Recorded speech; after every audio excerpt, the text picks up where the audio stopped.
Men, where John Mitchell famously says, if you tell Kay Graham if she runs this, I'm going to take her left bleep and put it in a ringer. And they just they quoted John Mitchell saying he was going to put the publisher of the Washington Post's anatomy into a ringer, and they just put it in the story. So I go to Murph, I go, just quote George. And so, because I go, do you think you have it? And he's like, don't forget a couple key calls to Tom Holmoe and Brent Jones. Oh yeah, yes. So they provided a little deep throat in the parking lot. So the next morning, I am so scared. I went with it. We wrote it. Murph is more scared, but I'm scared. So I wake up at 5:30. I go to see the Chronicle. There's nothing in there. What we had to do is we had to have the Press Democrat print it and then clip it out and fax it to KNBR, KGO, KCBS. Well, now I put on the radio and I hear people mocking it, like KCBS. I think were like, "Ha ha, Brian!" And so 6:18, my phone rings, my landline. It's Peter. What do you know about this Brian Murphy thing?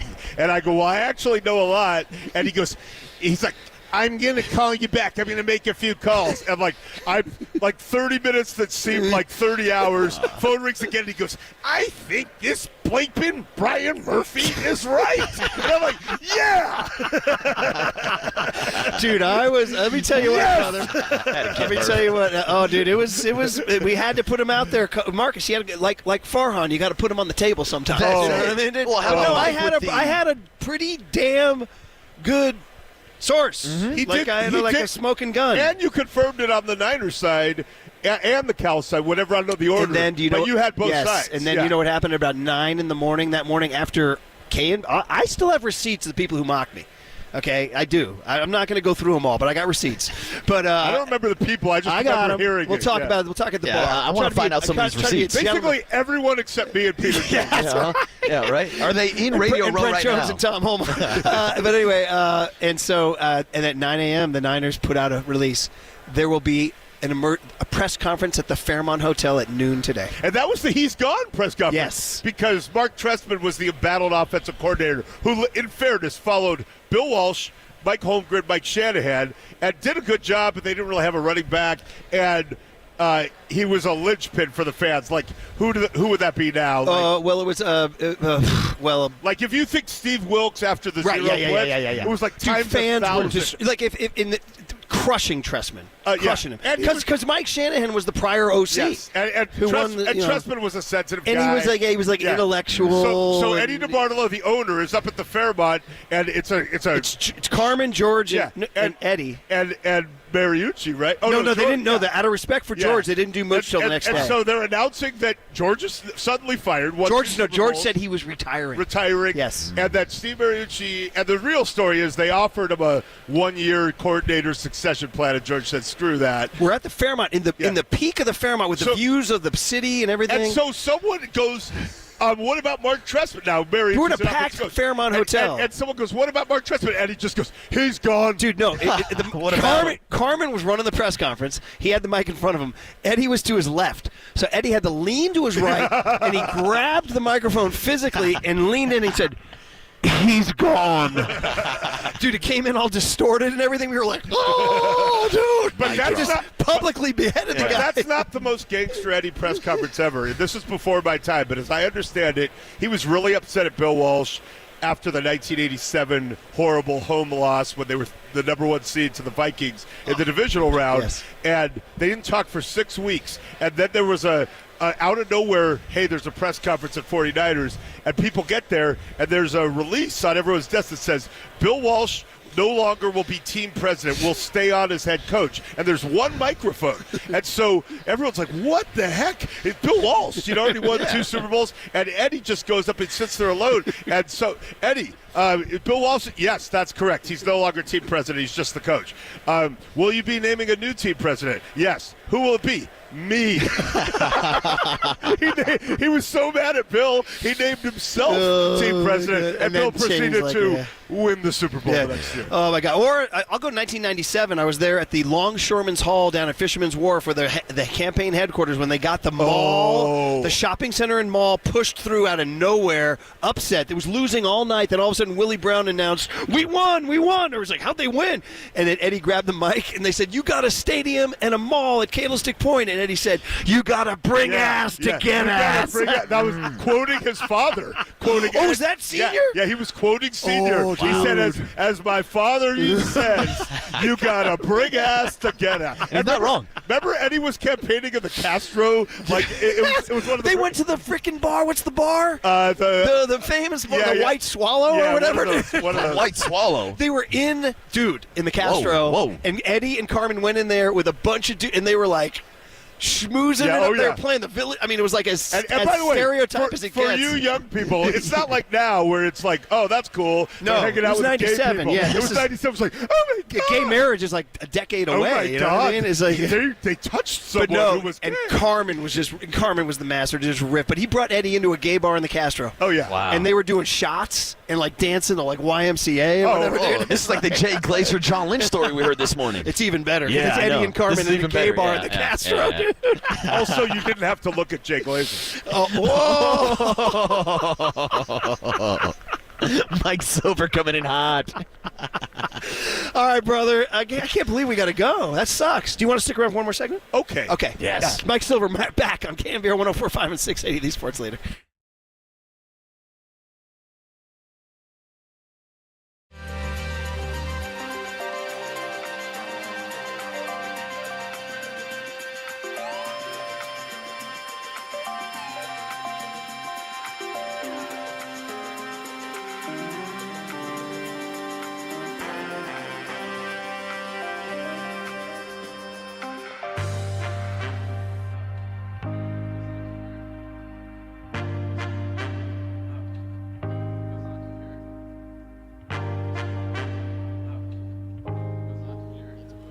Oh, what's the only thing better than a Mike Silver hit on Radio Row is Daisy Brand French onion and ranch dip. That's the only thing better. The only thing better would be Silver eating chips, wing, and pizza, and dips, eating French onion and ranch dip with you, dude.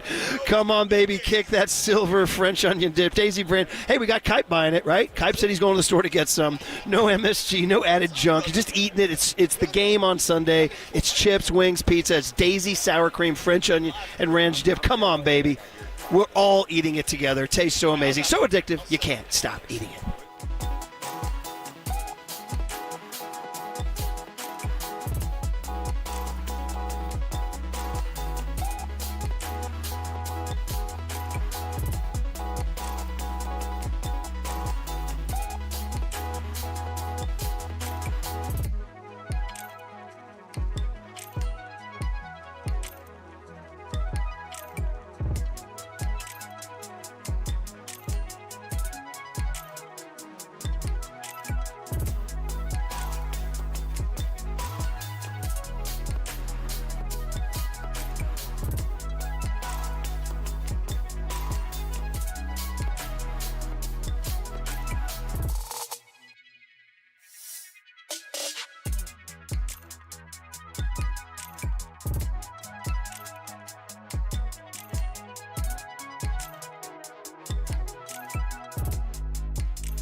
Vegas, you've been warned. The Niner Gang has arrived. Murph and Marcus are live from Radio Row at the Mandalay Bay. Sponsored by Friedman's Appliance. Proudly serving all of Northern California with a wide selection of luxury appliances. Visit them in Pleasant Hill to see the Friedman's difference. And by Xfinity Internet. The best way to stream your favorite live sports. Xfinity, the ultimate entertainment experience. On KNBR 104.5 and 680.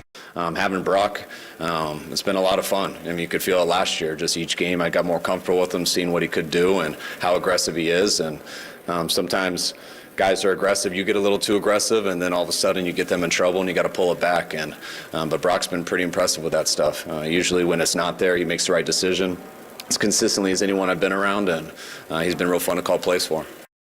There he is, Kyle Shanahan talking. Hey, Alex Smith in about, 10 minutes, something like that. But look at this. Our own quarterback right here, Mikey Silver. Sit down, Mikey. Throw on the headset, buddy. How about Big Walt just breezing in around 9:30? Ah, nice and cool. Cool Walt. Put in some work, dude. Put in some work. Well, that's the thing. I was out last night with Walt, and I made it here this morning. I'm impressed by you day one. You're doing now, good, kid. I will also say I ran into Mike Silver last night, and he was talking to me about how he's one of the most popular NFL voices in Ireland, Murph. In Ireland. So, Murph, it's like we're walking out of the media party, we're all trying to figure out how to get rides, and this young guy really wants to talk to me, so it's a walk and talk. And he has an Irish accent, and normally I'd be like when I watch Peaky Blinders with Leslie, we do subtitles. Yeah, sure. We're not proud. Yeah. But you can't do that in real life. Right. So he's telling me a bunch of stuff, some of which I'm getting, and he says, you don't understand. It's you and Adam Schefter are the two. And I'm like, this is not true. And then he said, we have all consumed your content, and you've made us all into things because of you. And I'm like, this is.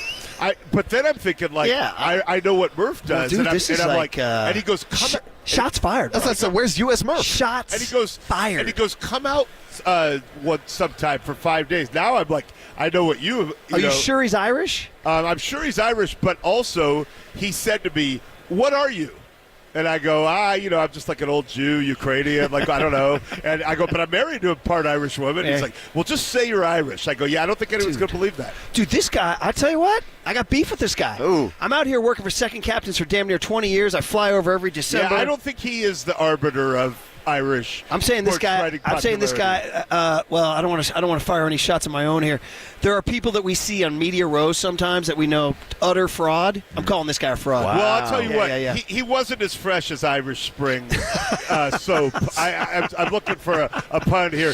That said, brother, he was like a green beer at the Royal Exchange. Yes, dude. There you go, brother. It's not quite authentic, but you appreciate it. Voice you hear, Mike Silver, San Francisco Chronicle, one of our true friends, brother. I don't have to tell you, Vegas, brother. What do you think? Super Bowl in Vegas. Not a huge Vegas fan in general, and then they stole two teams from a city that I really, really, really love. So I kind of only one so far. Yeah, well, I heard be determined. I heard the mayor wasn't a huge fan. She walked it back. I don't like Nevada. I don't like Las Vegas, What's your beef with Vegas? I don't think we have time in the segment, but I just think, talk about fake. I don't know. What about just going in and just biting it for what it is? Just take it for what it is. Sure, I can do that, but then they stole the A's.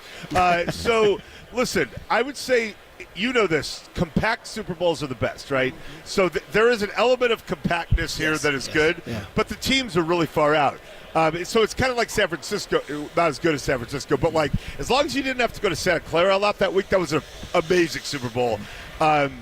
New Orleans, you could even walk to the team hotels, so that's the gold standard. Yeah. Indy was great that way, as long as you were staying downtown. Miami? Miami's too spread out, although you met Candace there, so we got to put it high. Yeah. Now, Mike, I want to ask, is there any beef with UNLV? Because that's obviously been a topic this week with the 49ers practicing at UNLV, and you wrote a great article about Roger Goodell. Dive into that for us. I love the bombs you dropped on Goodell. Loved it. Yeah, and listen, my first inclination when I saw that report, before I decided I was writing it all that was, God, why are the 49ers being so soft? And then I investigated a little bit, and I realized it was your classic NFL, leak it to make them look bad.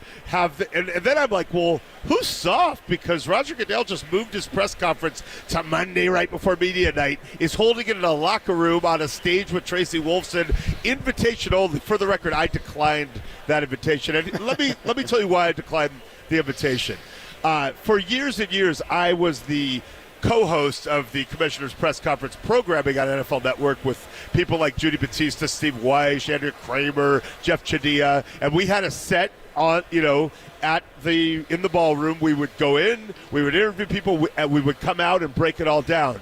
Given that I no longer am paid to do that, I don't have as much of a desire to go sit in a Roger Goodell press conference. Call me petty, but I'm just saying, no, I declined your invitation. And then I just thought that was classic NFL gaslighting. It reminded me of obviously the Damar Hamlin thing was way more serious, and thankfully he is okay. But he went into cardiac arrest on a football field, and dudes were warming up to go back in the game. Yeah. Now, I think what would have been a very viable explanation that people could have handled was, we have a protocol. They were following protocol. Once we realized how major this was, we ended up having to pause that. Really, it was the coaches who did that, but people would have swallowed that. But it being the NFL, they were like, that didn't happen. And then afterwards, Troy Vincent was like, we would never do that. How could you?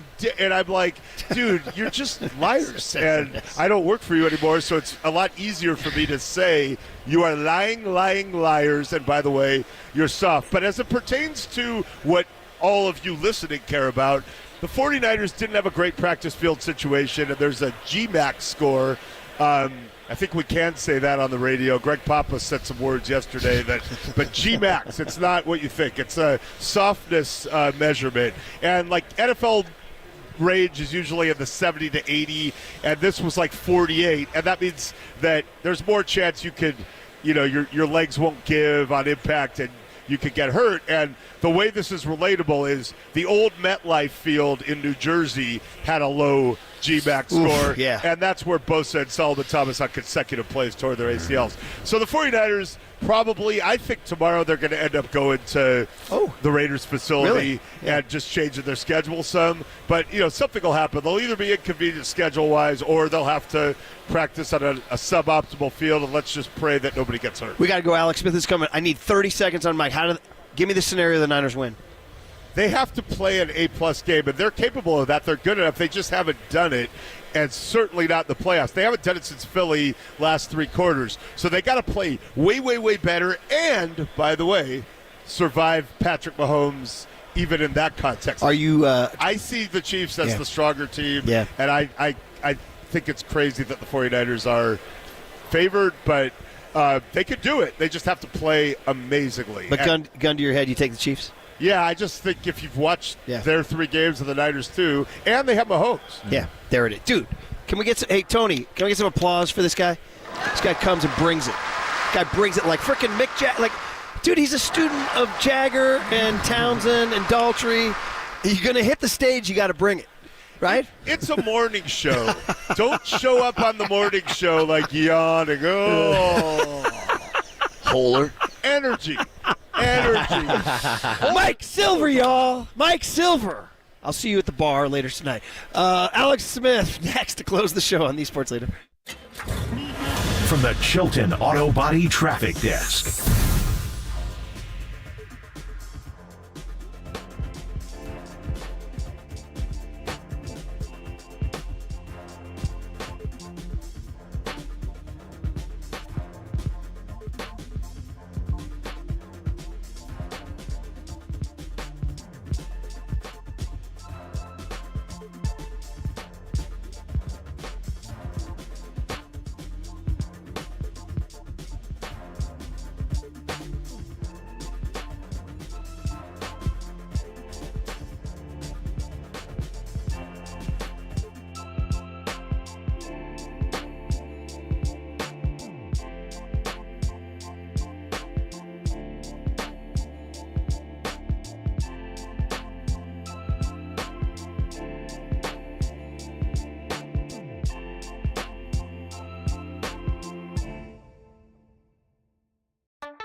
before Purdy and Mahomes square off right here on the Sports Leader. Murph and Marcus are getting you hyped from Radio Row in Vegas. Sponsored by Friedman's Appliance, proudly serving all of Northern California with a wide selection of luxury appliances. Visit them in Pleasant Hill to see the Friedman's difference. And by Xfinity Internet, the best way to stream your favorite live sports. Xfinity, the ultimate entertainment experience on the Sports Leader. Smith in a gun with Gore in his left hip. Third down, Alex takes the snap. Alex looking, got it. Post, and it's got it. Caught. Touchdown, 49.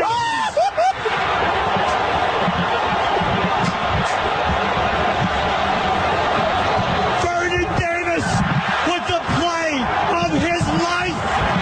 Alex Smith with the play of his life. Can you feel Candlestick? Hey, man, is it okay that I got goosebumps listening to that? Hey, Alex Smith was the man who threw it. By the way, low-key, that was his second best play of the final 5 minutes. Don't forget the bootleg for the touchdown.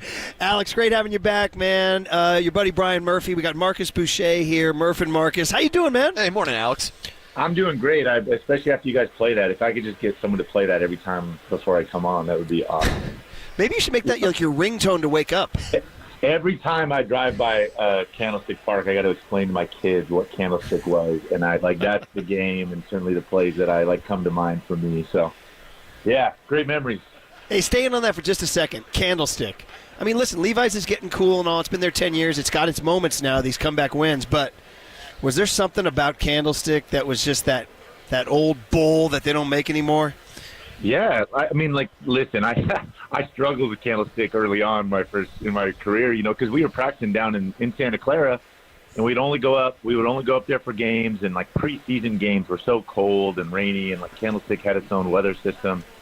And as a quarterback, it was always wet and windy, and you kind of took me time to finally appreciate it.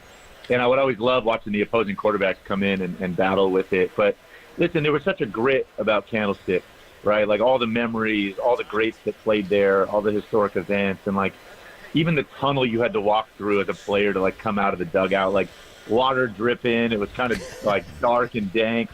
There was just such character to playing in Candlestick, and it kind of embodied, I think, certainly a toughness and grittiness for the team and the city and the fans. So I kind of love that, and obviously bummed it's not there. But you're right, Levi's, it just takes time. You got to build that, right? You don't get to just open up with that, right? You got to earn it, and so certainly this team's doing their part, adding to the memories. Alex Smith, of course, the voice you hear, one of the all-time favorites here in the Bay Area, and fans you can see him postseason NFL Countdown on Sunday, live from Allegiant Stadium, which is some sort of tunnel walk away from here. We're at the Luxor, and everything's like a big walking tunnel. 7 a.m. to 11 a.m. Alex will be on the ESPN crew. All right, Alex, it is time for our legal requirement to ask your opinion of the current state of Brock Purdy, 49er quarterback. You've answered it already 10 million times. But here he is. It's Wednesday morning now. You can only imagine, I guess, the game plan's installed. He's had to face this media. If you had to put yourself in his shoes, what are you thinking? Where's Brock Purdy's head right now?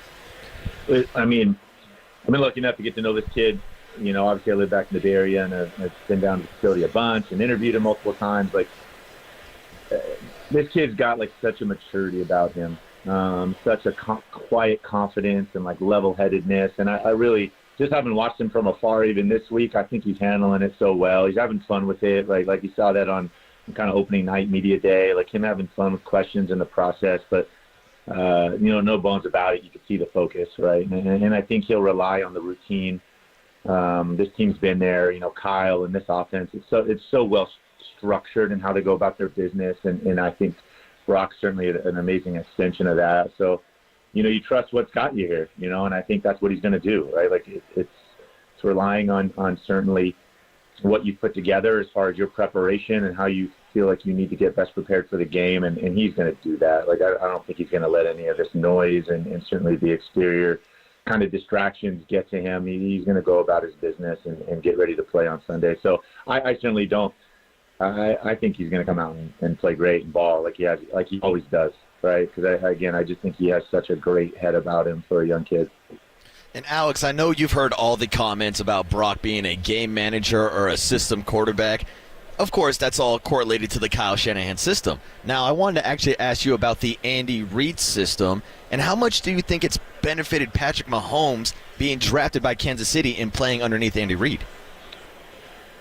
Oh, I think it's been great, especially specific to Patrick. Like, I think Andy's greatest strength is like, listen, this guy's had success with anybody he's had at quarterback. Like, obviously going back to Brett Favre, but even Donovan McNabb, and then Michael Vick, and me, and then to Patrick. Like, it doesn't matter your tool set.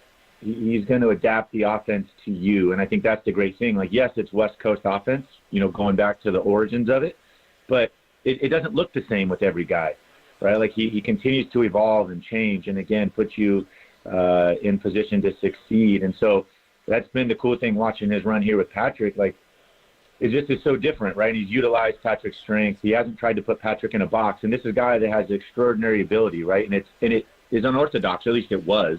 It wasn't conventional, and he's tried to not like limit Patrick, but accentuate that. And yeah, they're still running some like West Coast staples. They run, shallow cross. They run 22Z and these things that go back to Joe Montana and Jerry Rice, but it just looks different. He's got guys in crazy motions and formations, and you're in shotgun, and it's a little more wide open. But at the core of it are still some staples of West Coast. That's kind of the thing I love though most about Andy is like, again, he continues to change and grow, but there's still some of these things that go way back. But again, he's going to let you be you. And in fact, he's going to want that, right? Like he wants you to let your personality show. He wants you to play your style.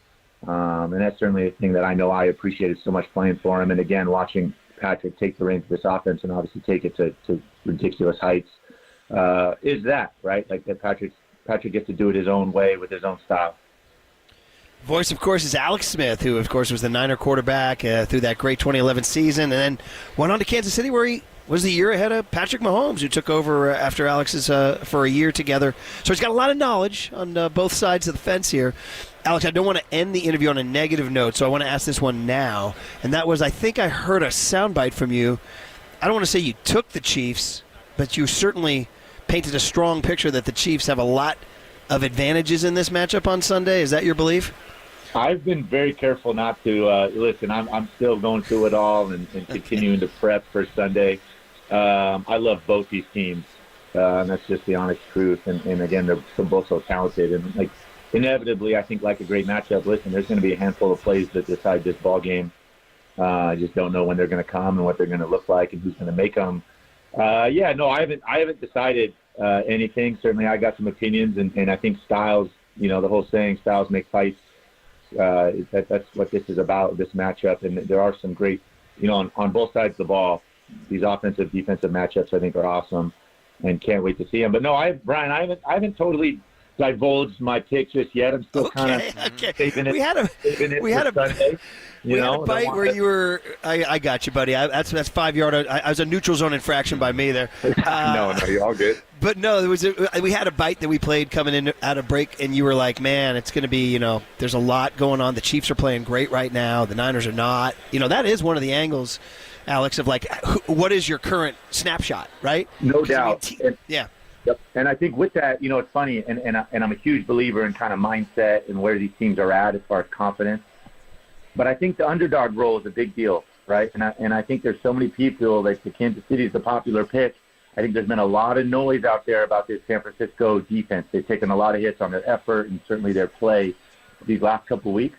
I think sometimes that's just what you need, right? Like I think that's the wake-up call you need to be this underdog, and like everybody's doubting you.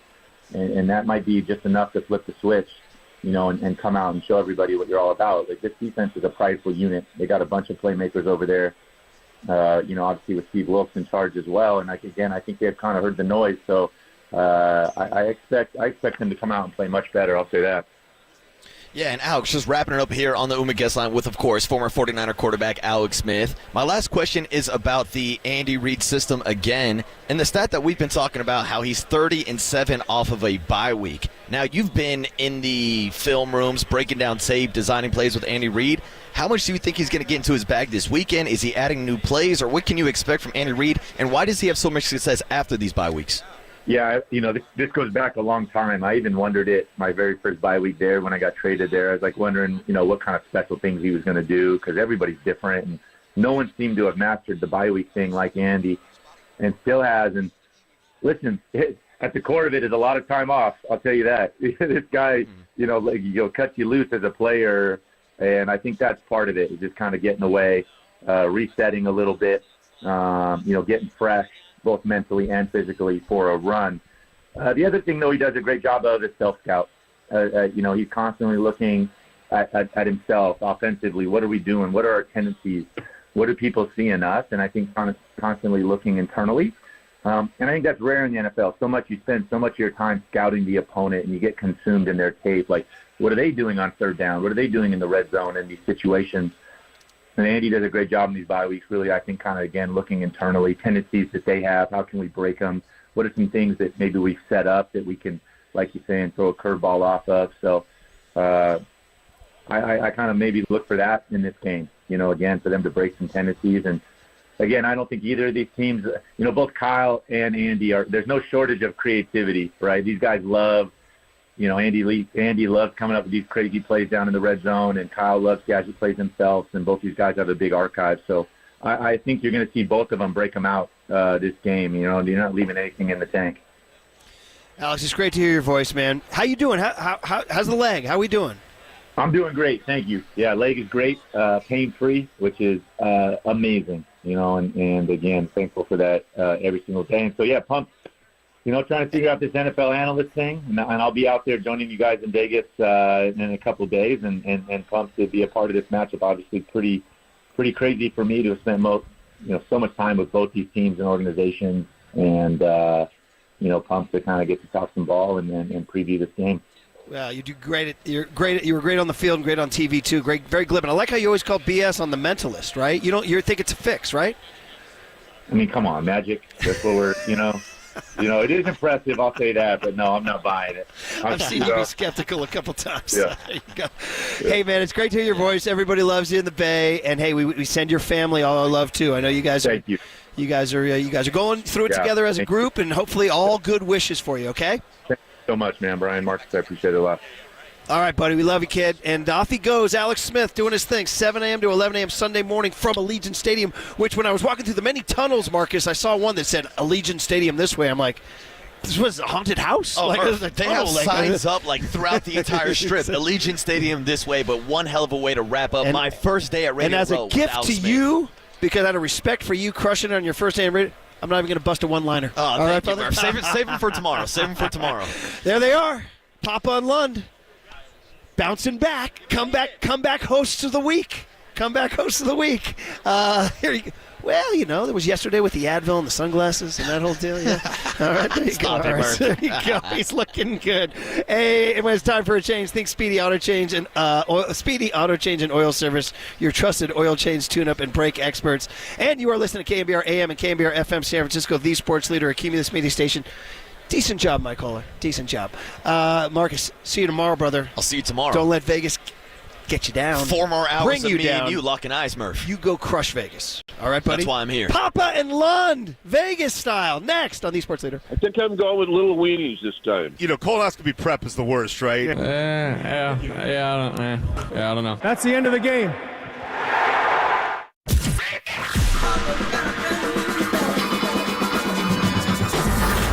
Ladies and gentlemen, Prepare yourself.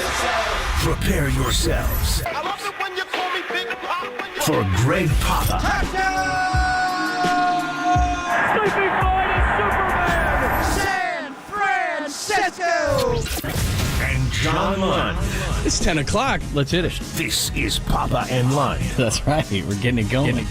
on KNBR 104.5 and 680. The Sports Leader.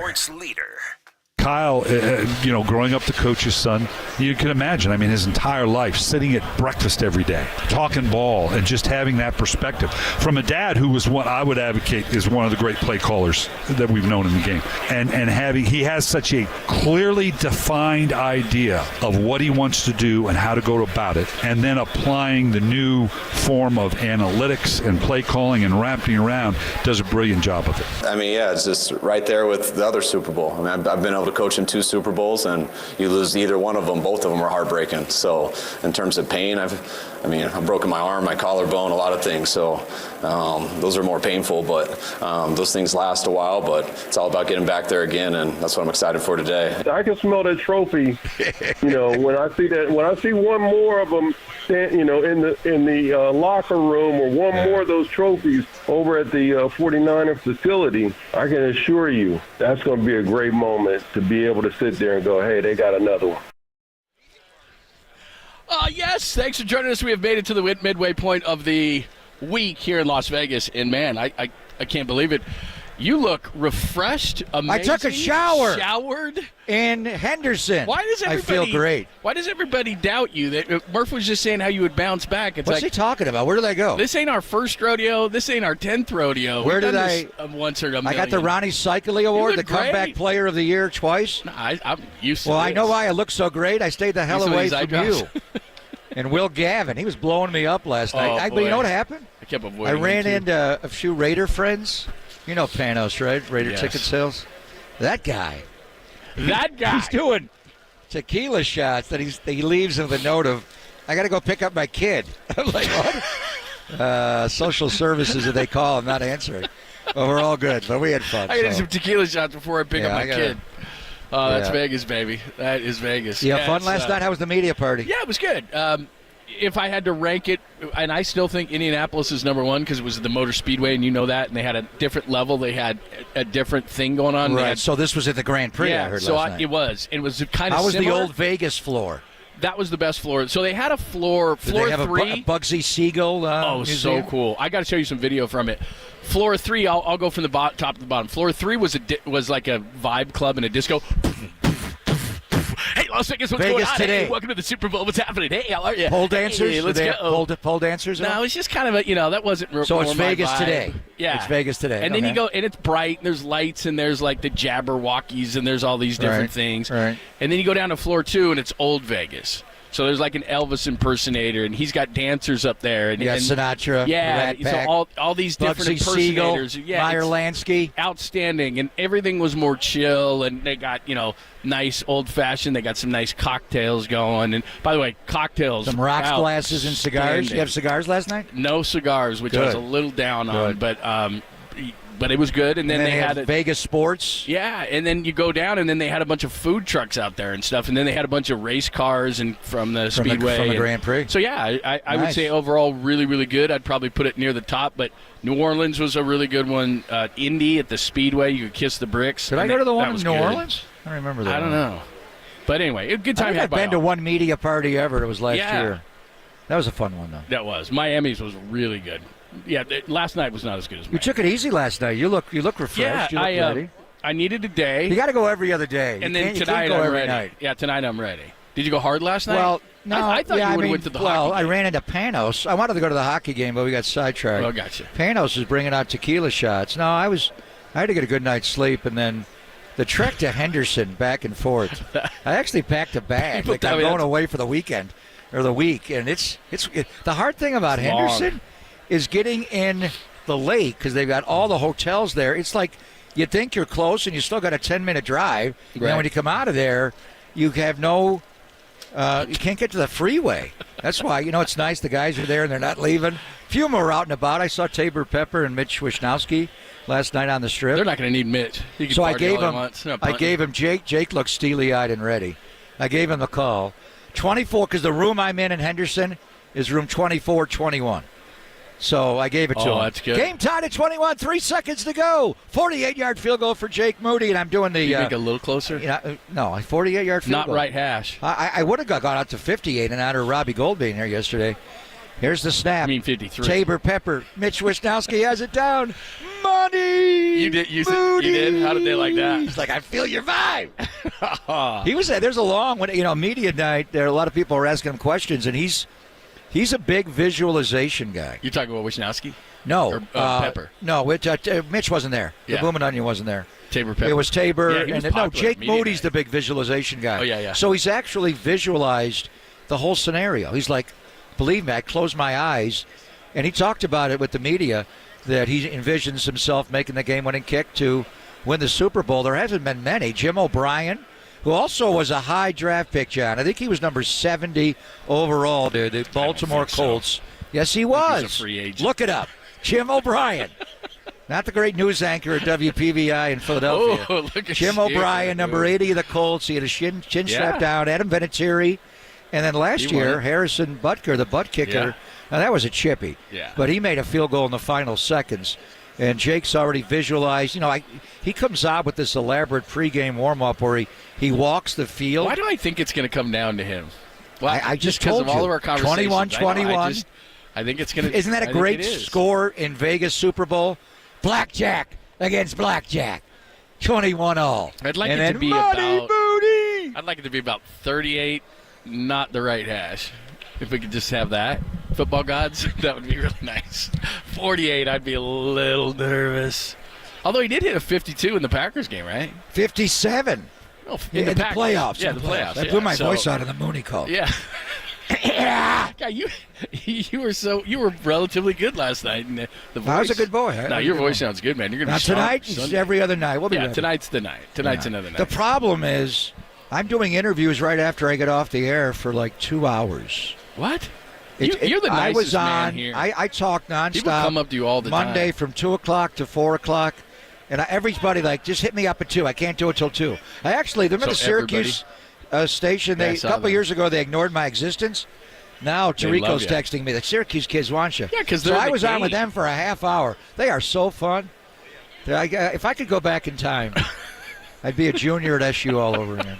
Oh, that's wouldn't you? Best. Yeah, that was a great time. Believe me, I live vicariously through my son, who's a sophomore, and he's having the time of his life. Like what was the guy on the sideline? He's having the time of his life. He's having the time of his life. I mean, it's ridiculous. Yeah, it's just ridiculous. So I go on with them, and they had Tarico on yesterday and Sean McDonough, and he said all those guys did was tell stories about you and how you're the godfather of WAER. And I'm like, Italian slur. You're going to wind up with an ice pick through your temple. Tell Tarico McDonough to back off. But they're like, were all those stories true? How did you get through college? Kidding? I'm like, yeah. Oh, my Unfortunately. Gosh. And you know what? I've gotten crazier since I met John Lund. I would agree with that. It's like the Cuse years. Yeah, so, and this is kind of our thing. This is kind of our jam. And, it's funny because we'll get to a lot of football talk when we're live at Media Row in Vegas at the Mandalay Bay Convention Center, Pop and London here on the Sports Leader. So we got a whole influx of young guys from our staff who work behind the scenes, like our producer Walter, and of course everybody knows Holer and Austin with his sex on the beach. Yeah, and Austin and these guys. So this is their first experience. Ridiculous. And I'm not going to call anybody out, but Walter was out until like 4 a.m. Last night? That's what I heard. He looks good. He looks good. I don't know. Look at his eyes. His eyes do not look good. It's Vegas. It's Vegas. I brought him a water. And you're fine, Walter. In 2 seconds. No, sleep when you're dead. Exactly. But these guys are young, man. These are young guys. My first job with the Indiana Pacers, I'm doing radio. Eddie Doucette's the TV guy. He says to me, if you keep living a lifestyle like this, you're going to be dead by 30. I said, no, Eddie, I'll have your job by next year. And actually, I did. I didn't say that. What was their you know what else he told me to do? Told me to go into hockey.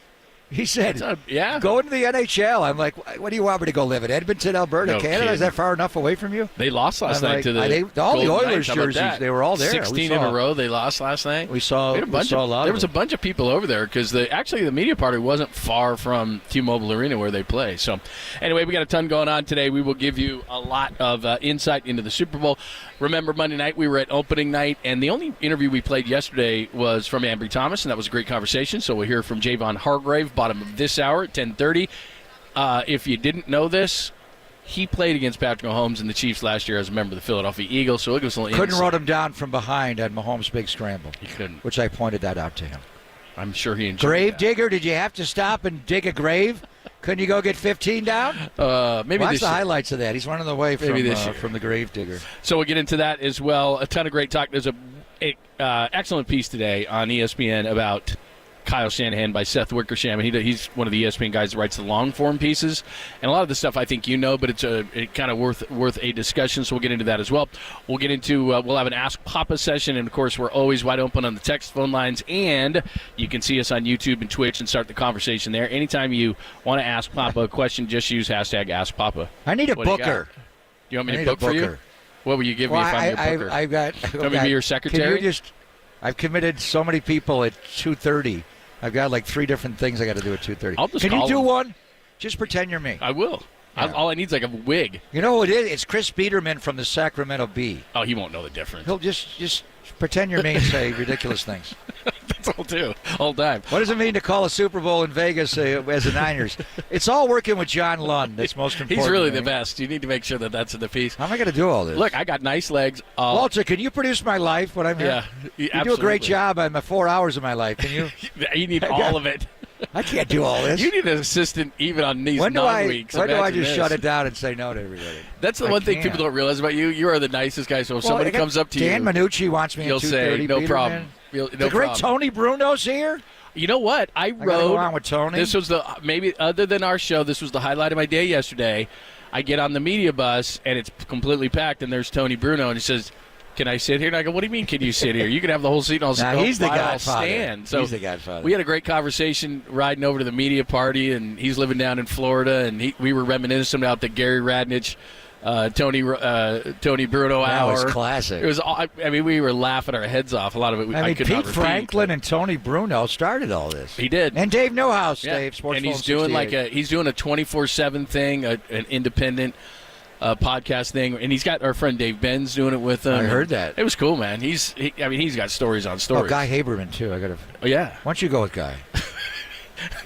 I can't do all this. The disappointment. That would Why be don't like they realize that my happy hour starts at 2:00? You're cutting into my tequila time with Panos. that would be like. Did you hear the story yesterday in New York on I think it's WFAN? Boomer Esiason does a show on there, and they booked the wrong Randy Moss. So, you know, Randy Moss, the horse guy, versus Yeah. Randy Moss, the football player. And they're like, "Hey, Randy, how's it going?" And he's like, "I think we got our secrets crossed here." That is a disgusting act. Are you serious? Yeah. Who did that? Whoever booked him. It actually turned out to be quite funny because that other Randy Moss used to work for NFL Network. It's not like he doesn't know. Oh, my God. But they booked the wrong guy. What's wrong with Boomer's voice? He always has an issue with his voice, I don't doesn't know. He must got get like- after it. Was his head coach Sam Weiss? He had that later in his Yeah, life. he Remember, he did. lost his Yeah, voice. that But was he terrible. had throat cancer? I think something like that, yeah. Yeah. Yeah, I Super think Bowl you're right. 23. That was Boomer Esiason, the quarterback, and Sam Weiss, Yeah. the head coach. He said yesterday that they shouldn't have the teams here in Vegas at all, that they should keep them in Arizona and fly them in for the game. Okay. That's what Boomer Esiason said. So I'm like, dude, just stop. Is he been to Media turn Row? Turn your mic off, will you, please? Brutal. All right, we'll get to all of it coming up next. Javon Hargrave will kick all the guests off at 10:30. We spoke with him on Monday night, and then we'll give you the full guest list and all of the hijinks. We'll do it coming up next. Thanks for hanging out. Live from Las Vegas and Media Row, it's Papa and Lund on a Wednesday, only here on the Sports Leader.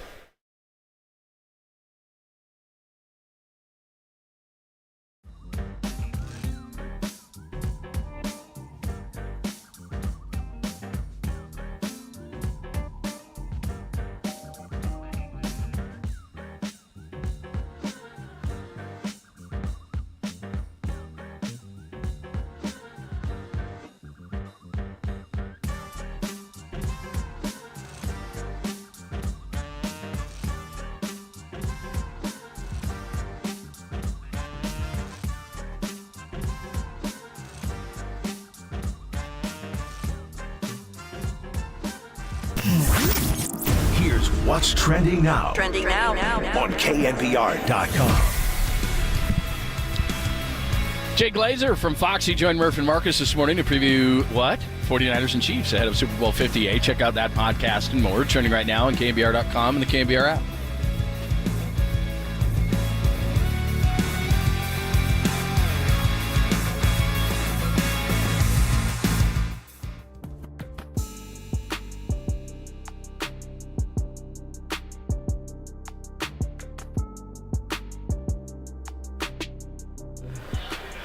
Oh, hey there. John Lund here for my good friends at the Dolan Law Firm. And I'll tell you what, if this stuff keeps up down here, we're going to need Dolan Law Firm. There's been a lot of illegal activity, but I digress. Did you know that many of the attorney ads that you've seen or heard, they're not even based in the Bay Area? Some aren't even based in the entire state of California. That is not the Dolan Law Firm. Chris Dolan and the Dolan Law Firm, they're based right here in the Bay Area, and they've been that way for more than 25 years. They're award-winning personal injury and employment attorneys fighting for you where you live. So if you've been discriminated against at work, wrongfully terminated, or sexually harassed, your rights matter. Go to DolanLawFirm.com and learn more about your rights. Unfortunately, over the past year, Chris and his team, they set a sharp increase in no-fault injury accidents. Now remember, motorcyclists, pedestrians, cyclists, children playing, they're all around us. So please be careful. Let's work together. The Bay Area is a safer place, and feel confident that you're not only in good hands. It says here good hands. No, you're in great hands. You're in amazing hands with the Dolan Law Firm. So that's what you do. You got to feel confident that you're in good hands, because they are the California Lawyers of the Year with the Dolan Law Firm, secured over, get this, you're going to have to sit down for this, a lot of money, a lot of zeros, just like down here in Vegas, $1 billion. That's right, $1 billion that they've secured in verdicts and settlements on behalf of the clients. And you pay nothing up front, nothing. No hourly rates, no upfront fees. They don't get paid until you get paid. They live here. They work here. They win here. DolanLawFirm.com.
Faithful, Papa and Lunder live from Radio Row in Vegas, getting you set for Sunday Showdown. Sponsored by Xfinity Internet, the best way to stream your favorite live sports. Xfinity, the ultimate entertainment experience. On KNBR 104.5 and 680, the sports leader. Yeah, honestly, I didn't really know, early on. I was just trying to do my job and make the team, all throughout camp, through preseason.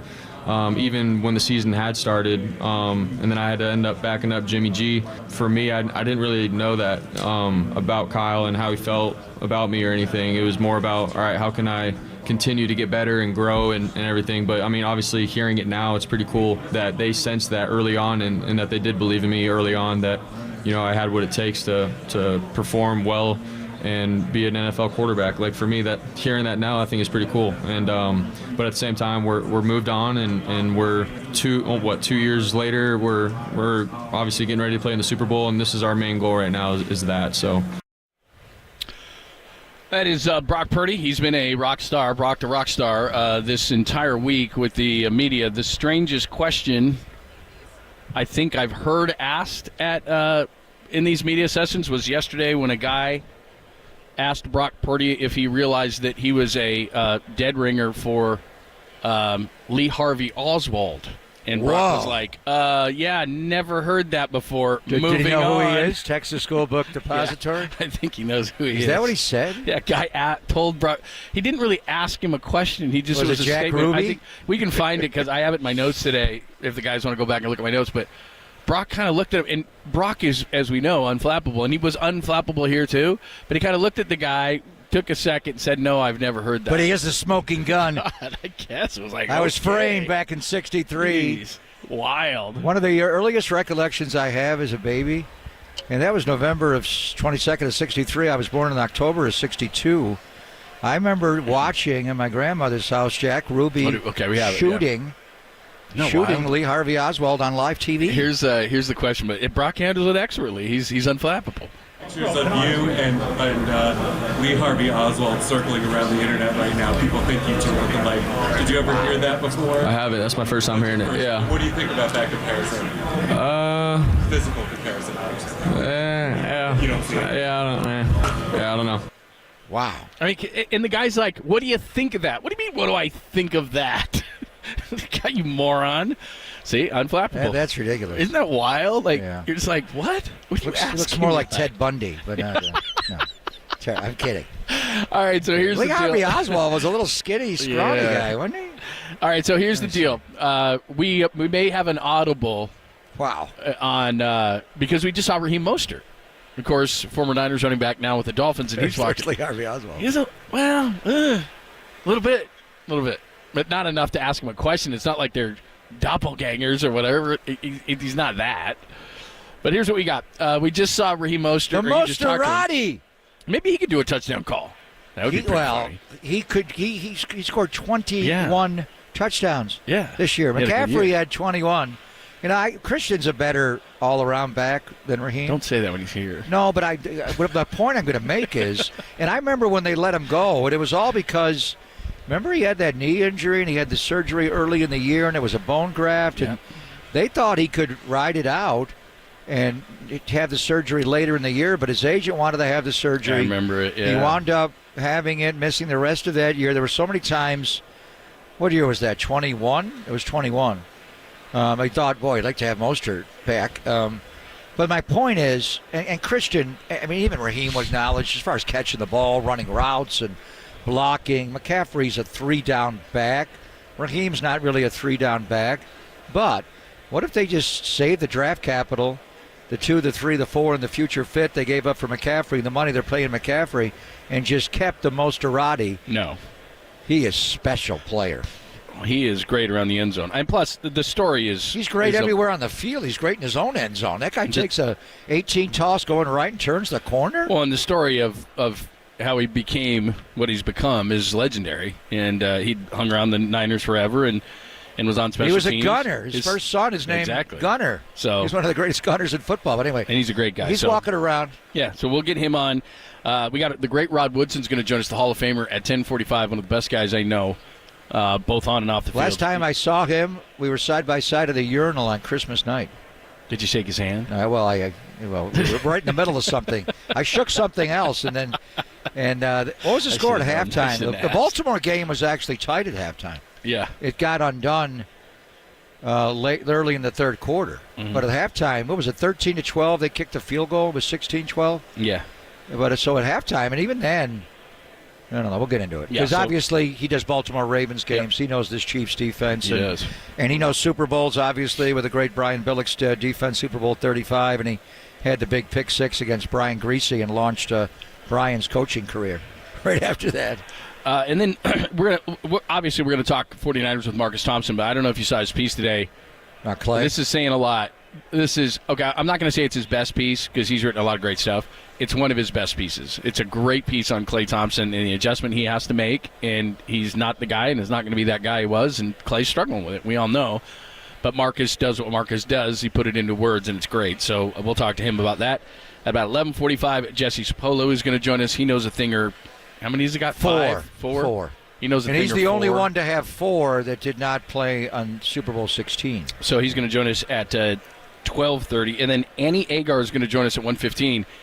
And those who are on social media incessantly, which is pretty much everybody, she does hilarious NFL videos, and she's going to join us to talk about some of the stuff that she's doing. So she's absolutely great at 1:15. In between that, at some point, we're going to let you hear from Javon, Hargrave, and possibly more from Monday night, but we're kind of keeping things open because we think that we're going to get the Mosterati at some point here, right? Raheem at Mostert. some point here. So, and of course, he was in Super Bowl 54, so he had knows a little thing or two about arguably the Chiefs. greatest championship game, playoff game. There was a game where Eric Dickerson ran for more yards, but not 220 yards and 4 touchdowns. The only thing that stopped him that day was the goal line. Green Bay was not tackling him that day with Blake Martinez, and he just ran all over those guys. I'm trying to look back. I wanted to see how much he played. Anyway, we'll get into it a little bit more with him. The piece he scored the touchdown to make it 20-10 in that Super Bowl. That's right. Yeah. Jeez. So we got to talk to him about that. There is a great piece, like I said, about Kyle Shanahan. A lot of the Seth Wickersham piece on ESPN, you know of this stuff because you're down there a lot. You know the behind the scenes. The couple of things that I think are relevant for fans who are listening to know about Kyle Shanahan, you should really read this piece. And Seth Wickersham's not paying me to say this, but the one thing that comes out is on Monday. We all think Kyle's confident 24/7, 365. On Monday, the way that Wickersham writes it is he's scared as hell. He doesn't think they can do anything against this certain team. Then as he's pouring through everything and with the coaches, he gets a game plan and he finds something on the other team that he knows he can exploit or 2 or 3 things he can exploit. Then he comes up with a game plan. Then on Fridays, he's super confident. He goes in, he tells the offense about it, he talks about the defense, and he gets everybody jacked up. And so by Friday, he's ultra confident they can win. On Mondays, he doesn't think they can do anything. That's the process. It's and Monday hilarious. is where, if you're a typical Sunday game, your Monday morning is set, rehashing the game, reviewing it with a team, and then sometime in the afternoon, he switches to get ready for the new team, and it's jarring, especially when you're later in the year and you've got so many games to watch. I wonder, has he watched every single Kansas City Chief game? Probably their defense. He's watched every snap of the year, especially with 2 weeks to get ready. A lot of coaches go back and just look at 3 or 4 weeks, but that's where the maniacal preparation comes in. And a guy that builds his job on preparing and being prepared, you got to put the time in. So early in the week, when you're learning the new team, it's like cracking a jigsaw puzzle or cracking a safe. You got to figure it out. But it's then he's just such a great. And when he attacks defenses, he finds weakness in defenses and he probes those. A lot like his dad. His dad was the best at that. But it's a process, and every day you get more and more. Really, Wednesday when the team comes in for install day and he gives them the what it will take to win speech is where he lays it down. And then obviously throughout the weeks, then Friday he goes home, takes a nap, goes to a movie with his kids. All the coaches leave on Fridays. They all leave. He does a movie with his kids, and then he, when they come back, he goes and he scripts his openers for the walkthrough the next day. So he's got 24 of those. But it's a process to build for the week. But initially, it's jarring, even for me to get ready for a game.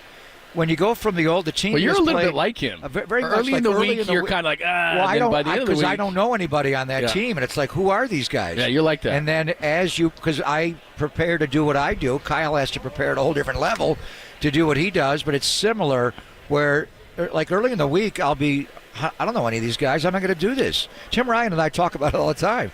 And then as you just immerse yourself in the preparation, and I'm looking at the same things, the way guys run, the way they align, how do they line up so it's easier to see it. And we also talk so much football on the show that you get into where areas you're going to attack. And Chris Jones and the double teams, he's lazy. Anyway, they're going to run at Chris Jones. Yeah, he sure. does. Watch his tape. You think Chase Young quits he on wants to plays? he wants to get after the quarterback. Well, he has some tape that is just alarming lack of effort. So, and this is the Super Bowl, so he may not do that. But, there's a plan. Most Arati will know that. Just start the game with 18 toss to Raheem is what I would do. Yeah, that's a good idea. So we'll get Raheem on the show in a little bit. He's walking around going to a couple of shows, and then he'll jump over here and we'll reminisce about 2019 and Kansas City taking on Kansas City, and, of course, his great NFC Championship game where he had 220 yards and 4 touchdowns. So we'll get to that. We'll continue this interesting conversation because there's another piece about the Wickersham piece that has a lot of people talking this week, so we'll get into that conversation. We'll let you hear more from the podium. And yesterday, all the stuff that was going on, we told you about that crazy Lee Harvey Oswald question to Brock, so we'll get into that. We got a bunch of stuff from Monday we will still play. Definitely going to hear from Javon Hargrave, but in about 15 minutes, you're going to hear one of the best of all time. Our good friend Rod Woodson, of course, former Raider and Niner, and he lives down here in Vegas, so we get everything to talk to Rod, the Hall of Famer, about. We'll do that in about 15. We're live from Vegas, Mandalay Bay Convention Center, Pop and Lund, getting you ready for Super Bowl 58, only here on the Sports Leader.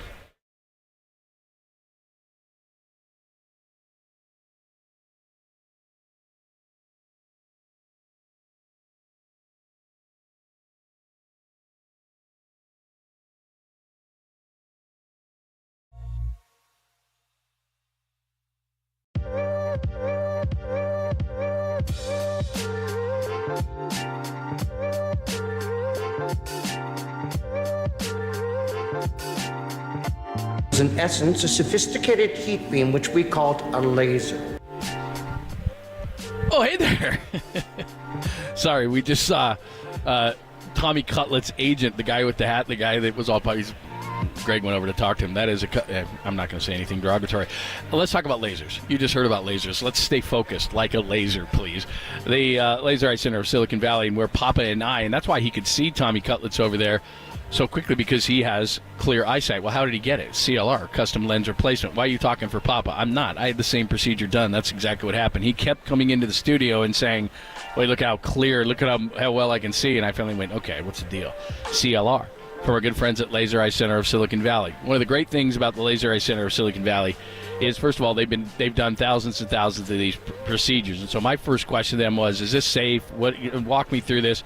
I'm telling you, Dr. Benny and the entire crew, they are absolutely awesome to work with. And CLR is your permanent solution to readers, glasses, contacts, and you'll never get cataracts. So that is a absolute bonus. Now look, CLR work for Pop and I. They do all sorts of different procedures. What you do is you get a free consultation and you talk about everything. Hey, I've heard Pop and Lund talk about CLR. Is that right for me? There's all sorts of other different procedures you can do, but that's the one that worked for us, and tens of thousands of vision correction procedures by Dr. Craig Bindi, so you can trust him just like Papa and I did. Best thing to do right now, go to lasereyeclr.com. That's lasereyeclr.com. It's a free consultation. You can check everything out or call 877-GET-2020. That's 877-GET-2020. See better today with the Laser Eye Center of Silicon Valley.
Your voice of the NFC champion 49ers, Greg Papa, and our game day host, John Lund, are live from Radio Row in Vegas. Sponsored by Xfinity Internet, the best way to stream your favorite live sports. Xfinity, the ultimate entertainment experience. On KNBR, the sports leader.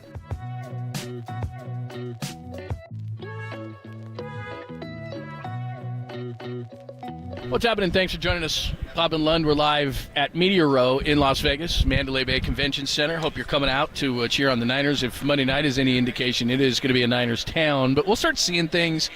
Wednesday, we'll start seas trickle. Definitely by Thursday, we'll see a full faucet going. And then by Friday, it's going to be absolutely bananas here in Las Vegas. So we'll get into a lot of conversations. And at 10:45, we're going to talk to our good friend Rod Woodson, the Hall of Famer. But Nick Wagner knows all when it comes to the 49ers. He is absolutely great. He covers the Niners, of course, for ESPN, and he joins us live here in Las Vegas. First of all, thank you. Welcome. Third, 49 of 64 ESPN experts took the Chiefs. You took the Niners. I did not take anybody. Oh, you didn't? I didn't see yours. I myself. recused myself. Yeah, you covered the Niners. Yeah, I recused but myself. But 49 of 64 experts, I did air quotes, you're an expert, but took the Chiefs. What do you think of that? I mean, I can't say I'm super surprised, right? Like, it's one of those weird things because, like, Vegas, here where we are, favors the Niners. The Niners are the actual favorites in the game, but I feel like there has been a lot of discussion of the Chiefs are the team, and this is the dynasty, right? Like, this is the championship that would stamp it as a dynasty if they were to win it. But, you know, I think a lot of that is just rooted in recency bias too, right? Yeah. Like, if you look at the big picture of how these teams performed week in and week out throughout the season, the 49ers have been the better team on the whole, but the Chiefs have played a little better here recently, and they've gone through the AFC where they've played quote-unquote better opponents than the 49ers have in the NFC. And so all of that kind of factors into what I think people are seeing right now. And everyone is, in their mind, the most recent thing they saw was the 49ers falling behind 24-7 to the Lions. And even though they came back, people still remember that, and especially remember that their defense against the run game in particular has been struggling. Yeah, let's talk about the defense a little bit, because I go back to, everybody wants to go to Super Bowl 54. And we've watched that game back, and it was amazing just how tight the 49ers zone defense was with Robert Saleh. They played cover 3 every snap, and they widened out, accordion down, and they were just fast. Now they're mixing the coverages a lot more. Wilkes is here, D'Amico's gone, Saleh's gone. The run defense has not been good. I go back to the game when Kansas City came in October the 22nd. McCole Hardman running those jet sweeps and jet passes. He had 3 touchdowns in that game. So I know you huddled with Steve Wilkes recently.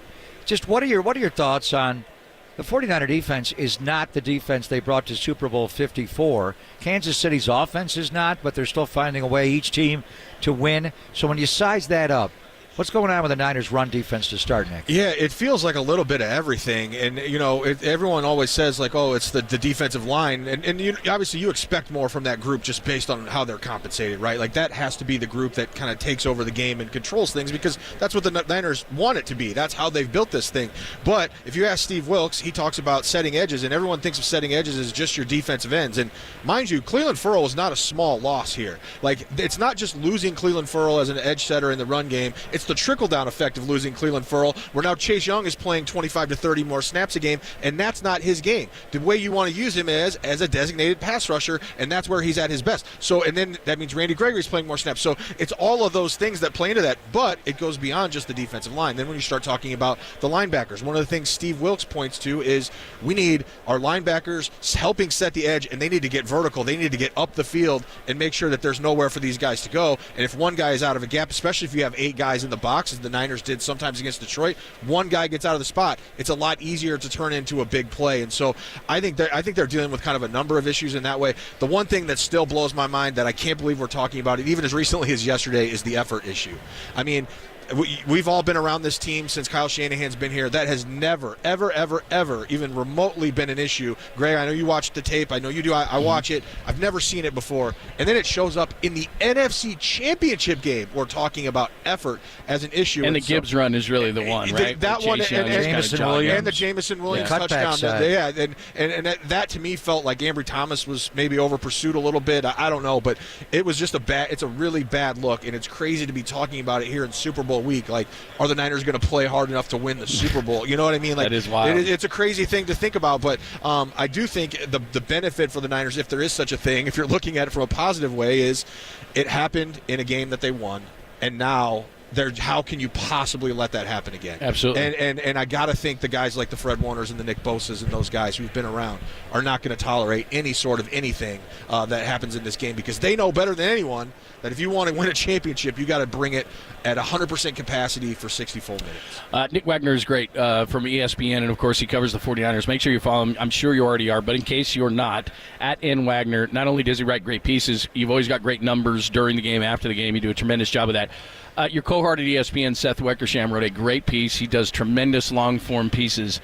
And there's so many different things and so many different angles for those who really don't know the inner workings of the 49ers. Greg knows a lot of the stuff that is written. But one thing that is kind of a constant theme throughout this piece is it's almost like Kyle is tortured, and it's the dropped interception, and it's Philly losing Brock, and it's the Atlanta 28-3, and all these things during this week bubble to the surface with him.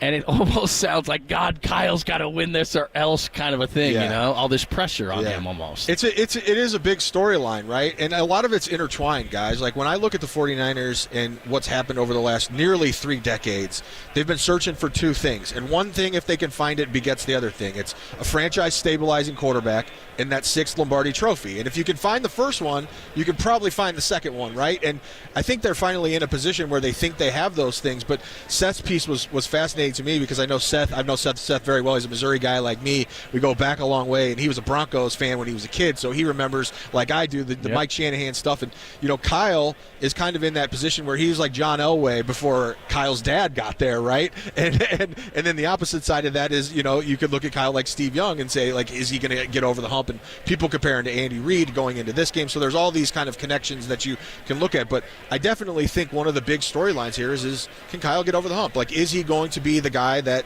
is the bridesmaid and never the bride? And you also can look at it and say, like, with Patrick Mahomes on the other side, at what point are the Niners just the 90s Utah Jazz? Like, you know what I mean? Like, that's... Ouch, baby. That's the concern. I covered those teams, man. That was torture. It was. And he's Michael Jordan? And he's the Michael Jordan. And I'm not saying that's the case, but but the Bills, the Jazz, the teams who didn't win. You start to wonder, and it's one guy, the boogie, who becomes the boogeyman that you can't get over the hump. And it's just, you have really great teams just at really bad times. So if the Niners do lose this Super Bowl, and we don't want that to happen, but if they do lose the game, then he would have lost 2 Super Bowls in a 5-year span as a head coach. The only previous coach is Bud Grant, one of the greatest coaches in football history with Minnesota, Dan Reeves, before Mike Shanahan came into Denver, and Marv Levy lost 4 in a row. But on top of that, Nick, it would be the 28-3 lead in Super Bowl 51. This is Super Bowl 58, so to lose 3 in that short of a period of time. So they love to talk legacies in a game like this. Is this one he's thought of as a great play designer, play caller? His guy Sean McVay's got one. Does Kyle need to get one? Yeah, I think he does.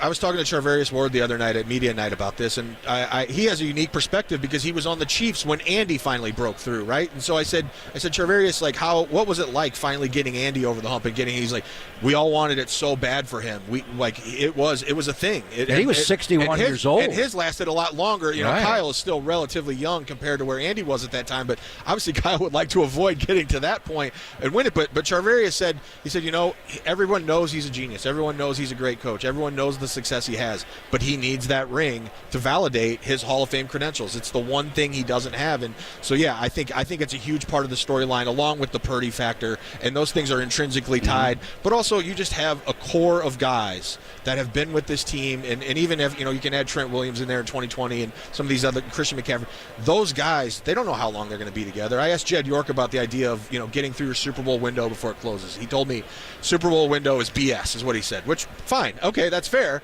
But at the same time, you only got a cheap quarterback for another year after this, and then you're going to have to start making those really tough decisions that you haven't quite had to make just yet. So I think the time is right now, and if not now, when? Maybe next year. But if they don't win it this year, then you have to start asking the question of, well, what do they have to do to get past the boogeyman, who's Patrick Mahomes? You're the best, man. Thank you so much for your time. We appreciate it. Jazz. That is the great Nick Wagner from Kyle's ESPN. Jerry Sloan? Might be. Jerry Sloan, man. Good seeing you, man. Great to talk to you. That is Nick Wagner, ESPN, covers the Niners, does a great job. We're here in Vegas, giving us some great insight. Check out that Seth Wickersham piece from his pal. He retweeted it on his social media, so you can check it out. We're not going to take a break here. We're going to keep it right here. One of the best of all time, our friend Rod Woodson, 17 years in the NFL, Super Bowl champion, NFL Defensive Player of the Year, 6-time All-Pro, 11-time Pro Bowler, 71 interceptions, and he's going to sit down momentarily. Yeah, we're keeping it right here, so we can have Rod. Yeah, we're just doing a little bit of a technical work, and Rod's going to be on the headphones in just 1 second. And if you don't know Rod, you know the accolades of Rod Woodson, but Rod as a guy is one of the best guys around. And we used to do it in a previous life. Papa and I used to do the football hour with Rod when we lived in the Bay Area, and it was one of the best segments and best well-received segments we did. So we did Bill Romanowski, we did Rod, and he's absolutely amazing. So if Papa ever stops, and he may not, we'll get Rod on a set of headphones and we'll get going with Rod Woodson as we're live from Las Vegas. I don't think they know. He thinks we're going to break.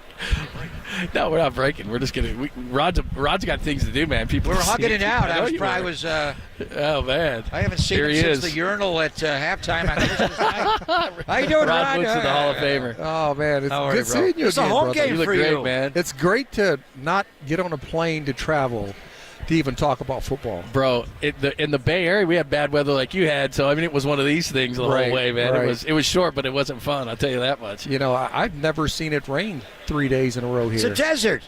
I mean, it's just like, I'm like, what happened? Asked my wife, I said, has it rained 3 days in a row? Has it rained 2 days in a row here before? Like, I don't remember that. It's like the Bay Area in the summertime. So when did you move down here? I moved down here in 2019. So right after we got fired in 2018. The Raiders. And then with the Raiders, and we let my youngest daughter graduate high school. And as soon as she graduated, the next week, we was in the car. We were here. Bought it. We found our home, bought the home, moved in, packed everything up. We got here like at 1 o'clock in the morning. Been here ever since. Love it. Wow. Never will move. That's awesome, We'll never man. move. Love the area. Well, it is great to see you. I was walking around here earlier when I first came in, and I saw you on TV. The goatee's looking good. You're looking good as always. And I got to tell you, we miss you, man. That football hour we all used to do together was so much fun. That was fun. And we even did it in Arizona a number of years back. But, man, I tell you, we got such good reviews when you and Bill, and we would do that. That was so much fun. We had a great time, man. I wonder what Bill's doing with himself. I don't know. He's kind of got under. He's got other issues he's got to deal with. Probably, there was one show in particular. Oh, man, that we you can guys remember, almost went at each other. That was fun, man. That was a good time. So, the Baltimore Ravens and what happened to them against Kansas City. You called that game, obviously, and Spags' defense did a tremendous job. It was the one scramble drill over the top to Zay Flowers, the 2 red zone takeaways on the goal line, with the punch by McDuffie and L'Jarius Sneed, or the pick in the end zone. Just what was it about Spags' defense that day that just suffocated that offense, right? I just think, obviously, their defense was great all year long, Kansas City's. I just wasn't. I think this is across the board for any Raven fan. I think everybody's trying to question mark, like, where was this offensive game plan? Like, you've had the most rushing attempts in the National Football League in the regular season, and then you come into the AFC Championship game and you only run 6 times to your running backs, and I think a total of 11 times, which is some of the scrambles that Lamar had was a part of that. Right. That was a question mark. But listen, what Todd Monken did throughout the whole year for the Baltimore Ravens offense, how he got Lamar Jackson to be such a better quarterback, how he got him ingrained into putting his intake into the game plans was tremendous. And unfortunately, the one game they had to play their A game, they played their worst game. And second half of the defense, they played great, but they didn't play a great first half of the game. See, I'm looking at this with Spags very similarly with our running game. Christian's different than your backs and Lamar. but it's the same concept. And what I thought Spags did, and you called the game, and I just thought he brought a lot of run blitzes. He was bringing guys down in the box. Those linebackers are fast, and he kind of slammed the run, took them out of the run game. Yeah, I mean, the one thing that he was doing, he put a lot of bodies in the box. But when you put bodies in the box, what do? You count the box, and if you're counting the box and you do have a check, you go to the passing game. Right. Well, they didn't really go to they went to the passing game, yes, but there really wasn't a run game to it. I mean, if you really look at how they played, they had 6 rushes from the running backs throughout the whole game. 3 by Gus Edwards and 3 by Justice Hill. That right there is remarkable. I mean, when you have the most rushing attempts in the NFL throughout the whole year and only have 6 to your running backs, was like you didn't play to your strength. Everything that they did well throughout the whole year, they kind of did the opposite, and that's why I said it's it's kind of a head scratcher. Was he trying to outsmart them? Like they think we're going to do this, we're going to do that? I don't know. I mean, I thought Todd had great game plans throughout the whole year, and I think Lamar got so good at throwing the football outside the numbers and throw the ball down the field. I don't know if he was just really comfortable and say, hey, we're going to let Lamar go. But again, I still believe that you had to be able to run the ball at them, and every time they did a couple runs that they had, they were getting 10 yards. You know what this reminds me of? The 2000 AFC Championship game. The Oakland Raiders are the number 1 rush offense in pro football, and your Baltimore Ravens come in. Bobby Hoying was the Raiders' leading rusher that day, Rod. They had 24 yards rushing. You slammed the run game after you busted Rich's shoulder. Yeah, before the late, great Goose, Tony Saragusa, body slammed Rich. So that's unfortunate, that they didn't play their best games, in that championship game, talking about the Baltimore Ravens. But I'm pretty sure they'll be back. Yeah. So what do you think of this matchup? I mean, the Niners' defense isn't quite what they've been, certainly when they played Kansas City last time. But, I mean, you've seen Kansas City. The 49ers. What do you think? Yeah.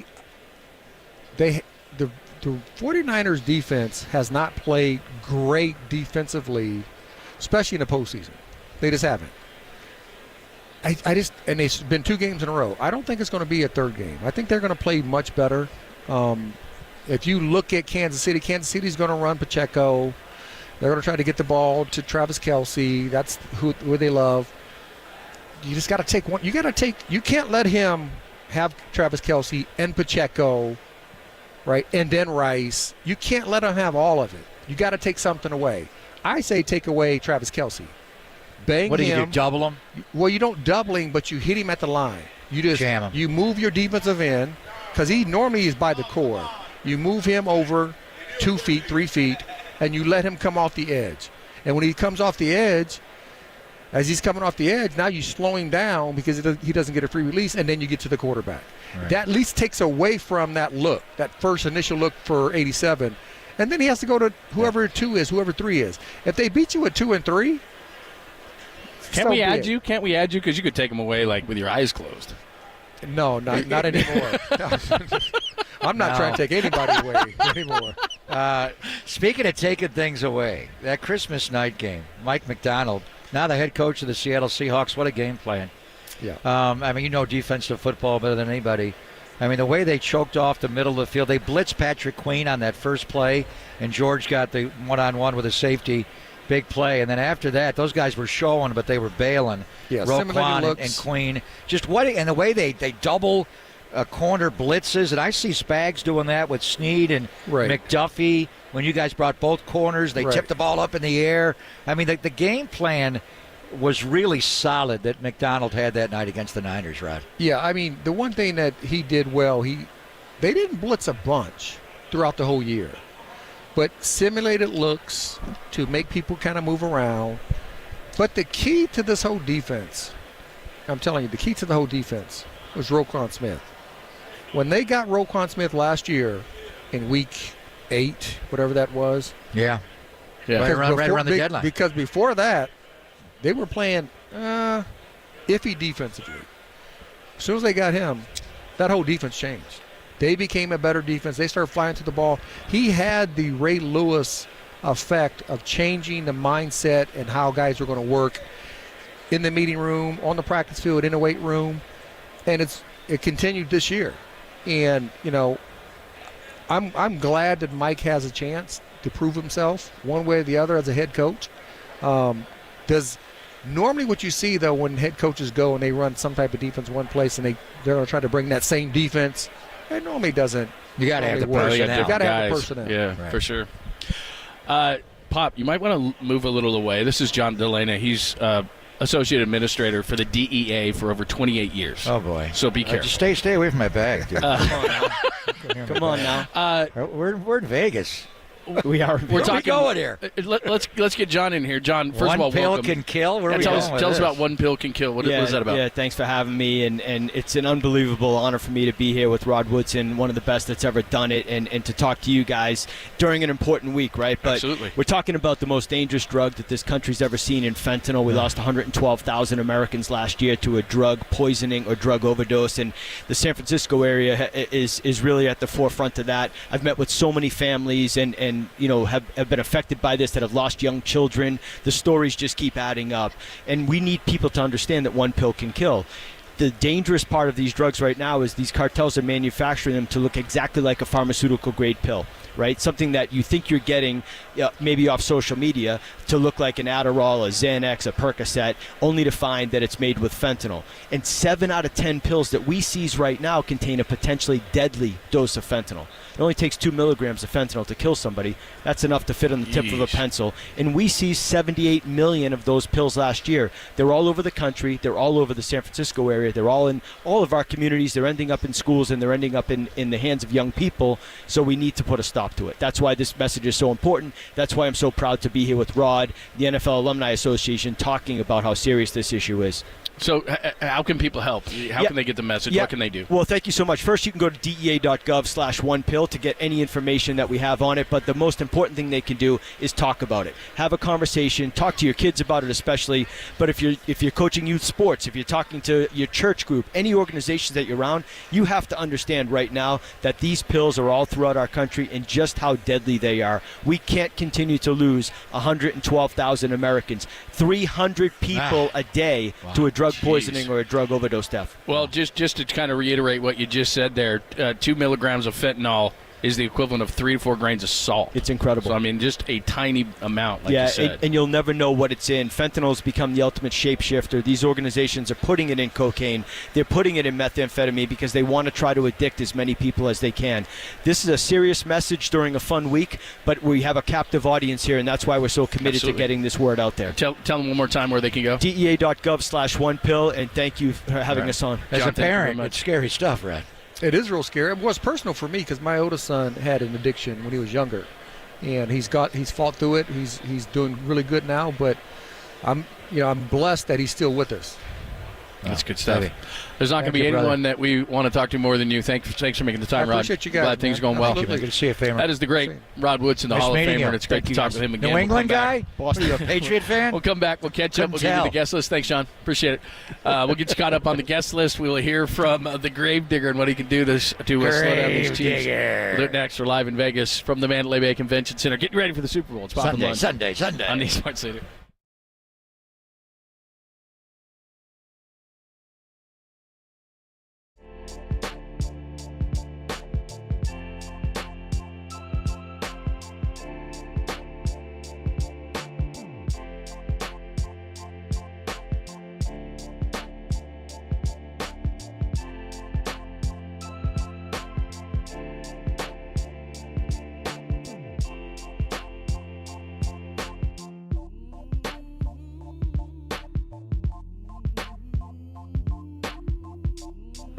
And it's Greg Papa on Radio Row, and I'm feeling refreshed after a terrific night of sleep last night. Much better night than the night before. But I didn't have my sleep number bed, so it was just so-so. But I do have a sleep number bed at home, and it's where I get the best sleep I've ever had in my entire life. And so many NFL players, I think it's 80% of the NFL sleeps on a sleep number bed. So you need one now. And you can get one at a nice savings because Sleep Number has the President's Day sale going on right now.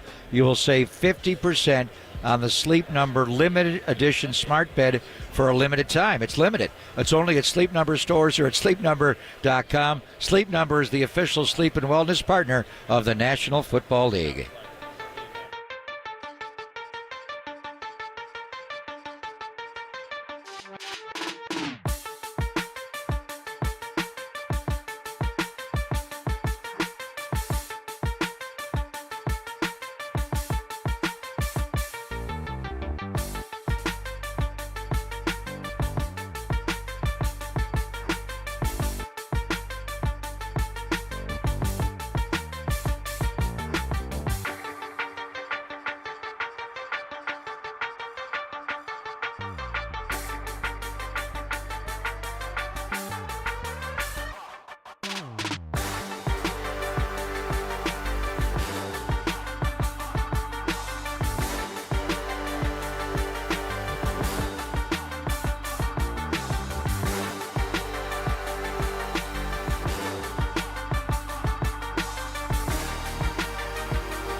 Sunday, you'll hear Greg Papa's call right here on The Sports Leader. But till then, he's with John Lund live from Radio Row in Vegas. Sponsored by Xfinity Internet, the best way to stream your favorite live sports. Xfinity, the ultimate entertainment experience on KNBR, The Sports Leader. This kid's got like such a maturity about him, such a quiet confidence and like level-headedness. And I really, just having watched him from afar even this week, I think he's handling it so well. He's having fun with it. Like you saw that on kind of opening night media day, like him having fun with questions in the process, but no bones about it. You can see the focus, right? And I think he'll rely on the routine. This team's been there, Kyle and this offense. It's so well structured in how they go about their business, and I think Brock's certainly an amazing extension of that. So, you trust what's got you here, and I think that's what he's going to do, right? Like it's relying on certainly what you put together as far as your preparation and how you feel like you need to get best prepared for the game, and he's going to do that. Like I don't think he's going to let any of this noise and certainly the exterior kind of distractions get to him. He's going to go about his business and get ready to play on Sunday. That's Alex Smith, which that makes us harken back. Thanks for joining us, Pop and Lund. We're live in Vegas, the Mandalay Bay Convention Center on Media Row, and it just gets crazier by the day. We've already heard from Nick Wagner and Rod Woodson. Bottom of the hour, we're here from our good friend Marcus Thompson, and he's going to saunter on over from the Excalibur. He was angry that he had to stay at the Excalibur, so we'll ask Marcus how it's going. But as required reading before Marcus joins us at 11:30, check out his latest piece on Klay Thompson in The Athletic, and of course we'll talk a ton of Niners with him. Javon Hargrave will play our conversation. You and I tag-teamed him on Monday night at opening night, so we'll talk to him. He played in the Super Bowl against Patrick Mahomes last year, so he's got a first-hand account of everything. So we'll do that in about 15 minutes.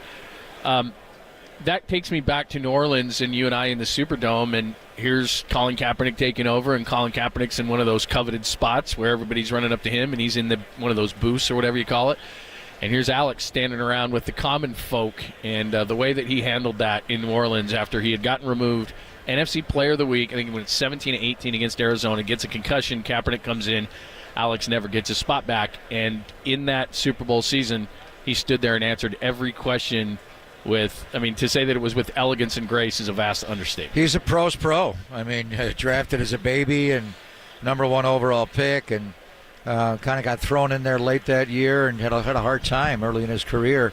It's amazing when you look at his Niner career. He's a Niner for 7 years. He actually ended his career with a winning record at quarterback, 38-36-1, after some 2-5, 7-9, 2-5s, 5-5, 3-7. But then that first Harbaugh year when they went 13-3 to the NFC Championship game, that was his chance to play in a Super Bowl. The next year he was 6-2-1. And was the NFC Offensive Player of the Week, got concussed. And I know Harbaugh was fascinated with Robo QB, but to me, they would have been better served to keep Alex Smith and not made that trade. And the moment they made the trade, I knew. I told you, we were in studio when it went down, and I was doing the Raiders then. I thought, wow, you put Alex Smith to run Andy Reid's offense with all that pre-snap motion. And I remember when Tyreek Hill would go on the jet sweep motion, he would hit the left guard, and Alex Smith would take the snap right then from Mitch Morrison. I was like, how did he step back, turn, pivot, hand him the ball like that? His ball handling and his footwork, amazing. And they went there right away and won at a high level. They had remember the shootout in the playoff game against Andrew Luck and the Indianapolis Colts? He had some big games. But then along comes Patrick Mahomes. He sits 1 year. Alex grooms him. Every time you hear Patrick Mahomes talking about Alex Smith, and, Jimmy, I think to some extent was able to pass that on a little bit to Trey and Brock, but not like Alex. Alex is just such an open guy, the quality of the man he is, the husband, the father, and everything he's gone through with the injuries, and he's a great guy. And he's become a really good analyst on TV. He can articulate what he sees, and then the visual, he's really strong. He's going to get better and better. And he's a guy who's been defending Brock all year because Brock has the game manager label. I think that's what made Alex Smith so great. He didn't have a lot of the abilities of his contemporaries, but he was just so smart.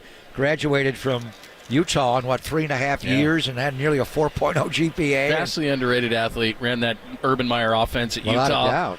They went to the Fiesta Bowl. They were They were the first team that was a non-major team. They beat Pitt in that game, 35-7. Alex, the first pick of the draft over Rodgers. I mean, for him to come back from the adversity that he did as a 49er, then in Washington, and he's just one of the good guys, man. And he brings something that ESPN does not have, and certainly lost when they let Steve Young go, which is a guy who actually doesn't do all the bombastic crap and actually talks about the game and gives players credit. And if there's an issue, Alex will actually say, like he did, about a week or so ago, that he's afraid for the Niners defense, that the run is an issue. So I love what Alex is doing. I got a ton of respect for him, and for him to fight back, hearing all that stuff about Aaron Rodgers and go through the injuries and the change. And people forget, man, they went down to San Jose State. That was the first year you and I were together in 2011. After the lockout, Harbaugh gets hired. He goes down, takes charge of the receivers, goes down to San Jose State, and they go out and go 13-3. That's bananas. And lost the NFC Championship game at home because of a fumbled punt in the rain. So he was about 10 years too early. Yep. If he was drafted later, they would have let him play in the shotgun. Everything was under center as a rookie in 2005, and he just had to get the footwork down. It took him a long time, but he's smart. And you mentioned his athleticism, he can run. And Brock Purdy, and you heard Alex talking about Brock, I'm going back to my notes when he was drafted, and the Niners took him at 262 in 2022 here in Vegas, and I started watching his tape at Iowa State. The beginning of everything I wrote down had to do with Brock Purdy as a runner. Zone reads, rides the mesh point well, runs the speed option, the down-the-line option. They ran design runs for him where he would run quarterback sweeps and draws, and then I got into him playing quarterback and everything, but I thought, wow, he could really jump in for Trey Lance, and what the Trey package was, the Fargo personnel, Bison personnel. Yeah. Kyle talked about it when they ran him even when Jimmy was starting anyway. And then you see the way he ran in the NFC Championship game against the Detroit Lions.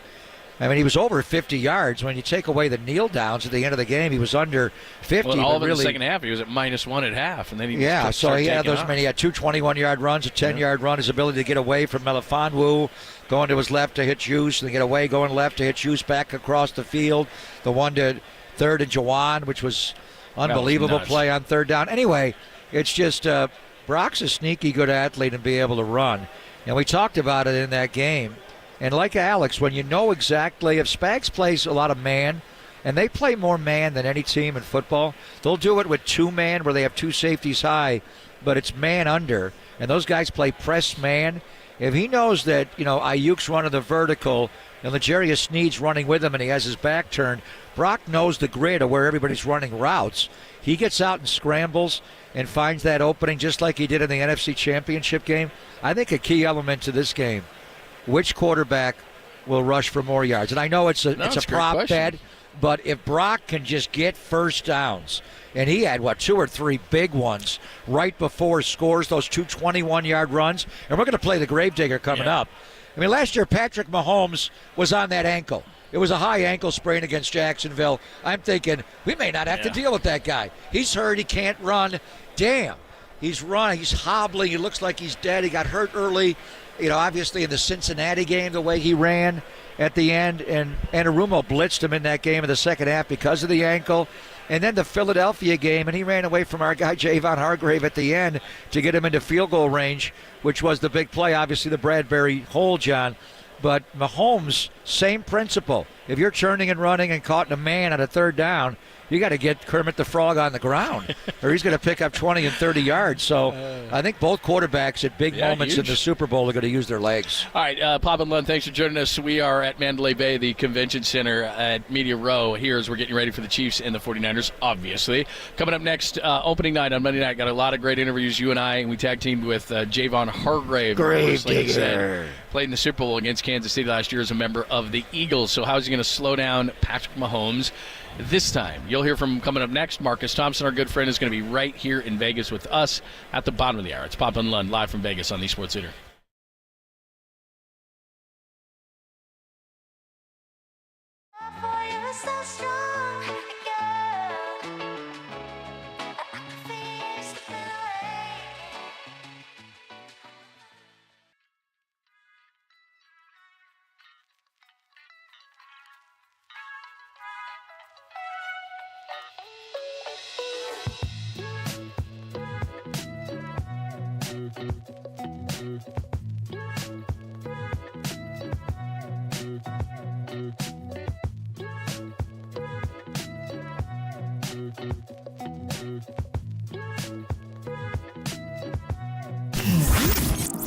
Here's what's trending now. Trending now.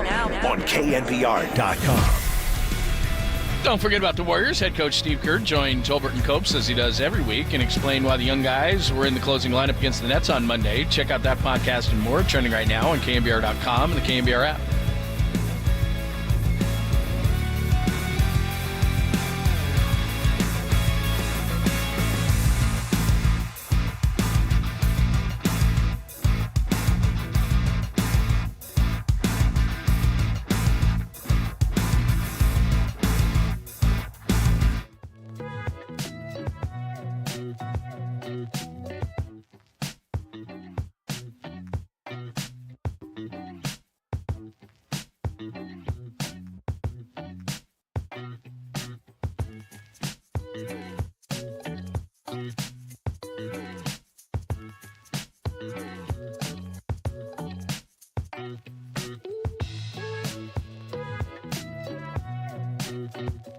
It is always great to talk to our good friend Steve Moskowitz. He has the answers to all of your tax issues. And today, Steve, we're talking about unfiled tax returns. How do we handle that? You call us, we take over for you. This is such a common situation. So many people have this problem. The number one reason people don't file tax returns is because they didn't have the money to pay the tax return originally. So they made a mistake. They didn't file year one. Then year two comes around, and they still don't have the money, and they say, well, how can they file year two when they didn't file year one? And there's other problems too. Maybe they don't have their records, or there's been a change in their life. The spouse left, or the bookkeeper left, and they don't know where their records are. Somebody else filed the return. It feels like somebody pushed you off the deck. You're drowning in water way over your head. You don't know what to do. Just turn it over to us. We'll get all the records the IRS has on you, all the records the state has on you. If you can't pay your taxes, that's okay. We'll make a deal for you. But don't ignore it, because the IRS hired all these new agents, and a lot of them are on the track looking for people that haven't filed returns. And you do not want an IRS agent going to your customers saying, don't pay you, pay IRS, because that can put you out of business. Let us just take over for you. We want to do everything for you so you don't have to talk to them, deal with them, have anything to do with them. We have a lot of experience doing this. We even have all the old back forms. Just call us. Let us take over. Simple. Just go to MoskowitzLLP.com. Steve Moskowitz and Moskowitz will help you all out. So, or simply call 888-TAX-DEAL. It's 1-888-TAX-DEAL.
faithful. Before John hosts the pregame on Sunday and before Greg calls every super snap, they're revving you up from Radio Row in Vegas. Sponsored by Xfinity Internet, the best way to stream your favorite live sports. Xfinity, the ultimate entertainment experience on KNBR, the sports leader. Quick throw. Tony's got it. Tony walks in.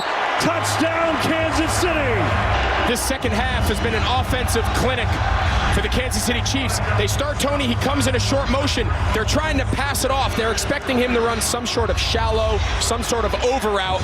Two guys end up going with Travis Kelce, and he's wide open for a walk-in touchdown. There you go, Super Bowl last year, Javon Hargrave. So this was Monday night. It's Pop and Lund. We're live from Vegas.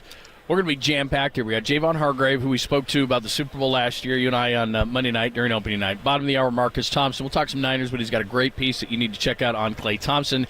And at 11:45, Michael Robinson, the former Seahawks running back who's got a Super Bowl ring, is going to join us from NFL Network, and he was part of the MC group for the NFL Network on Monday night at opening night. So he's going to talk to us all about Super Bowls and the Niners and the Chiefs. But let's get to Javon Hargrave, and I believe you just cut to the chase. Well, and Kadarius Toney's not going to play in this game. Sky Moore's not going to play in this game. He's on IR. We'll see if Toney plays or not. Doesn't seem like it. But anyway, those double moves they ran against Phillies and the pick routes and the goal line were big plays. But it was a tie game coming down the stretch, and Javon Hargrave got penetration on the Eagles' offensive line, the great Jason Kelce, and then had to chase down Patrick Mahomes from behind. And that scramble got him down to the field goal range. Obviously, the hold on Bradbury was huge, John, and they kicked the field goal from Butker to win the Super Bowl and for Javon Hargrave to lose the Super Bowl. So we went back to, as he gets ready to play Super Bowl 58, him playing the same Kansas City Chiefs as an Eagle last year in Super Bowl 57. So I was watching a highlight of last year's Super Bowl. You were the one chasing Mahomes. Man. Could you run him down in the open field, Gravedigger? Come on, man. That boy a little fast. They got to stay within my box. He definitely took off, though. He took off on me. So you played him, obviously, in this game last year? Yeah. I mean, that was a shootout. What's it like to try to hem him in the pocket? I mean, he's tough. I think he wasn't the best to do it when it comes to seeing the rush. It's like he see it from everywhere. So it's really hard to rush him because he going to make you work for it to come get that sack. You guys never sacked him last year. You had 70 in the regular season, never got him down. Man, it was a lot of things going on with that too, though. But we didn't, though. We did. We definitely did. It was definitely tough trying to get to him. What kind of problems does this offense present? You know it. What are the issues with it? Stop it. I mean, 15, he make it roll.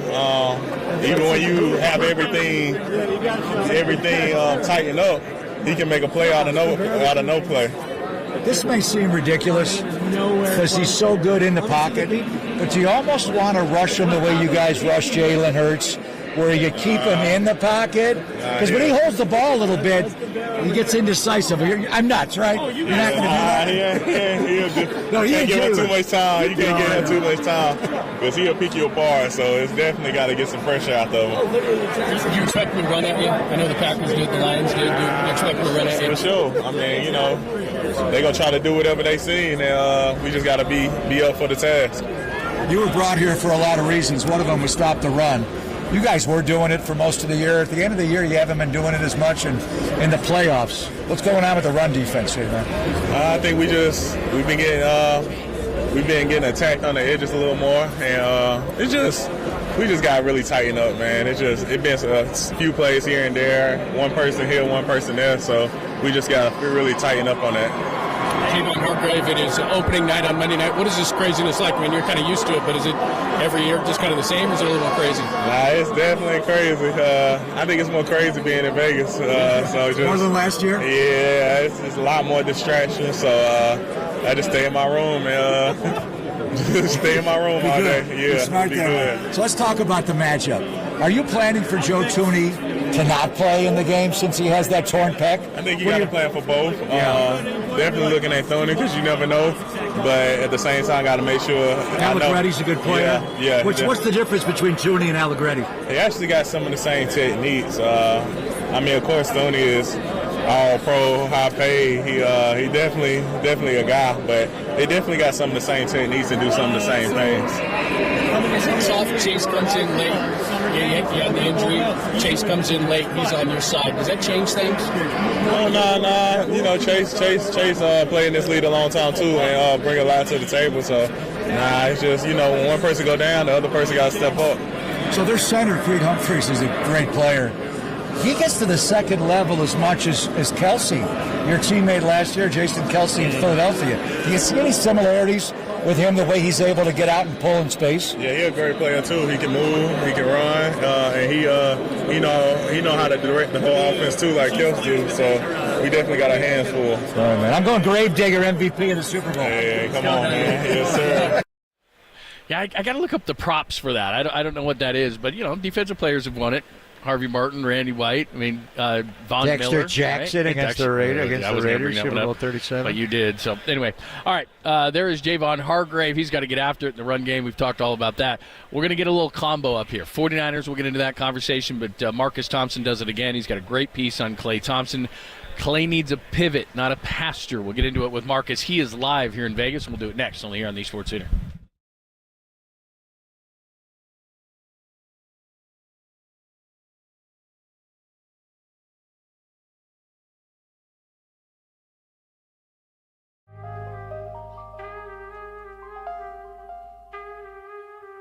Hey, it's Greg Papa, and I got great news for you. Mortgage rates have come way down a lot in the last couple of months, and Loan Pronto is helping folks take advantage of fixed rates with APRs in the fives. If you got stuck with a crappy mortgage rate last year, Loan Pronto can help you switch out of it. A much better payment right now, and they can do it fast with no appraisal and no cost. So lower your payments right now. If you're buying a new home, and the rates have come down as well, so Loan Pronto can and will beat anyone else's rates with no closing cost, or maybe you just need some cash to pay off all those credit cards from the holidays. Loan Pronto can get you hooked up with an express equity line at a great rate and keep your main mortgage intact. You can get $50,000, $80,000, $100,000 out of your home's equity in about 5 days and use the money to get credit card debt relief for 2024. So don't wait for rates to go back up. Seize the moment and snag a great offer for a new home purchase, a full refi, or just get some cash out of your equity. Loan Pronto is the place to call. 415-808-5721. 415-808-5721. LoanPronto.com. Again, the number 415-808-5721.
Faithful, Papa and Lunder live from Radio Row in Vegas, getting you set for Sunday Showdown. Sponsored by Xfinity Internet, the best way to stream your favorite live sports. Xfinity, the ultimate entertainment experience. On KNBR 104.5 and 680, the sports leader. You can't let him have Travis Kelce and Pacheco, right, and then Rice. You can't let him have all of it. You got to take something away.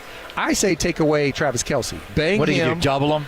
Well, you don't double him, but you hit him at the line. You just jam him. You move your defensive end, because he normally is by the core. You move him over 2 feet, 3 feet, and you let him come off the edge. As he's coming off the edge, now you slow him down because he doesn't get a free release, and then you get to the quarterback. That's our guy, the Hall of Famer Rod Woodson. We just thought, we could put Rod in a time machine and put him one-on-one against Kelce, and then that's solved, and we move on to number 2. We're live in Vegas at the Mandalay Bay Convention Center, and things are getting real when Marcus Thompson's just popping into town. Of course, check out his great stuff in The Athletic at Thompson Scribe. You follow him along, and one of his best pieces, and that's saying a lot, is latest on Klay Thompson. Klay needs a pivot, not a pasture, and we'll get into that in a second, but he just got into town. What's happening? Yeah, man, I pulled up on my private jet, known as Trent Southwest. Williams drive you and fly you on Silverback? A little Southwest action, Well, you're lucky you got in late. Man, the first couple of days, we got in on Sunday. That was not a fun flight, man. Nah, this was easy, man. I had a row to myself. I was chilling, man. It was great. I got 2 drinks. Yeah, that's beautiful. You just landed and rolled just right landed. Here? Yeah, just pull So what do you up. think? What do you think of Media Row? Yeah, it's huge. It feels large. It feels Vegas. Yeah, Vegas knows. Yeah, it feels Vegas. I'm getting settled. Yeah. About to turn up tonight. Let's go. Let's go. It's going down. I backed off last night because I knew you were coming tonight. Monday night we rough get it first hard. night. Monday night. Rough a lot first of night. Jameson. Oh, it was his fault. A lot of Jameson. Rough first night. Chilled last night. Now we're ready again. We got to hang, man. You and I have never really hung. Yeah. We got to hang, Marcus. I'm cool enough now. Let's do it. Let's do it. Let's do it. Let's do it. All right. Before we get into some Niner stuff, and we've been talking it nonstop, but I know we'll get into it. Your piece on Klay Thompson is tremendous, and you talk about a pivot, not a pasture. At the beginning, you're talking about what's sad. This isn't sad. You gave some examples of Roy Jones Jr. is sad. You had a couple of things like that. Jose Canseco had what in the minors? Yeah. Wow. What 167 or something crazy. Yeah. But your point, I think, in the piece here is, and look, we all struggle with it, man. We get older, but Klay is doing it publicly, and he's struggling to find out who he is on a basketball court right now, it seems. Yeah, it's tough. It's really, to me, the difficult part to watch is that kind of like somber reaction after a win. And that's where it's really getting to him. When you can't even front, how it is. Players will be mad, but they'll say publicly, "Oh no, we got the win. That's all that matters." Like he wasn't even playing those games. He was like, "Yeah, nah, this hurts," because part of me gets it. Like low key, he didn't get benched, I guess, at the end of the game for a hot Moses Moody. This is Guy Santos who took his. That's wild when you think about it. But that's kind of the state of the Warriors. I do just feel like when he plays smarter, when he stops taking the shots where it's I'm Klay Thompson, I'm curling off the screen and I'm letting it fly. If he cuts that out, that's part of the problem there. When he's under control, he's passing way better than he normally does. He can play. He just got to get that other dude out of his head because the other dude is night. Yeah, I still think he can be effective, but at certain nights, and we talked about it a long time ago, and you brought it up, that Steve has got to be open-minded to a closing lineup. I think he'll stay with him in the starting lineup, but when it's closing time, whether it's Guy Santos or Pajemski in that lineup with, Andrew Wiggins and Kuminga. Yeah, positively good. And Draymond works. Anyway, so here we are. We got a trade deadline coming up in a little over 24 hours. Tomorrow, so they're not going to trade Klay, but it's the final year of his contract. Last spring he's talking about super max, and then the offers about much less. Yeah. What do you think? They're not going to trade him, right? And then in the off season, do they try to re-sign him? Does he go play somewhere else? What is the beyond this season view for Klay? I think the ball will be in his court. I don't think they trade him. Number one, I just don't think there's anything on the market you can get that makes it worthwhile. Because whatever his flaws are, he's still a critical spacer for Steph Curry. You still gotta guard Klay, so that's important. But I think it's a reset in the offseason. I think Mike Dunleavy will have a nice, comfortable number that Joe Lacob is fine with paying. And Clay will decide, does he want to finish his career with the Warriors and play with Steph and Draymond at a number he might not have thought he would get, or he can go get that number.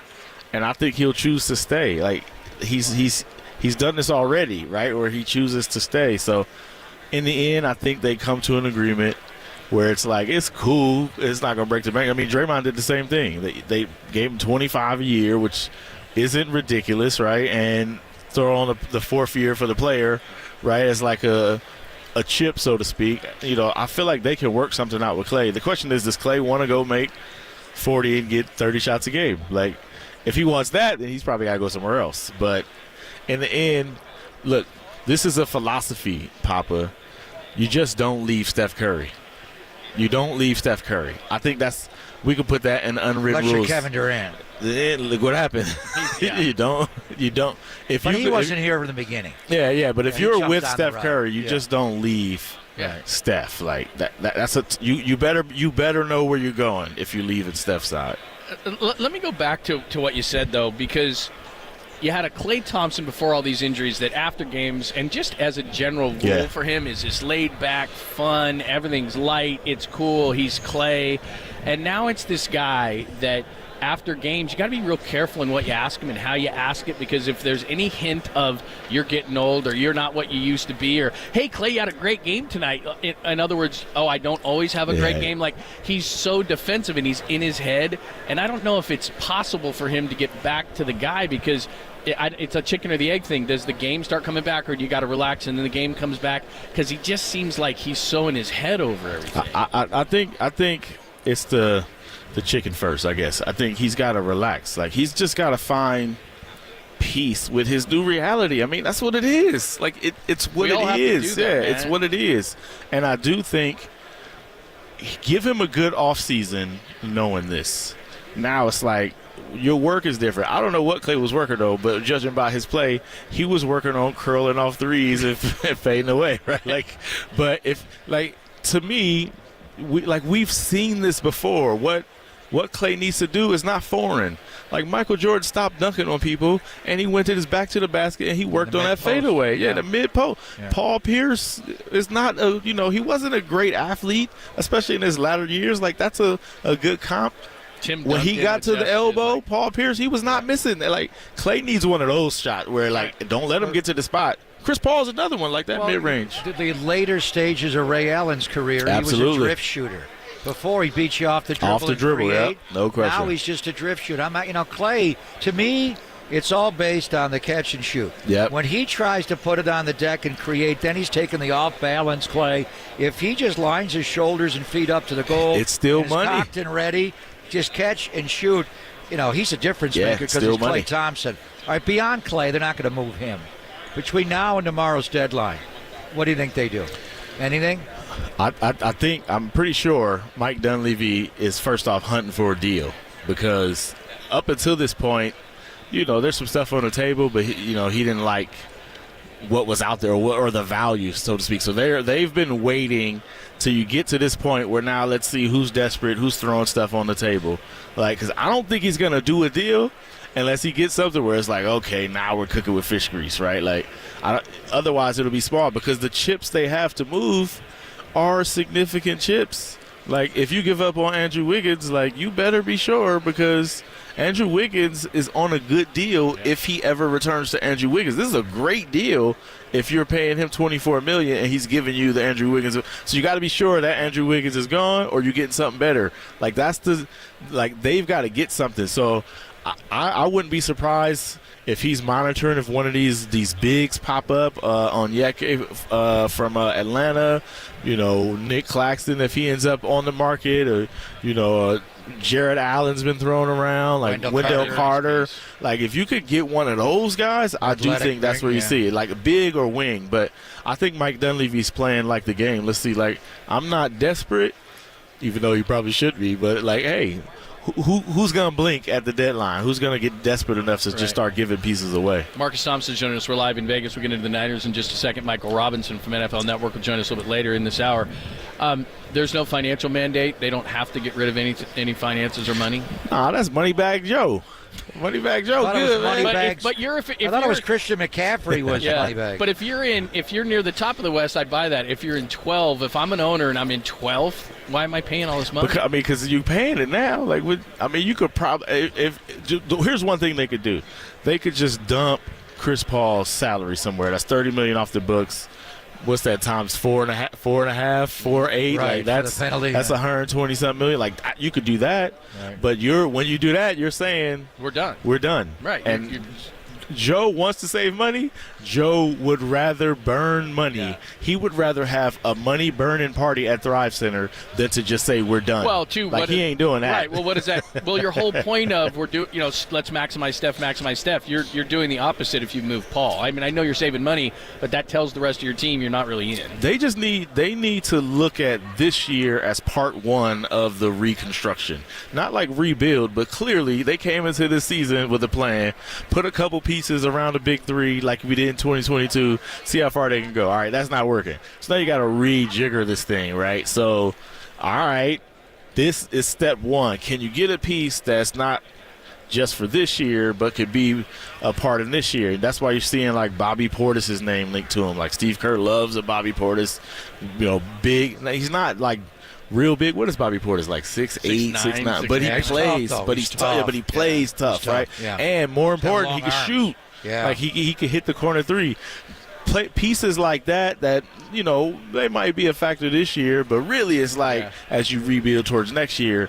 To me, that's what Mike Dunleavy's got to do. Figure out what's the move you can do, like the move ahead of the next move, or you put all your chips in the offseason. But I don't think Joe is just going to be okay with the plan. Like, all right, let's just ride this out, finish 15 seed, get a pick in a not great draft, and I'll save $100 million. Like, that's just not how Joe thinks. Right. Golden State Warriors have won 5 championships. Rick got 1, and this group, Steph, Clay, and Dre, have gotten 4. The 49ers have 5. Do the 49ers go back on top for Bay Area supremacy? Do they find a way to win this game on Sunday? I think so. And here's why. You're the first person to pick that. I think they're going to win. But that's why I think they're going to do it. Every time you get that feeling where it feels like it's all leaning one way. That's how I feel. I'm like, I feel exactly every time that happens, and hold on, are you telling me nobody's saying the 49ers? And then I'm sitting here trying to figure this out, and I don't really see that many advantages, right? It's like, is this a no-brainer? It's based on the playoff games and everybody's overreacting. Absolutely. It's like, wait a second. I remember feeling this way like remember Tom Brady, 19-0 or whatever? No, of course they're winning. Eli Manning beat them, dude. Whenever everybody is on one side, I start getting nervous, and everybody's the Niners are actually favored. They weren't. Which is weird, right? You just got into town. Everybody we talked to, how are they favored? What's going on? The Chiefs. This Chiefs hat. I saw the ESPN experts. 64 of them, 49 picked the Chiefs. Like nobody's picking the Niners. Picking the and Niners. I'm with you. Marcus is. I agree with you. So, it's this vibe in one way, go back the other thing. So when they win on Sunday. Is the MVP CMC or the guy who shed the game manager label forever, as you wrote, the Brock Star? I'm going with CMC because that's how they can win. And he's so good. Like, to me, like, the reason the 49ers don't have number 6 yet is because Patrick Mahomes just, like, showed up as, all right, I arrived as an all-time great. Like, at this level, these teams are really good. It's going to come down to, like, who's great. And, like, Christian McCaffrey's incredible. Like, he's incredible. So, to me, I feel like this is a big CMC game. They win because of that. I mean, obviously, it could be Debo. I definitely could see Purdy playing well. Spagnuolo is a scary dude, though. He is a terrifying one game against a dude who, like, really is, like, 20 games into his career? Like, that is a terrifying proposition. But Christian McCaffrey is that good. And off of him, like, everything flows. So if they win, I'm going to see it. Here. I was just visiting with his dad, Ed. Thanks, man. Welcome to Vegas. Let's hit it, baby. All right, what do I do now? It's early, man. Let's go. I need to get something to eat. I need to get a nap. I need to get ready. I'm off at 2 o'clock. Get my liquids in. Off at 2 o'clock. Get hydrated. Because when it's on, you know what it's like here. It's on, and then you're inside, and all of a sudden you look at your watch, it's 3 in the morning. I'm so terrified about this weekend. I'm having visions of the 07 All-Star game here. Like, it was bad. That was bad for the Dude, if he's in your vision, it's going to be bad. How do the players not go into a sports book? Bro. How the hell do you avoid that? Let's see. Let's see if they can try, right? Yeah. Homies, that's how you do it. Get your homies in there. All right, the great Marcus Thompson is joining us. Check out his latest. It's a masterpiece as always. Klay Thompson needs a pivot, not a pasture. Check it out in The Athletic. We'll come back. Michael Robinson's going to join us from NFL Network. He resided over Monday night. It was a good time. We had a chance to talk to him. Plus, he has a Super Bowl ring with the Seahawks in Super Bowl 48. We'll talk to him about that next, live from Vegas. Pop and London on the Sports Center.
Hey, it's Greg Papa at Radio Row. Whether you are retired or planning on being retired, when you want to know if you're paying too much in fees or taking on too much risk, of course you would. Or even going to be able to live the lavish lifestyle that Michael Robinson now lives in retirement you've always envisioned. So for more than 3 decades, Greg O'Donnell, who, by the way, is here in Vegas, and he loves Bay Area sports. He's been helping people just like you plan, protect, and pass on their wealth to their loved ones. So if you're interested in learning how O'Donnell Financial Group can help you and your family, then give him a call. Greg and his team are a breeze to talk to. There's no cost or obligation. Call them today, 866-496-2300, or visit online, o'donnellfinancialgroup.com. That number again, 866-496-2300, because planning is a process, not a product.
Voice of the NFC champion 49ers, Greg Papa, and our game day host John Lund are live from Radio Row in Vegas. Sponsored by Xfinity Internet, the best way to stream your favorite live sports. Xfinity, the ultimate entertainment experience on KNBR, the sports leader.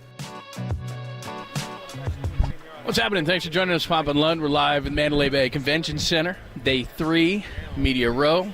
Papa and Lund getting ready for the Super Bowl, Niners and Chiefs. And this guy did it. Well, he's number one, he's a former Niner, former quarterback, but former fullback. He might be the only person in history who can say that. Did a great job on Monday night when we were at opening night. The television star. Everything. Oh, man, stop it. He is the real Mike Robinson joining us. Looking live clean today, man. I'm trying, man. I'm trying to be like you guys, man. You know What's what I'm saying? What's that ring you got on there? Yeah, you know. It's another NFC West team. We were at that one. We were at that one. And you deserved an extra bonus for the beast mode. You were the actual fullback on and off the field for the Super Bowl. Well, people don't understand. I talk to young players all the time about this because that video is shown in NFL locker rooms, and guys like, man, what were you doing? And I'm like, well, that wasn't planned, right? We were at Media Day. It wasn't this big opening night thing. We were just at a hotel table, and a bunch of people got around us. And I remember beast mode. He started shaking. His legs started shaking. And I'm sitting next to him, and I'm like, you all right, bro? And he's like, dude, this is ridiculous. Am I supposed to sit here for 15 minutes and answer every question? Look at these people. And I remember it wasn't turning a scene. around. It wasn't a scene. And I remember saying, that is so Marshall, oh, man. He's right. And then he asked one question. He answered. They asked him basically the same thing. And I'm like, oh, he's going to flip the table. Let me help my friend out. And then it turned into a joke, and, we smiled, and it was all good. I'm just here so I won't get fined. Just here so I won't get fined. That was the following year. Well, wait a minute, though. It's a whole story from that. I'm just here so I don't get fined. And then he was in the corral. It was like, no, I'm talking about 3 hour, him and myself and NFLPA being on a call to make sure that this is all going to be strict. I was in the media then. They wanted me to be the one to do it because they thought he was going to be the one to talk.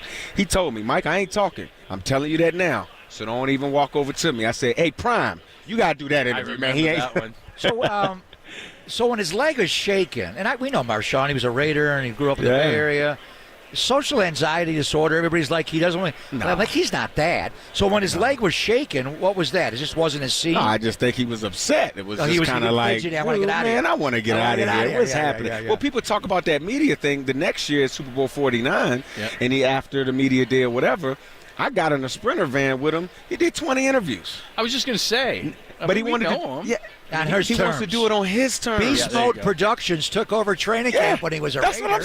He was like, it was awesome. It was a reality show before reality shows. It was awesome, man. Yeah, he was special. He was special. He's awesome. So, one other thing I remember about you when you were lead blocker for Beast Mode, was you would play the fullback position and the true eye as a lead blocker in a 2-point stance. Yeah, not in a 3-point stance. The first guy that I saw do it, I'm like, why is he standing up? Well, I got to see the second level of that defense, man. When I get in a 3-point stance, you're looking through your offensive line's feet, and yeah, you can see the differences in the feet, and I know my offensive lineman cleats, and I know the defensive lineman guys, but it's the second level.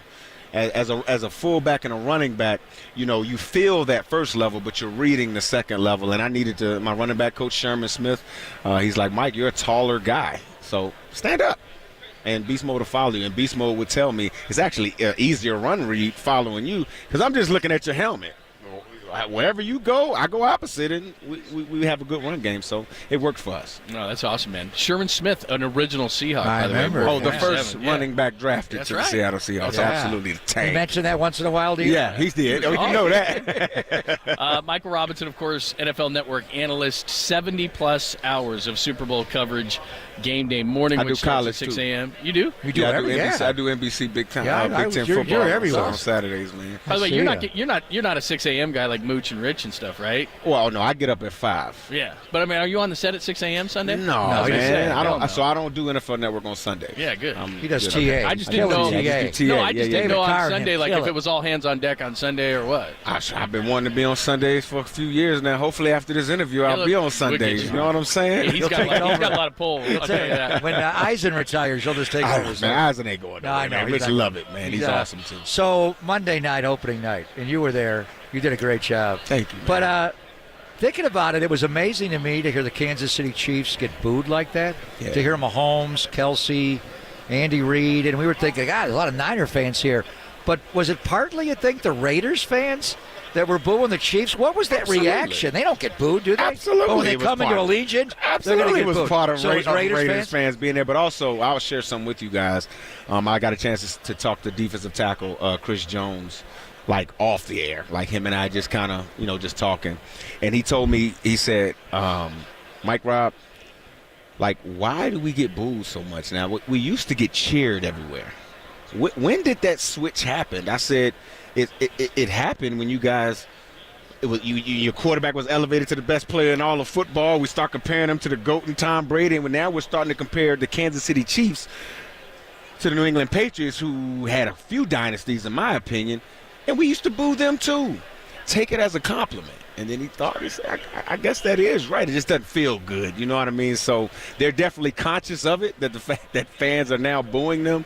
But I just say it's a result of winning too damn much. Are they going to have to use the silent count on Sunday? They might, man. They better practice it. It's supposed to be a neutral site, right? They better practice it. They might have to. And I don't remember if that happened with your Seahawks because we're in the Bay Area and we booed you all the time just because you were the Seahawks. Yeah. But that's what happens, like you said, when we win. That's America. So someone's successful, we build them all the way up, and then we're like, well, he's too successful. We want to tear him down. That's the Western way, man. Right? I mean, the Yankees and Duke. Right. That's what happens. I mean, man. but you guys, you started with the Niners, for those who don't know, you were quarterback, you went fullback, but when you went up to Seattle and you were there when it started to really grow, and then the defense, and then beast mode came there, and Russ and all that kind of stuff, and did people start hating on you guys? Because at first it was fun, but Sherm would do that, and you guys kind of reveled in that. Some people don't do that. Some people don't like playing the villain, but you guys did. Yeah, we played the bad boys. We played the bullies, and I remember going to that Super Bowl 48 Super Bowl, and Peyton Manning, Denver Broncos, they broke every offensive record that we've ever had that season. 600 plus points. Yeah. I mean, they broke everything, right? Scored 40 a game. And honestly, like, I remember watching the game the week before. Me and Beast Mode went to running back meeting room. We watched one quarter. That's all I've ever watched of the Denver Broncos. We watched one quarter. And we looked at each other. We said, man, this is not going to be close. And we closed it off, and we went and got in the hot tub. What'd you see? Well, a couple of different things. They relied heavily on Peyton doing everything. So if Peyton had an off day, they lost. If you figured out Peyton, they lost. And Dan Quinn, who was our DC at the time, he walked up to me during one of the practices. He said, hey, Mike, I got a nugget for you. I said, what's up, man? Holler at me. He said, Peyton Manning, on passes over 18 yards, he is 18% completion. 18, his number. Under 18 yards. He didn't have his legs that year. He didn't. He was on his way to being done. He was crippled. He said under 18 yards, he's like 89%. Oh, yeah. So you guys I said, just so y'all just sitting there like Sit on the 12 yards, shortstop. huh? Yep. He said, yep. And if you ask Richard Sherman, Right. Richard Sherman will tell you, if they did a double move, we would have got beat every single play. But we knew Peyton couldn't throw it. Right. So you defeat Peyton. That's number one. Number two, they only covered 9 kickoffs all season because they play in Denver. Yep. 9. Right. Out of the 9 that they covered, 3 got returned for touchdowns. 2 got called back. So it didn't show up in the official stat. So if you're just reading the box score, you're like, oh, man, they're a pretty good coverage team. No. Percy they gave Harvin. up 3. He So we bullied- knew that as was soon it. as Percy Started got the second football, half. didn't Yeah, matter how the second ball half. was kicked. Yeah. Just get the ball in his hands. Yeah. Them tight ends and linebackers that they had on Well, kickoff weren't going to be able to tackle. Michael Robinson showed us that was the shortest Super Bowl in history. Once Manny Ramirez snapped it over Peyton's head, you guys. Oh, it was a wrap. It was over. He was checking. He was setting up for an audible. Like, It was over. And it's a Manny Ramirez line drive. That was when you started getting the goosebumps. You Like, do, oh, man. you know what? This might It's be our the day. night. Yeah, this is the night for us. All right, this game. And you and John said it. You were drafted by the Niners, and you make the incredible conversion from quarterback in college to he would be with Frank Gore, then he became a blocker, an elite blocker, and a good one. Kyle Juszczyk. When you watch him, and he didn't do it quite the way you do it. He does it a different way. He lines up everywhere. He's not really a fullback. We call him an offensive weapon because he's everywhere. But what do you see from the Niner running game with Kyle Juszczyk? Because the Niners run more 21 personnel than anybody. Thank they you. want 2 backs. I've been saying it since week 2. You love the Kyle 21. Shanahan with 21 personnel puts defenses in a blender. And to me, this game is going to come down to whether Steve Spagnuolo and his nickel personnel can deal with base, because I believe they're going to play nickel to base. If you play base to base, Kyle's going to go empty, and Brock Purdy going to throw for 700 yards, okay, if they do that. So I believe it's going to be one of those types of games. But Kyle Juszczyk, we speak a lot on social media and things like that. Hat placement is always perfect. He's the ultimate utility guy for this offense. And to me, he's the reason why they win. And hear me out here. Because, again, in certain roles, he's a fullback. Lead blocking. In certain roles, he's an H-back, helping with that sponge block on the edge of the line of scrimmage with George Kittle just blowing the outside linebacker out of the door, creating that lane. Yeah, right? Yeah. Empty. He can be in the slot, right? He can run go routes. He can run seam routes. He catches the football. Like, he does it all. And from a defensive standpoint, he's the reason why you don't know what personnel to put out there. So I think he's going to be vital, paramount to the success of the San Francisco 49ers in this game. Mike Robinson has joined us, NFL Network, NFL Total Access. What were those games like, Harbaugh versus Pete back in those days, Niners versus Seahawks, just the physicality of them, the back and forth that you guys did? All right, look, don't tell nobody. Nobody's listening. Nobody is listening at all. So before we used to play them, right, I used to call Patrick Willis and Navarro Bowman, text them. Hey, guy, I just needed to lighten them up just a little bit. Former teammates. Yeah. Exactly. Well, Navarro wasn't my former teammate. It's crazy. I've missed Navarro everywhere I went. You both went to Penn State. But yeah. I'm at Penn State. I'm leaving. I'm training for the draft. I'm getting out of there. He's a freshman coming into the door, right? I get cut from the San Francisco 49ers. The year after I get cut, he's drafted in the next class. Like, literally, we miss him. I just missed him every single time. But the point I was trying to make is, those linebackers, man, those teams, we knew that year the NFC Championship was the true Super Bowl. Like, I remember talking to guys before the game, like, we know whoever wins this game is going to beat the hell out of Denver. And we had respect for the Broncos, respect for Peyton, but there was an edge in that NFC West during that time. There was an edge. Like, to me, the teams were mirrored. You put them in a gym together, we might be homies walking out together. We wouldn't fight. We'd be homies because we were the same team. So, yeah, that's how we viewed that game, and those games were brutal, man. The chiropractor, extra chiropractic work, extra cold tub, and I used to always get in the cold tub after those games because you're dealing with Patrick. It's a physical altercation. He wants to break your neck. Patrick Willis, love him. Navarro Bowman, he didn't care about the blocker. He wanted beast mode. And if he tackled beast mode, I got a negative in my grade sheet. So I just had issues with those guys. And don't get me talking about Alden Smith and Justin Smith. Oh, my goodness. Man. Justin Smith was line up in the tackle and slide 6 inches to over the guard and totally mess our blocking scheme up. Before the play, he knew exactly what he was doing. He would laugh at me right before the play. I got you, Mike Rob. I'm like, he would say that to you? Yeah, I'm like, boy, stop. Cowboy up. Yeah. So you mentioned Patrick. Tomorrow night, NFL Honors. We're going to find out if he's going to the Hall of Fame tomorrow night. Are you involved in the show tomorrow night? Now, I'm not involved in the show, but I was involved in the Hall of Fame show on our network a few weeks ago. Right, I saw that. He was one of my guys that I think he should be in. This has got to be the year, right? What that guy went through to get just to those years he's played in the National Football League, I'm not so sure. There's other great linebackers that's played in this league, but when Patrick Willis put a finger on you, you went down. There wasn't a lot of broken tackles. There wasn't a lot of fighting and whatever. No, you went down, man, and he could run like the wind, and he was an even better person. And I just remember being in some of those stretch lines and, just hearing some of the, we'd just be talking and things like that. He garnered so much respect from his teammates because, again, people knew his story and people knew how hard he worked. He was always the last guy out of the locker room, last guy out of the weight room, and quite honestly, he was younger than me. There were times he pulled me back in the weight room. You know what I mean? And I was a captain. And so a lot of respect for Patrick Willis. I hope he gets in. That was awesome. Thank you, Michael. Yeah, a lot of fun, man. It was good You're to a catch up. TV star, man. You're natural. You ever get nervous on TV, ever? No, man. Never? Well, I went to school for this. This is what I wanted to do. When I got in the National Football League, I created the Real Rob Report. We had 15 million views. I edited content. I wrote script. When I got to this point in my life, I wanted all my mistakes to be out of the door. So I made my mistakes when I was a football player. You know what I'm saying? You're smooth. Part of it, man. Good to see you, man. We're that ring proudly, champion. The real Mike Robb. Make sure you're following him again. NFL Network, NFL Total Access. That is Michael Robinson, Super Bowl champion, former 49er. Out of Penn State from 06 to 09 was with the Niners. All right, we'll come back. We'll reset everything going on here at Vegas. We still got some stuff that we got from Monday night as well, and more great guests. That was Michael Robinson from NFL Network. It's Poppin' Lund live from Vegas, only here on the Sports Center.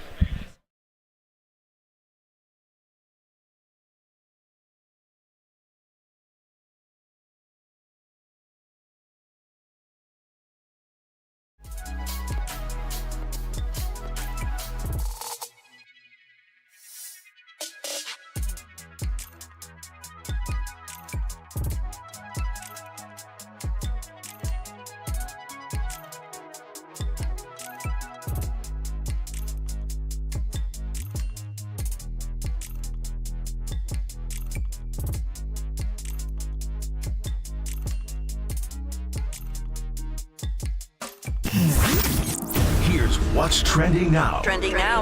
On KNBR.com. What do you mean what's trending now? We're at the Super Bowl. We've got you all covered. Just check it out. KNBR.com and the new KNBR app.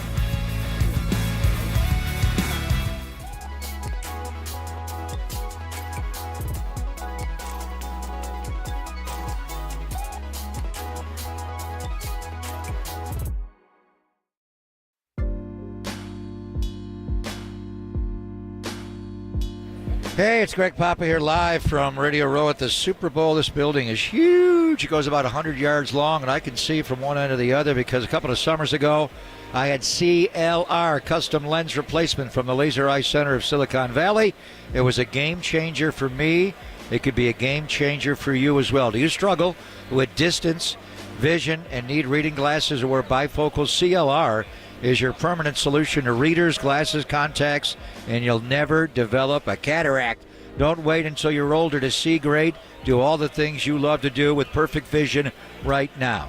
After tens of thousands of vision correction procedures, Dr. Craig Bindi and his team at the Laser Eye Center of Silicon Valley can tell you if it's your time for CLR. Find out now with a free consultation.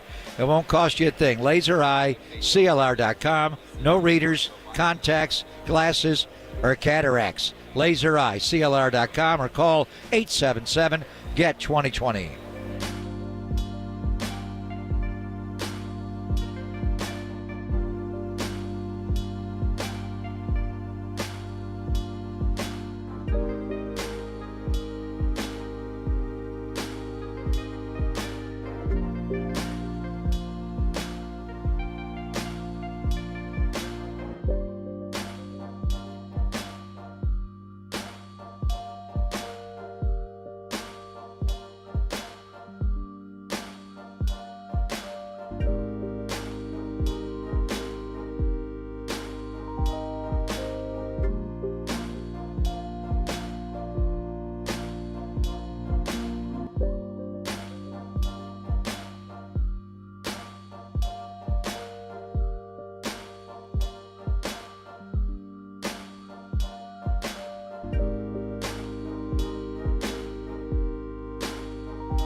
And now, time for the Protect Your Assets with David Hollander Business and Technology Report.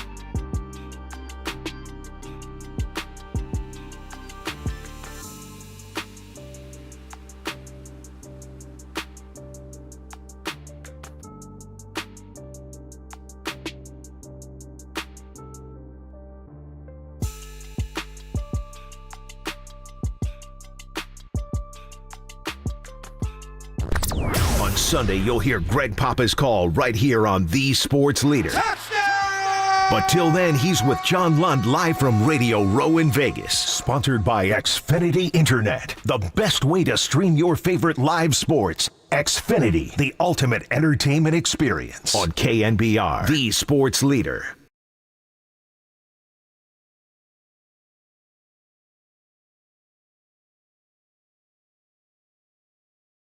And there's other great linebackers that's played in this league, but when Patrick Willis put a finger on you, you went down.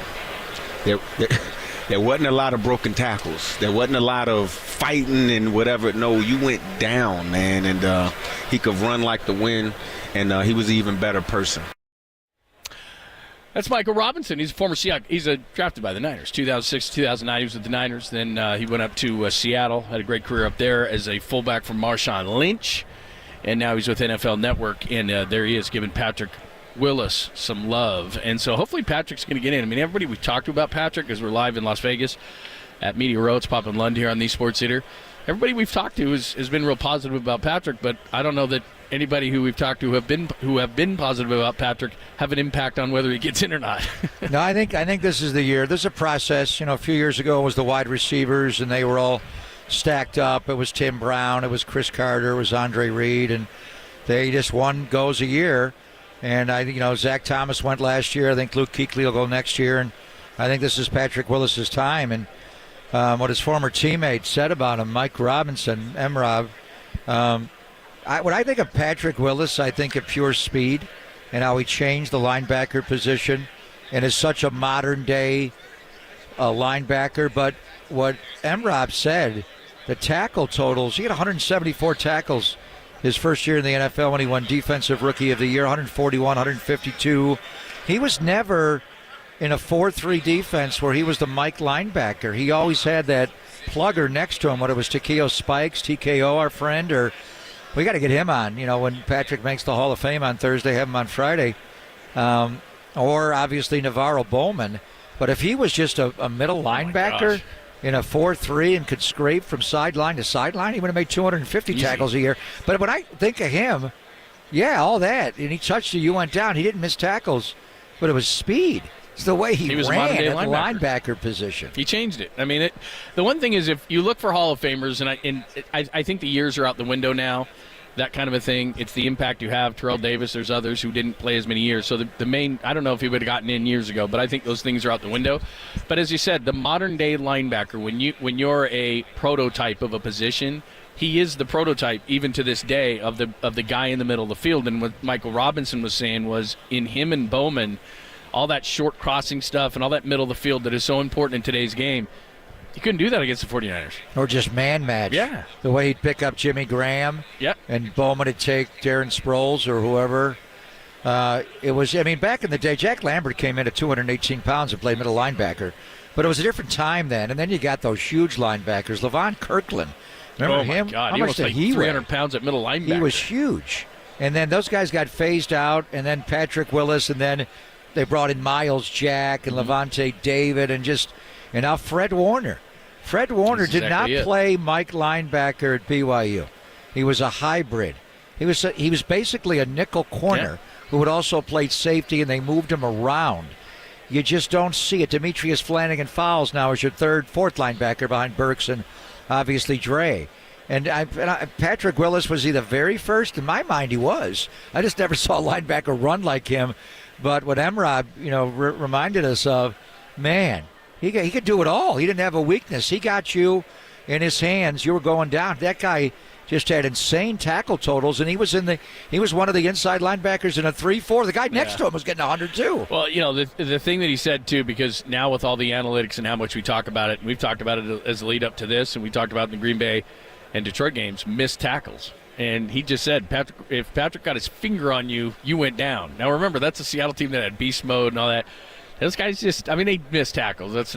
But not like today's team. Yeah. They just don't miss like that. And Fred and Dre, they have high missed tackle totals. A lot of it is just the run fits behind the D-line, especially when Hargrave and Armstead was out. Grave Digger missed 1 game. Eric missed 5. But, just the angles sometimes. The one thing about the Kansas City Chiefs, John, is they've got speed at linebacker. Nick Bolton, their middle linebacker. He is. He wears number 32. I think he's actually faster than Marcus Allen was. Returned a fumble for a touchdown last year. It could have had 2. Mm-hmm. He scored a defensive scoop and score last year against Philadelphia, but he had a second one. What was it, called back by a penalty? Mm-hmm. I mean, he is remarkably fast, and the way he's able to run. And then Drew Tranquill, what a signing that was to get him away from the Chargers. And Andy Reid reached out and texted him directly. And Willie Gay, he looks like Bobby Bell when he's out there with Kansas City. That's a fast guy. That guy is incredibly fast. And then they got Leo Chenal's, more of a strong guy. But their linebacking level, John, is just really fast. Yeah, there's no doubt about it. All right, well, here's what's going to happen. We're going to talk to Jesse Sapolu. Walter just went and grabbed Jesse. He's going to join us here on Media Row. And again, 4 Super Bowl championships for Jesse. He is always a great guy to have on. So we're going to have him. And then we're going to have we may play some more stuff from Monday. We'll see how that goes. But if not, we've got a bunch of stuff that we're going to play from Monday nights. I wouldn't call it a debacle. It's fun. And then Annie Agar is going to join us at 1:15, and she does a bunch of great social media videos and things like that on the NFL. She's hilarious, so she's going to join us at about 1:15. So that's what we got coming up here from Radio Row. We were just talking about everybody. This is maybe the busiest Wednesday I've seen. I mean, you and I have done a bunch of these, but Vegas is booming. It was the biggest Monday, it was the biggest Tuesday, and it's the biggest Wednesday. It feels like a Friday or a Thursday. Friday kind of tapers off, but it is jammed. I mean, and the thing is, it's so bright in here, and since we're not hanging, we're all right today. Tomorrow's going to be different. But it's the space out on the tables and everything. This is a great setup. I can yell as loud as I want. Usually we are so tight that I'll yell and be obnoxious, and then people give us dirty looks. But honestly, there's enough space. I mean, it's Vegas. They know what they're doing with conventions. But, yeah, we got plenty of space. I wish they had a dimmer switch on the lights, but short of that. Well, I was yelling at Paisano at this guy, Tommy Cutlet's agent. On YouTube and Twitch. What's his name, Vito? He's wearing the whole outfit. And he's in full gear. He was yelling right. I was going, Minga Fundu. No, I better not say that. Yeah, you went over and talked to Tommy Cutlet's agent over there. Well, he's still got the fedora. He's got the same look on. He's still got the whole thing, right? He's got the pinky ring, the Italian horn. Yeah, he looks. He's got it all. Whoa, you talking Italians? Yeah, oh, look at that. He's not making an appearance. He is long gone. Number 10 for the Raiders is long gone. Yeah, Jimmy. He's not in. He's not in this town. Nice, would you? He is not. I think they're town. I think they're gonna eat the $11 million, and Jimmy's gonna move. But what are they gonna do at quarterback? Aiden O'Connell played well, but they're picking 13, so they're gonna have to figure it out. Talking about trading up, possibly but who knows? Draft talk is for after the Super Bowl. I've already done a full regalia on it, so if you want to, you started with your. Well, the Niners have their own one this year. Yeah, that's why I'm into it. I'm already reading about either the. You know where the draft is this year? Detroit. Yeah, I'm good. I've been there. It's overrated. You live there. Yeah, it's okay. I don't know if I'm allowed back in that state of Michigan. Certainly not the city of Detroit. Well, a lot of people have done a lot worse than me in Detroit. But I don't know if I can get into Michigan. Might be a problem. Can you get into Windsor, Ontario, Canada? Oh, yeah, anybody can get in there. That's different. There's no rules there. When the Super Bowl was in Detroit, it's funny. Everybody's in Vegas hanging out right on the Strip and everything. No one was hanging out in Detroit. Everyone went across the border to the Ballet in Windsor, Ontario, Canada, where there are pretty much no rules. And, that was well, the Niners won their first Super Bowl in Pontiac. You were there, yeah. I was there for that game. We were next to Joe Montana's grandmother and Dwight Clark's Miss Universe girlfriend. I'm surprised you saw any of the game. We got to get her together with Christian McCaffrey's fiance. Exactly. That was cold. That was freezing. I remember Super Sunday was hard to get to. It's not fun. And then the Super Bowl you're talking about was the Jerome Bettis Super Bowl. Oh, it's all anybody Super talked Bowl about. 40, wasn't it? It's all anybody And that game talked was about. tight at halftime. Yeah. And then Cowher, they got fast Willie Parker going. And then some trick plays. Antoine Remember the Hines Randall Ward threw a pass? touchdown to Hines Ward. Andy's going to pull Or a trick vice play. versa. Andy's going to pull a trick play in this game. Good. You want to be Dan Gamble? You go right ahead. No, I don't mean, I think he run. First of all, on the goal line, he does it all the time. He does the strangest thing, and then he likes to run, in the low red zone where he gets exotic, but he'll direct snap it to Pacheco.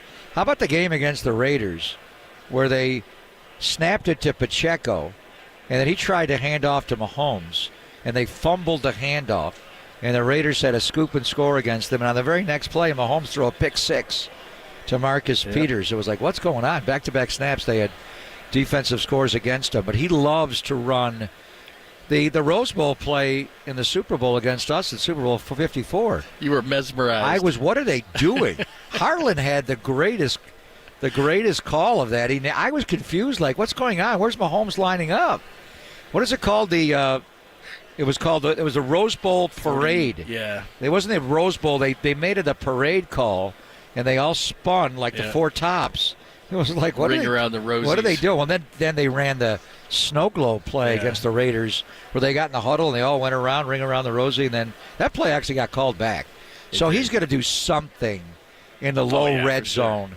That'll be a play that he's dusted off. Yeah. He's been saving for like 12 years against the Niners. By the way, speaking of snow, maybe the best answer from all of the media sessions yesterday, somebody asked Christian McCaffrey what kind of Talanoa Funga asked him this, what kind of animal he would be because Trent Williams is a silverback. Right. He said he would be a snow leopard because he said That'd be good. He said they're white, they're blue eyes, and ask his dad. Yeah, and he said they're white, they're blue eyed, they're pretty fast, and he said they're really tough. He's a Stanford guy. That's a good snow answer. Leopard. There's Ed McCaffrey right there. Who would go? Yeah, they're right there. Who would say snow leopard? Only him. All right, maybe we can track him down. And we got Jesse Sapolu on the way as well, 4-time Super Bowl champion with your 49ers. We'll talk to him coming up next. We got a ton still to come from Media Row in Las Vegas. Pop and Lund, only here on the Sports Theater.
It's Greg Papa here from Media Row, Radio Row. So excited, fired up that the Red and Gold have returned to the big game.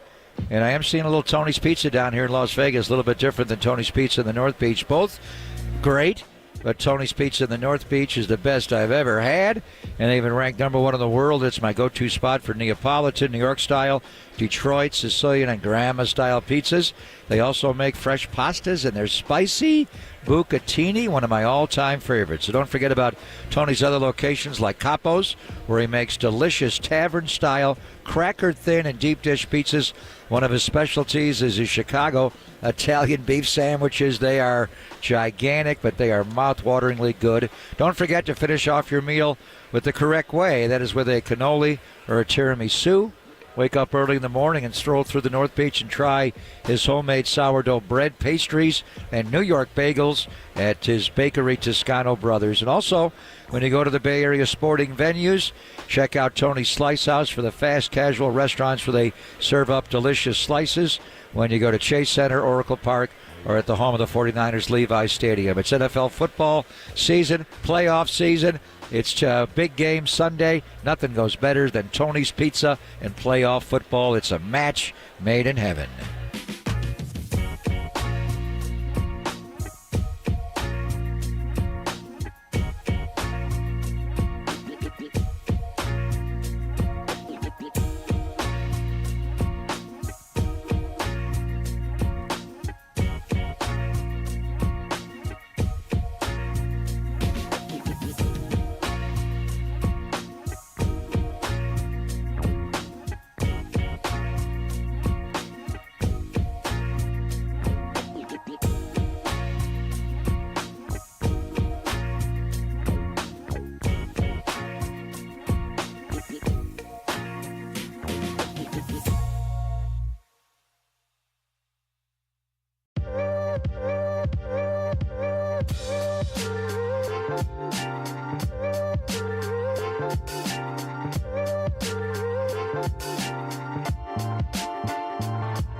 Faithful before John hosts the pregame on Sunday and before Greg calls every super snap, they're revving you up from Radio Row in Vegas. Sponsored by Xfinity Internet, the best way to stream your favorite live sports. Xfinity, the ultimate entertainment experience on KNBR, the sports leader.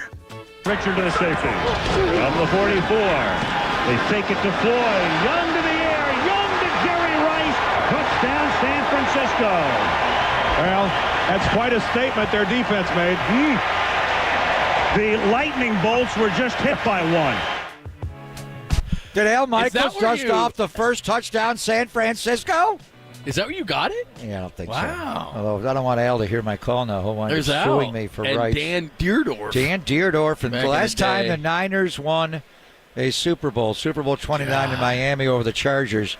And that play called by Mike Shanahan, the deep post route, was a 44-yard touchdown. It came 1 minute and 24 seconds into the game. And it never got better for the Chargers. Well, they got back into the game. It was 14-0, 14-7, but they didn't have the means. And then Jesse Zappola is going to join us, a little bit of four-time Super Bowl champion.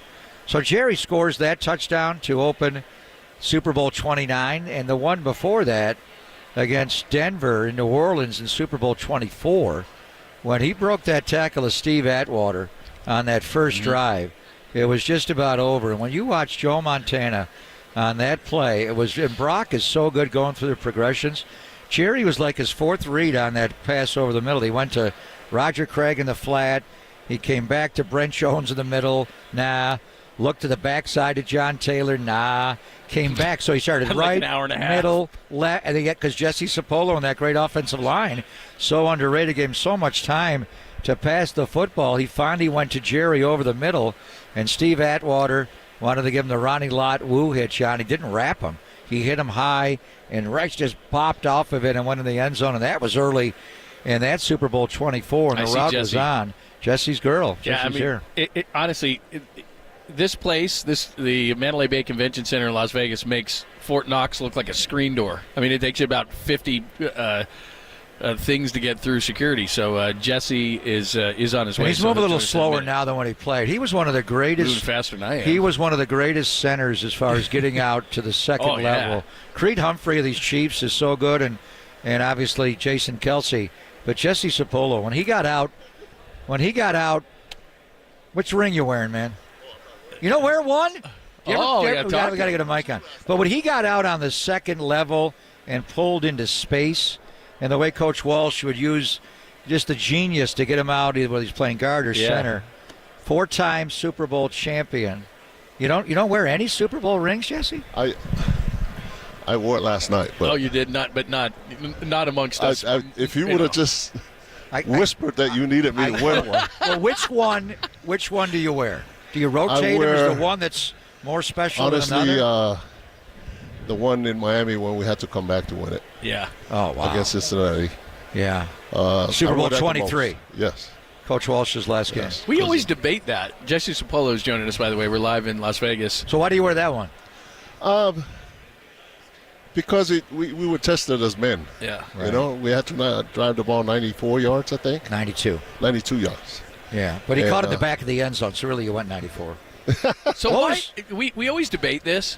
So Dwight Clark's catch is the catch. Sometimes they'll call T.O.'s the catch too. Vernon's got a catch in there. Now we have Brandon Ayuk. That's another catch. But they never call Montana to Taylor in that game any kind of a catch. Well, why not? That's Joe's throw, I guess, but that's right? the one that sealed the deal. Yeah, right. So I think people remember it because it was in Candlestick. And the other thing is, you know, a lot of people can't go to the Super Bowl, so a lot of the people can't say they were there that are true, faithful 49er fans when John Taylor caught that pass. But no question, him catching that pass kind of catapulted us to the next year, where if you think about it, the 87 team was favored. We were upset by Minnesota. Anthony Carter. The 88 team started off a little sluggish because we were still feeling the effects of 87. We recovered and won it in dramatic fashion with the John Taylor catch. 89, we dominated from beginning to the end. 90, we should have won it again. Yep. So that group should have won 4 in a row if things bounced the right way. So that's what's special about that group. So that drive and the legendary, John Candy's in the other end zone, and Joe, hey, isn't that John Candy? So when you were back and you had a penalty on the kick return after Breach made the field goal to make it 16-13, so you're on your 8-yard line. Were you guys loose? Did Joe make you loose? I mean, this is one of the greatest drives in the history of the sport. Well, yeah, because it was a TV timeout. And, those TV timeouts takes longer than a regular timeout. And that gave us time to just sit there and kind of look at each other and tell each other, hey, this is it. I mean, we either become world champions or we're not. And then when Joe came back from talking to Coach Walsh, kneeled down, we were still there for a good 40 seconds. And was able to see John Candy through the huddle. That's funny. And made that comment. And, what that did to all of us is it relaxed all of us. Because we realized if the driver of the bus is that relaxed, then as long as we do our job, we're in good shape. So, and those are the memories that, when I wear that ring, I think about that. And not that I'm not proud of the 90 ring, but 90 ring, that game was pretty much over at halftime. So the 55-10 over Denver. Denver, man. Yes. Jesse Sapolo is joining us. We're live at the Mandalay Bay Media Center. It's Pop and Lund here on the Sports Leader, getting ready for the Niners and the Chiefs. So just the game as a whole, is it easy once everything, there's all this and there's much more even than when you were doing it? It's absolutely crazy, and we're in Vegas and all this different stuff. But when you wake up on Sunday, is it easy to say, okay, it's a football game? Maybe halftime's a little bit longer. There's still, more lights and everything. But is it easy to settle down and play football? Well, you start separating yourself from Friday night, which you're no longer visiting your family in the lobby of the hotel. You're starting to feel a little bit of the significance of the moment. So you tell your wife, tell my mom, I'll see them after the game. So you remove yourself starting Friday. Saturday is just quiet focus on the job that's at hand, because you realize you're about to play football in front of hundreds of millions of people on television. It's the biggest sporting event in this nation.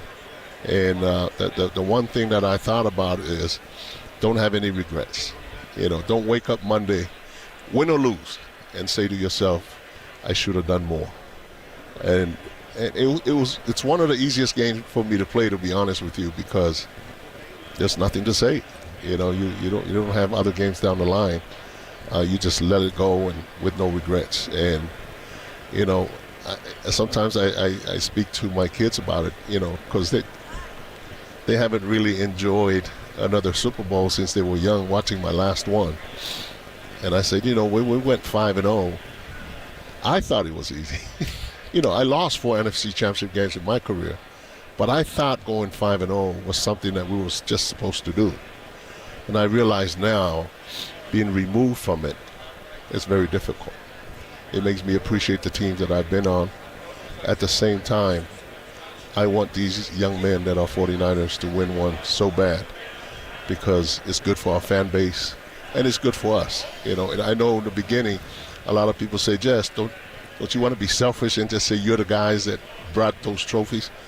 No, that's not the case. I want it for Trent Williams so bad, because I remember when I played with Ricky Jackson, that came over from the Saints. Right. And he was jumping up like a little child in the locker room after the game. Those are the kind of people. By the time I got my 4th, I was more happy to win it for other guys that really deserves to get one. And that was on the 94 team. We came in, we played Al Michaels' call of Steve Young's touchdown pass to Jerry Rice to open that Super Bowl 29. Ran the post route right through the defense. And what a game that Steve had. And obviously Ricky Waters had a hell of a game that day as well. You guys all played so well. But that was the last time you won a Super Bowl.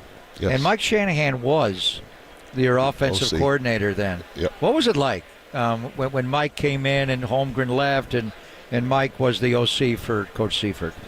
Well, when Holmgren left, Mike had that issue with the Raiders when he became the head coach for the Raiders. So, of course, what we hear is that he was not a successful head coach. And then when Mike Holmgren left, I heard that we hired Mike Shanahan. I'm thinking, why would we be hiring somebody that failed when he coached the Raiders? But to credit to Mike, he came in, all the installations that Bill did over the years of the basics of the West Coast offense, and added his own little twist to it, and it made a lethal offense that if he would have stayed with us, we probably would be sitting here with 6 or 7 already. And he ended up being one of my very favorite OCs.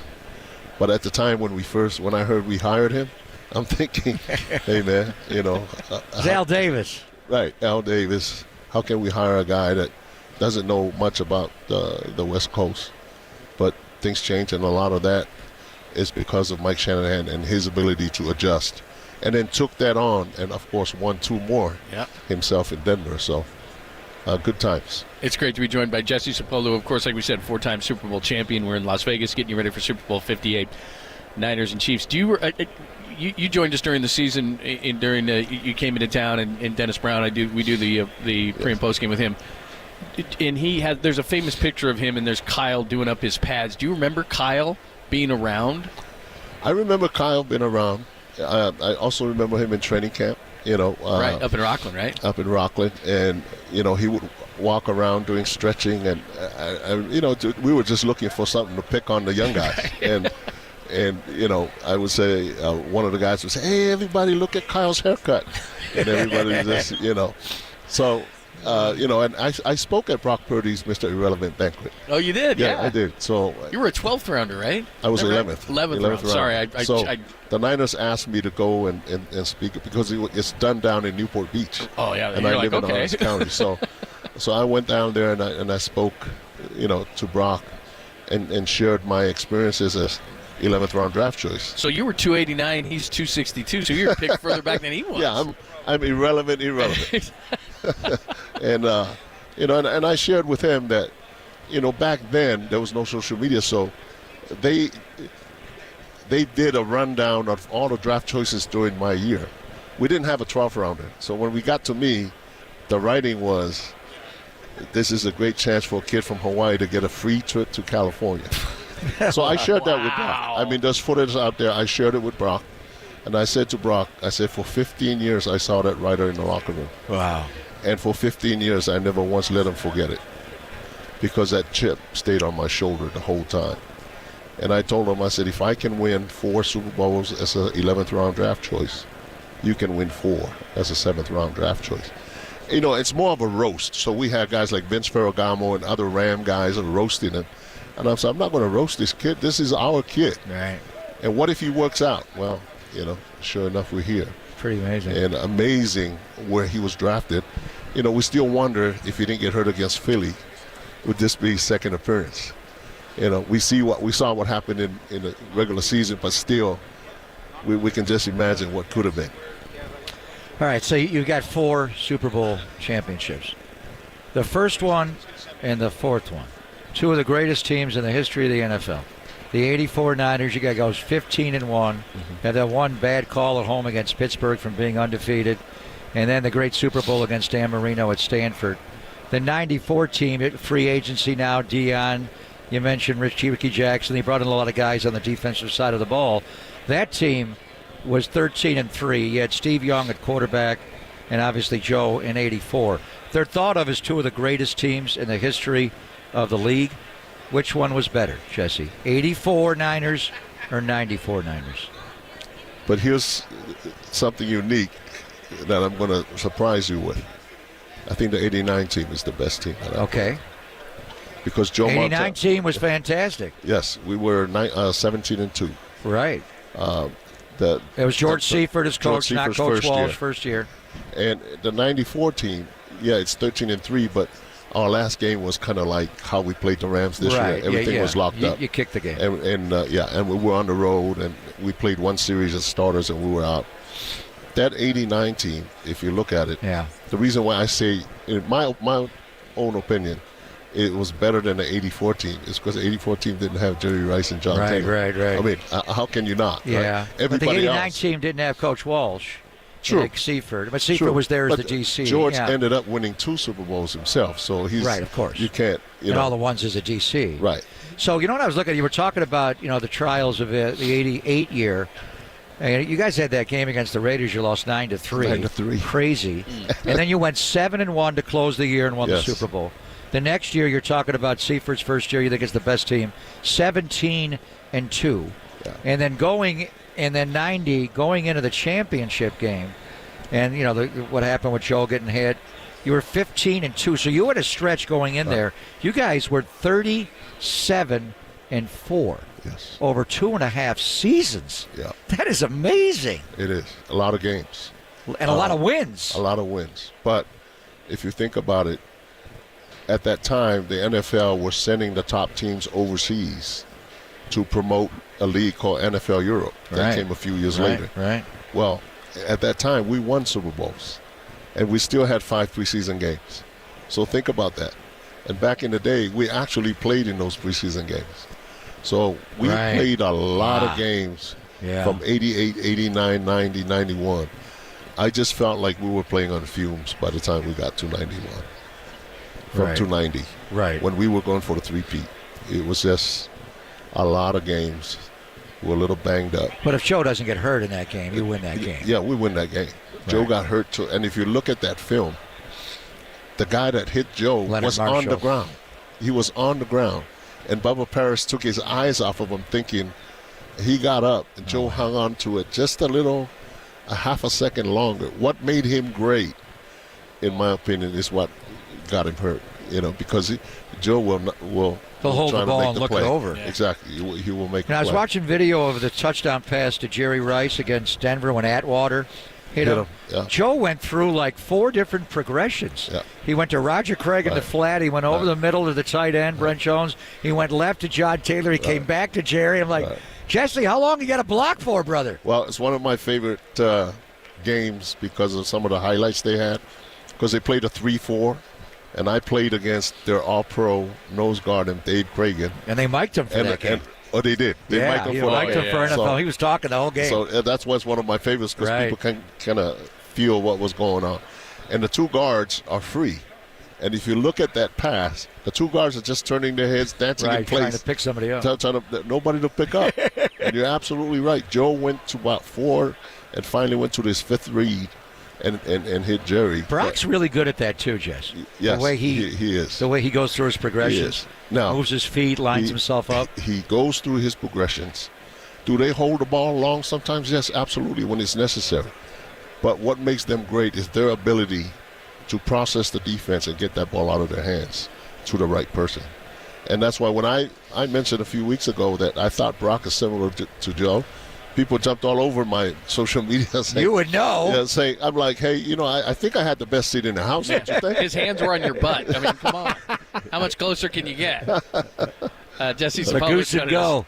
So this game, I'm not saying the Chiefs are your 49ers because they're not, but they're getting a lot of credit because they've won, because they have this experience, because they have the quarterback. We're getting the sense all week long that even though the 49ers are the point favorite, that a lot of people are thinking it's Kansas City's game. I get a great sense that the 49ers are almost like underdogs. I love the position they're sitting in. What do you think of the game? Well, the respect that the Chiefs have earned is well deserved, because it's a little similar to our time when they play us. They know, we're going to be the people that they have to go through to get there. But they've already lost twice with Patrick. We went 5-0 with that stretch with Joe and Steve. But we all have a starting point. 49ers suffered for a long time until that group came in 1981 and brought them from nowhere and planted the seed that made the other 4 possible, which I was part of. We haven't won one long enough. I think this is a time for us to plant a seed. It's a great story with the most underrated, because underdogs, so to speak, in the National Football League that plays the most important position on that field. I think a lot of the players want to win it for guys like Trent, who deserves to get a championship. How good is he? Trent's really good. I watched some of the film, and it's unfortunate that it's on the latter part of his career. And I laugh at it because he's athletic enough. He can shortcut a few things. Yeah. That's just me watching. I'm laughing because, man, he's pretty good at shortcutting those things because he has to save his body also. He can't just grind like he was as a young man. Picks his spots, yeah. Picks his spots. Yeah. And very good at it. And I think the fact that the young guys, the other 4 guys, can talk to him in the meeting room and have him in the huddle is a calming effect for them. Great stuff. Thanks for stopping by. It's always our You pleasure. going to wear all 4 on Sunday? I wore 2. Which did you know which ones? I wore the back-to-back. Oh, that's nice. 88, 89? 88, 89. Yeah.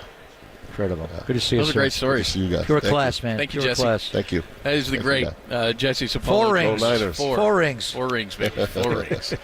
All right, 1 o'clock hour. We got a lot of stuff. We have a bonus that we just added just for you. Stevie Johnson, the former Bills receiver who played with the Niners in 2014. One of the greatest catches ever. Is going to join us, and then Annie Agar is going to join us at about 1:15. We'll do all that next as we're live from Vegas. Media Row, Pop and Lund on the Sports Center.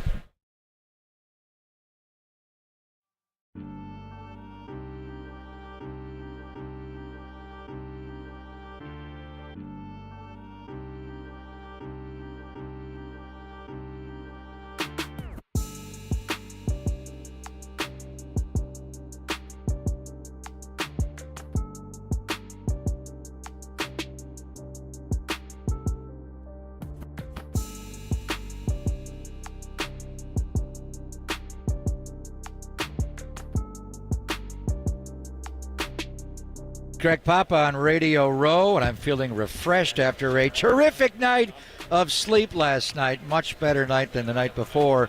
But I didn't have my sleep number bed, so it was just so-so. But I do have a sleep number bed at home, and it's where I get the best sleep I've ever had in my entire life. And so many NFL players, I think it's 80% of the NFL sleeps on a sleep number bed. So you need one now, and you can get one at a nice savings because Sleep Number has the President's Day sale going on right now. You will save 50% on the Sleep Number limited edition smart bed for a limited time. It's limited. It's only at Sleep Number stores or at sleepnumber.com. Sleep Number is the official sleep and wellness partner of the National Football League.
Faithful, Papa and Lunder live from Radio Row in Vegas, getting you set for Sunday Showdown. Sponsored by Xfinity Internet, the best way to stream your favorite live sports. Xfinity, the ultimate entertainment experience. On KNBR 104.5 and 680, the sports leader.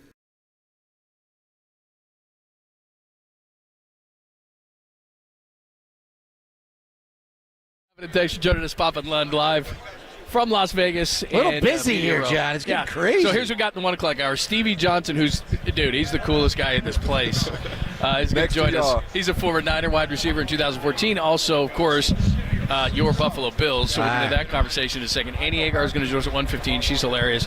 And anything else that pops up from here as we're getting ready for the Chiefs and the 49ers. So you're on the 49ers flagship. This is the voice of the 49ers, as you know. Let's start. 2014, was Harbaugh gone? No.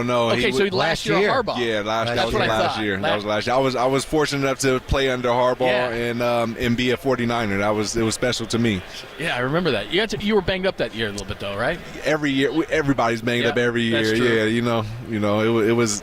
Well, we went 8-8 that year, and then we don't have Harbaugh. It was one of those wild years. Yep. But as far as the experience and learning the guys and being in different situations, it was good for me to teach on to what we do now with our Exposure Academy with student athletes. So you made one of the most incredible catches in the history of the NFL. Give me the details on that play. Basically, I needed to make a play for Cap. I knew he was. We had a double move play lined up, and the defense changed. They went to a zone, and I knew I had to create, and that's what I'll do. I'm a space creator, so I knew Cap was gonna come my way, and we just connected on something. He put it in a spot where only I can get it. And the space created. You went up in the heavens to make that catch. Oh my goodness! Yeah. Hey, look. But was that the best catch of your career? Yeah, it was one of them. You had a few in Buffalo it was that one were of them. insane, but that one. That one was special, though, being with the 49ers, though. That one was special to me. Stevie Johnson is from 10 to 12. Look at these: 82 for 1,073 and 10, 76 over 1,007, and 79 for 1,046 and 6. Those years in Buffalo, and Pop's a Buffalo guy, man. You were one of the best receivers in the league. Yeah, and we was just trying to make plays. Me and Fitz, we was just out there trying to win games. We was young guys, trying to make up for sometimes the lack in defense. But, it is what it is. We was just putting in work and trying to, make plays. Ryan Fitzpatrick has become a TV star. Yeah, he is. Did you know he would make this transformation? He's kind of nutty, but, man. Well, I didn't know he would be on TV, but I knew he can fit in anywhere. Yeah. He's like one of the coolest dudes, and you can talk to him anywhere. He was like he was one of the dudes, in the locker room. Not only in one spot, not only hanging out with the coaches, he was in everybody's circle, and it is easy for him to do what he's doing now. Well, it's funny too because he'll go back there, and he played for a lot of teams. Was he a 7th-round pick at Harvard? Yeah, and. But he identifies most in Buffalo, and he'll do like shirtless games and stuff like.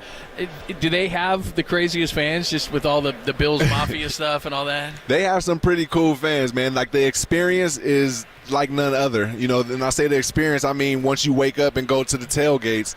You got bowling ball shots. You got. I saw Kelsey do one of those. Yeah, my guy Pinto Ron out there with the mustard and the ketchup. Like it's just a different world out there in Buffalo. But everybody seems to love it. And all the fans that come out, they understand and enjoy what Bills Mafia is about. It's nothing aggressive and mean. It's just that's just the energy of the Mafia out there. Yeah, this is going to be a hard game for them to watch because this Kansas City Chiefs, they just can't get over them. 13 seconds a couple of years ago, and this year, and if Bass makes that field goal, Mahomes has time to come back. But Buffalo had the lead at halftime. There's just a disconnect to me in big games between Josh Allen and Stephon Diggs. Yeah, Stevie, what do you see there? I see when it's playoff time, defenses they hone in to the utmost, and I think we need to add another piece to that offense so that Josh can be comfortable letting the ball fly. And the other piece is space creator type receivers. Like yourself. I'm out. You're retired. My time is gone. He's trying to steal Brandon Ayuk from the Niners. Slow your roll. Yeah, I'm trying to add as many as I can, as many space creators to help Diggs, and help Josh out. Good, man. But yeah, man, we just need depth. It's about depth, and Mahomes is one that's showing. Man, you really don't even need the depth if you got a guy like Mahomes and Kelsey. And Kelsey. It's special, but Kelsey is a space creator, and that's why Mahomes is so comfortable letting that ball out. So I just felt like that's what our getting over the hump would be, adding a space creator type to our team. Stevie Johnson joined us, Buffalo Bills, of course, played with the Niners in 2014, ended up in San Diego, and then was smart enough to stay there. That's well, you're a Cali guy anyway, but you stayed in San Diego. What are you up to? Now we run my wife and I, we run a mentorship called Club HBHF Exposure Academy, and we chose exposure because we like to expose the things that the kids or student athletes and entrepreneurs don't normally, get exposed to, like the tough questions, things like, hey, this didn't go right for me. Okay, that don't mean you stop and you quit and you go change something. You go through it. You try to work through things like that. teaching kids how to cook, how to fend for them, how to take care of themselves. Money management, even to the smallest extent of we take kids down to banks just so that they can get in that atmosphere. Because when we get older, at some point we're going to have to need these skills. So that's what I dove into. Skills, Stevie. I need to go with you. Hey, look, we all need to continuously evolve, and that's what our Exposure Academy is about, though. Just trying to evolve the student athletes and entrepreneurs. That's great work. Man. So how do you see? What do you see in this game?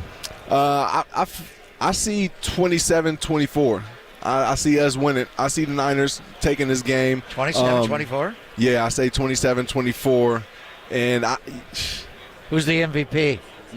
Brock, CMC? I think, I feel like CMC is going to be the one because it's going to come down to a late play, or maybe a big first down. It may not even have to be a touchdown, but a big first down. Are we down 24-20 and we're driving to go 27-24? No. Is it tied at 24? No. We're winning. We got to stop. We got to stop Kansas City. Yeah. We got to stop Kansas City. Bosa gets a sack. Yeah. Right. That's going to be stressful. Yeah, that's what we want to see. But then that's where we're going to have Bosa come through. Either way, you know what I'm saying? It's going to be big for us. I think we're going to take this one. I'm glad to hear you say that, man. A lot of people are coming on the show and saying Kansas City, and it's like, all right, man. We've had 2 Niner picks the last 2. Yeah, I mean, it's hard to go against them guys, and when you see what they're doing against these teams that's stacked, and then they still come out with the win. So the Chiefs is nothing to be slept on, of course. No. But we ready. We go take this one. Once a Niner, always a Niner. Yeah, for sure. Bang, bang. Thank you, man. It's great to see you. You look great, man. Thank you. That is Stevie Johnson. Love. Thank you. It's an honor to be on. Bill, thank you, man. San Francisco 49ers around Harbaugh's last year in 2014, and like you said, made one of the best catches you will ever see in your life. That is awesome. Yeah, we saw Stevie walking around. We knew he made that catch today.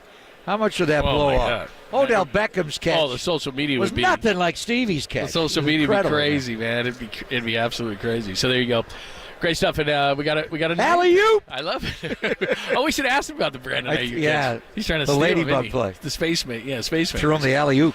So here's the deal. We'll talk to Annie Agard. She's funny. We're gonna play a little piece of her at 1:15, and we'll talk to her about what she thinks. I know she's a Packers fan, but we'll get some thoughts. That's good to hear somebody picking the Niners. I feel kind of like Marcus feels, and I know this is kind of non-tangible. So we had 3 in a row. Nick Wagner, Marcus Tom. What did Nick? Nick didn't pick yet. Yeah. He's on the beat. He's got to pick the Come on. Yeah. He won't be able to get in the locker room. But yeah, like I said, silverbacked. Not that they would know any better, but the ESPN experts, there were 64 of them, and 49 picked the Chiefs. So, all right, we'll see. How are the Niners still favored in this game? Explain this to me. Well, people come in and they're betting on there's a few things. Kansas City. When doesn't the line move? Well, yeah, it does, but a few things happen. A lot of it is from the future. So at the beginning of the season, who do people pick? Well, they pick the 49ers. Right. But here's the thing to know that's the most interesting that's going on. A lot of people are coming in town and picking the Chiefs. But the public, as my dad used to tell me, Vegas wasn't built on winners. Vegas wins, house wins. And so what's happening is a lot of people are coming into town and putting a lot of money on the Chiefs. Before the season starts, a lot of the futures were on the 49ers. The public is putting their money on the Chiefs. The wise guys. The wise guys, the smart guys, Who are they're the wise putting their guys? Money on the 49ers. They're just playing the juice game. Well, they're the guys who know. There was yesterday there was a bet at South Point Casino. The biggest one, so 500. Oh, was it 500? 500 on the 49ers money line. $500,000. That's the biggest bet so far in the game. At the South Point yesterday on the Niners money line for $500,000. Wow. So look, so money line, they just have to win the game. Just have to win the game. They're not giving any points. Nope. All right. That's it. So. When he said it was going to be a late stop to stop Mahomes, why you got a he sour said 27-24. What's the scenario? Exactly. We're down. What if that's the scenario? You're down 24-20. Field goal's not in play. You got to get a touchdown. You got to drive the whole. When Joe made the drive with Jesse in the huddle, the 92 yards, it was 13-10. Yeah. They could have kicked a field goal to tie the game, but they once they got down there, we weren't going to do that. But in that scenario, you can't kick a field goal. You got to drive the length of the field. That would be. Yeah. Like when the Seahawks had to beat Brady and they threw the pick. They needed the touchdown. But they didn't want to leave too much time. Right. I would rather have it be 27-17 and they get a useless touchdown for cosmetics. Well, he said the Niners make a defensive stand at the end. But when he was saying what way, your face was kind of like, because I didn't know where you guys are in the booth all stressful. Oh, I couldn't. These last 2 playoff games, honestly, they've not been good for my heart. They have not. Honestly, you were there. You were there for the Lions. Yeah. The Green Bay game wore me out. Yeah. The Lion game, I think I was out resuscitated. Yeah. It was like heaven can wait. I actually passed away and came alive, like Warren Beatty, Bugsy Siegel. Oh. Anyway, so these last 2 games, we have one of those. It'll be fun though. And this is the one that's it. This is just, you either win the Super Bowl or lose the Super Bowl. What a moment. Look, I think the Niners are going to win, and I think it is going to be tight. I think it is going to be close, and they're going to have to make plays late, man, on either side of the ball. But that's the opportunity they had against the Chiefs, right? What he just explained was they couldn't stop Mahomes in Super Bowl 54 when it mattered. That's what it came down to. Well, they had Tyreek Hill in his extreme speed. Yeah, they did. But And as tight as the Niner defense was, that was a cover 3 zone beater on that wasp route. And they got Emmanuel Mosley in a compromised position. He got turned around. And he just, Tyreek got behind him because of his responsibilities on that play. And one play they start, it's over. They're like the Warriors. Steph makes a 3, and they just bomb you. So, but this team is different. They don't have that. They have Hardman. They have MVS. They have speed. But they don't have Tyreek Hill explosiveness like they did. So. Now, they don't have Tyreek. Yeah. All right, Annie Agar is going to join us coming up next. She's hilarious. She's a content creator, NFL correspondent at Stadium. She does a bunch of great videos online. We'll play some of them for you, and then we'll ask her what she thinks. She is a Packers fan, just so that everybody knows. But we'll talk to her about that next. We're live in Las Vegas on the air. Is Debbie Spander bringing her? Wow.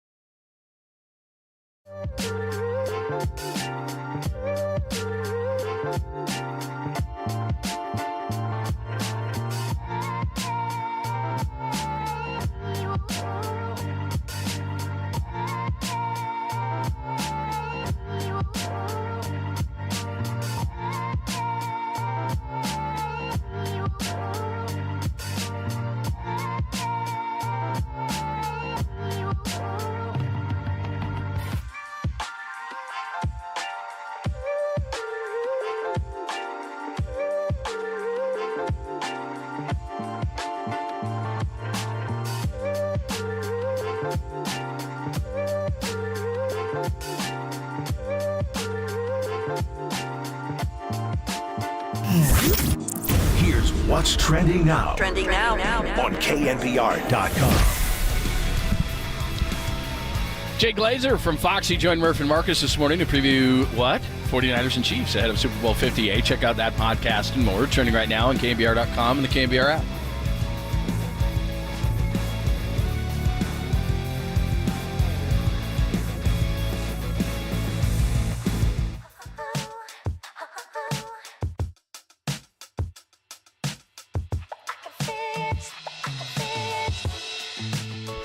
Hey, it's Greg Papa here with heating bills as high as they are. Proper weatherproofing is essential. And I got a message here for professionals working with a client to upgrade or build a new home. My message is, Joe Fonzi's here. My message is be sure to visit Golden State. They partner with respected brands such as Owens Corning, James Hardie, and Boral Siding. Owens Corning provides a broad range of insulation, roofing, and fiberglass composite materials and are known for innovation and sustainable solutions. James Hardie provides a durable, lower maintenance alternative to wood and vinyl. Boral, true exterior siding and trim. Well, they offer phenomenal performance while consisting of 70% recycled materials and environmental leader. And talk with your client about double or triple pane windows that offer a comfortable environment year-round while delivering low energy bills. Fonzie loves that. Golden State's respected window and door partners include the very best: Marvin, Anderson, and Milgard. So start online at goldenstatelumber.com.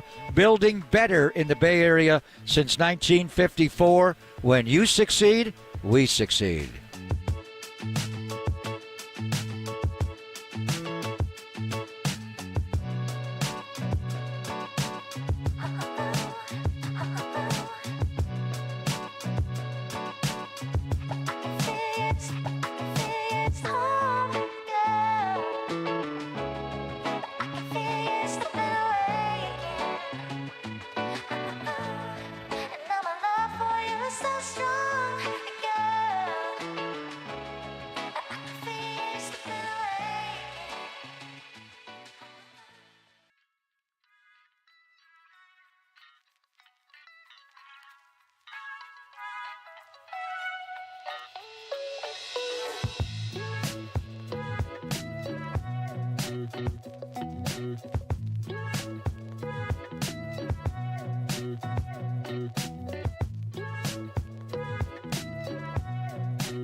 And now, time for the Protect Your Assets with David Hollander Business and Technology Report.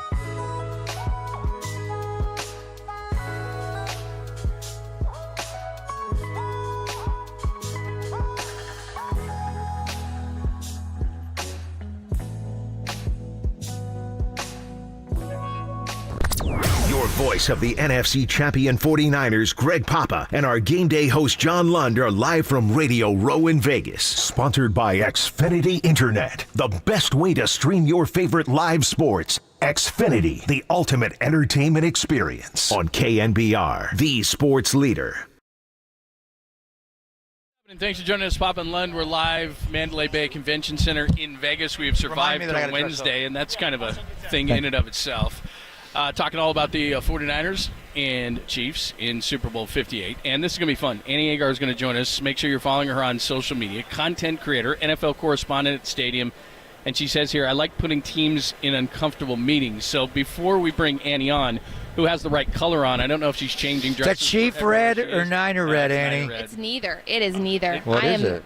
It's Monday red. It's Packers. We lost a playoff game to them. Okay, way to bring that up. Way to bring that up. Okay, before hey, Debbie now I'm warned rooting me for, about you, by now, the way. Now I'm rooting for MVS to have a touchdown. That's all I need. Oh, the former Packer. Yeah. I got someone to root for. Let's give the people a little taste of what she does, and then we'll have a conversation. Here's Annie. This Ravens team is so undisciplined we started calling them Jackson Mahomes. The Disney Channel's coming out with a new program to teach kids about choking. They're calling it That's So Ravens. Isaiah Likely put his hand up in triple coverage. I've seen Chick-fil-A's more open on Sundays. Did you guys ever notice when Mahomes does taunting? You've got to be kidding me. And lastly, Taylor Swift made it to a Super Bowl before Dak Prescott. Wow, her first year in the NFL and she's already in the Super Bowl. Well, she's a system girlfriend. Also, one last thing, Kadarius Toney did not play this weekend due to personal reasons. Turns out he's having a baby. He's becoming a responsible father, which means that's the second time this year he's put his best foot forward. Speaking of dropped passes, now might be a great time to talk about the Lions game. Just really feel like that was our one shot. One opportunity, this is everything you ever wanted. One moment, would you capture it or just let it slip? Detroit, you were up 24-7 at the half. I haven't seen Lions fall off a cliff that badly since Mufasa died. You know, Brock Purdy and Aaron Rodgers now have the same number of Super Bowl appearances. I hate it here. Detroit, what happened? Brock Purdy was literally trying to throw you the ball. Excuse me? Be quiet, Anna Fry. Brock Purdy had 3 fewer yards than Lamar. Yes. He's also the first Mr. Irrelevant to play in a Super Bowl. That is not true. Trent Dilfer played. I'm leaving. The last thing I want to say, this is not all Dan Campbell's fault. 48-yard field goals are no guarantees. Just look at Jake Moody. Detroit, this was still a great year for a team that had a bad habit of losing. We all know a bad habit is hard to break, so it's good to see you were finally able to kick it. So what she did? Wow! You might explain this better. Sorry. But that was for good. For context, you're in different jerseys the whole time, so you're representing in each of a team. So obviously, people couldn't see that part of it. Right. So we wanted to explain. Welcome. How are you? Thank you so much. Thank you. I'm happy. I'm happy you guys allowed me to be here after that one. We're Jeez. on the same page with Jake Moody. I screamed at the draft when he was taken in the third round. He's a Michigan guy too. Yeah, Come on. I saw Jake last night with Tabor Pepper on the strip. He's going to make a 48-yard field goal to win the Super Bowl. He is. It's plus odds for him to have under 1.5 field goals. I don't think that's a good sign. But what do I know? I don't want it to come down to him. How do you make half a field goal? Do you write? He'll find a way. Do you write? Hit the upright and do the doink? Crossbar. The double doink. Ask the Bears. Ask the Bears. Do you write all of your own material? I do. Very and people clever. don't know that. I don't think. But yeah, I put a lot of hours of research into it. And how many one-liners you rattling off there? It's one after the other. You know, I attribute a lot of that to my dad. Has the same kind of sense of humor, so that's how we talk. That's our love language, is just roasting each other. Yep. So what's your background? I worked in local news for a long time. I was a sports reporter. It was, let me tell you, it makes me appreciate all this so much because I used to be the one setting up all these cameras. It was a lot of work. It was in Grand Rapids, my hometown. Wow. Yep. Yeah. So but I did you're that a Packers fan. Yes. Not a Lions fan. Oh, yeah. My best friend growing up was from Wisconsin. She had 6 brothers. And I came home one Sunday, and I told my mom, they don't cry over there on Sundays. She goes, yeah, they're Packers fans. I was like, oh, I'm doing that then. I'm not crying every Sunday. Because my brother was a diehard Lions fan, still is, to this day. We cry every Sunday. Well, we knew because we made them both cry this year, back-to-back weekends. Well, that's unfortunate. I worked in Detroit, and I was talking to some of my friends during that week, and I just said, look, guys, it's been a great year for you. Lions going to lion, and they just went, no, they're good. And I went, it's going to happen. It happened. Yep. So, yeah. Dan How about Campbell, the Packer game? For a while there, you had us real. Oh man, Aaron it's just Jones. you guys could catch interceptions and we couldn't. You know, Brock tried. He really tried, but for some reason our cornerbacks didn't want to catch the ball. I don't know. It was a tough game. It was a great game though. I mean, I was in a bar in Chicago watching that game, and I've never been with more we have Packers bars in Chicago, believe it or not. Oh, I'm sure. And everybody was. I mean, the atmosphere was incredible until that last interception, and everybody just died. It was crazy. Speaking of not being able to catch the ball, Marquez Valdez-Scantling is great a chief. segue. Great segue. He's a chief. I read my own stuff, too. He did catch that last one, though. He caught that last one, surprisingly. He did. To seal the game. I Against couldn't believe Baltimore, right over the top. Couldn't believe it. Love of the game route. Couldn't believe it. So how do you see, from your vantage point, how do you see this game? Well, I think now that he's got some courage back, maybe from the entire season of not being able to catch, Mahomes is going to – if the Chiefs win this game, it's going to be because of Mahomes. I mean, everybody can say Travis Kelce. MVS might have a couple catches too, you know. Things are going to happen. Like Pacheco's going to have a great game. But Mahomes got them here because they were terrible. Do we forget how terrible they were all season? And then all of a sudden they're in the playoffs and Travis Kelce can catch again. Mahomes looks amazing. It's like it's the dynasty we did not want, and it's back, and I don't like it. We thought they were dead on Christmas. We thought they were dead. The Raiders I thought they were dead when they lost to the Lions. Week 1. First game of the year? Yeah. Kelce didn't play. I am an overreactor. I am an overreactor. Jones didn't play. Not the first game. Please. They were embarrassed on national TV, and I loved every second of it. Look, I am all in on the 49ers. I want them to win because I don't like the Chiefs dynasty, but as a Packers fan, it's just hard. It's hard to say that. There's this unspoken rivalry between 49ers and the Cowboys, the Packers, because playoffs, NFC championship. Brett Favre, Aaron Rodgers. Like wow. I know. So when your team loses to a certain team, though, my philosophy is then you hate that team. That's so what like, yeah. Yeah, so you, Well, I mean, you're I've on the taken a flagship poll. of the 49ers, but you can certainly say whatever I've you want. taken a poll, and I've asked Packers fans here, because there's another Packers creator, Tom Gross. He's a great guy. I've asked him what he thinks about who Packers fans should root for, and they seem to side with the Chiefs. But the Chiefs now, sure. they have 3 Super Bowls. We have 4. They're going to tie with us now. But you can't beat us in the playoffs anymore, so I would imagine the Packers fans just hate the Niners. We hate They hate the them, 49ers. We hate right? them. Yes, And you can we say do. it. We hate them. It's They're all right. playing you next year. My mom called me this week, and she's like, Brock Purdy said something about God in his interview. I got to root for the 49ers. I was like, Mom, set this aside for a He second, says something okay? about God in every He said, interview. right, and she loves him. She's like, I got to root for him now. Like, Bible Mom, and Playboy. you know what? Put your nice heart aside for a second and look at the reality here, okay? But Packers fan, you can't root for the 49ers. She was like, well, sorry, Annie. But isn't she a Lions fan? Did you say the rest? She's not. No, not She's not really. anything. Well, it's hard because she can't like pick a side between my brother and I. So Right. she'll just be like, "Oh, I hope you guys have a great game." Like, Mom, you got to pick a side. Oh, meanwhile, my dad's over there like, the Lions suck. Like the Packers are so. No, he doesn't do that. But yeah, she just wants everybody to be happy. So love her to death. Have it be She's a good tie mom. at the end of the game. Yeah, right. So, right? what do you think of our game manager quarterback? That's actually the segue into it.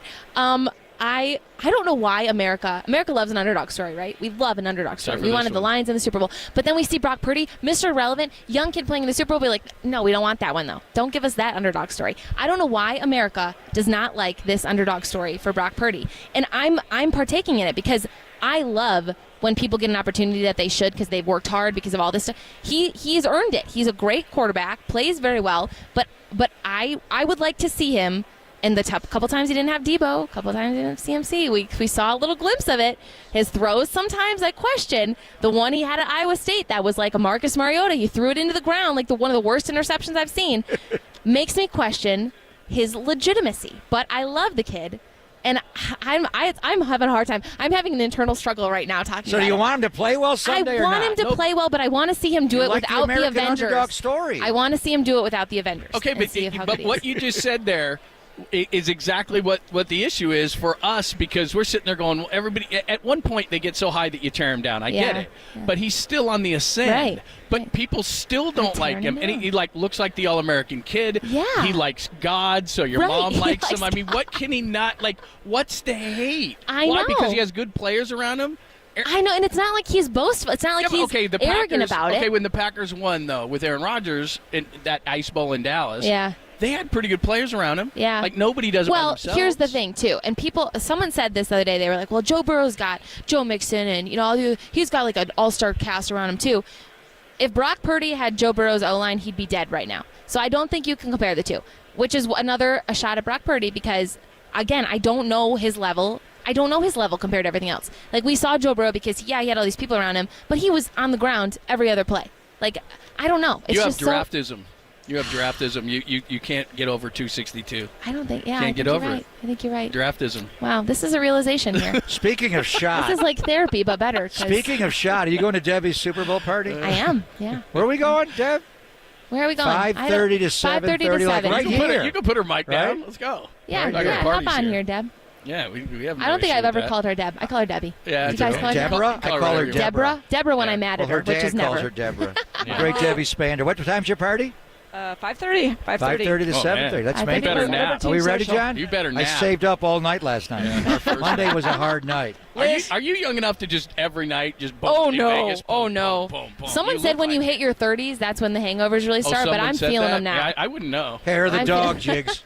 I would not know. I wouldn't know. No, what I'm we're doing- 28, Okay, so I yeah, barely have that's a 2 more great years. age. But I tell you what, Debbie and I went out for dinner last night. I had 3 tequila drinks, Right. and I had Whoa. a headache this morning. Off Right. 3, and we went to bed pretty early. Right. Yeah, So we wrapped it around 10:30. Yeah. So I don't Your know. dad coming to the game? No, he's not. Too. How many too Super tough. Bowls has he been to? 50 something. Oh, That's Wow. crazy. That's Wow. crazy. Kyle Shanahan's backpack. Wow. At 28, You know that you were, story? Super Bowl at 28 51. you were hungover off 3 3 tequila? 3 drinks. Margaritas, what do you do? No, I do tequila. Here's my order. Just shot. Tequila, Casamigos, club soda, and 3 limes. It's the best. It's low calorie. I usually can drink them all night. Drink Apparently not manager. last She's a night. drink Wow. manager. I'm a drink. Don't hang around with this Ooh, guy. You'll be doing ooh. Jameson's. I love it. Oh, I my love gosh. it. I love that I get a little bit back of what I put out there. So Seems like it's fair. So what do you So- got planned for yeah. Sunday? Which Sunday say we the have Niners win the Super Bowl. I'm going to have a great recap video on You Monday. should have saw her face when you said that. she's I'm not going to put my fans. bias aside. I'm going to put on That'll that be 6 for us. You know. CMC jersey. That'll be 6. Yeah, whatever. You know what? She hates us. I hate this Super when you Bowl. add the We free just Super Bowl, experienced you've this in won more. 2020. Yeah. Just experienced it. Exactly. Man. Yeah, she doesn't like us at all. It's okay. Tequila. Yeah, I'll be there we back. go. Oh, I love the Pee Wee song. Herman's here. Get me ready for tonight. Tequila, soda, 3 limes. There you go. This is the best karaoke song because you have one It word is. the I know, entire right? time. You just And no shoot matter it. how many tequilas Yep, you and have, you just can remember it. yeah. So tell the people again. Just explain in your words. We played a bit of you, but just how did this start? What are you doing? What do you do? I started in 2020 during COVID. I'd gotten on TikTok, and my younger sister, who was like 18 at the time, said, "You're not going to understand TikTok." So of course I had to prove her wrong. Right. So I got on TikTok, and obviously that's when it kind of blew up, was during COVID. I went on there and I did a Big Ten meeting and I acted out each team in the Big Ten and kind of played into their stereotypes, and I acted out a meeting as if they were trying to get football back on up and running after COVID. And it had 3 million views overnight. And I think it was just the right time because people needed to laugh. They needed to remember sports are still out there, because everything had stopped. And spring ball was just getting started. I was gonna cover the spring game for MSU, and that stopped. So yeah, I just had this idea, no intention of it going viral at all, and it took off on Twitter and TikTok, and then I did the other conferences, and then took it to the NFL and started doing this series basically, and because that's my wheelhouse. Like, I'm comfortable with the NFL the most, and there's so many things to make fun of there. So started doing that series, and we're here now today. Man, Annie Agar, make sure that you're following her on social media. Her stuff is great. The only thing I noticed is you still have a Jimmy G Niners jersey. I know. This is the issue. Last year, so many players moved around. I think every jersey is out of date because I have a CMC Panthers. Is Jimmy not on the Niners anymore? I haven't noticed. He's not even on the Raiders anymore. He's not. They have on a number any team. 10 on the roster. Oh, Ronnie Bell. No, yeah. Is he They're even not anywhere? the same. Well, he still beat the Packers. He's here in Vegas. Still beat the Packers. Wow. He's here in Vegas. She's still so bitter. I'm so bitter. You got to let it go. I'm trying. I'm going to therapy. Can't leave me alone. Not enough tequila in this world to cure that pain. Oh, yeah. It'll be good. Hey, great to see you. Great work. Thank you so much. Thank you, guys. For a while. Thank you, of course. Anytime. Make sure that you follow her on social media. Her stuff is absolutely great, hilarious, as you heard and can tell. Thank you, Annie. Make Debbie? sure you check it out. Deborah? Deborah? We'll come back from Media Row in Vegas, Pop and Lund on the Sports Leader.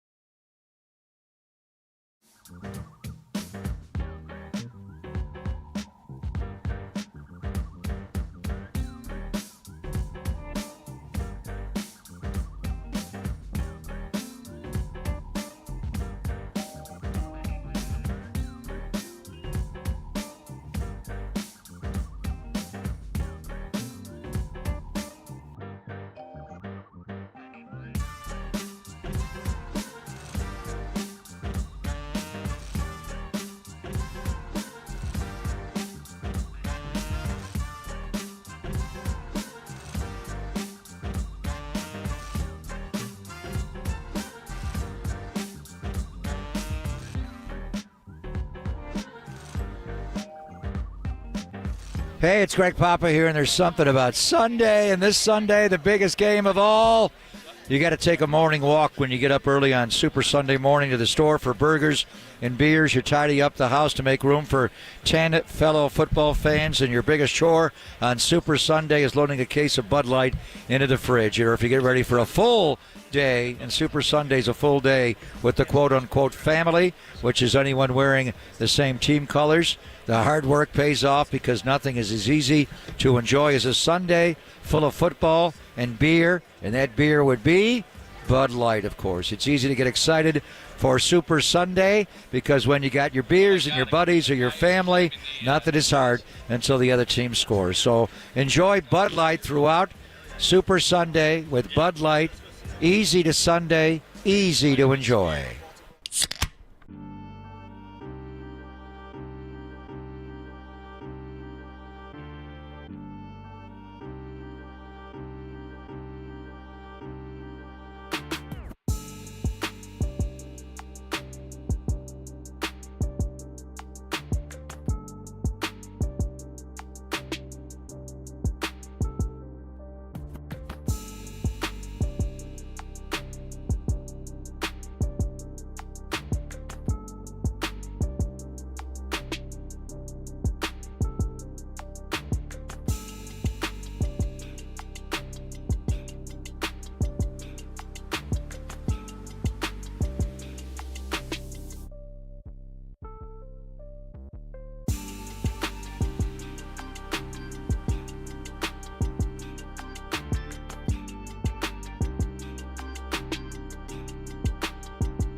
Sunday, you'll hear Greg Papa's call right here on The Sports Leader.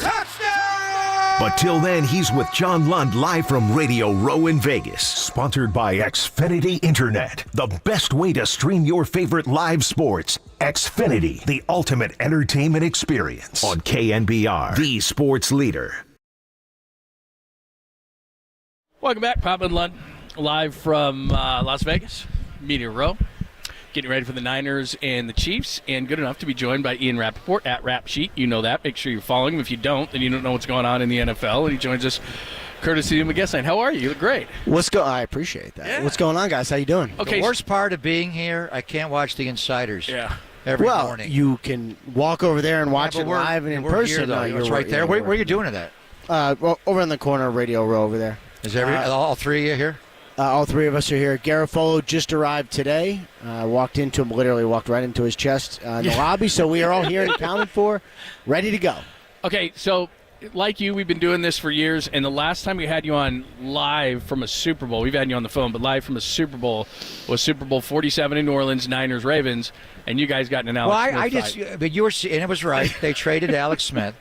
The Niners. I was not a fan of that trade. I understand why they did it, and they wanted. If I remember correctly, I came out a couple days before the Super Bowl and said the 49ers are going to trade Alex Smith, and everybody lost their damn minds. You know. Because the deal was already made. They had to wait for the new league year. But looking back on that, and then Alex goes to Kansas City, obviously, in the trade, has that great run with Andy. And Colin Kaepernick, he got him, to the 5-yard line of the Super Bowl. But a couple of years later, his career regressed. Is that, when you look back on that, I do personally, and I understand why Harbaugh did it, because he thought, Cap was robo quarterback. But in retrospect, should they have just kept Alex Smith as the starting quarterback? No, I actually don't. I mean, it's weird because it sort of, I guess, didn't work out. It did and it didn't. I mean, you're right. Got him to the doorstep of the Super Bowl, Super Bowl title. If everything had stayed the same for the 49ers, if Harbaugh had stayed, if Greg Roman, I believe, was the OC at the time, right? If he had stayed, I think we would have seen Colin Kaepernick do this. I mean, he was ahead of his time anyway, and the fact that they changed coaches and he kind of regressed and ended up what happened. I mean, I think that's more circumstances than Colin Kaepernick's fault. And I think for Alex Smith, he'll sort of joke now. I saw a thing where he was joking about being the president of the Game Managers Society or whatever. He kind of was. Yeah. And it's great. He's extremely rich. And he won a lot of regular season games, but I don't know that he was going to be the one taking the 49ers to the Super Bowl. I thought the trade made sense at the time. Yeah. Rap Sheet's joining us, of course, the Insiders on NFL Network, and 6 a.m. is when everything starts. I think we have to give Moots the alarm. It's going to be a great time on Sunday with the Niners and the Chiefs. We were just talking. We've just been talking about this a ton in San Francisco. Everybody loves an underdog story. But in Brock's case, it doesn't seem like everybody loves that underdog story. Do you get that sense? I do get the sense. And, there's two parts of it. Like, everyone, I think, should be happy for him because it really is a truly amazing story. He is the last player drafted. He is in the Super Bowl. And it's not like a surprise. Like, I don't get the sense he's playing over his head. I don't get the sense it's a fluke. I think this is just kind of what he is. And it's an amazing story of literally the entire world missing this super talented draft pick, but talented in ways that isn't always appreciated in the draft process, right? Instead, what it ends up being is a debate over, like, is he a franchise guy? Is he a system guy? Is he a game manager? And I'm like, is he a system guy? Like, I don't know. Anyone in Kyle Shanahan's system would love to be a system guy because the system is so good. So it's like, yeah, maybe Brock could go out and prove everyone wrong and he's not a system guy, have better stats, win a lot less games, and then everybody would be happy he's not a system quarterback. Like, I don't know that it matters. Should be one where we should all appreciate just how it's amazing that he got to this point. And, I mean, I think what the 49ers have done is incredible. The 49ers cannot touch his contract this offseason. Correct. But they can the following offseason. Whether or not he wins this game, but obviously he wins the game, it's going to be of value. Sure. But if he comes back next year and has the same kind of season that he just had this year, what are we looking at here? Does he immediately jump to a $50 million a year quarterback? Or probably. Or to me, there's got to be a little bit of a tier there. Does he jump right to? Why? I mean, is his skill better than Patrick Mahomes? Does he immediately, because he's the guy that signs the contract the latest, he gets the most? Yeah. There used to be tiers for how they paid quarterbacks. But I don't like the tiers because let's say I was an agent, or let's say I'm a Brock Purdy's friend who would like him to be extremely rich. What you want is just pay me for what I've done and what I'm going to do. And let's say he wins, even if he doesn't win, but let's say he wins a Super Bowl this year, and then next year the 49ers are in the playoffs again. This is what you pay for. This is what you pay for. You pay a quarterback to go out and be awesome and lead the team to the Super Bowl or to the playoffs or as far as you can go. So, to me, just because he looks like someone who is playing quarterback and just because he looks like someone who's sort of an underdog doesn't mean that he's not one of the best quarterbacks in the NFL and shouldn't be paid like one. Yeah, Ian Rappaport joining us. Well, here's the other thing, too. You can't penalize, and I've never met a guy that didn't have, I don't care what sport we're talking about, I never saw anybody win it alone. Jordan needed Pippen. I mean, going down the line, Montana. Yeah. They have skilled players here, but everybody does, too. Now, Mahomes doesn't have what he used to, but you can't. And these guys are really talented. Yeah, they are. But you can't penalize a guy because he's in Kyle's system with great players around him. I heard Baker Mayfield, you would know a hell of a lot better than I would. Like, they're talking about Baker Mayfield making $40 million next year. Well, if he's making $40 million, then Brock's making 50 or 60. Right. I mean, but that's what it's like. And look, every quarterback is underpaid. Every quarterback is underpaid because, you know, these guys are mean so much to their team. Like Mahomes could make $100 million, and I'd be like, oh yeah, probably a little bit of a discount. You know, like that's what it's like. So for me, like, you know, I think, you know, Baker Mayfield, my guess is makes around where the franchise tag is, which is I think 30, like mid-30s, right? Like Brock should make more. You know, especially if he wins a Super Bowl. But should he make 50, 55? Sure. All the money. You win a Super Bowl, you're worth all the money. And I'll tell you this, because the 49ers and Parag do such an amazing job with their salary cap and with value and finances, like I would trust them over almost any team to make it work and not have to blow the thing up. Any issue with Brandon Ayuk and getting his contract done? No. Not only that, he's another one who I think really deserves it. Remember what it was like at the beginning. Like, this was a guy where you're like, is this going to... Now, he was really, really talented, always been talented, but, like, was in the doghouse, wasn't sure how to work. I know Kyle was kind of up and down on him, and he has worked his way to becoming one of the better receivers in the NFL, and in a contract year has had his best season. Like, you know, is he going to make $30 million a year? Like, I don't know, that'd be a lot, but he's going to make a lot, and he should. When Brock's contract does go in a couple of years, we always talk about this windows, but you know, you look at the cap and it is fluid. So when he gets to that number, because one of the reasons I think of the Seahawks with Russell Wilson, even though he was a third round and they could keep all those defenders, all those young players, the 49ers have a bunch of talent on this roster. Does that change when Brock gets paid? It'll change some, yeah, because I think some of the more high-priced players, and look, these guys are going to get a little older too, so you're going to have a time when some really good player with a big name is going to want a little more money, and you say, you know what? We can trade this guy for a cheaper draft pick. And that, you know, making those decisions, who not to pay, is like the most important thing to continuing. Well, the Wagner-Kinlaw thing here, right? I mean, they said, okay. That's a great example. From now, Super Bowl 54 the next year, didn't work. It didn't work out with Kinlaw, but did work out in being able to take his money and use it elsewhere, right? So, like, that actual draft pick didn't make sense. I mean, it made sense, but it didn't work. But using the money elsewhere worked. Yeah. So that's what it is, and that's, to me, like, that's the way you kind of keep this thing going, is you make hard decisions on high-priced players. Jalen Hurts and the Philadelphia Eagles. I mean, last year's game, there was a time there you thought he was going to be the most valuable player, and even in losing, you could have made an argument he was the MVP. He just regressed a lot this year, whether or not it was the knee injury initially against Miami that lingered, and the Niners, obviously, the way they rushed him and kept him in the pocket. Where are the Eagles at with the kind of flame out that they had? They need a reboot. They need a reboot. And I think they did a good job of being like, this is not acceptable. We went from this, which is going all the way up to the top of the mountain, to this, which is going to the bottom. And let's not fire everyone because that's not good, but we need some changes. And, you know, hiring, I think, Kellen Moore, it's going to be really, really good for them. I think that's going to help. You know, new defensive coordinator, I think probably that will help. You know, you never quite can tell, but I think probably that will help. I think they're going to be okay, but they're another one that they held on to a lot of high-priced players who are kind of on the wrong side of their career. That was their decision, but it gets tough when those guys kind of try to hang around, you know? Yeah, no doubt. Rap Sheet's joining us. Hey, thanks. I know it was last second. Thank you so much for making time. Absolutely. Love watching you guys on the inside. You got makeup on, awesome. Brother? I got a lot of makeup on. You look kidding good, me? man. Hell yeah. I need to go do that right now. Much I need it for radio. as you should. We need it. Thanks, guys. man. Appreciate it. That's Thank Ian you, Rappaport, Rap Sheet, NFL Thank you, Network. They're going to have all your coverage starting at 6 a.m. on Sunday with Steve Mariucci, Rich Eisen, the whole crew. We've had Michael Robinson on today from the NFL Network. Ian Rappaport, Rap Sheet, does a great job as well. You guys are friends again? No, you guys are friends. No, he's fine. Too. All right. Good. Like to hear it. All right, we'll put a ball. I love Brock Purdy. You know that. I love him more than anybody. There needs to be cheers for quarterbacks. He's going to make it. They don't there do needs that. to be cheers for quarterbacks. They don't do that. There needs to be cheers He's for quarterbacks. He's going to make a lot of money, and I'm people not saying are going to have to that, make decisions. Should he immediately become the highest paid player in the league? Yeah. Jimmy did. That Kyle Shanahan over there? Jimmy did. Didn't they? Shouldn't they have needed a tier for him? My goodness. All right, we'll give you a few more thoughts before we get off Radio Road. Tom Tolbert is here. Tolbert is back, and Tolbert and Copes at the top of the hour, live here in Vegas, only here on the Sports Center.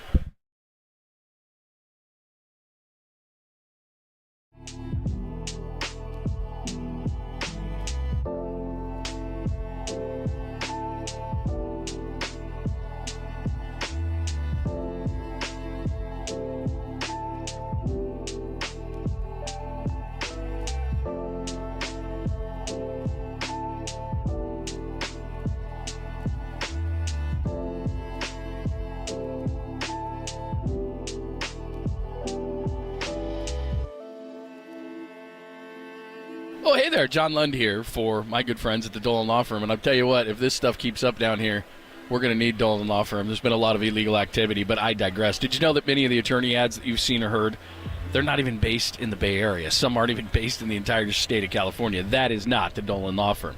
Chris Dolan and the Dolan Law Firm, they're based right here in the Bay Area, and they've been that way for more than 25 years. They're award-winning personal injury and employment attorneys fighting for you where you live. So if you've been discriminated against at work, wrongfully terminated, or sexually harassed, your rights matter. Go to DolanLawFirm.com and learn more about your rights. Unfortunately, over the past year, Chris and his team, they set a sharp increase in no-fault injury accidents. Now remember, motorcyclists, pedestrians, cyclists, children playing, they're all around us. So please be careful. Let's work together. The Bay Area is a safer place, and feel confident that you're not only in good hands. It says here good hands. No, you're in great hands. You're in amazing hands with the Dolan Law Firm. So that's what you do. You got to feel confident that you're in good hands, because they are the California Lawyers of the Year with the Dolan Law Firm, secured over, get this, you're going to have to sit down for this, a lot of money, a lot of zeros, just like down here in Vegas, $1 billion. That's right, $1 billion that they've secured in verdicts and settlements on behalf of the clients. And you pay nothing up front, nothing. No hourly rates, no upfront fees. They don't get paid until you get paid. They live here. They work here. They win here. DolanLawFirm.com.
Faithful, before John hosts the pregame on Sunday and before Greg calls every super snap, they're revving you up from Radio Row in Vegas. Sponsored by Xfinity Internet, the best way to stream your favorite live sports. Xfinity, the ultimate entertainment experience on KNBR, the sports leader. We have been loving T-Rock and Papa every Sunday, Thursday, Monday, whenever it's on. I had a s'more. I've never had a s'more before. Hey, you want a s'more?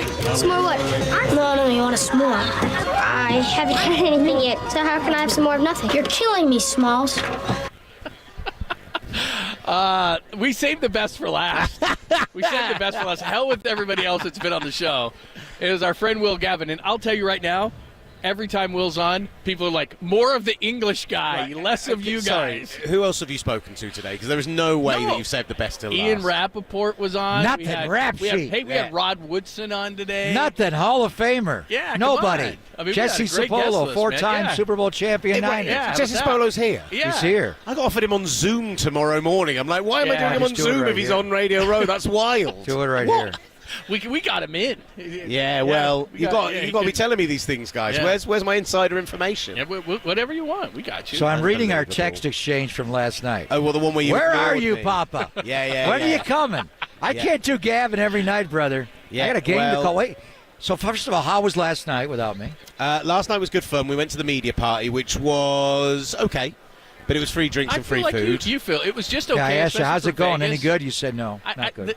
For Vegas, I thought it was going to be a lot more, but the drinks were good. They had a bunch of fancy drink options. It wasn't like last year with cigars. No. I enjoyed last year out on that ranch outside Phoenix was pretty cool. The year before in LA where they hired out Universal Studio. I mean, nothing's ever going to live up to that wildness. But yeah, it was good fun. The point is, the drinks were free. There was lots of people there that we knew and could chat with, and so we had fun. But I'm basically You hit it hard sweating again. tequila today. Yeah. So am I allowed to say that? So the big difference. That's what we talk about every the day. big difference with me this year than last year is I got to call the game on Sunday. Yeah, but You you're and me calling the both. game as well. So when are you gonna shut it down, Gavin? God, I do not know. I asked you this 2 nights ago, and we were in that Mexican bar, and I said to you, like, when do you stop drinking for the week? When do you shut things down because you know you've got to call a game on Sunday? Friday. And that was the response I got on Monday. Well, no, it's like No. if you can't get a hangover, Friday you don't night, stop but I won't- drinking, so you keep going. I think after Monday I'm done. Actually, Oh, No, yeah, I'll yeah, taper it's like down. that, is it? Friday, I'm certainly not. Saturday, I'm not going anywhere. I'm going to hole up. Just going to Yeah. walk through and do my notes. But you're doing play-by-play of the Super Bowl? Yeah, I've been doing play-by-play of the London games and the Germany games for a few years now. I love doing it. What I love is that Papa is surprised by this. I sent Greg You Papa. do the art. I sent Greg Papa. I love your play-by-play. earlier this season. Yeah. I sent him a quarter of one of my games from Germany and asked him to listen to it wow. and give me some What did he say? tips and I feedback. never listened to He it. never replied. That's Wait a what minute, happened. Hold on. I've got to say, I don't think I did send him the audio, but I think I just asked him whether he would, and I had the audio to send. It's fine. Did you actually send it? No, I think I didn't send it. I think I Yeah, emailed I after. You wouldn't said, have will done you that. listen I to it? wouldn't He have just done didn't that. respond, which was your answer? Basically, that's it. So- Don't feel bad. He's not a great So texter. now you're also a big Niners fan. I am. And So how are you going to handle this? See, this is the problem, right? We're both calling the game on Sunday, and Papa is a genuine broadcasting legend and a guy that I look up to in a massive way, and it's weird that we're now friends and we go out drinking. Like, that is one of those ones that's a bit odd to me, right? But you get to call it pro-Niners because Right, that's it's what's a Niners expected. offense. You're Yeah. a Niners radio, you're doing it for I'm that. not going to do Mitch Holthus's touchdown, Kansas City. I'm not doing that. I have to call it down the line, Right. despite being a Niners fan. So Right. And you're a big-time Niner fan. So look, I did it in Miami, and I didn't do the play-by-play. So this is my first time doing play-by-play at the Super Bowl, but I was the third man in the booth the last few years. And when Tyreek Hill makes the catch, the wasp play, I felt I watched that play back recently. I felt like Mahomes had about a 15-step drop back on that. Like, it was so deep. It was he went insane. on that, and he did. And when 17 yards he dropped from the line. It's wild. Like, and who does that? I remember I spoke to DeForest Buckner when he just signed for the Colts, and he came on. The Colts were coming to London that year, so they gave us to him as an interview. And I asked him about like that play and that game, and he has on his wall at home a picture of him with Mahomes an inch away from his grasp on that play as a me reminder that it's just you've got to fight for that one more inch because that could have changed It's a the game of inches. So Football's got held anyway. So when that play happens, and the third man, it's me and it's Shane Vereen, the former Patriot, and then our guy Ollie, Cal who's guy. the play-by-play, We love big Shane. Cal And you guy. got to be Love down the Shane. middle on that. Right? And because I'm the third man, But now you're the lead dog. my head dropped, and Shane Vereen saw this, and he knows, and he just kind of put a little arm around me and gave me a little consoling pat. And on air, Ollie just went, right, we won't go to Will on this one. Oh, that's classic. Is Shane with you Sunday?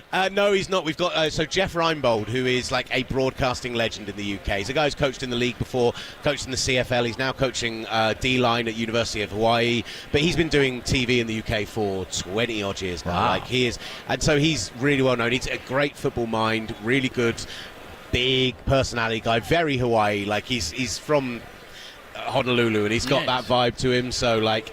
I mean, we'll bring him over. You guys need to meet him. We'll I go want him out on. I one wanna night get his because he's great value. So did you guys hear the news? Nick Saban's been hired by ESPN. Wow. As a college football analyst. He'll work primarily on the set of College Game that makes Day. a ton of sense. He's not going to do games? Love to hear him do games. It makes perfect sense. How good would that be? But like, I wonder what Nick Saban cost. That's too hard to ESPN. work That's for got to him. be wild. What about Belichick? Is he going to go on TV? Did you see him when he did College Game He's Day? great. Yes. He was. He put the great. helmet on. He was so much he fun. was fun. He Where's could be that great. been for the last Yeah. 24 He could be years? great. Like. Think he'll do TV and do games? He could be great. No, I think they'll all do studio work. It's not Hey, easier. you know what they What need you to guys do? are talking about is how hard you guys work. Those two guys don't want to do that. Hey, look. Sure they do. You know. Belichick's a hard worker. You know what they need How to great do? would it be having to do a game, though? Yeah. Well, so what? Here's what You know they need why to he do. won't do it? Because he wants to go back to coaching. You don't want to. And it'll be like Gruden, where you can't really say what you see and think because Well, you're you giving can't away rip your guys. secrets. I think it's harsh that Greg Olson is losing the number one spot at Fox because I think he's Terrible. brilliant. But Right, he's imagine great. if Fox just threw money at Belichick and you put Brady and Belichick in a booth together with whoever. It doesn't matter whether it's, Fuck Evan you. or I don't want to watch whoever, that like, broadcast. Well, it couldn't be Papa because they wouldn't be able to talk. You'd have to get you have to get Pat Summerall back or something Why are like you guys Pat picking Summerall. on me? The Chiefs have activated Sky Moore, the wide receiver, and designated him to return. It's a real surprise. I did not think he was going to play in this game. Are they just doing it for Steve Wilkes to look at Sky Moore video? And that guy's a difference maker. How good was he in the Super Bowl last year? Unbelievable, yeah. And he was one of those guys that they ran on that same play that they ran to either side of the field with Kadarius Toney, right? Like that was the play. He is one of those guys who, I mean, he's not Debo, but the way he can operate out of the backfield and the way he can play on those swings, and he's so fast. You kind of hope that it is just a diversion, but it's probably not a diversion that they You got to get your Sky Moore nuggets ready. Yeah, exactly. When they win, are you going to cry on the air? Because they're going to win. The Niners are going to win. Oh, that's they're gonna win. convinced. All these people that are sitting there, I can't believe they're. Do you have a call ready for when they win 6 Super Bowls? What do you say? I don't right now. I think I will prepare over the course of the coming days. Like I don't like to pre-write too much. Like I like a lot of it to come off the top, but I will have some lines. Like I will have some. I mean, there's definitely got to be like from a Mr. Irrelevant. There's got to be some of that in there, right? Like from the last pick to the summit. Yeah, exactly. So like, that's a good one. It's got to be some of that. Send me your play-by-play, bro. I never got that email. I'm looking at I'm looking at our email chain. I remember you mentioning you were going to send it, but you never did. You did? Yeah, you never replied, did you? Though. Last night I didn't. I can't deal Let's with go you drink 2 some nights tequila in a row. tonight, man. Yeah, I'm disappointed. I've What do you come say? on You got air a and few you haven't parties asked to me go to to. do the Papa call because I've seen you've been getting everyone to do that. the touchdown call? Here, All give him a week long. lead. Isn't your show over? Wasn't it over about 2 minutes ago? How are we still going? One more. Purdy over the middle, throws, caught by Ayuk. Touchdown, San Francisco! Wow. Best one just because. That's Listen, so good. you gave it the depth. Are you going to do that one in the UK broadcast? Absolutely Oh, not. amazing. I Are will you? get so much stick if I Oh, go no. that Oh, hard they'd in kill one you, right? direction. You got the Just the every depth time we there. score, do that Oh, one. man. Every time the Chiefs score, go touchdown, Kansas City. I went way too loud, by the way. No, you didn't. I cleared out the room. This is what our About table 30 does every people year. turned around there. Cleared out the room. If we don't We get hitting it dirty tonight, looks all Kevin? week, come on. All right. If you reply to my text, Oh, I will. Never. I'm afraid of you.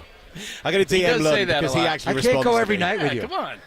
All right, I'm like a that's Will starting Gavin. pitcher. I'm on a rotation. He's the best. All right, thanks. We had a great guest list today. If you missed anything, it's too much to list. Rod Woodson, the Hall of Famer. We had tons of people. Ian Rappaport. It was a great day today from Vegas. Just go to KNBR.com and you can hear everything. They are right here, Tolbert and Copes, live in Las Vegas. They're coming up next on KNBR AM and FM San Francisco, the Sports Theater, a Cumulus media station.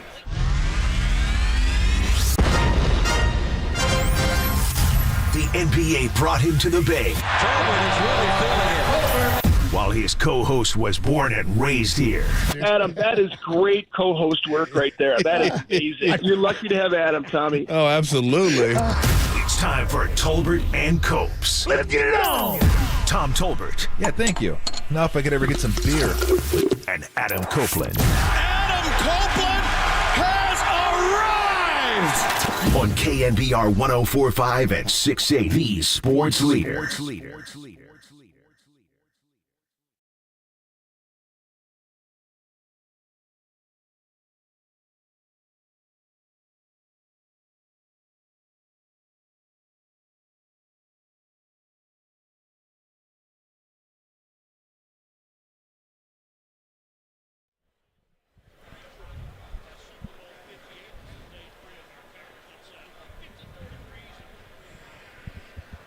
What is shaking? I got an answer for that, actually. My eardrums. I'm a little hot. I got the vibration. Yeah, I'm a little hot. John Lund's deaf. Yeah, it's hello? Hello? Anybody hear it? Yeah, I'm a little low. I'm a little low. Can you bring me up? No, you've just been in Vegas tonight. What? That's why you're low. I really can't hear Tom. What do you? Can't hear anything you said. Don't worry about it. You're probably better off for it. Oh, good. We're going to have Dante Whitner on, 2:30. Mad Dog Christopher Russo is going to join us at 3 o'clock. Mike Golick will join us at 3:45. And then Greg Cosell, who I actually had a nice conversation with. First time I've ever met Greg. It's always fun being on the radio with somebody for years and years and years. And then finally getting a chance to meet him. It used to be you didn't even know what they look like. Now, with all the social media and TV and all that, I mean, you always know what the guy looks like. But to get a chance to meet him and talk with him, good dude. So it's going to be fun having him on face-to-face. Steve Young, if you're waiting for Steve Young today, you're going to keep waiting. Because Steve Young has, I don't know what Steve Young's, like, everybody knows. If you've listened to the show for any amount of time, you know Steve is kind of like herding cats. I mean, you get him most of the time. Sometimes it's a little later. Sometimes you got to work around the schedule. Sometimes it's a Thursday, Friday, whatever it is. But we're always happy to have Steve. So we'll get Steve at some point. That I can guarantee you, because if not, I will shame him, and he will come on. So he says maybe probably Friday is when he'll be on. But trust me, I'll just keep hammering him. I'll just keep calling him Big Time. Oh, okay, Big Time. All right, you Big can't Time. do it, huh? Yeah, I mean, you don't have time. It's time for all these YouTube shows I noticed, like podcasts. All you're doing, Steve? Yeah. All this extra time. No, he'll be on, so Steve will be on with him. I'm going to give him some crap, too, though, today, just for the hell of it. I hope he walks by. I'm going to plant the seed. Yeah, I hope he walks by. We can is that Henry Winkler? Shade at him. I don't think that's Henry Winkler. No, I don't think it is either. What if I went up to him and went, hey, and he's like, what are you doing, dude? Security? No, Grandma. Security. I didn't get the job. I just hate him. I hate him. Going the water boy, too. He's wearing those red heels. Remember that? Yeah, absolutely. Good stuff. Good stuff. So it's hopping in here right now. Yeah, today it exploded, man. Yeah, it's popping. What'd you guys do last night? We went to the media party last night, which was, by the way, this thing was insane. It was like a 3-story. I guess what it is it's like where Mike, was that place an F1 racing center? Or what was that place we were at yesterday? Paddock? Yeah, I don't know exactly what that means or what it is, but it was it's like an F1 something or other. They used it when they had the big race here, and now it's just a giant like convention center. But it's a big long building. It's got like 3 floors, and they had one room was like all gambling and tables and stuff. It was past hors d'oeuvres and whatnot. Then they had like an Elvis impersonator. Some Blue Man crew was there. Blue Man group was there. Anyway, it was cool. It was a fun event, and then we came back to the hotel and we tied one on. We were up late. Nice. Me and Derek and Walt were up late. Nice. And Sash. So we got after it. Luxor? Luxor, and then these guys hit the strip and then came back. Did you really? These guys hit the strip and came on back. So you guys got after. I'm a little bit. seedy, as I said. Yeah. A little seedy today. We'll see. I'm working a little sweat. You know, You're a little humid on my brow, dude. I'm a little sticky. That's how I feel. It's not humid. You're humid. Is it humid in you're here? You're making it humid around My arms here. are stuck to myself. Is exactly what's happening. So we're the strip. I think Thursday I'm gonna I don't know where I want to go Thursday though. It's such a bleep show here during the Super Bowl. Like I'm trying to think if there's any bars that are like fun bars to go to that aren't on the on the strip, exactly. Strip, well, the most fun we've had so far has just been the fact, because like you said, you run into all these people. Like, I got to meet a bunch of media personalities yesterday. Vic Tafer is one. How about that? He's like, hey, what's up? He goes, hey, I'm Vic. And I was like, you're Vic Tafer? Yeah, I've never met him. He's a big dude, Vic Tafer, man. He can play left tackle or something. Anyway, it's fun. Getting to hang out with a bunch of those guys. Saw a bunch of people from the Chronicle. We saw Mike Silver last night. It was a riot. Dude, he was like working a bit, dude. Mike Silver. I gotta get up early tomorrow and go to Papa Love tomorrow, so I'm gonna have to get to bed soon. It's my Silver. I'm gonna have to get to bed pretty quick because Mike's hilarious. I gotta get up at 9:30. Mike's hilarious. So we got after it last night. We had some fun, but everybody's in town now. Marcus, Murph, we're here, and you're here. This is great. Everybody's here, and we are. Dude, I noticed now it's getting wacky on ESPN and stuff because they're all here too, and they're just looking for stuff to fill 12 hours of content during a day. Yep. Every time you look up at a screen, it's a different player with just their total stats. I'm like, well, I need to know what Brendan Ayuk's receptions and total yards were this year. It's all boiling down to this game. But I've talked to a handful of Chiefs fans, more Chiefs fans here than I thought there were going to be. I talked to a guy today. I was having lunch at the bar outside here at the convention center, and he was not as confident that the Chiefs were going to win. He's like, top to bottom, the Niners should be a better team and should win the game. And a handful of Chiefs fans have told me that. So Niner fans feel confident. Sounds like Chiefs fans are, maybe it's that they've won already a couple of times, and they're just like, maybe we'll win it. We'd like to win it. We'd like to, but we've got Don't need to win it. Yeah. Don't need to win it. One guy says to me, he goes, we do this every year now. I go with my family. We do 100 people. I go, every year now, huh? You guys have a tradition for the Super Bowl now for the Kansas City Chiefs. Every year we get together and do a bit. So a lot of red in this town. Yeah. A lot of red in this town. The Niners are they're gonna show out. I mean, it's an easy flight. Well, for me it was. Maybe for some others it wasn't. But it was painless for me. You could even drive it, as we know someone that is driving it. Damn. What's that guy doing? It's What's that guy thinking? It's 9 hours, 8 hours. But you usually got to stop. That's a haul, man. It's a little bit of a haul, and it's not scenic at all. It's desert, and it's hot, and it's ugly. Yeah, you go through Bakersfield, and then Bakersfield, Barstow, and then Barstow here. But shout out to band Corn. Yeah, it's Are they from Bakersfield? Corn. They are. Thank you. They That's are. my one nugget. With the backward R. Thank you. I believe. Yeah, nice. And the K. Right. Corn, dude. And my buddy Joe Turner is on my team at Arizona, Final Four team, Bakersfield. Wow. Yeah, he lives in Bakersfield. Corn and Turner. There you Corn go. and Turner. Sounds like a law firm. The law firm of Ben Jarvis, Green Ellis. That was maybe my favorite one. If you want to sue vegetables, we're your guys. Well, I never really thought of it, but can I? Not canned vegetables, sir. Only fresh. Only fresh. That's a different.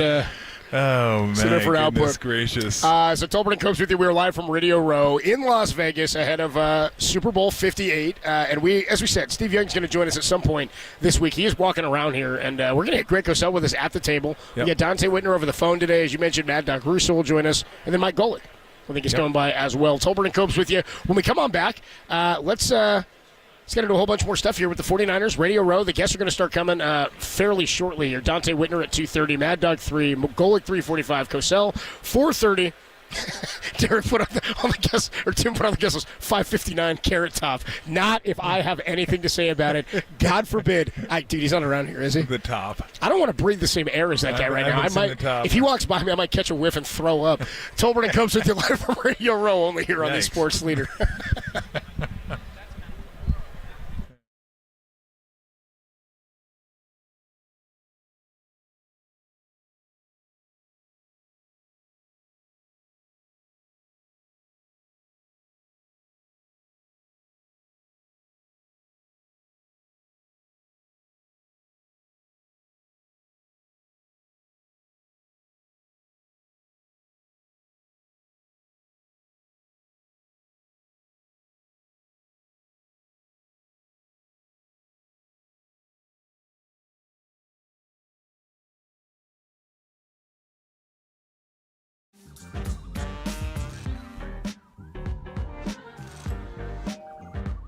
San Francisco. Shout out to you for supporting KNBR, San Francisco's sports leader.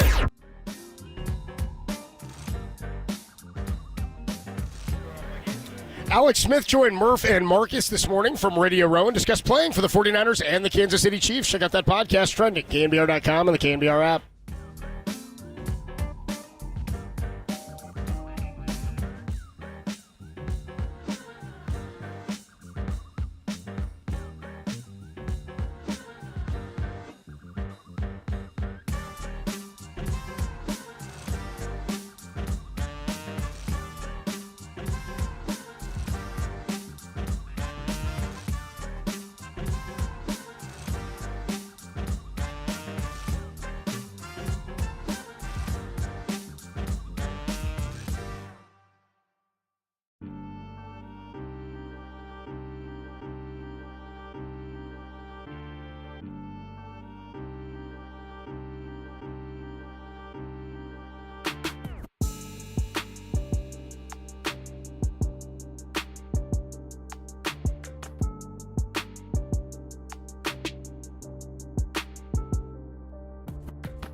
And now, time for the Protect Your Assets with David Hollander Business and Technology Report.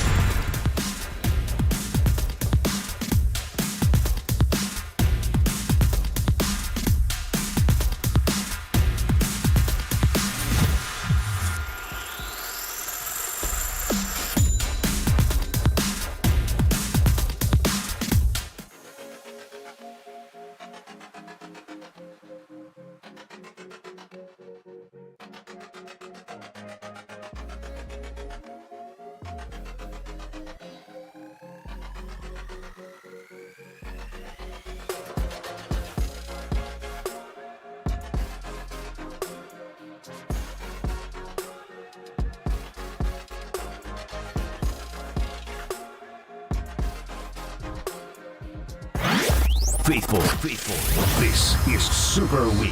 Then is Tolbert and Copes, live from Radio Row in Vegas. Sponsored by Xfinity Internet, the best way to stream your favorite live sports. Xfinity, the ultimate entertainment experience on KNBR. But I think the underdog role is a big deal, right? And I think there's so many people that Kansas City is the popular pick. I think there's been a lot of noise out there about this San Francisco defense. They've taken a lot of hits on their effort and certainly their play these last couple of weeks. I think sometimes that's just what you need, right? Like, I think that's the wake-up call you need to be this underdog, and, like, everybody's doubting you, and that might be just enough to flip the switch, you know, and come out and show everybody what you're all about. Like, this defense is a prideful unit. They got a bunch of playmakers over there, you know, obviously with Steve Wilkes in charge as well, and, like, again, I think they've kind of heard the noise, so I expect them to come out and play much better. I'll say that. As the voice of Alex Smith joined the morning show earlier today live from Radio Row. Of course, Alex Smith played for both the 49ers and the Kansas City Chiefs, now with ESPN. Tolbert and Copes with you live from Radio Row in the Mandalay Bay Convention Center in Las Vegas, where the Niners getting ready to take on the Kansas City Chiefs in Super Bowl 58. Smith there talking about playing for both teams there, about deciding you're the team, the guys that you have to go be to win a Super Bowl, something he never did. Got to a Super Bowl as a backup and did not win one. Went to an AFC Championship, I think, too, didn't he?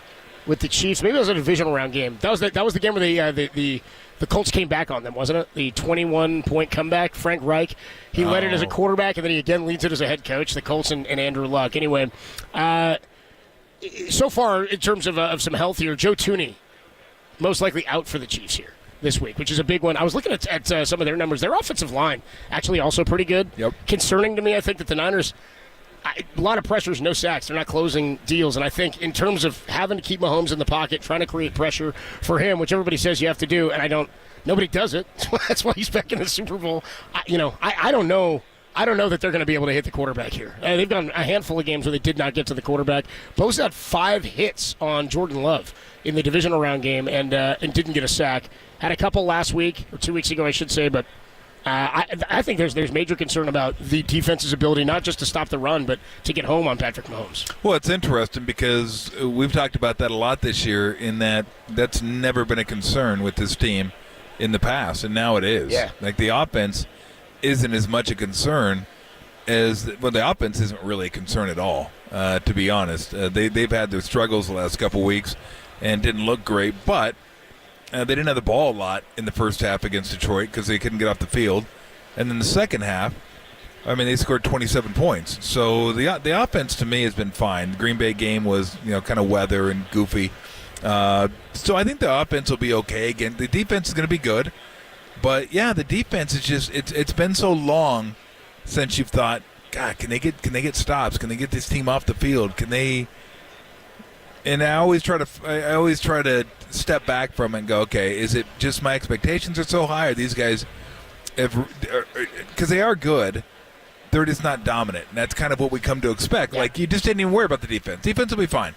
The offense can put up like 21, 24. They're going to be good. It'll be over. It's almost like the Giants pitching staff back in the day. Give me 4, game's over, done. Then at any point, give me 4. That pitching staff's going to hold them down. You just felt that way with this team. Give me 21, 24, and this team's going to win. Now, 21, 24, you're thinking, I hope that holds up. Like, I hope they can get it done. And just something that I didn't expect to be even thinking about. And a lot of it is recency bias. In the last 2 games, they've struggled stopping the run, and Detroit looked really good offensively against them, and Green Bay had a really good half against them. So, yeah. And it's Mahomes. It always comes back to, and it's Mahomes. And it's Mahomes. Yep. Like it would be, and it's Brady. And it's Montana. And it's and it's Manning. And, the great quarterbacks, you always factor them in because they're just different than everybody else. And, I'll just parrot what everybody says, and you say it in basketball and football. You can't give great players the same look over and over again. Because if you do, they'll just kill you. Because they know what's coming, know where it's coming from. Like in basketball, sometimes you double, sometimes you don't. Sometimes you come from low, sometimes you come from high. Because you can't keep it the same. Same with Mahomes. I mean, and they know this. But if you give them the same looks, they'll just dice you up, move right on down the field. But I do agree it'd be nice if they could keep him in the pocket and not let him scramble because he doesn't want to, but he can really hurt you when he does. The 49ers actually are getting a little bit of support here from the NFL Players Association for their field conditions. The Players Association exec Lloyd Howell Jr. has said that the 49ers feel that UNLV, quote, isn't nearly up to snuff with what our players deserve. Hopefully we've gotten to a working condition. NFL Players Association J.C. Treader takes exception to the NFL commissioner describing it as, quote, playable, that it's not the same, same as high quality. Anyway, this is, I don't know what can come out of this or what repercussions there are for this. Again, you're going up against the NFL. Like, when the league is like, well, we're not doing anything about it. What are you going to do? The Players Association can file a grievance, but you still have to play the game in 4 days. Or I don't know what could you do? Nothing. I don't even know what you could do. Go to Bishop Gorman? I was shocked that Mayoko said that to us on Monday that there was some discussion internally about Kyle taking the team and flying back to Santa Clara, staying there till Friday, and then coming back here. Like, if that's the best for them, I don't know why you wouldn't do it. That said, I don't know, are you breaking then any other NFL Player Association rules? Oh, my God, dude, here comes Carrot Top, dude. Don't turn around. Don't turn around. Seriously, don't turn around. Yeah. Dude, he stopped right behind you. Oh, my God, dude. Hold on. Please. I'm going to act like I'm dead. Yeah, act like you're dead. Don't. Oh, dude, he turned away. He's going the other direction. Okay. Dude, this guy, what is this guy's deal, man? Dude, there are just some people that just loiter, and they just want to be on, like, Radio Row. It's just lingering, man. But here's my guess. It's lingering. This is part of the MGM grouping of casinos. So is the Luxor. Yep, and he's at the Luxor. Excalibur. He's at the Luxor. So it's probably drum up a little business for your shows, people that are coming into town or whatever. But the funny part is, if you go on the radio here, it's like being broadcast in Birmingham. Dude, I'm like, yeah, who are you talking to? They're like, oh, let's get on a plane and go to Luxor. Let's go squeeze that show in. So I'm feeling better about how I feel, by the way. After I feel the way Carrot Top looks. Yeah. I think that's kind of what's going down. You don't look good, then. I don't feel. And the funny part is, you know my buddy Todd, the comedian. Comic, yeah. Yeah, he knows him, and he knows him through Jimmy Walker. He goes, he is a great guy. He goes, he's super. He's I'm just super crushing cool. him, dude. Yeah. I'm just crushing him. He's but no, I've said the same thing because he looks like it's wow. a tough look, man. But yeah, he's supposedly just like a really nice guy. Oh, good then. Good. That's which is kind of it's funny because I've said the same thing. I go, oh damn, he is damn. No, I feel bad. I feel bad. That's all I worry about. He's He's a good really dude, nice man. guy, Yeah, good guy. Yeah. Gets back to the kids, hey, you know. man, just grinding it out, making a living at the Luxor, getting it done. He's in a residency here. He's got to be one of the longest-standing residencies in Vegas. Dude. Carrot Top's been here forever. Has to be. I mean, this is like, a J-O-B in its truest sense. Now he's making coin, I'm sure, but he's got a big bag of props ready to go. I don't even know what he has in. I don't even know what he's got in there, man. I don't know what he has in the bag of props. I don't know if the bag of props changes much. I'm not sure. How do you come up with new prop bits? You know what I mean? He just goes to the store and grabs crap. I guess. I don't know. Just grab. Do you have an idea and then go find it, or do you just find something? Like I got one bit. Yeah. You're like, oh, that looks. I can make a joke out of that. Like, let me grab that. If it doesn't work, it was $4.99. It's not that big. Derek, let's get him on. Let's find out more about Carrot Top. Let's actually get him on. Anyway, the Niners in their field conditions, I don't know what they can do. I don't know if there's anything that they can do, that the NFL is going to do anything. He says, hopefully we've gotten it to a working condition, but I don't know what that means, and I don't know. Kyle just said, we're not going to bother with making it an issue. He says, we're just going to soldier on, and what else can you do besides nothing? So that's it. I mean, there's nothing you can do, so you just say, okay, look, this is what we have to deal with. Let's do it. And again, I think it's more of an inconvenience than a major storyline. To me, it's not a major storyline. Now, if someone were to get hurt, that's what I'm concerned then the NFL's got big time egg on their face, and that's a storyline that is during the Super Bowl, after the Super Bowl, and even bigger, obviously, if the Niners were to lose that Super Bowl, if it was a key player on the team. So, yeah, but at some point you just say, all right, it's what it is, and we just got to deal with it. And only they know how big a deal it is in terms of upsetting your routine and what they do. Are there things they don't want to do on it that they would do if they weren't on it? Who knows? I don't know. They're the only ones who would know that. Maybe, we talked to Kyle after the season. We can find out like how big a deal that was. But it's not a big deal to me until something happens, because they're making it not a big deal. They're making it a non-issue, which I think is probably that's a smart way to go, because there's no sense of using your energy on that crap when you're trying to win a game. Tolbert and Copes with you live from Radio Row here in Las Vegas at the Mandalay Bay. We're trying to track down Carrot Top and Steve Young, see if we can get them together. Anyway, some guy here says, yeah, he's got like 15-minute bag of props. That's true, Blue. I don't know what that means. It gets you maybe 15 minutes worth of bits. I don't know what that means either. Anyway, Tolbert and Copes here. Check it on the YouTube chat. Streaming on YouTube, twitch.tv/thesportsleader. We got a great guest list coming your way, starting with Dante Whitner. Our weekly conversation with Dante. We'll get our official Dante Whitner Super Bowl score prediction. That's coming your way next. What do you think it'll be, Tom? 55-8. It's going to be say 4 safeties. 117 to -4. For the first time in NFL history, a team will give points to the other team. Dante Whitner joins us from Radio Row next, only here on the Sports Leader.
Faithful, Tolbert and Copes now continue. Live from Radio Row in Vegas. The Niners are going to Vegas. Sponsored by Xfinity Internet, the best way to stream your favorite live sports.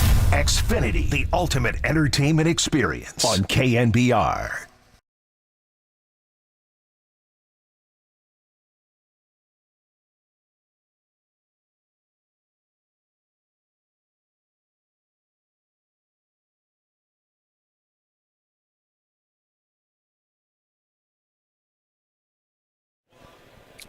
Tolbert and Copes with you live from the Mandalay Bay Convention Center on Radio Row here ahead of Super Bowl 58, and here to talk about it with us, our guest, Dante Whitner. He played in the Super Bowl himself for the 49ers. He joins us every week, part of NBC Sports Bay Area's pre- and post-game 49er coverage. He joins us courtesy of the UMA guest line. Dante, what's up, man? How are you? I'm doing great. How you guys doing out there? You know, I'm having a rough start to my day, man, but that's, you know, it's par for the course in Vegas, dude. You know what I mean? Yeah, I understand. I'm not there until Friday. So all right, bro. All right, good. Well, I'll see you then. If I make it to Friday, I'll see you. So how are we feeling, man? How does this week line up in terms of because now the ramp up for the game starts, right? I mean, we went through last week. There's all kind of installing the game plan. We talked to Robbie Gould briefly yesterday, and he said that, we put in the game plan, and then you really start getting into it, easing into it. And the big thing everybody says is you want to make sure this week feels like every other game week. How was it for you, and what are we looking at for the Niners this week? Well, I can tell you right now from experience, it doesn't feel like any other game week. Game day doesn't feel like any other football game. It actually feels like what Travarius Ward said. It feels like a movie. So you have to maintain yourself throughout the week. You have to keep your routine similar to if you were back in Santa Clara. You can't indulge in the nightlife. You can't dip your foot in the water. You have to focus on the game. And today it's first and second down install. They have to make sure that they're prepared on first and second down because this could be the determining factor in the game, how they run the football on first and second down. So most of the theatrics are out of the way, the radio row and all of that. Now it gets time to preparation and getting ready for Sunday. So when you guys were in New Orleans, who were the players that kind of responsible for the other players saying, hey, this is the way we're going to handle our business?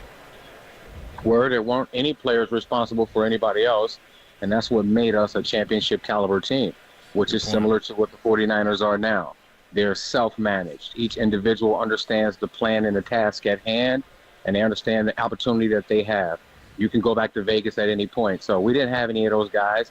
I expect somebody like Fred Warner, Eric Armstead to be that guy for the 49ers, but I don't think they need it. Okay, let me rephrase then. If you did need to have one of those guys, you probably would have been one of those guys, wouldn't you?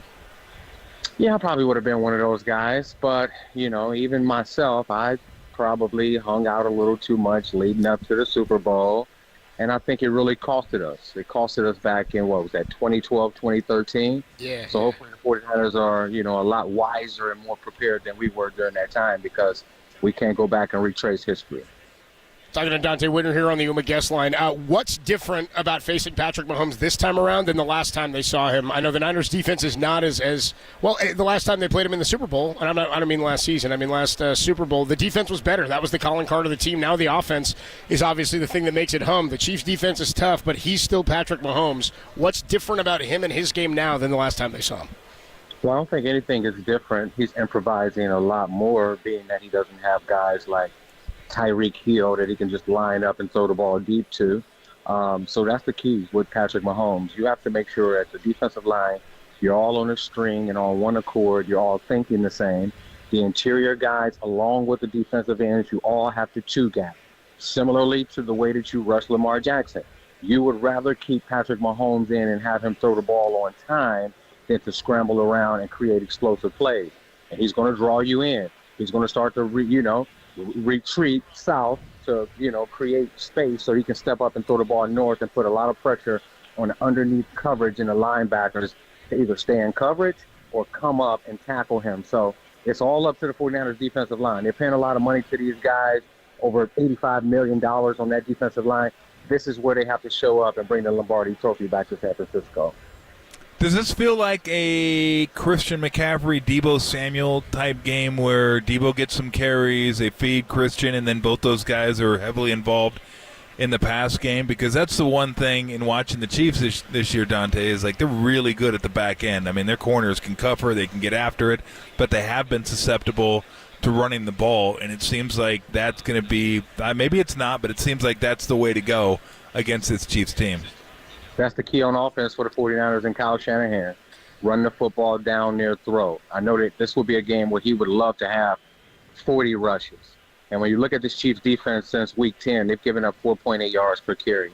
They're 31st in the NFL at defending the outside zone play, which the 49ers love to run. So I think it's Christian McCaffrey. I think it's Deebo Samuel sprinkled in there. You might see some of the other backs just to give Christian McCaffrey a spell, but a lot of the plays that will be made will be on the edge as well by Deebo Samuel in the open field. When you have a high-pressure defense like this, you have to get the ball out quick, get it into space, and allow the playmakers to do what they do. So, yeah, Christian McCaffrey and Deebo Samuel could possibly win the MVP. Who's the most important defensive player for the 49ers in this game? The most important defensive player would be Chase Young. Last week with the lack of effort, we saw the play, everybody saw it. We haven't seen consistent pressure from him throughout the playoffs, and they're going to need it. They're going to do everything they can to stop Nick Bosa from ruining their game plan. They're going to chip him. They're going to leave extra tight ends in. They're going to slide the protection. They're going to leave Chase Young backside one-on-one. And both of these tackles from Kansas City, they like to hold a lot, like Nick Bosa said.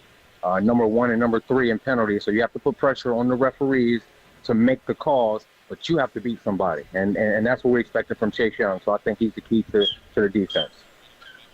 And it seems like you've watched all these games, or at least a lot of them. Pacheco's a guy that, man, if you try to hit high when you're tackling him, he's going to get a couple extra yards, maybe even more, because he has a vicious leg drive. Like, he just does not stop those things unless you wrap him up below the waist. Am I reading that right? That, like, the key to getting him down is at least getting some guy, at least one person down below the waist to keep those legs from churning. Well, first and foremost, you have to wrap tackle. You can't try to run through him. He's not the biggest guy. And then you're absolutely correct. You have to get his legs. Get down low, gain tackle. And with defending Pacheco, he likes to get outside. He's a real true 4-4 guy that create explosives. But you have to be gap sound on the backside because he's such a cutback runner. And if you don't stop the run and you allow Kansas City to be multi-dimensional with what they can do on offense, the 49ers don't have a chance. So taking Pacheco away is early, getting up with a lead, and then rushing Patrick Mahomes properly in those orders. Talking to Dante Whitner, nice enough to join us as we break down the Super Bowl. How do you go from this isn't different than any other game? How do you transition from that into it is just another game, and we have to do what we've always done, and I got to do what I've always done? Is it the first hit? Is it the kickoff? Is it at what point do you feel like, okay, I've settled in, and I don't got to think this is a Super Bowl? It's just we got to beat these guys on this Sunday. Well, truthfully, if I go back to the Super Bowl that I played in New Orleans, I didn't feel like it was a regular game till halftime. I didn't catch my breath until halftime. I was running so hard, so fast, giving up so much effort that some of those plays it was hard to think and call and communicate the defense. So that's going to be the issue. Whichever team can settle into the atmosphere, make it a normal game day, communicate on offensive line, defensive line, secondary, quarterback, get the ball out with fundamentals and effort, that'll be the team that captures the Lombardi. So I wish I had the answer for you. I didn't have it for myself, but it's a unique situation when you have so many superstars and eyes watching just that one game. Yeah. What was your outside of the game itself in the week leading up? What was the best part for you and the worst part for you of Media Week and Super Bowl week? I don't really know what I think the best part was. I guess the best part was just the realization that I was actually going to play in the Super Bowl and having the time to sit back and reflect during that week leading up to it. That was probably the best part for me. The worst part was the yells and screams and the confetti of the Baltimore Ravens falling on my head. That was the worst part. Looking out the window and seeing these guys and hearing these guys celebrate after we were so close. So that was absolutely the worst part. And I tell you what, the 49ers, a lot of the guys on the team, they experienced one loss in the Super Bowl. You don't really want it to be two. What is is there a way to completely take away Kelsey? I'm guessing not, because I'm guessing somebody else would have done it by now. But what are the keys to at least slowing him down and not letting him do what he did against the Ravens, which is, he didn't have a ton of yards. He had 11 catches in the first half. I mean, he just destroyed him. What's the key to at least making him work and forcing them to not go to him over and over and over again? Well, first is you have to identify what type of formation they're in, and you'll get tails. A lot of times if he's in close to the line and they have restricted formations, they're trying to run some type of outside deep breaking route. So it's all going to be leverage. So whether you're playing zone, you're responsible for the flat and that deep area behind you, you have to play it deep to short with leverage. Know where your help is. If you're man-to-man on Kelsey, you should sit on his outside shoulder, force him to run past you because he's not the fastest tight end. He's just crafty. Force him to run past you and read his stem. Any type of inside stem means some type of inside breaking route. Outside stem, the same. If you have double teams in the red zone, make sure that you're good and outside so that he can't just attack one guy in a double team. And if you're in zone coverage or man coverage and Patrick Mahomes starts to scramble, At no point do you look back at Patrick Mahomes. You keep your eyes glued to Travis Kelce because they are the improvised kings. It's backyard football at its finest. Yep. So that's the thing. Guys will peek back at Mahomes. Before you know it, Kelce went the other way, and it's a big play. So all the players on defense, zone or man, are going to have to be locked in at all times because he's going to force feed Travis Kelce the football. A few more minutes here with Dante Whitner on the UMA guest line. Niners and the Chiefs coming your way 3:30 on Sunday. We'll have it for you right here. KNBR has pregame as well, starting at 11 a.m. ahead of the Super Bowl. Dante, give us a score prediction for you in this one, man. I want to go 31-17, 49ers. I think the 49ers come out hot this game. The defense really steps it up, stops the run, gets 3 turnovers off Patrick Mahomes. I'm not saying 3 interceptions. Maybe a forced fumble, a strip fumble.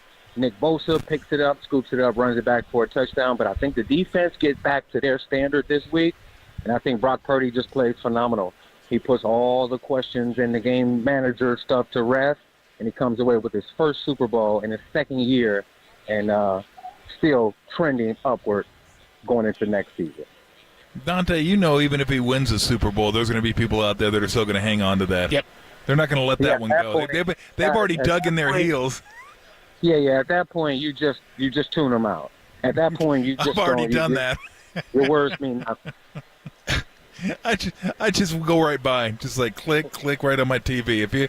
If you don't want to watch enough film and invest time in watching this guy, then I can't help you. But if you want to die on that hill, then go ahead. I think there are better hills to die on than the Brock Purdy isn't all that good and is just a game manager. Who gets the MVP if the Niners win? I'm thinking Nick Bosa. I'm thinking with their tackles. Yeah, defensive player. I'm thinking with the way that Patrick Mahomes affects the game and he's going to run around and their tackles, I think Nick Bosa has a phenomenal game. I wouldn't be surprised if he came away with 2.5 to 4 sacks this game. And he's Ohio State guy, so we need the hardware. Yeah, of course he is. Oh, yeah. Dude, I forgot the Ohio State thing was going to come in at the end. Way to drop that in there, dude. I love that. This is going to be a fun one, man. I'm excited. The 31 points you're calling for, 31-17, Tom and I were saying yesterday, if the Niners can score, really, if either team scores 4 touchdowns, I think they win the game. I think the Chiefs haven't given up more than 27, I think, all year. 24 was really the high watermark for most of the season. But 28 points, I think, can win this game. I'm not out on the 31. It's going to be tough to get that many against this defense. Absolutely, but when you look at what Brock Purdy and Kyle Shanahan does versus the blitz, this is a perfect setup for what they like to do. When you see Christian McCaffrey and what they like to do with the outside running scheme. And I don't know if Kansas City can win a shootout with the 49ers. If you look at the entire season, Kansas City has scored over 30 points 3 times. Mostly it's been the defense. So if the 49ers offense does just what it does on a normal weekend, they're winning this game big. Do you in terms of the kicking game here, this is one that's interesting and intriguing because the miss last week or in the NFC Championship against the Lions by Moody, I don't think that one's as bright now. It felt really bad when it happened, but I don't think people are paying as much of attention, though it's 2 misses in the playoffs. So, again, we spoke to Robbie Gould the other day. He was as automatic as it gets for a kicker. I don't know how much you guys communicate with these guys, but this is the biggest stage this kid has ever been on. He's kicked in big games in 100,000-seat stadiums in the past. However, he has not been sharp this postseason. A close game, and it could be based on the spread that we've seen, the 2.5 points. If it is a close game, how confident are you in Jake Moody?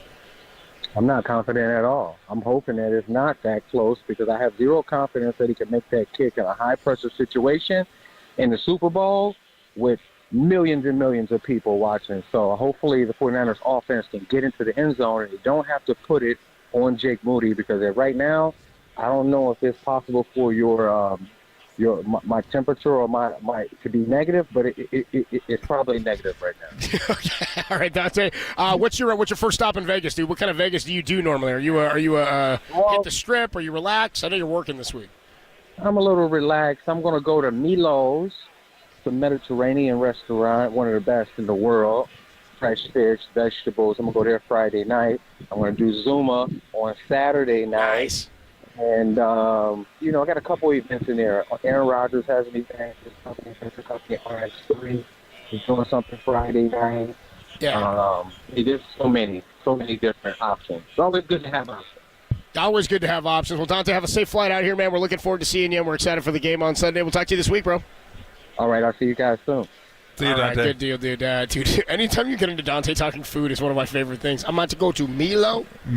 Get myself some Mediterranean, some of the best in the world. Some vegetables. Some Zumo, yes, some vegetables, some veggies, some fish.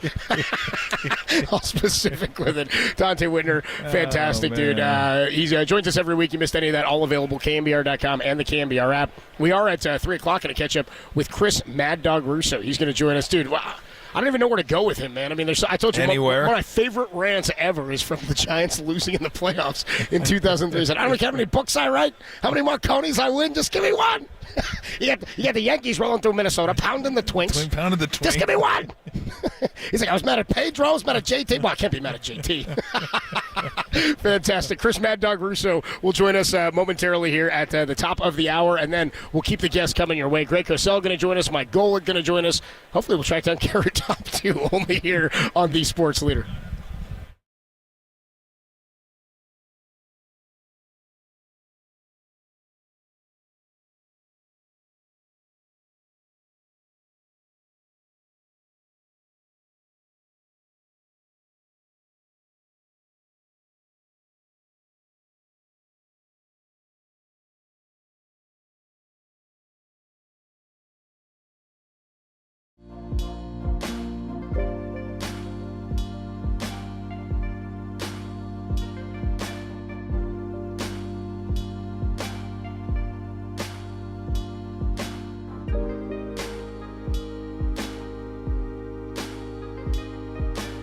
Rod Woodson joined Pop on Lund today and believes the key to the 49ers winning is taking Travis Kelce out of the game. Wishful thinking.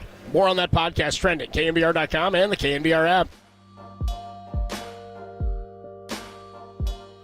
Hey, what's going on, everybody? Adam Copeland here for O'Donnell Financial Group. Whether you're retired or you're planning on being retired, and if you're spending the week in Vegas, you may have to get some retirement planning out because this thing is a pretty penny. And if you're spending money and you want to have some vacation time like this, don't you want to set yourself up for the future, for retirement, to know whether or not you're taking too much risk or whether you're spending too much, or if you're going to be able to live that lifestyle that you've always envisioned? That's where Greg O'Donnell comes in. For more than 3 decades, he's been helping people like you right here in the Bay Area plan, protect, and pass their wealth on to their loved ones. If you're interested in learning how O'Donnell Financial Group can help you and your family, give them a call. Greg and his team are easy to talk to, and they're standing by, plus no cost or no obligation.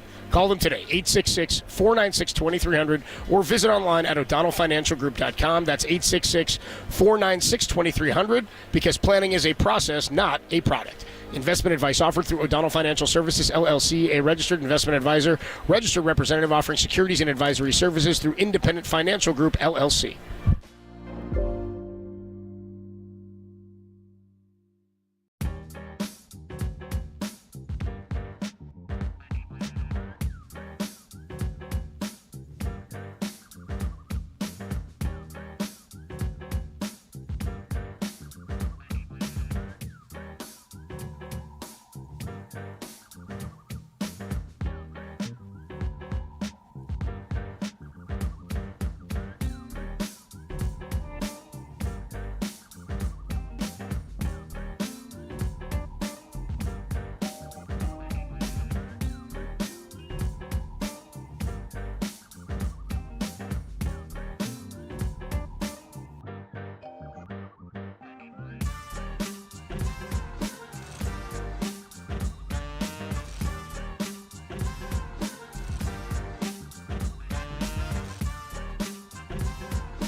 Now back to Tolbert and Copes. Tolbert and Copes. Live from Radio Row in Vegas. Vegas, baby, Vegas! Sponsored by Xfinity Internet. The best way to stream your favorite live sports. Xfinity, the ultimate entertainment experience on KNBR. The answers that they give you, well, a younger audience, we have all sorts of surveys that indicate that they are going to streaming. And the Dolphin-Chief game this year, the younger audience attendance was superb. So essentially, we almost have to go to streaming for our business model. Now, hold on. What are we, an idiot? I got younger kids. They stream, but they're sports fans. You think they couldn't find a game on NBC, CBS, Fox, or our network if the game is there? Oh, come on, it's the football playoffs. They had $23 million for the Chief Dolphin game. The next night with the Lions against the Rams on NBC, they had $38 million. So the idea that they're doing the young audience a tremendous service by showing a game in the postseason on streaming is a bunch of freaking nonsense. They did it because the NBC people gave them $110 million for the one stupid game. So all the owners, they split the $55 million and they make a fortune. They can stay at Divination. They can stay at the Wynn Hotel. They can have their commissioner parties. This is not about little Timmy Russo, little Colin Russo, little Kira Russo. This is about making money. And next year, another postseason game is on Peacock. And their answer is, well, our young fan, they stream. Nonsense! It's NFL playoff football. 110 million people are going to watch the Super Bowl, and it is not being streamed. I just love when he's talking, and you can tell he's out of breath, and then he just keeps going. He's totally out of breath. It's like, breathe, Chris. And I love when you can hear him get angrier and angrier and angrier as he talks himself kind of into does, it too. Absolutely does. He's going to join us right here on Radio Row. He's going to sit down with us momentarily here in about 5 minutes at 3 o'clock. He's going to come over. They can stay at the Wynn Hotel. I love he's shouting his kids' names out too. Little Timmy Russo. Colin Russo. I mean, if you're going to go through the great ranters in sports talk history, he's got to be up near the top. Like, just in terms of quantity of them and the quality of them, where he's not, and I feel genuine about it. Like, he actually gets worked up. Like, he's not faking. I don't know how angry he actually is, but he's not faking the emotion, I don't think, that he has. I just think he's a revs hot and runs high guy, and he's just such a New Yorker. It kills me, dude. It kills me. Cracks me up. This is not about little Timmy Russo, little Colin Russo. I'll tell you what. And he's just so, like, it's like so natural for him. Like, he doesn't force that kind of stuff. It's like that's genuinely, I think most of the time anyway, how he feels. I wouldn't put it past him to say that this one's a little bit of a put on. But I think, like you said, even if it was, he kind of talks himself into being mad. And then he does get mad. Then he does get 110 people are going to watch the Super Bowl. It's 25 million people. And the next night, they got 38 million people. How are they doing it for? He makes some good points, though. He does make good points. Oh, yeah, I mean, look, it's all about the money. Of course. It's all, and we all know that. It is all about generating extra money. Why do you think we see ads on Laker uniforms, patches on Celtic uniforms? I mean, Celtics, Lakers. They got Bumble on their jerseys. Yes. The Giants just got rid of that. I think the Giants got rid of, what was the one they had on? Cruise? Or something. Remember that self-driving car thing? And then I think it ran somebody over. And then a little bit of a problem. I think they take it off the shirt. Yeah. Problem. Well, the car hit more than the Giants did last year. Well, come on, Hey, come on now. Thank you. Appreciate it. Wasn't quite as good as my Lee Harvey Oswald joke, but no, it's a good one. We'll get there. We'll get there. Chris Russo going to join us momentarily here. But you're right, the streaming stuff, like that was Lund's thing too. I remember John Lund was complaining about that, going, this is ridiculous, dude. Like, I have to stream Peacock or sign up for Peacock to watch this. Well, it's also the Amazon Prime game. I mean, ultimately, the cord-cutting thing has totally gone away because now you just pay for every other – I have, like, every possible streaming service, even if you share it. I'm still paying probably what I was paying for cable originally anyway. Probably. Right, once I get to the sports package on YouTube TV and I get Amazon and I get Netflix and I get what else is there? Like Apple TV, there's Hulu, there's Disney Plus. I've named 6. I have all these, by the way. So do we. Every single one. Yep. And I share them. Like my sister, I think, pays for Hulu, and I'll pay for YouTube, and it varies, but still. Yep. I'm paying a pretty penny. Yeah, like some of them I don't have a premium subscription. Like you get commercials and Peacock. Yeah. Paramount. Right, you can do the non-premium one. HBO Max. Yeah, and so HBO Max, Paramount. Right, Max. Peacock, Hulu, Netflix, Amazon Prime. That's 6. I don't know. Does ESPN count? The ESPN streaming app? Well, yeah, you have to pay for I think there's some stuff ESPN Plus. Yeah. I remember when I got that and I go, I still got to pay for the fight? I thought I got the fight for free. No, you gotta buy the fight now on you top. can buy the Dude, fight. Yeah, I couldn't believe that. I go, this is like paying those seat licenses. Yeah, you pay. Oh, you mean that I can pay for the privilege to buy tickets? Yes. Oh, I see what you're doing here. It's winning the bidding war for a Japanese baseball player. You're like, all right, you've won. We've posted him. You've paid us. Now you have the right to negotiate with him Now for you his can pay contract. him. I was like, yeah. Well, we got ours. Now you can pay him. It's like, wait, what are we doing? Yeah, what happened? What's the bid here, man? Am What's I paying going now? on? So, How many people am I paying? You're right, though. At the end of the day, you're paying the same as you were to start with. And it's like, oh, well, yeah, but you get all the stuff that you want. Hey, trust me. There's tons of stuff on Netflix that's garbage. There's tons of stuff on Hulu. Garbage. Tons of stuff on all these apps that are garbage. They're just garbage. It's streaming. Great. There's like 3 or 4 shows you watch, and the problem is now you got 3 or 4 shows on this one, but then the other one will have 3 or 4 shows. You're like, okay, let me get we got that host. one. Yeah, we got host. Yeah, we got a host. They played us bad. We definitely played us so bad. We definitely got played. I remember I was bragging. I was like, I cut cord. I got rid of my cable subscription. Yeah. They're like, yeah, good for you. Yeah, they're like, good for you, sucker. Good for you. By the way, speaking of Netflix, if you haven't seen Griselda. What's Griselda? It's the story of the godmother of cocaine down in Miami. It's a biopic? Well, it stars Sofia Vergara. Oh, dude, I have seen the preview for this. Her. Yeah, I saw the preview for this. I was like, oh, that's her? It's wild. That is definitely not her. But she's Colombian too. Yeah, she was bad. She was not a great person.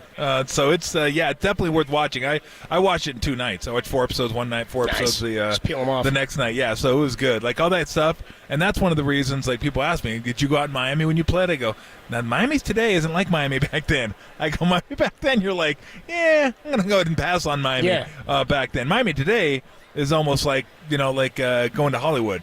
When it's like clean and just like you're like, oh, cool, got the nightclubs, got the restaurants, it's like hopping, people are dressed up, having a good time. It's like, hey, did you hang in Times Square in the 70s? Yeah, dude, no, I did not. Back then. Oh, God, no. Yeah, back then, I was like, yeah, you know what, I generally try to stay away from Bullets day of game. Yeah. So, or night before the game. Or day before, right. Yeah, so I'm going to go ahead and just kick it here in Coconut Grove and go to my, they had a Hooters there. So I just went to Hooters, had the wings, which are bad. Not good, right. Yeah. So we're waiting for Mad Dog Russo to join us here on Radio Row. Pacific. Yeah, I was going to get into that. I was going to wait for the guy. We can wait, but we have some time to kill here. I had some more for you, and I was going to get into that first. Oh, it was a gong. Trust me. They got outscored in 2 games against St. Mary's by 89 points. In fact, I went and looked it up last night. I rode with you, too. I was on it. I know. Yeah, trust me, I had them. I know. If you took Pacific's field goals, number of field goals they made in the 2 games against St. Mary's, neither of them would have eclipsed St. Mary's in either game for field goals. Oh, so if you went their combined total field goal attempts between the two games? Field goals made. Oh, field goals made between the 2 games. Wouldn't have surpassed either of the games St. Mary's beat them. I mean, they just got beaten like a drum, man. And I have St. Mary's on season pass. So we didn't watch it at the time. We were watching something else.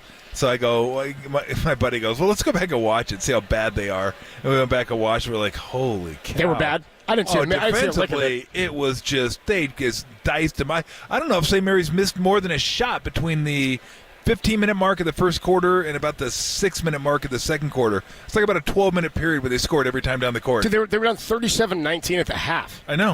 Oh, trust me, I know. 84. And it got worse. 84. Yeah, it got worse. It didn't get any better. I'm going to say this. They gave up 37 points in the first half. They didn't quite make the right adjustment at halftime. They had 47 points in the second half. Yeah, dude, it was bad. Yeah, defensively, that's their issue, really. I was sad because it looked really good to me. I was like, not only did they play good the last 3 games, I think they've covered 3 games in a row, one of them against Gonzaga, and I go, St. Mary's was a team that they got blasted by. So, you know what? They'll have that on their mind. St. Mary's will be like, hey, we just got through beating Gonzaga, always the biggest game of the year in conference play. Go to St. Mary's. Of course we're going to beat these guys. We beat them by 48 last time.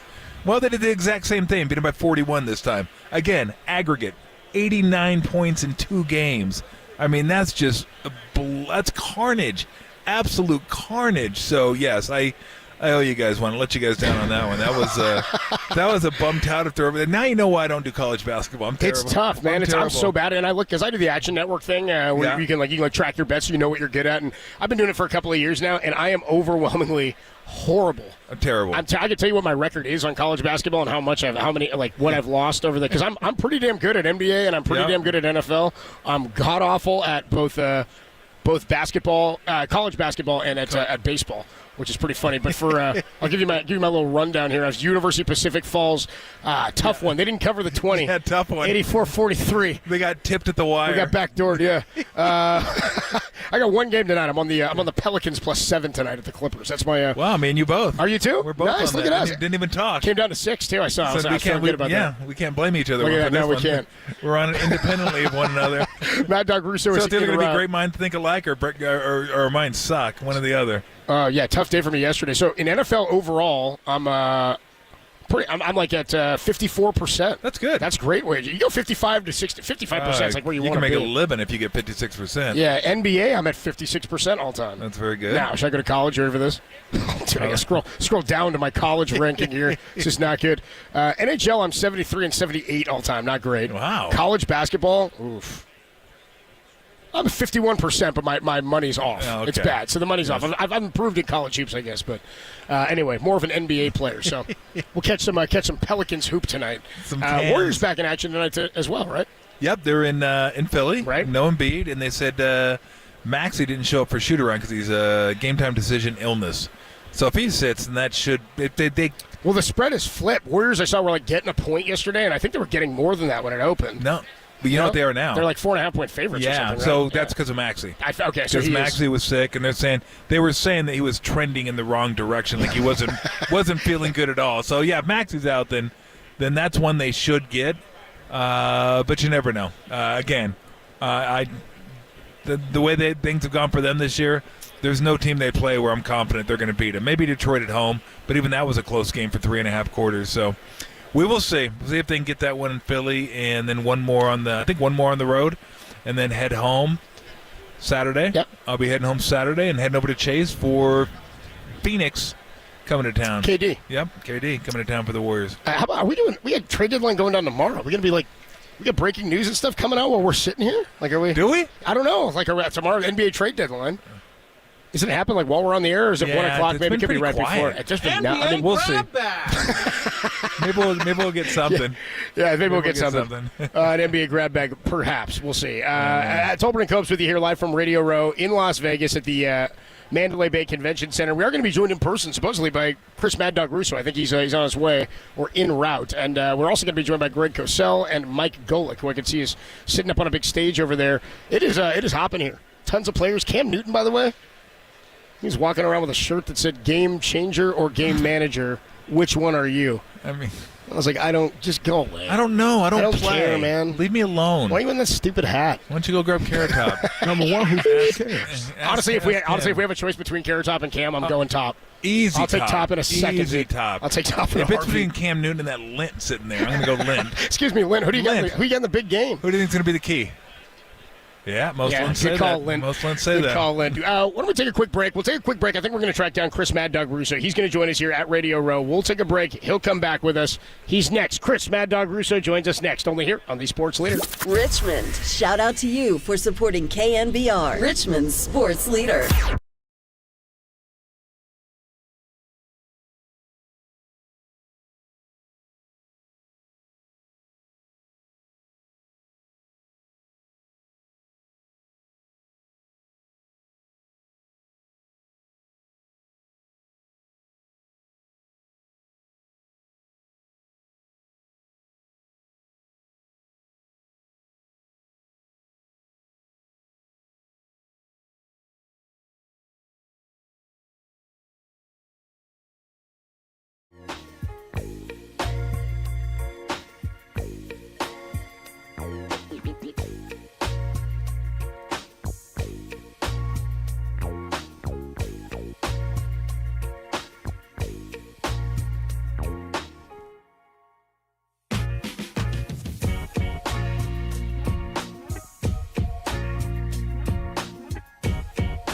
Jake Glazer joined Murph and Marcus this morning to discuss everything going on at Super Bowl 58. Check out that podcast trending, KNBR.com and the KNBR app.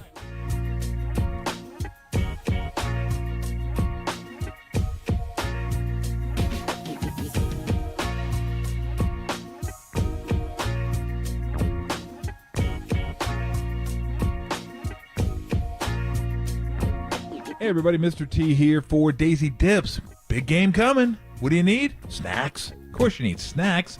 Everyone's going to be over watching the game. You want to have snacks. I know you get your wings, you get your pizza, you get this.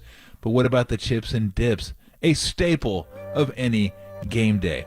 Chips and dips, you want easy, right? You just want open the chips, open the dip, you're good to go. I can help you out. Daisy Dips. French onion, ranch dip.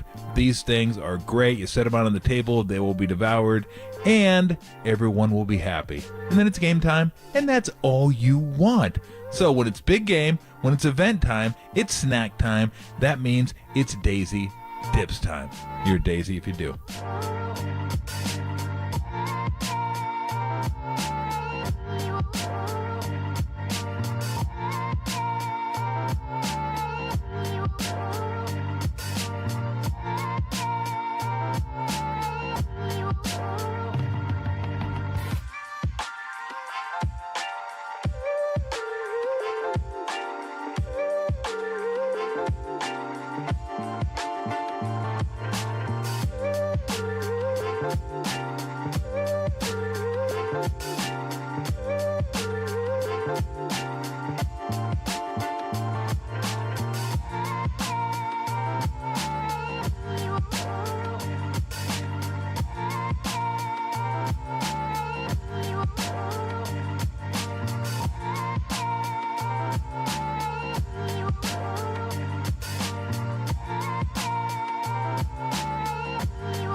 Faithful. This is Super Week. Then is Tolbert and Copes, live from Radio Row in Vegas. Sponsored by Xfinity Internet, the best way to stream your favorite live sports. Xfinity, the ultimate entertainment experience on KNBR. I'm sick of watching, Jeff Fasaro. I mean, nobody wants to see Jeff Fasaro pitch who's a Giant fan. Tolbert and Combs back here live from Radio Row at the Mandalay Bay Convention Center, joined by one of our favorite voices. We play so much sound. We have so much fun listening to him, watching him. Chris Mad Dog Russo joins us here at Radio Row. What's up, man? How are you? Hello there, boys. Mr. Tolbert. Chris, how are you? How's everybody doing? I was talking to him about Northern Arizona basketball. Yes, exactly. And he knew all about it. I was no, impressed. not all about it. I wish you knew more about University of Pacific, and we wouldn't have lost the plus 20 last night. Chris. We beat University of Pacific this year, Northern Arizona. Who did? Who didn't, dude? We beat you. I think a 6-year-old did, too. 44-43. They did beat one of their 10 wins was against the Pacific. Anyway, how are you all doing today? Tremendous yourself. Good to see you out here. Little Niners football, huh? It's fun, man. It's been fun. This is a big game for Shanahan. So let me ask you this. We talked about this. What does this mean for him going forward, like in practical terms? I think he needs to win one of these games eventually. Bud Grant never won one of these games. Marv Levy never won one of these games. Chuck Knox never got into one of these games. I mean, eventually you got to go out there, you got to win. And he's a great coach. Yep. I'm not disputing, and he will probably eventually. And he doesn't have a Hall of Fame quarterback like, of course, Reed does. And he's a great coach. Nobody's going to argue that. But he lost to the Rams. All right, Garoppolo, I understand. He lost to the Chiefs. He blew a lead. All right, Garoppolo had Sanders wide open. He missed him, and it wasn't his defense fell apart. But he still lost. He lost. Last year you can't get on him because of the injuries. But that Atlanta game still stings. I know he's the coordinator, but they had a 28-9 lead in the fourth quarter. You're an offensive coordinator with Matt Ryan, a quarterback, and you're up by 3 scores. Even if it is Brady, you got to figure out a way to sort away the game.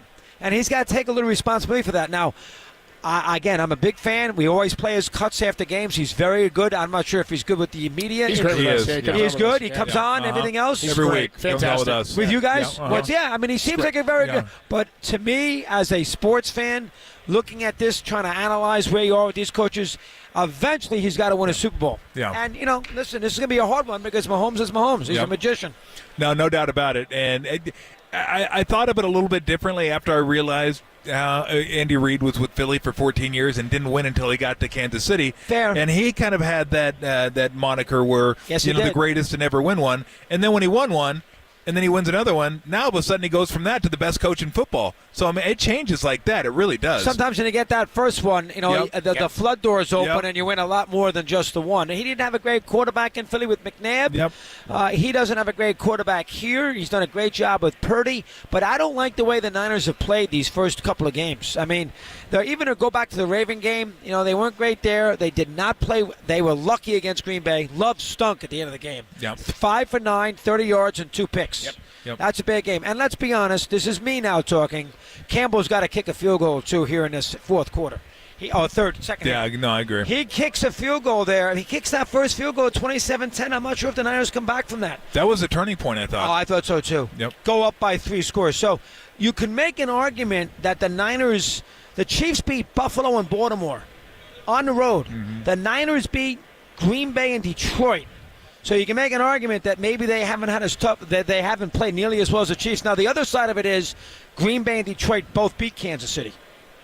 Green Bay beat Kansas City on a Sunday night. Detroit opening night. Opening night. So you can go there, too, if you wish. But if it was me, if I was a Niner fan, I'd be a little concerned of how they got out of the postseason. And remember, McCaffrey told everybody after the Green Bay game, we know we were lucky. We'll play better next week. We were fortunate. And then they got outplayed by the Lions for three quarters. That's what would worry me a little bit. Chris Mad Dog Russo joins us here at Radio Row. He's been one of the most influential figures in sports talk radio for nearly 40 years. He joins Sirius XM in 2008 to create and headline the exclusive all sports talk channel Mad Dog Sports Radio. And he hosts Mad Dog Unleashed weekdays 3 to 6 Eastern. Give me your take on Steve Wilks and how the defense is played. Yeah, I love Will. Wilks should have gotten that Carolina job. When they got rid of him. That wasn't right. He had done a good job. He kept the team together, but that owner's nuts. You can't work for him. That's why Canales got the job from Tampa. Nobody wants it. Who wants to work for him? I mean, he goes 7 games, they'll fire you if you're 0-7. So, I mean, that's I feel bad for Wilks there. The defense hasn't played that great either. I mean, how many defensive penalties you going to have in the backfield against Green Bay? They had passed at 3rd and 20. He's got a pass interference that gets an automatic first down. I didn't love them either. Again, I don't like the way the Niners have played out in the last 4 or 5 weeks. You want to say it's no big deal. The idea is to advance. They play a lot better here. They owe the Chiefs one. They should have won in 19. Chiefs scored 3 touchdowns in the fourth quarter. So they owe them one. You want to say that? I can buy it. And maybe we'll say that Sunday night. But Tommy, we would definitely agree. They have not played that well in the last 3 or 4 weeks. I agreed. Chris, they owe me one. They owe me more than 2019, one. I bet the Niners before the year to win the Super Bowl 45-1. Oh my God! They owe me one. Up 20-10, 3rd and 15, fourth quarter. That is a terrible loss. I was on a plane to Hawaii already. Oh, I had to turn around and come back. That's a bad. I had a great bet. In a Chief game against Baltimore. I did a prop, and I did the over yards, receiving yards, for guess who at 16.5. Oh, over yards, 16.5. I think I want. Who is it? A Chief receiver? Yes. It wasn't Rasheed Rice. Oh, not the last play of the game. Last play of the game. Oh, Marquez Valdez-Scantling. What an unbelievable one that was. I'll give you another one I had. And I was happy the Niners scored to give him a 10-point lead. Yep. I had Goff over 23.5 with completions. And he got it on the last drive. He had 15 going in the last drive. If the Niners want to kick the field goal, they don't play the prevent. He can't complete all those passes. He completed 10 on a last drive. I didn't know that, but I knew it was a lot. Wow. 10, and I only needed 9. What an unbelievable. What are they doing, man? 2 good ones. That's pretty good. That's living right there. No, I lose more than I ever win, but when you win, you we all do. We understand that. You don't win, Ben. No, you don't. You should know that. Everybody should know that. You don't win. All these ads that are on TV, they promise you winning. They give you free money. They give you all the and forget the Sharpies nonsense. Well, the Sharpies, no, these guys, there's no such thing as experts. I mean, geez. There are a few people that win. I guess. Small. But, I mean, a lot of it is luck, bounce of the football, and everything else. Well, there's definitely that. There's a lot of that going on. But I did have the Chiefs against Buffalo, lucky. And I did have the Chiefs against Baltimore. So did I. All right. That one was the right not lucky. Side. We deserved to win that one. That was the absolute right side. Well, we did the same thing. We were both on Baltimore, talked about it all week, and then said, you know what, I think our decision on Thursday when we decided, I said, if I bet Baltimore and they lose, I'm not going to sleep. I'm going to say, what was I thinking not taking points with Mahomes? No, I didn't. I could have lost them in 5. I love money line bets. Yeah. I did not take the Chiefs on the money line in that game. I took the 5. I got it at 5. Yeah. I just thought, as you said, you can't give Mahomes 5 points. Yeah. Jeez. I know that's what we said. I took him there. And this game is, it's a dead even game. It's dead even. I take Mahomes because he's the better quarterback than Purdy. I can't argue that. I really can't. So give me your thoughts on Purdy, because this has been a huge national discussion pretty much the whole year, and I feel like some of the people that don't want to give him the credit that he's earned have planted the flag, and they're going to stick by it. And anytime he has a bad game, they're going to go back to it. I don't know why you get dinged for the weapons you have, because I never remember hearing that Peyton Manning had Edgerrin James, Wayne, Harrison, Dallas Clark. Yep. Like you didn't hear that. Like I never remember. One of my favorite teams growing up, Dan Fouts. It wasn't. He had Muncie, he had Winslow, he had Joyner, he had Jefferson, he had Chandler. It was just he was really good. So I feel like he takes a look. And then the game manager thing, I think that all quarterbacks are game managers to some extent. And if he's a system quarterback, every quarterback has a system that they got to run. I just think some of it's kind of piling on. I think there's some truth to that. He's played really well. I think the fact that Shanahan makes him such a... See, I think Purdy's play is you don't praise Purdy, you praise Shanahan. Because they think he's the last pick in the draft, and look at Shanahan's figured out a way to get Purdy to play over his head. So instead of giving the credit to Purdy, I think a lot of people give the credit to the system of Shanahan. Yeah. Now, I think the 2 knocks on Purdy, they were 0-3 when he had a couple guys hurt. When the Brown, now Moody missed a field goal. Yep. But he didn't play downfield. Yeah, he did, but he didn't play great in the game. No, he didn't. He took a couple did. And he played Minnesota and then the Cincinnati game. So, I mean, people look at that a little bit. Yep. And, let's be honest. If Green Bay holds on to the ball early in the game and a pick 6, he might lose the game. True. So I think that's what people go to. But, he did go 6 of 7 on their last drive against the Packers. And, of course, Kittle's dropped the pass. Yep. He played very well. The ball hit the face mask. Okay, but that's a tough catch. He played well against Detroit. I think he's a good quarterback. I'm not ready to say he's an elite quarterback, but obviously you can win with him because they're in the Super Bowl right now, and they very easily could win this game. Yep. So you can win with him. I also get the impression, if I'm a Niner fan, I take this to heart, I don't think he's going to be psyched out for the game. He doesn't strike me as a guy that's going to be a little overwhelmed by playing against Mahomes in this game. So I think that bodes well. Some of these quarterbacks coming to this game, they get stage fright. It's a big, McNabb did a couple times. It's a scary game. Yeah. I don't think he will do that, so that bodes well. No, I think you're absolutely right. I mean, he's good. You can't call a guy great after 2 years. I don't even care what you've done. And every quarterback out there has had a couple games or so that they look back on and go, God, I wish I wouldn't have done this. I wish I wouldn't have done that. I just feel like people, and it's always been harder. If you're the number 1 pick in the draft, you're going to get more chances. I think everybody's waiting for the bubble to burst. I think so too. They don't want to buy in. They don't really believe what they see. And from us watching it for 2 years now, I mean, this is who he's been pretty much for 2 years. And remember, he would not have signed with the Niners if they did not draft him because they had Lance. He wouldn't have gone signed with him because he didn't would he played. Yep. So they had to take him with that last pick, and so they made the right move. Listen, I think McCaffrey, Kittle, Samuel, Ayuk is great. Their offensive line's been a little spotty, but we know Williams has been very good. McCaffrey's the best back in football. I mean, they got a lot of weapons, and the Chiefs really have offensively. They got Pacheco, they got Kelsey, and all of a sudden they got Rice. That's it. Yep. So the Niners got the better roster. But if you give the Chiefs the edge in this game, it's because of the coach. You have to give Reed the edge over Shanahan. Yep. He's won it, and he's very good off buys too. Don't forget. Yeah, very good. They keep that in mind. Was the best ever? 18-3, whatever it is. Like he's very good off buys. And of course, they got Mahomes. And I've said this for weeks on the air, and people are killing me on it. They can kill me all they want. Bottom line is, I've been watching football since the Ice Bowl. It's a longer than you. That's a long. I did not watch the Ice Bowl. I recorded it and watched it when I was 7. New Year's Eve. I was 8. I watched the game. And Star, the greatest mind over matter drive of all time. They had 9 straight 3-and-outs before that last drive. Did they really? And he went 68 yards in 3:38, calling his own plays, and scored the touchdown against a defense. That was a good defense. Cowboys, Cornell Green, Renfro, Lilly, Jethro, Pugh. Those are, and he went down the field. That Ray Scott told me that greatest mind over matter drive in the history of the NFL. So I saw that game. Yep. Mahomes is the best for one game. He's the best quarterback I've ever seen. I don't care what anybody. I know Brady's got 7. Nobody's going to catch him. I understand that, and I love Montana. 4-0, 11 touchdowns, no picks in the Super Bowl. I know that. Yep. I was at the first game that he won. 55-10 game. That was the Broncos game. Yeah. I was at that game. First one. Game. But I know how great he is. But from the running and his instinctiveness, I think this guy's all time. Well, it's funny because we've talked about it, Chris, and I've talked about this a lot when we talk about the greatest of all time from a quarterback position.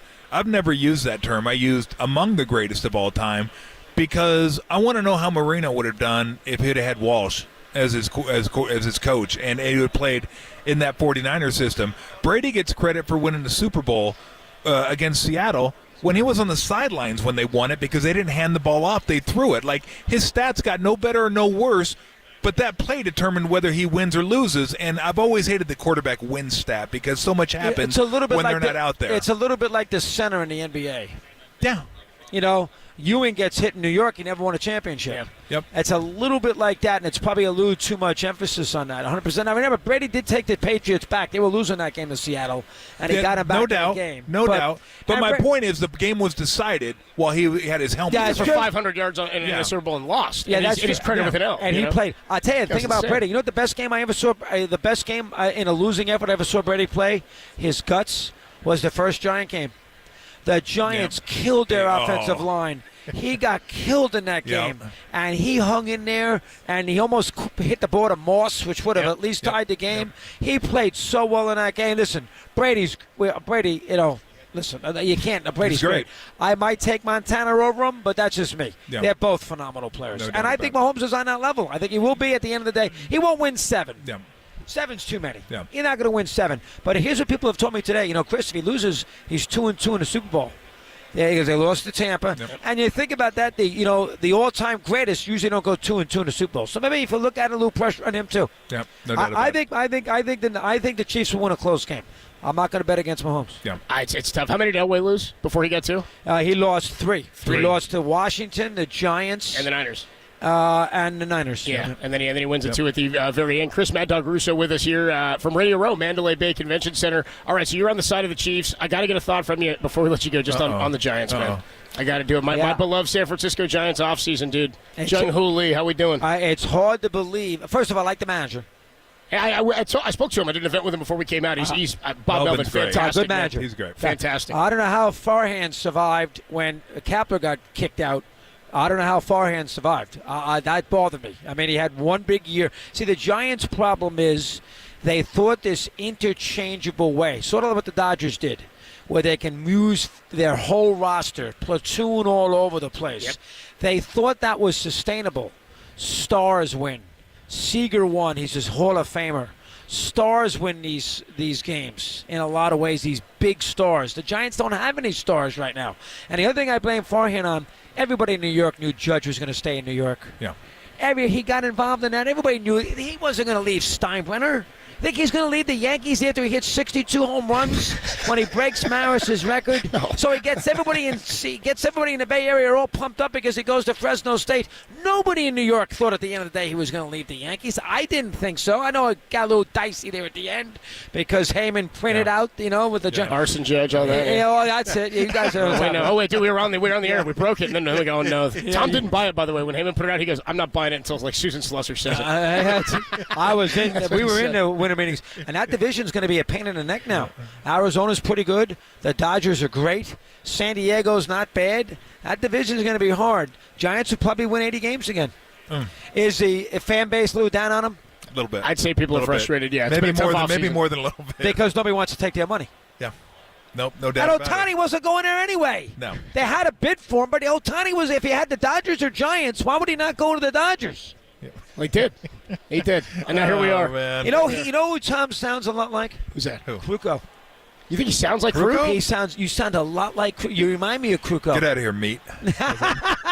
He sounds a lot. He's a sinker slider guy. Yeah, he'll cut the reminds me a lot. And the Warriors are having a bad year, too. Oh, dude. Yeah.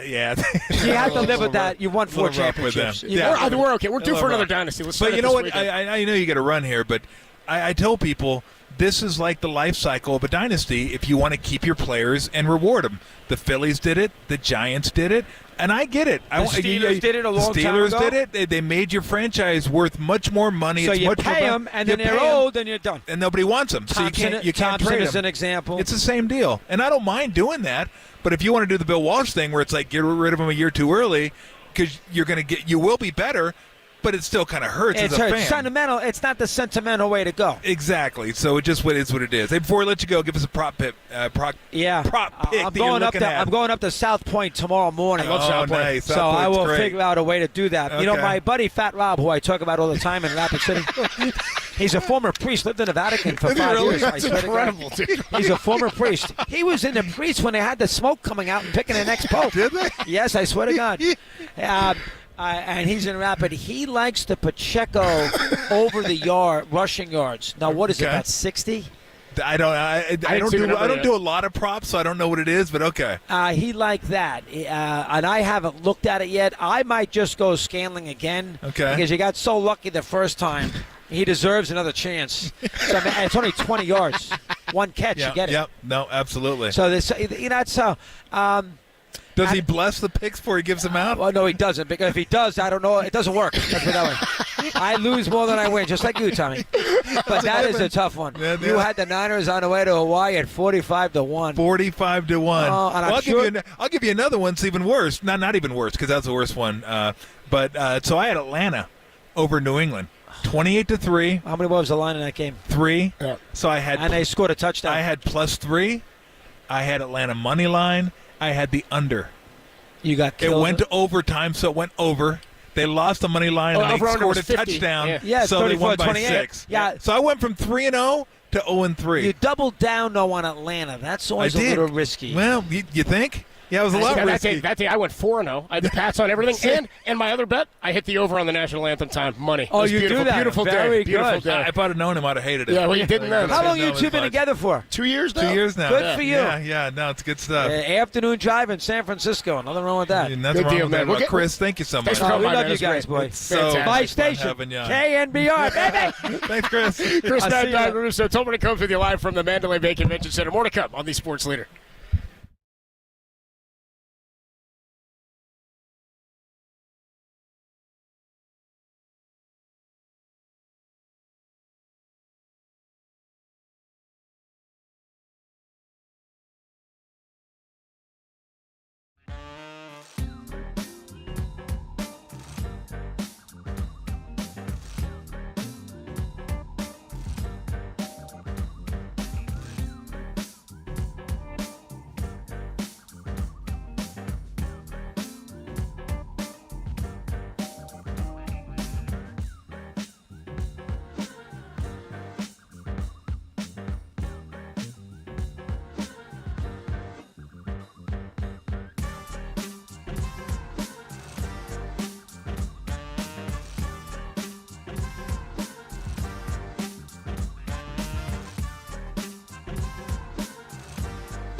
faithful, Tolbert and Copes. Now continue.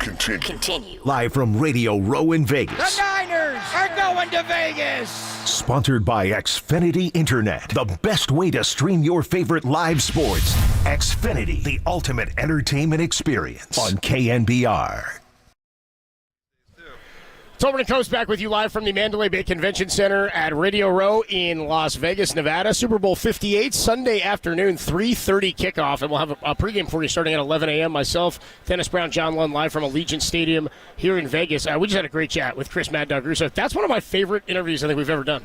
Yeah. The fact that he was here in person, to do it in person is always a blast. Like, I love when we do the show together because it's just, it's fun. The rapport is different. It's just, everything flows. But we were talking beforehand about Chris Russo, and I know that there are people like Stephen A. Smith. I told you, I turned the corner on him because he got funny to me. Like, it became, I realized later on it was just a bit. I was like, you can't take stuff so seriously in sports like that. And Mad Dog hilariously does that thing where he works himself into a tizzy, but he's a riot, and he's a genuine dude, man. We were talking to him off air, and immediately, everybody should know, immediately he walks up and he goes, Tommy, I love you, buddy. I want to talk to you about Northern Arizona.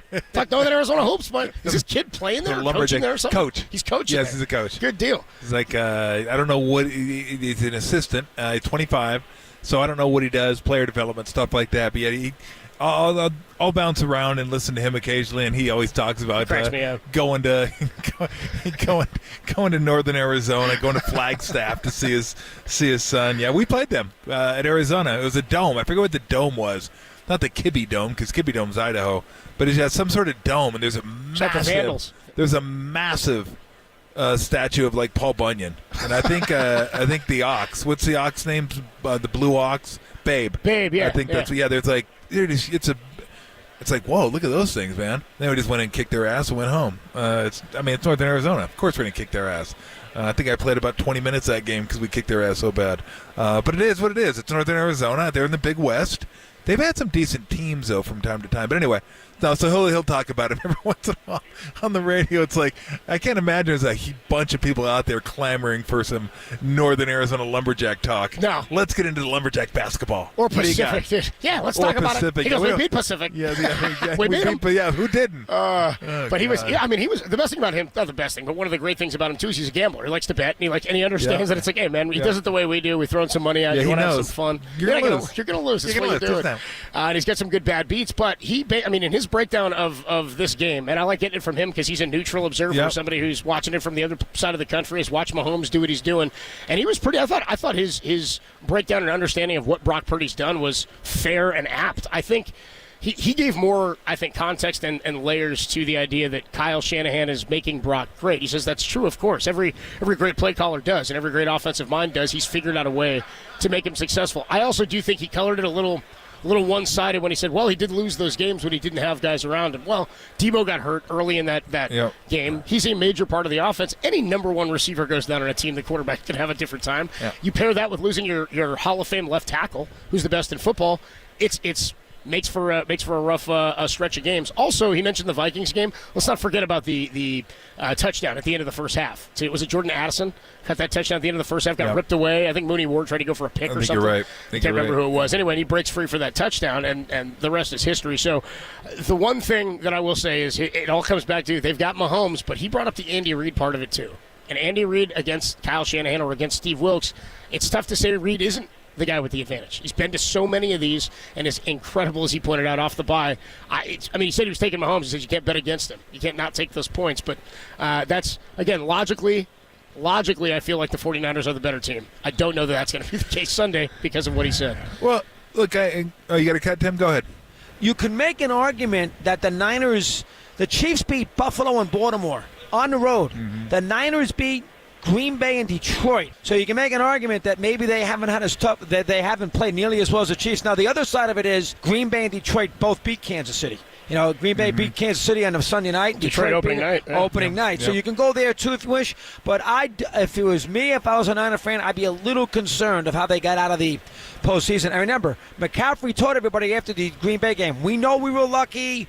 We'll play better next week. We were fortunate. And then they got outplayed by the Lions for three quarters. That's what would worry me a little bit. We got to run. We had Chris Russo on just moments ago. There he was. And now we're going to be joined by Mike Golick. Then at 4:15, Dan Orlovsky, and then Greg Cosell. The guests continue here from Radio Row, only here on the Sports Leader.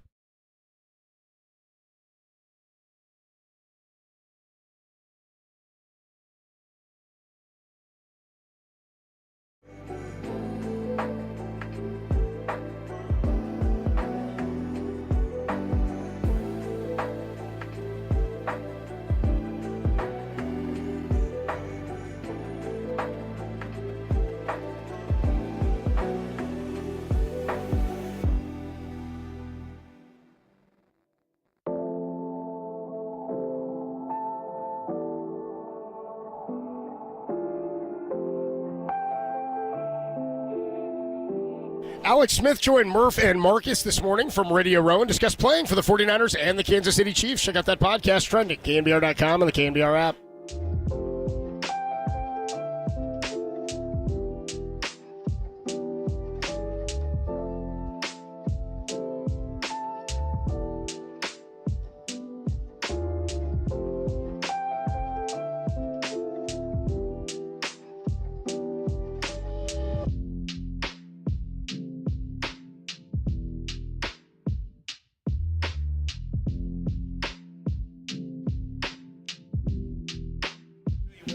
Hey, what's going on, everybody? Adam Copeland here from Las Vegas, and my good friend Steve Moskowitz is hanging out on the line. Steve, I know we're getting into tax season here. What happens if you've got unfiled tax returns?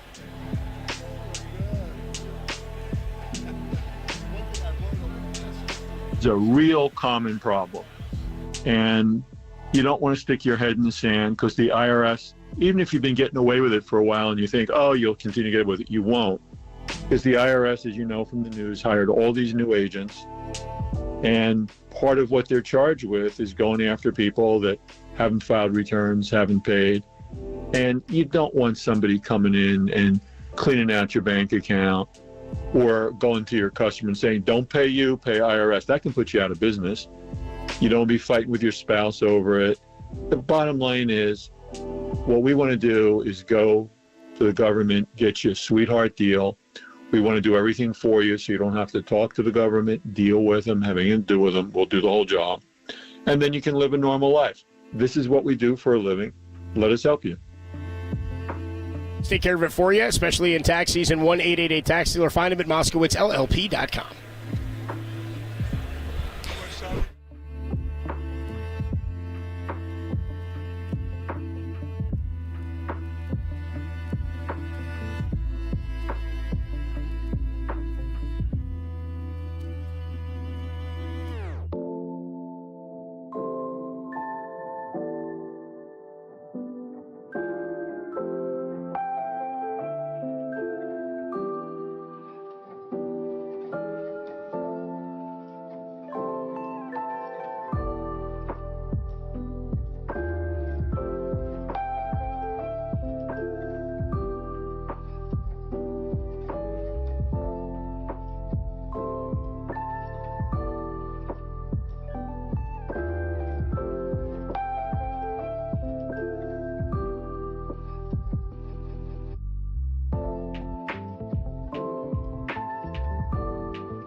Now back to Tolbert and Copes. Tolbert and Copes. Live from Radio Row in Vegas. Vegas, baby, Vegas! Sponsored by Xfinity Internet. The best way to stream your favorite live sports. Xfinity, the ultimate entertainment experience on KNBR. Tolbert and Copes back with you here from Radio Row at the Mandalay Bay Convention Center in Las Vegas. And our next guest, we're joined. He'll be on sidelines for Westwood One. Mike Golick, great to have you, Mike. How are you, man? Great to be here. Looking forward to this one. Plus the first one in Vegas. It's weird for all of us, right? For that have been to multiple Super Bowls. Who'd ever thought we'd be at a Super Bowl in Vegas? It is odd, and it's odd because it's not like there's been a team here for that long. No, it's exactly right. But that's how it works. You get a new stadium, you get a Super Bowl. Yep. Unless you're in a cold city, then, But let's just not do that anymore. No more Minnesotas and New Yorks. Let's keep it in Vegas. Keep it in New Orleans, where it'll be next year. That's goodbye. This will be a staple, though, right? I mean, this is for me. I always think San Diego was for my childhood. San Diego, Miami. Now you get Tampa in there too. But this has got to be one. It's always about how it works for us, right? And here has been great because you just have the strip you can walk. Bourbon Street in New Orleans is phenomenal. You don't need a car. You just walk around everywhere, and you have entertainment everywhere. It's the places where you have to drive that really kind of – Miami, the worst. I don't ever want a Super Bowl in Miami again. You go 1 mile and you sit in a car for 3 hours. Yeah. It's middle of nowhere, the stadium's. Yeah. But here – the stadium is phenomenal. A little rainy here early in the week, but it's supposed to dry up a little bit.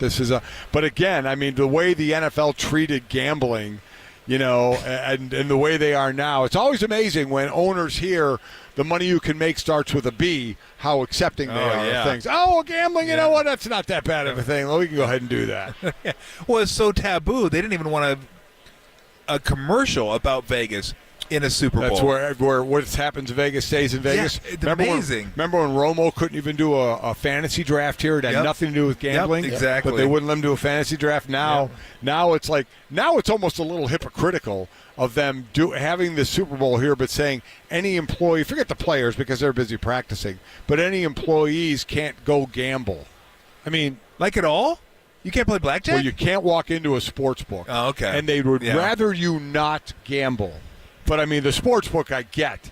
But, I mean, come on. You're taking billions of dollars. Yeah. I'm going to go, hit my 16 at the blackjack table. Exactly. Okay? Yeah. Well, you know what? If they explain to the owners, look, if I go to the sports book, MGM Sportsbook, and I bet a couple $100 on an NBA game, I'm not affecting anything. And guess what? If I lose, you're getting part of the losses. Yeah. And they'll be like, oh, I didn't think of it that way. Yeah, go ahead and bet all you want. Like We're I said, all good. As soon as you figure – I've always said in an owners meeting, the owners, what they hear when any talk that's going on is like the old Charlie Brown Peanuts teacher. Wah, wah, wah, wah, wah, wah, wah, until the word money comes into play, and then all of a sudden they sit up straight and they're like, wait, how much? Costing or making? What am I doing? Exactly right. Yeah. Is this coming out of our pocket or going in our pocket? What's going on here? Going in? We're good. Tell me more. Tell me more. So give us your thoughts on the game, because it's been interesting.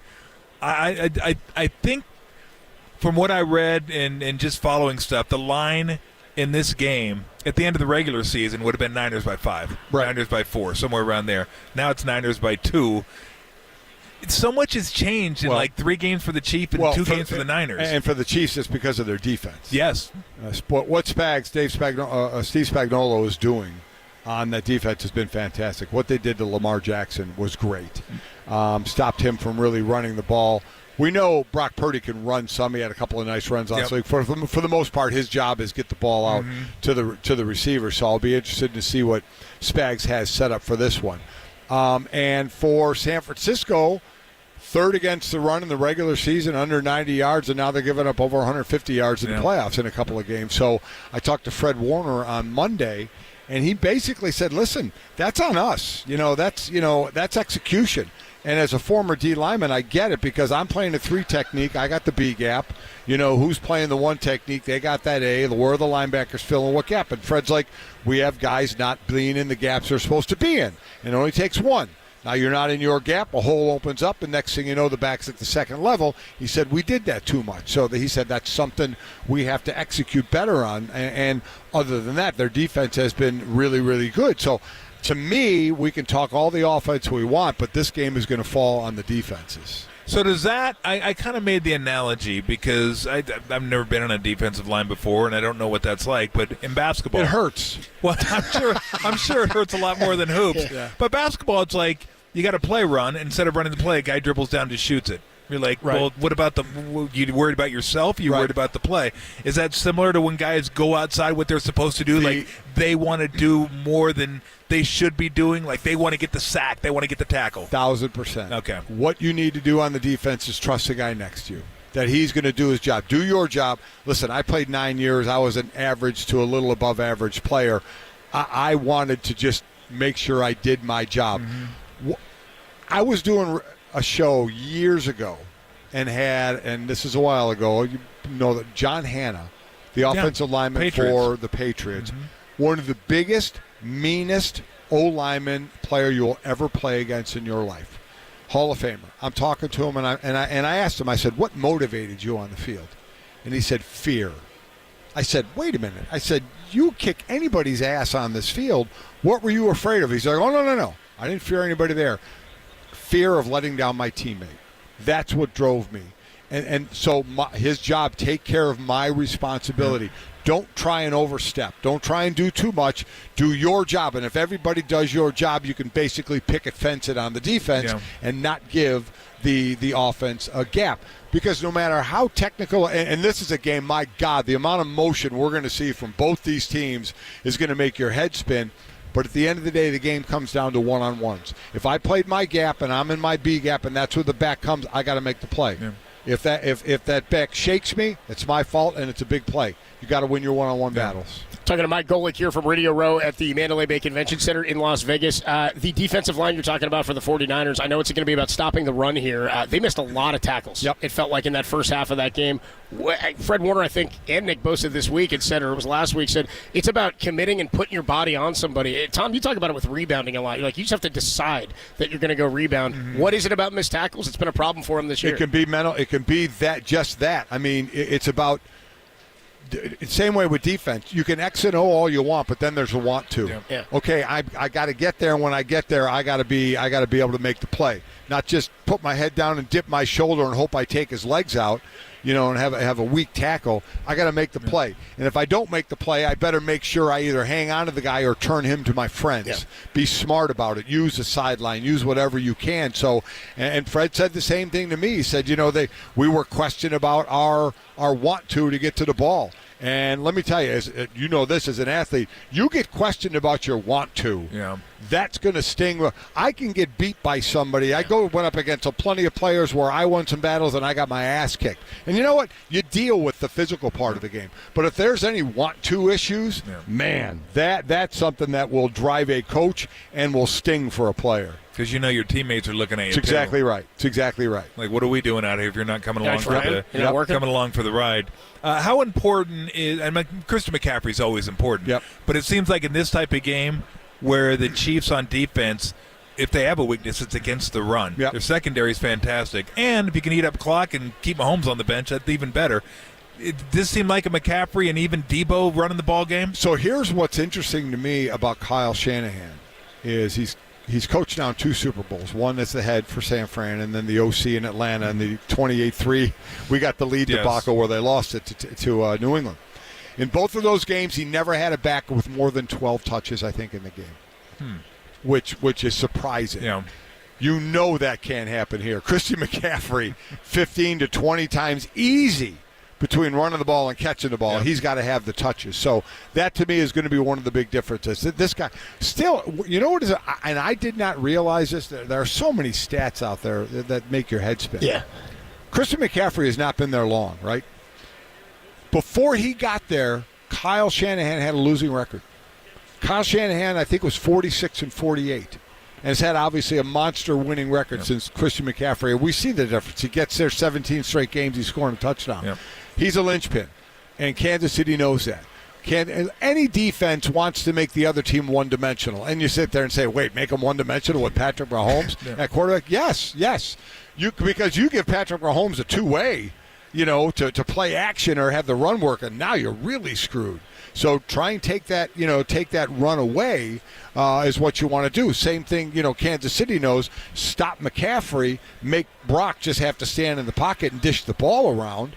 You're going to be in a lot better shape than giving Brock Purdy the play action where linebackers are now stepping up and he can go right over the top of them. Well, it's funny. Last week, Detroit was running the ball so well against the Niners. I was like, oh, they're making them one-dimensional. Yeah. Good thing they stopped. Okay, good job, guys. They're making them one-dimensional. They're not going to have to throw. Coming off the Green Bay game, I thought they'd have it tightened up, and I said, Montgomery first play up the middle 8 yards. I was like, I want to throw my remote through the TV. I'm like, what's going on here? I talked to Trent Williams and Fred Warner Monday, and I asked them both separately. I said, what went on at halftime? That game. Yep. Was there helmets thrown, lockers smashed, whatever? Trent Williams said, what could we say? Yeah. We got our asses kicked in the first half. He goes, there was not a whole lot to say. Go through the adjustments you're going to make and then go out there and execute a play. Yeah. And Fred Warner said, listen, I've lit people up at halftime. I've done that. But he said, and again, he didn't hear what Trent said, but he was like, what are you going to do? It was so bad. All we could do was sit, listen, be mad at ourselves for not executing and say, okay, to get back in this game, it's got to be one play at a time. Just what Fred said. We have to go down and score. They get the ball. We got to stop them. I mean, this isn't rocket science, right? At the end of the day, it's not rocket science. Talking to Mike Golick here. Before we let you go, if Brock Purdy wins this Super Bowl with the 49ers, does it change anything about the outlook of him? It's bizarre. Dumb. It's weird. It is so.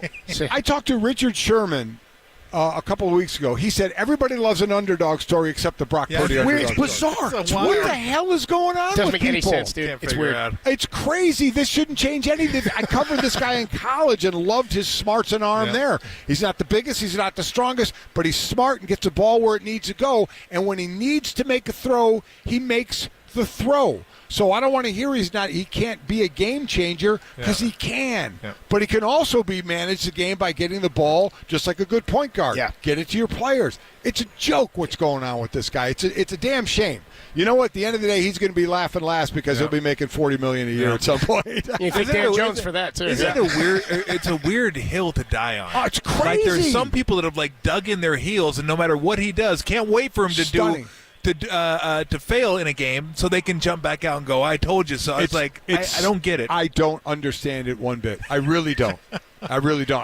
How do people just not want to root for this guy? Yeah. We all rooted for Kurt Warner, who was stacking groceries. I know. Made a movie. He's a Hall of Fame. Made a movie about him. This guy was Mr. Irrelevant. And it's like, oh, yeah, he's not that good. What the hell are we watching? Oh, dude. It's insane. Do you have a feel for the game before we let you go?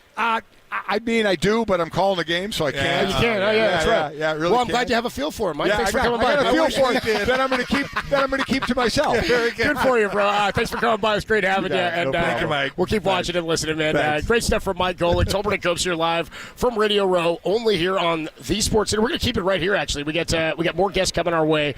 We just spoke to Chris Russo. Thanks a lot, Mike. Appreciate you, man. We spoke to Chris Russo. If you missed any of that, check it out. KNBR.com and the KNBR app. Mike Golick just stopped by. We are going to catch up with Dan Orlovsky, who, by the way, has become like a friend of KNBR in general, and then also Greg Cosell, who's been walking around here doing hits himself. He's going to come sit down. But the names and faces keep rolling in. A lot of fun with Russo. Dude, Mike Golick. Good stuff, dude. Yeah. Also, I think a lot of us in media, and those of us who are I know people in the Bay Area probably feel differently because we've seen so much of Brock, but I really do think people in media are like, this is kind of ridiculous. That you just said it, because it's outrageous. Everybody loves an underdog except Brock Purdy for some reason. Like, you've got to qualify why it is that he's the underdog that he is. By the way, he said he covered him at Iowa State. I want to say he and Kate Scott were calling some of those games, dude, because Kate Scott was on some of those college football games for a couple of seasons with Mike Golick. They were traveling, doing Saturday afternoon college games. The voice of the Sixers? The voice of the Sixers, Kate Scott. That's right. She'll be on the call tonight for Warriors and Philly out in Philly. Thoughts on what he had to say about the game itself, or about the D-line, or about Christian McCaffrey? It's funny the because linchpin is great. It's we've talked to Golick and Russo, and both of them, they watch the games because they kind of see the same thing that we see. Yeah. They're scuffling. And here's the one. He did bring up one stat, and this is where I kind of disagreed. I think Matt Mayoko and maybe somebody else, where I talked about how I didn't think the run defense has been great a lot of times this year anyway. And he referenced the 90 yards a game. A lot of that was just they'd get up. You were passing, you weren't running. But yards per carry, they've never been great this year. They haven't been great at all. But now teams are gashing them even more, and now they're even running more because they're up. Yeah. So it's a deceiving stat. You're right. To me, it is. To me, it's not total. I don't want to discount yards per game and total yards and all that. But to me, I look at the percentages of things, not like offensive rebounds or offensive rebounding percentage, defensive rebounds or defensive rebound, like all those things. To me, it's percentages and yards per play, all that kind of stuff that I look at. So, yeah, I mean, I think if you're a Niner fan, you understand that if you're not concerned, you're not watching. Yeah, let's put it that way. Because if you're watching, you're like, yeah, that's an issue. Because if you give this team the ability to run and play Mahomes the ability to play action, you're just making it very, very tough on yourself. And I don't know about. Here's the question though. So if you're getting gashed, and it's just one guy is not doing what he's supposed to be doing. Why? Why? I mean, why does that happen? And I get it. Some guys want to make plays. They think they can make a play, and they ended up not making a play. It's like in basketball. You come down, you're like, one pass, I'm open, I'll shoot it. But that wasn't the play, and that wasn't a great shot. But I guess you have to get yours. He didn't care about the rest of the 4 guys. Kenny Mayne. He just walked by. Hilarious. That dude's funny. He's funny. He's a riot. Yeah, so but I don't know why. But, hopefully this game will be just – it's so cliche to say. We've heard Bill Belichick say it over and over and over. Just do your job. Remember him saying in the 80s, NFL films, do your job. He said when he's on the Giants, right? Yep, just do your job. Your job. You can hear him. And really, that's what it is. But it's hard for guys because everybody wants to go out there and make a play. Everybody wants to make a bucket. Everybody wants to hit the home run. Everybody wants to do, all those things. And it's funny because people are like, well, how can you be selfish in baseball? It's like, well, if you're trying to pull the ball and hit it over the wall when all you need to do is hit it to the right to get the guy over to third, that's like team baseball. And I thought that's why, just kind of jumping around sports, I thought that's where the Giants always had a little bit of an edge in playoffs, like that run that they had, 10 through 14, was that they played the same way in the postseason they played during the regular season. Yeah, timely hitting and pitching. Yeah, other teams kind of had to okay, well, now we'll play for the team, and now they just didn't have a lot of those guys on the team. They just played that way because they all knew, let's just get to 4 runs somehow. If we got to hit sack fly to do it, if we got to move the runner over to do it, we got to do this, we'll do that, and that's why they played during the postseason. But it's hard to get your mind okay, nobody cares about individual success at this time of the year. This is all about, did you win, did you lose? Because how many guys from the 1980 team do you remember for the 49ers? 10, maybe? There's so many guys on that team that are champions. And they just, all you got to do is say, I was on that 80. Oh, my God, really? You were on that 80 championship team? Oh, that's incredible. That's awesome. They don't remember how many tackles you had. No. They just remember you won. And that's what it's about. It's about winning, just finding a way to get it done. And everybody will remember you. They will. They'll remember you because you're on the winning team. So that's and I'm not saying he's wrong. I think he's right. But it surprises me this time of year where guys are doing what they shouldn't be doing and paying the price for it. So hopefully that's a lesson they've learned and guys will just do their jobs. Again, boring as hell. But in football, you can see why it works. There's 11 guys out there, and if everybody does their job, you stand a better chance. Ultimately, it comes down to KYP. Know your personnel, and sometimes are you as good as the guy across from you. Yeah. And if you're better, then you're going to win that matchup. If you're not, you're not. What do you think about Mike Golick telling us about the Hall of Fame offensive lineman he talked to where he said fear was his greatest motivator? Oh, John Hanna. John Hanna, yeah. For the Patriots. Yeah, that's pretty crazy to think that, a fear of letting his teammates down. Yeah. Just I got to do what I do to protect my teammates. Think in the trenches, that you almost have to. As an offensive lineman, there are no stats for you to get that are positive. Yeah. You can pancake a guy, I guess, right? You can throw a guy on his back, but the bigger deal is allowing a sack. A guy gets through, and that's what looks bad. It's kind of like baseball. It's a game of failure. DB is kind of the same thing. It's what defense is in football, and so when you're on the same line, and Dante Whitner said that too. He says they all have to be on the same string. They've all got to follow the same routine, the same plan, and play together as a unit. And that's what Golick is saying is, I want to say Bosa and Fred Warner both said that this week, that it's not always the same guy, but it's always one guy not doing their job. And that's why 3 or 4 plays in a row feels like things are breaking down. It's not necessarily one thing. You just gotta stick to the plan. Just stick to the plan. Stick to the plan. Do your job. Make them one-dimensional. Unless that one dimension is running. That was pretty funny. I love it. They always say make him one-dimensional. It's like, dude, he's doing our bit. He's working exactly what we're talking about. Make them one-dimensional. By the way, so we're going to, I mentioned this a minute ago, we're going to catch up with Greg Cosell a little bit later. Dan Orlovsky's going to stop by in just a few minutes at 4:15, and we'll get you a sound soiree a little bit later and some good prop bets. Now, we're moving on. We're not doing it. Derek has moved some stuff on. I got to look at, you're texting me during the show, bro. I don't know what's going on. I'm just trying to set us up. Look at this. Kenny Mayne is coming by at 4:50. So we're going to go, we're going to keep rolling then here. I got to tell you how you can win a brand new football jersey from us. We're going to take a winner in just a few when you hear the cue to call. Tune in all week long between 7 and 4 o'clock. And listen for the sounder and cue to call and be caller 10 to the studio. And you'll win a San Francisco football jersey from one of your favorite players on the red and gold, furnished by KNBR. You can get the official rules at knbr.com. Today is Wednesday the 7th, which means we are giving away a Brock Purdy jersey. Tim, what's the cue to call? Nothing wrong with that groin.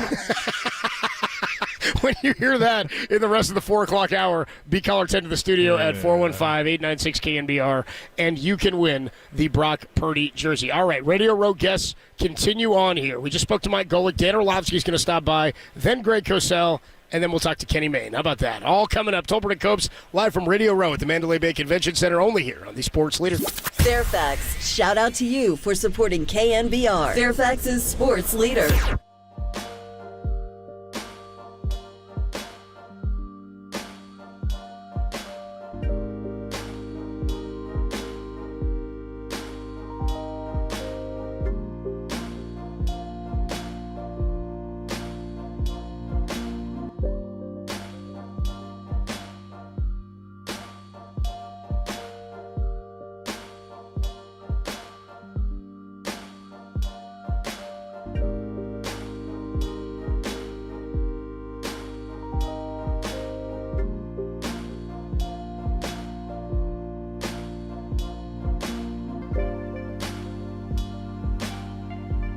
Woodson joined Pop on One today and believes the key to the 49ers winning is taking Travis Kelce out of the game. Wishful thinking.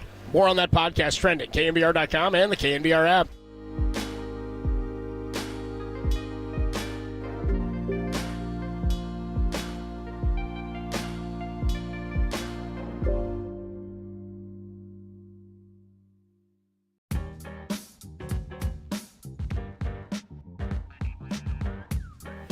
Hey, what's going on, everybody? Adam Copeland here for Underdog Fantasy. Look, playoffs, they're basically done, right? We got one more big game coming up this week, so why not stay in on the action with Underdog Fantasy and their Pick'em game? Look, it's a fantasy game, but you can win real money. It's totally legal in California. Pick'em game is where you pick between 2 and 5 players. They give you a series of player stats. You select higher or lower than that player's stats, and if all your picks hit, you can make up to 100 times your money in a single night. Again, legal in California, and it's a blast. Get in on the game now. Go to the easy-to-use mobile app or to UnderdogFantasy.com and use promo code KNBR when you sign up. And Underdog is going to match that first deposit up to $100. Then you're ready for the big game. Plus, they'll give you a special pick of higher than half a total yards to use with your first Pick'em entry. That's Underdog Fantasy, promo code KNBR, to get your first deposit of $10 or more up to $100 match plus your special pick. Must be 18 or older and present in a state where Underdog Fantasy operates. Terms apply. Concerned with your play, call 1-800-GAMBLER or visit www.ncpgambling.org.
Faithful, Tolbert and Copes now continue. Live from Radio Row in Vegas. The Niners are going to Vegas.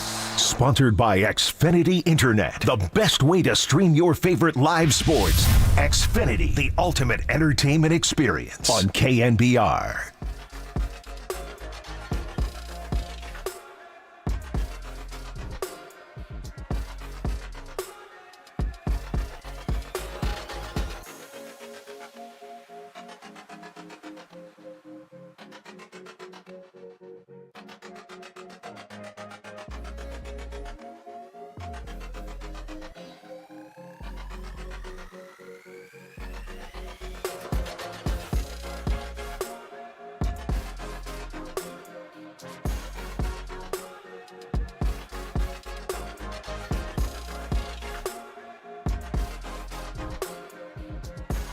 Back here from the Mandalay Bay Convention Center in Las Vegas, Nevada.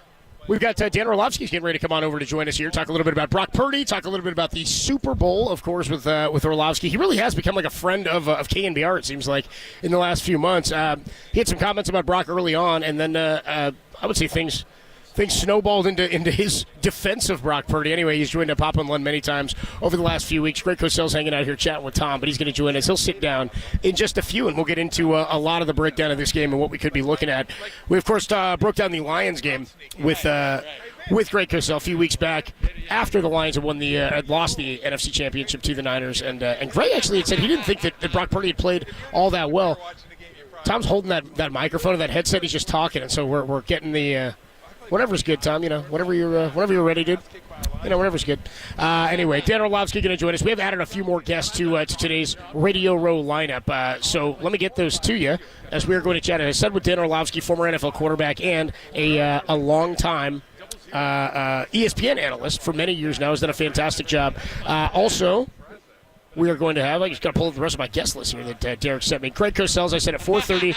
Kenny Mayne, longtime ESPN personality, and I guess buddies with Tom, and also in the movie Basketball. We'll have to shout out some of that stuff. Did the, what was it called, the main event you were saying, Derek, with Marshawn? That was a hilarious one. Anything with Marshawn's great. And then Chad Millman of the Action Network will stop by around 5:15. We'll get into his picks and prop bets for this game. If you missed any of some of the guests that we've had today, and a bunch of great ones have stopped by, and a bunch more are coming on KNBR tomorrow, starting with the morning show, Murph and Marcus. We'll have a whole lineup tomorrow morning, but we had some great ones earlier today. Annie Agar, the popular social media star, she stopped by with Papa and Lund. We got who's the UK guy? Who's the broadcaster?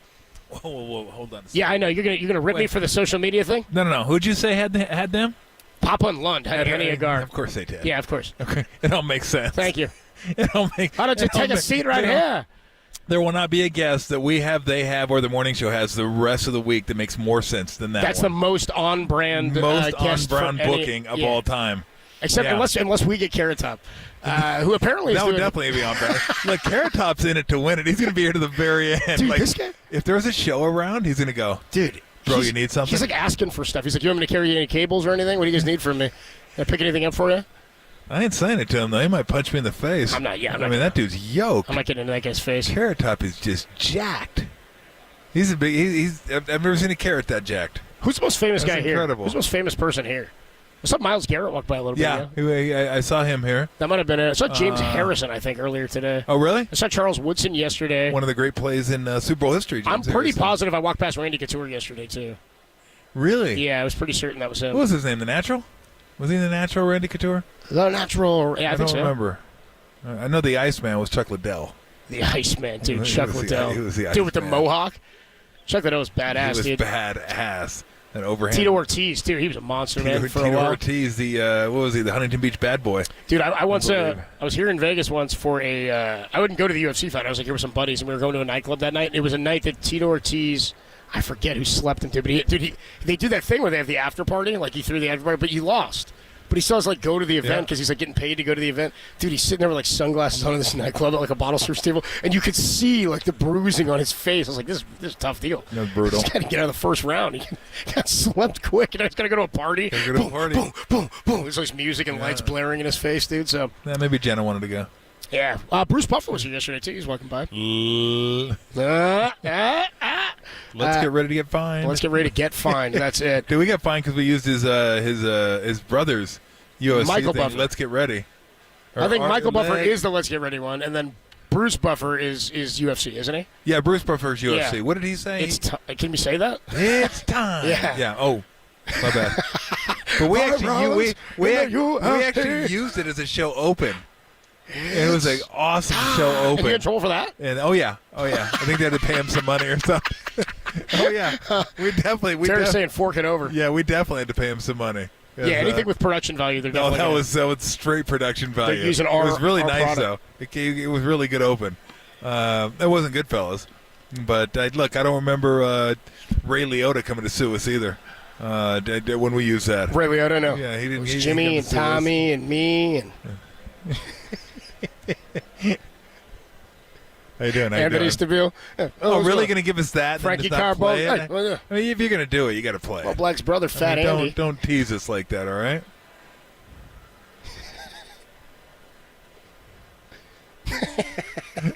How you doing? What do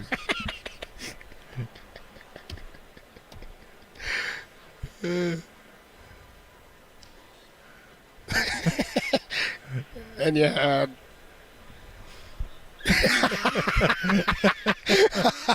It's such one of the all-time great opens, I think, in KNBR Great history, dude. open. It's so silly. It's an incredible I told you the open. only thing it's missing is I'm going to get the papers. Get the papers. Johnny 2 times. Called So it good. 2 times. You said everything 2 times. I'm going to get the papers, get the papers. God. So we said we're going to talk. I guess Chad Millman's going to come by later. We said we're going to get into some Oh, prop is he? bets. Nice. Oh, very cool. At 4:50, and we'll get into some prop bets. 5:15, excuse me, with Chad Millman. All right. But we asked Chris Russo for one earlier, and he said he liked the over on Pacheco yards potentially. Was that right? Yes. Well, actually, I think it he was. didn't. He didn't like No, it. Fat Rob did. Fat Rob. Chris My was guy, like, Fat Rob. you know my buddy Fat Rob? You know, he used to be a priest. He used to be a priest. He was in the Vatican. The smoke coming out. Yeah, anyway, Fat Rob, he did. He lived in the Vatican. Anyway, he likes the Pacheco. That's what he told us. He likes Pacheco over 60.5 yards, which is That's so hilarious. good. Here, I'll give you a couple. I have a couple guys that I use that, I mean, varying. Well, Dr. Bob's one of them.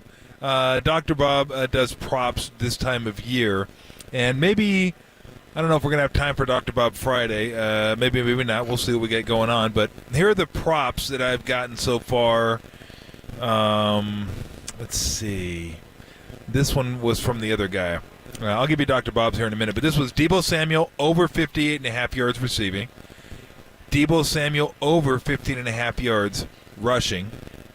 And Christian McCaffrey over 129.5 rushing and receiving yards. Brock Purdy under 13 rushing yards. So those are four of the ones, and they're all kind of Niner related, and they're all over, so you can have fun betting those. Yeah. Except for the under rushing yards. And you know what? If he rushes for under 13 yards, you'll be happy.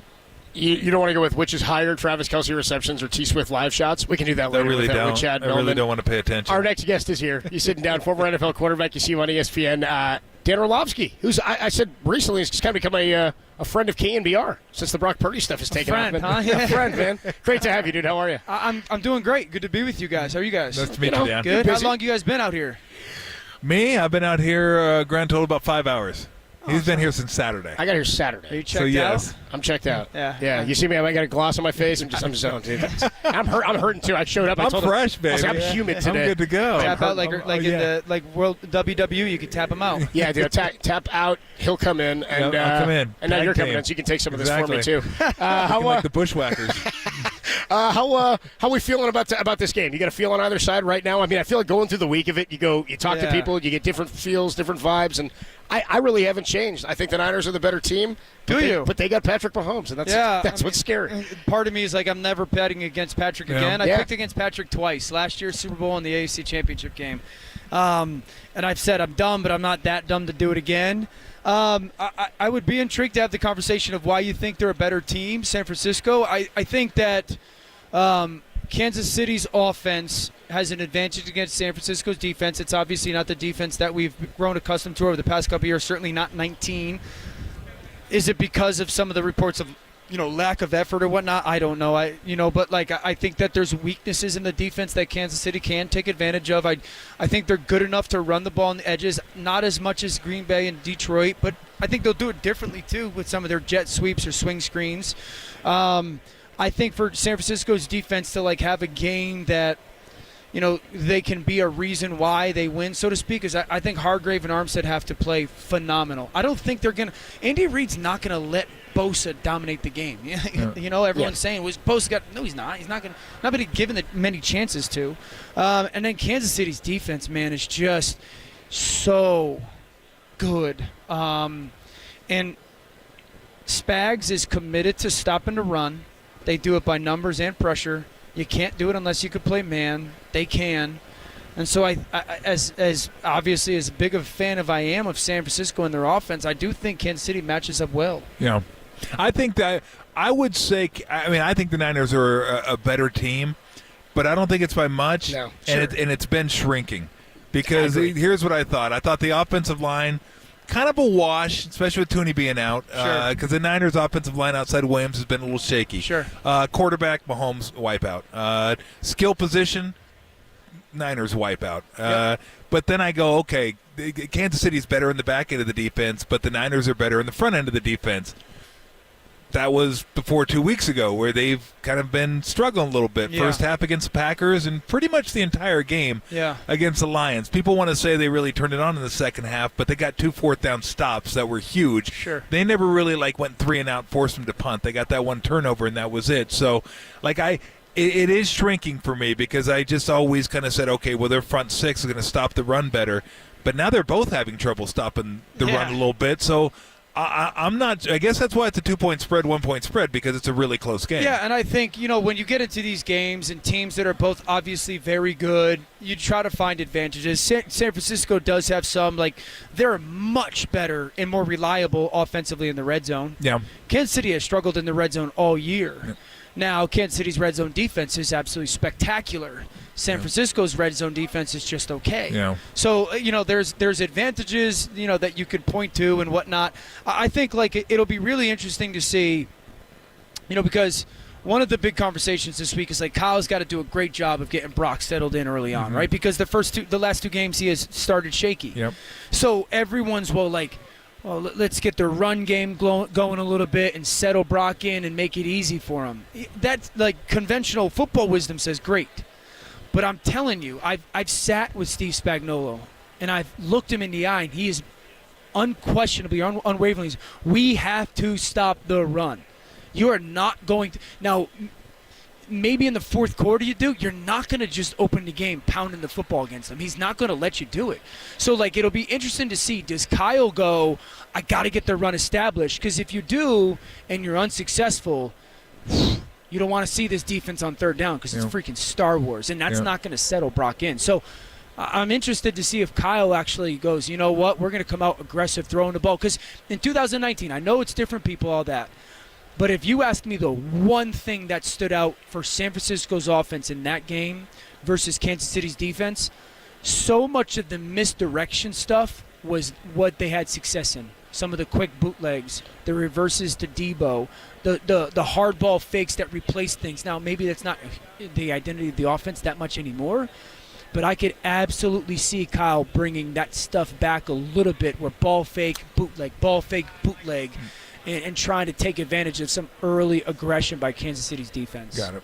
Talking to Dan Orlovsky here of ESPN, joins us at Radio Row. What did you think of Brock using his legs in the second half of that last game, and what role does that play here? Instincts and reactions. That was it was, if I'm being honest, it was everything that so many of us were hoping Lamar was going to do in his game, and he didn't, and he wouldn't. And I thought it was awesome to see. I thought it was awesome that you saw a young man realize, and that's greatness, that's elite. And everyone, obviously, the conversation around him has just become so stupid. Yeah. Trust us, we know. It's so dumb, dude. But that's, like I always say in those moments, Tiger Woods wanted Augusta so often when he didn't have his A game, because he's like, what's needed for me to do to win that tournament? And it felt like Brock did that. And I promise you, I don't know, this is an assumption by me, but I promise you, someone on the sidelines, either Grease or Clint Kubiak or Kyle, at some point said, hey, they're playing a ton of man. You are the check down. Your legs are the check down. Because there's so many, and after the game, I said it reminded me of Joe during his Super Bowl run. Because it was like, back foot hit the ground, nothing's there, go. It wasn't get to 2 or 3, it was like, go, dude. And that's like very mature for a young guy that age to go, okay, you're covering us up. Maybe I'm not playing as well as I want to. Take off. You're not accounting for me. I'm a better athlete than that guy. Let me go one-on-one with him. And I thought it was, very mature. It's funny because we talked about Brock earlier this year, and we did it with Brent Jones and Steve Young, and we made comparisons to Joe Montana, and it's always followed by the caveat. Look, we're not saying Joe but comparisons are fun. Some people hate them. I like them. Well, if you watch them, you can have certain things in common with somebody without being that person. Yes. That's kind of what we were trying to say. Like, you watch him, and I'm old enough to remember Montana play. It's just, there are similarities there. Now he's going to have to do it for 5 more years and win, and then you can start saying, okay, he's on that path. But why do you think people were so hesitant? I always say when you get drafted that low, no matter what sport, everybody's always waiting for the bubble to burst. It's sure. like, well, the evaluators had to see something, right? Yeah. So why isn't – but, man, it seems like it's been, long enough, right? It's been almost 2 years, and people still want to die on that hill that something's going to happen. Yeah. Well, I think it's twofold. One of the analogies I always use when it comes to, picking a quarterback, and if you go to the grocery store, what's always consistently at the checkout aisle? Candy. Yeah. Why? Because it's shiny. Yeah. They're not dumb. Well, it tastes good. But you know what I'm saying? Like, they know that we are visual people, course, right? National Enquirer, too. They'll get you there, too. Oh, it's great, shiny that baby. here. Yeah, and I just grab it. So, we do that with quarterbacks. Yeah. Here's this nice, shiny quarterback. And I think the second thing is, and there's just a reality to this, is if I had to ask everybody, who are the 8 best quarterbacks in football right now, you would say Joe Burrow, Patrick Mahomes, Josh Allen, Lamar Jackson, Justin Herbert, Jalen Hurts. They're freaks. They're freaks. Physically, they are freaks. Brock isn't. Yep. He doesn't look like the guys that are the best players at the position in the NFL. So you could sit here, and if a young, talented freak takes center stage, you go, yeah, we've seen this before. We don't necessarily see this consistently or that often out of Brock, where you're like, physically, you're like, meh. But all the things that are the most important stuff of playing quarterback, what do you do when panic sets in with the football? And, hey, that linebacker's there, and you're throwing that route, and he's there in a different place and throwing the same route. You got to still complete the ball. It just takes a different throw. He's got that in spades. Yeah. And I think – the lack of the physical presence is why people are sitting there still hesitant. Yeah. Well, it's funny you break it down that way, because I was starting to think over the past 20 or so years, and I thought of guys like Joe Montana, Peyton Manning, Tom Brady. They're not freakish, really, when you look at them. And then you look at the guys that were really good that are. Steve Young was a freak athlete.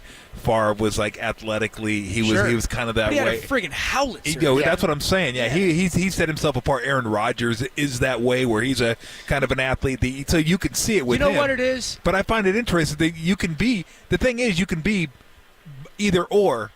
And there are different ways of playing quarterback. Yeah, and again, I think he's got a lot of the things that some of those other guys don't. Yeah. Other guys don't. Like I've been with I was with Matthew. Now, Matthew's a different player than he was younger, but Matthew couldn't do some of the touch throws that Brock does. I think he can now. You know what I think part of it is, and this is with fans, when fans watch those other guys play, the guys that we kind of referenced before, they go, I can't do that. Yeah, yep. That doesn't make sense to my brain. Yep. And then they watch Brock play and they go, I think I could do that. Yep.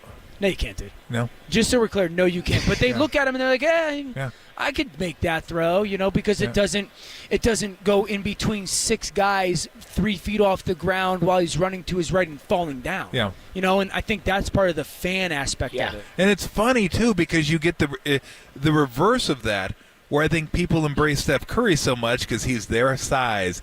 Anybody can go out and shoot a three-pointer. Yes. You can't make it like he does. Right. But you can make a three-pointer and go, I can make it from 30 feet. So you kind of embrace him.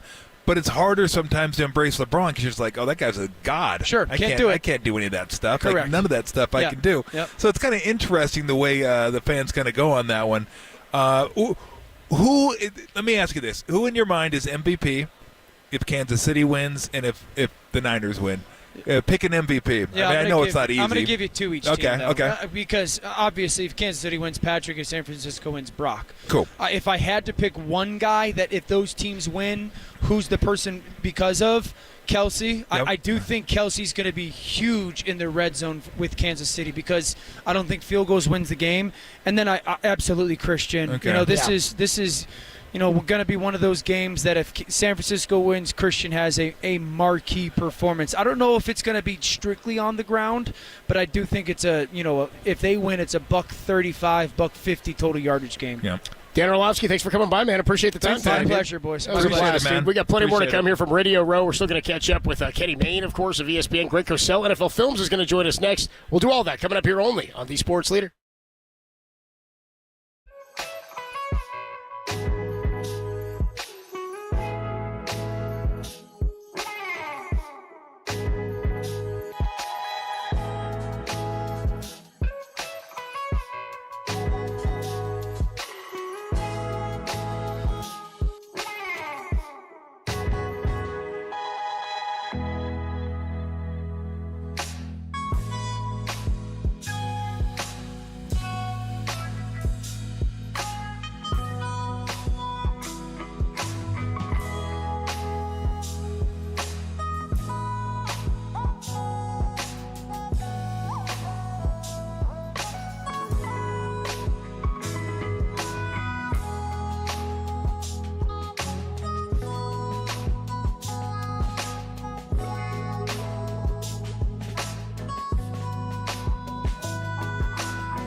Nothing wrong with that groin.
Now back to Tolbert and Copes. Tolbert and Copes. Live from Radio Row in Vegas. Vegas, baby, Vegas! Sponsored by Xfinity Internet. The best way to stream your favorite live sports. Xfinity, the ultimate entertainment experience on KNBR.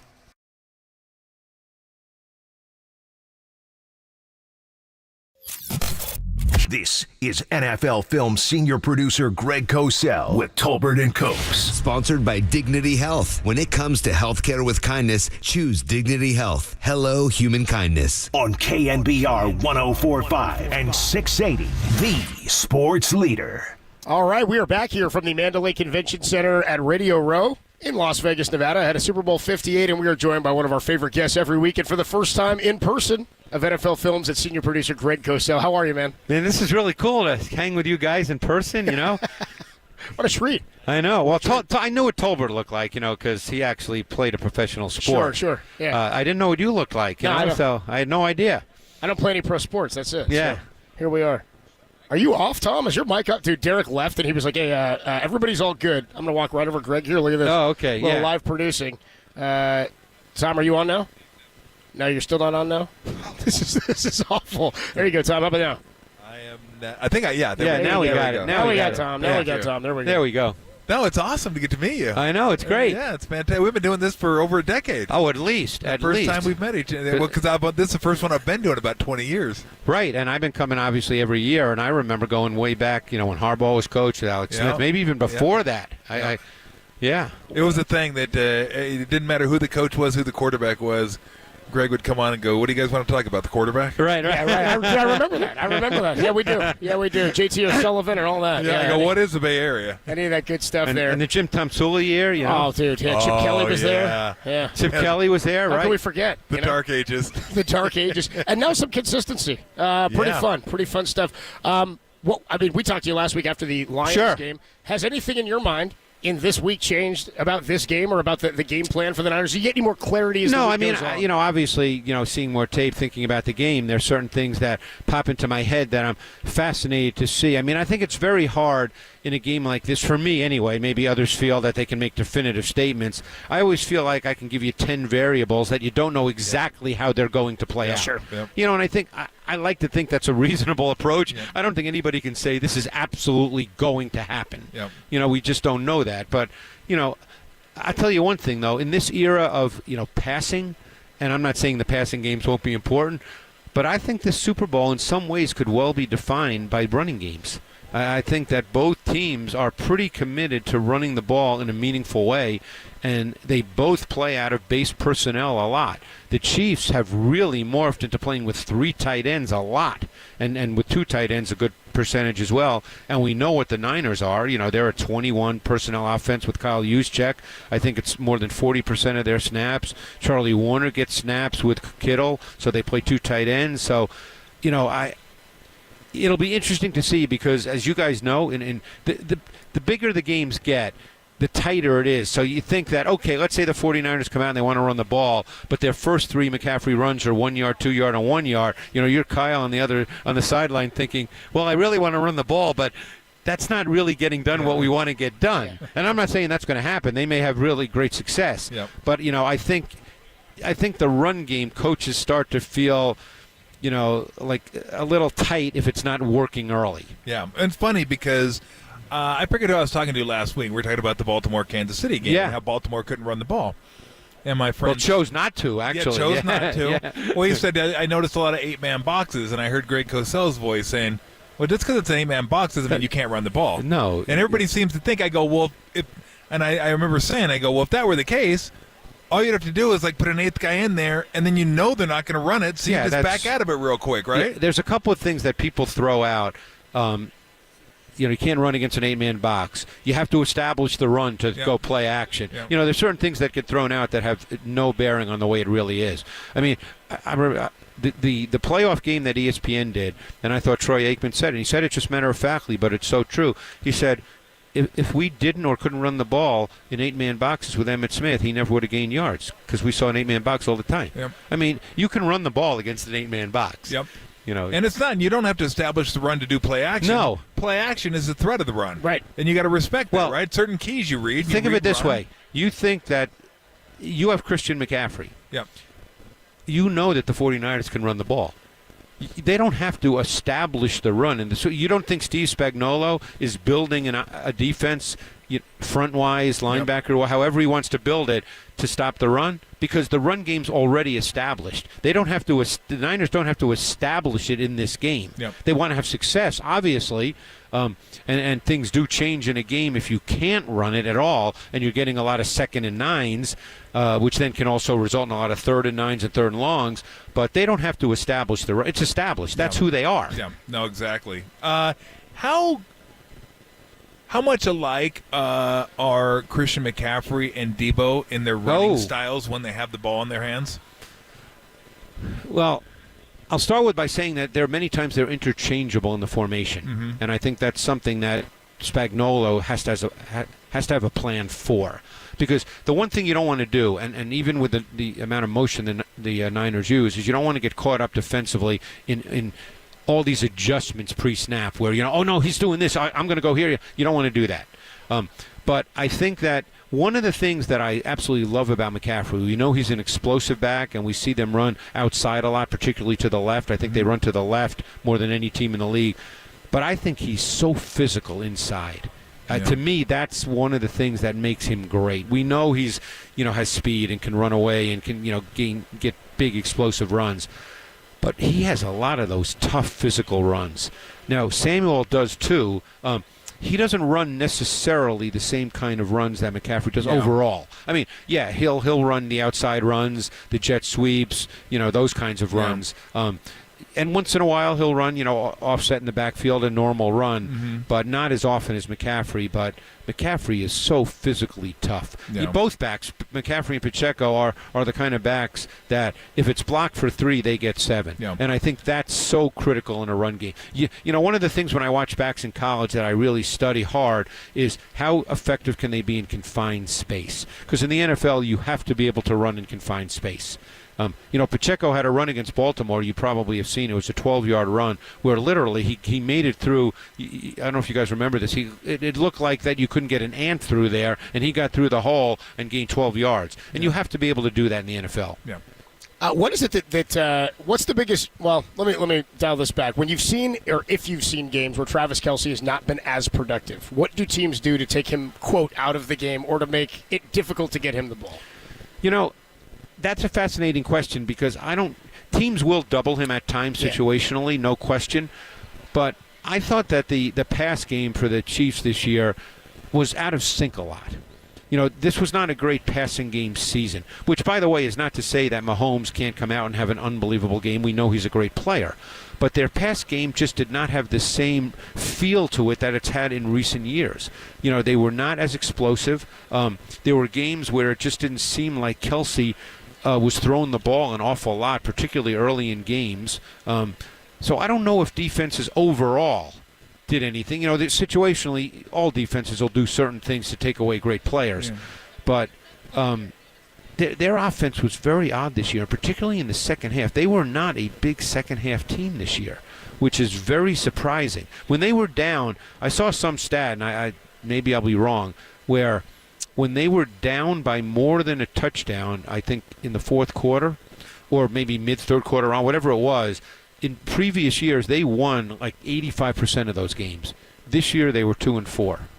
They were not the scoring offense that we've been used to seeing. Yeah. What's the one matchup that you're really looking forward to seeing how it plays out and how the coordinators and players handle it?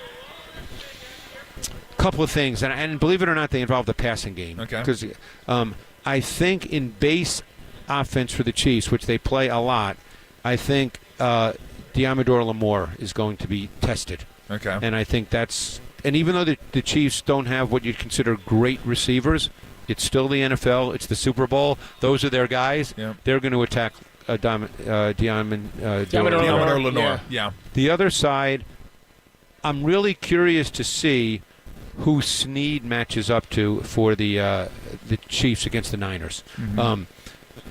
I personally think, and I could be dead wrong, I personally think he's going to match up to Ayuk, not Samuel, but I could be wrong.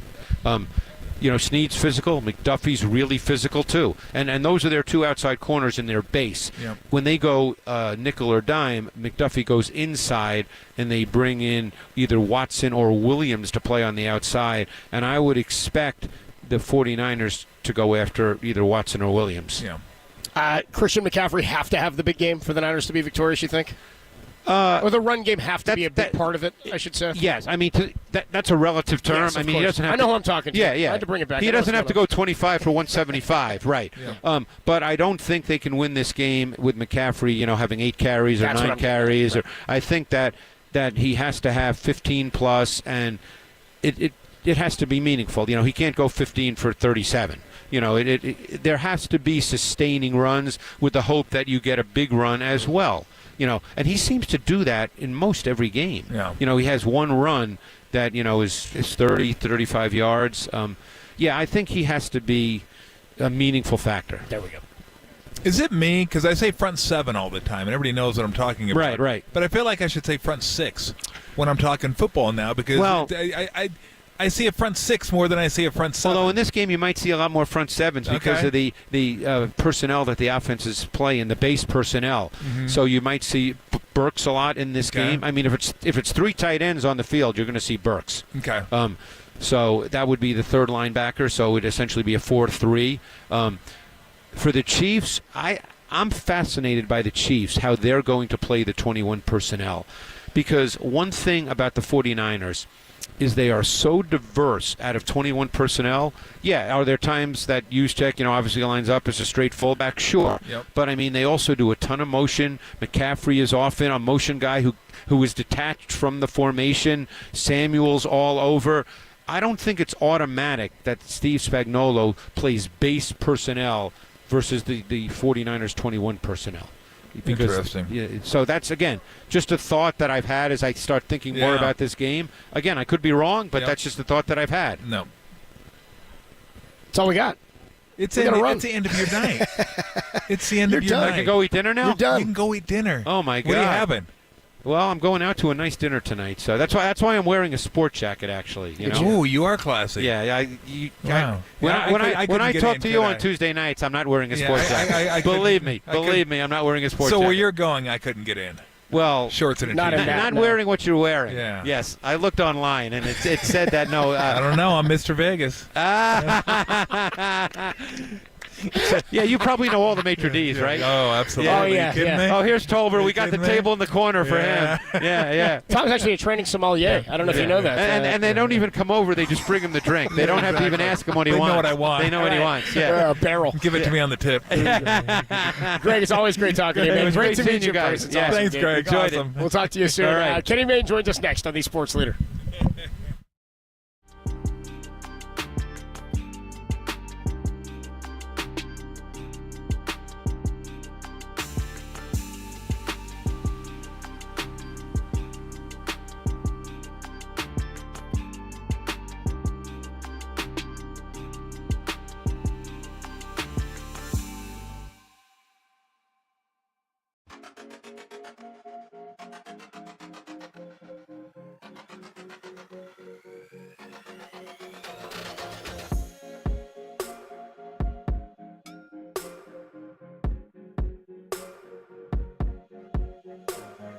Alex Smith joined Murph and Marcus this morning from Radio Row and discussed playing for the 49ers and the Kansas City Chiefs. Check out that podcast, trending, KNBR.com and the KNBR app.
Hey everybody, Mr. T here for Xfinity. If you have a house, they're all pretty similar, right? Roof, walls, all that kind of good stuff. But they're all different. They're all shaped different. Some have more rooms than others. Some have an attic, some have a basement. Some are bigger, some are smaller. But what most people have in common is you have one bum Wi-Fi area in the house. And you just can't have that, especially if you have a number of people in the house, or even if you don't. You may like to spend time in this room or that room or living room or here you go, but you're not going to go to a spot in the house that has bum Wi-Fi. That's why you need to get wall-to-wall Wi-Fi from Xfinity. Everyone's taken care of, whether you're streaming, gaming, working, going to school, doing whatever you do on any device, phone, tablet, TV. You want fast, reliable Wi-Fi with great coverage, and that's what you get with wall-to-wall Wi-Fi from Xfinity. Great coverage throughout the entirety of your entire home. That's why they call it wall-to-wall. So get wall-to-wall Wi-Fi on the Xfinity 10G network for a reliable connection throughout your entire home. Go to Xfinity.com, call 1-800-XFINITY, or visit your Xfinity store today. I should say your local Xfinity store today. You love sports, you love high def, you love fast, reliable Wi-Fi with great coverage? Oh, you will love Xfinity.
Faithful. This is Super Week. Then is Tolbert and Copes, live from Radio Row in Vegas. Sponsored by Xfinity Internet, the best way to stream your favorite live sports. Xfinity, the ultimate entertainment experience on KNBR. You know, your predecessor, Willis McGahee, he had some pretty harsh things to say about Buffalo upon his departure. Let me quote, "Going to Buffalo, it was like hitting a brick wall. Can't go out, can't do nothing." Well, that was probably taken out of context. Well, he went on to say, and again, let me quote the Raven, "There's an Applebee's, a TGI Fridays, and they just got a Dave & Buster's. And you know the women." There you go. Now it's in context. Unlike Willis McGahee, rookie running back Marshawn Lynch finds the women of Buffalo terribly interesting.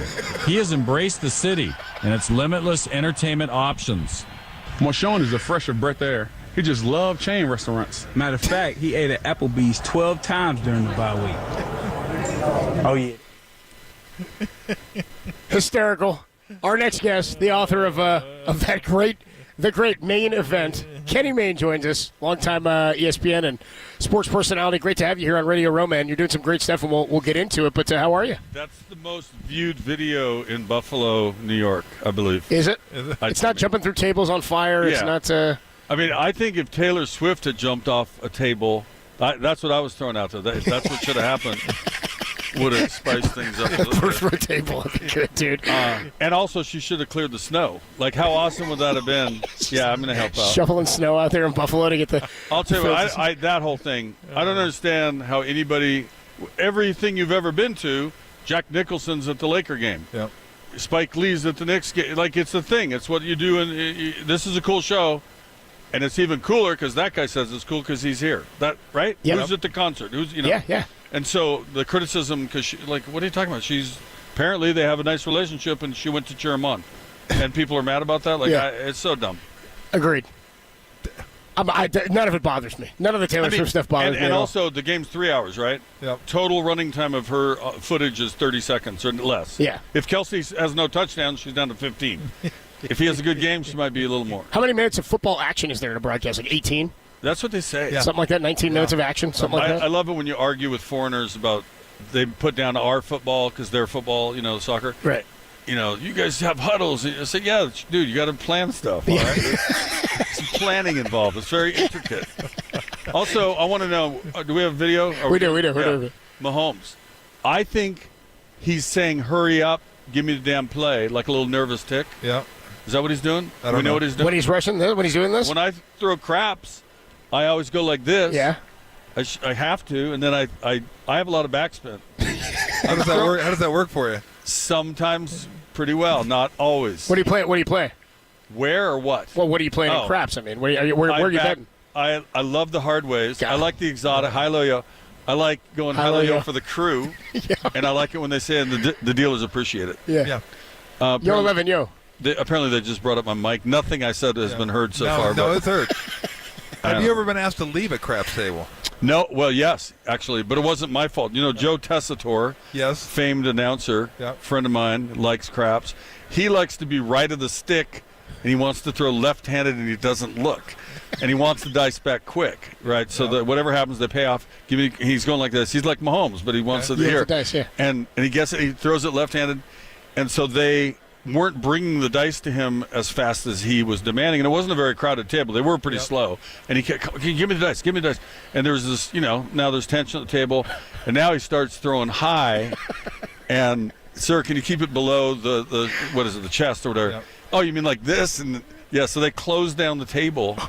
That's a Joe Test story that no one's ever heard. Now, we had a moment last June. I took a bunch of friends. We all came here and played golf. And we were downtown playing, and we were having a great roll. This was one of the better hard ways were coming. And my friend throws the dice, and one of them stood on its edge like this against some chips. Yep. And they're like, 7 out. I'm like, what do you mean 7 out? It never fell. And they never explained it, and we lost our money. And I just had seen Casino a week before. So, my friend Ben's about to go in the back room. It's getting bad downtown. Yeah. I said, guys, we're not going to win the argument. Let's just get out of here. So I get the dice next. I threw them overhand over the head of the people at the end, and we left. So how'd that go? We left. They gave us our money. We got the hell out. Yeah. Me and my buddy were playing late one night, and we were losing, so I decided to change things up. And he would go down to the other end of the table, and he would put fingers down, and he'd call pitches. I'd stick the dice between my fingers for a split finger fastball and throw it. Did you start doing better? He called change-ups. Yeah, so I started winning. Dude, I love that. And then every once in a while, he'd call heater, and I'd just rifle him down there. But a couple times he'd call a curveball, and I'd turn it over, and it'd jump off the table. Oh, yeah. So after about the third time that happened, then, sir, can you please stop throwing the dice off the table? And I told him, I'm not trying to throw the dice off the table. They're just, we're winning. I'm throwing pitches. He's calling them down there, and they're looking at us like, whatever. So the next time it hit, they sternly said, sir, can you keep the dice on the table? And I said, look, I'm not trying to throw the dice off the table. If I were, this is what I would do. and I took the dice and I just chucked him into the you had to get thrown out. You had to get thrown out into the slot machines. Thrown out if not arrested. Oh, yeah. No, they sent me back to my room. They let me stay in the casino, but I was gone at that Similarly, They sent you to your room?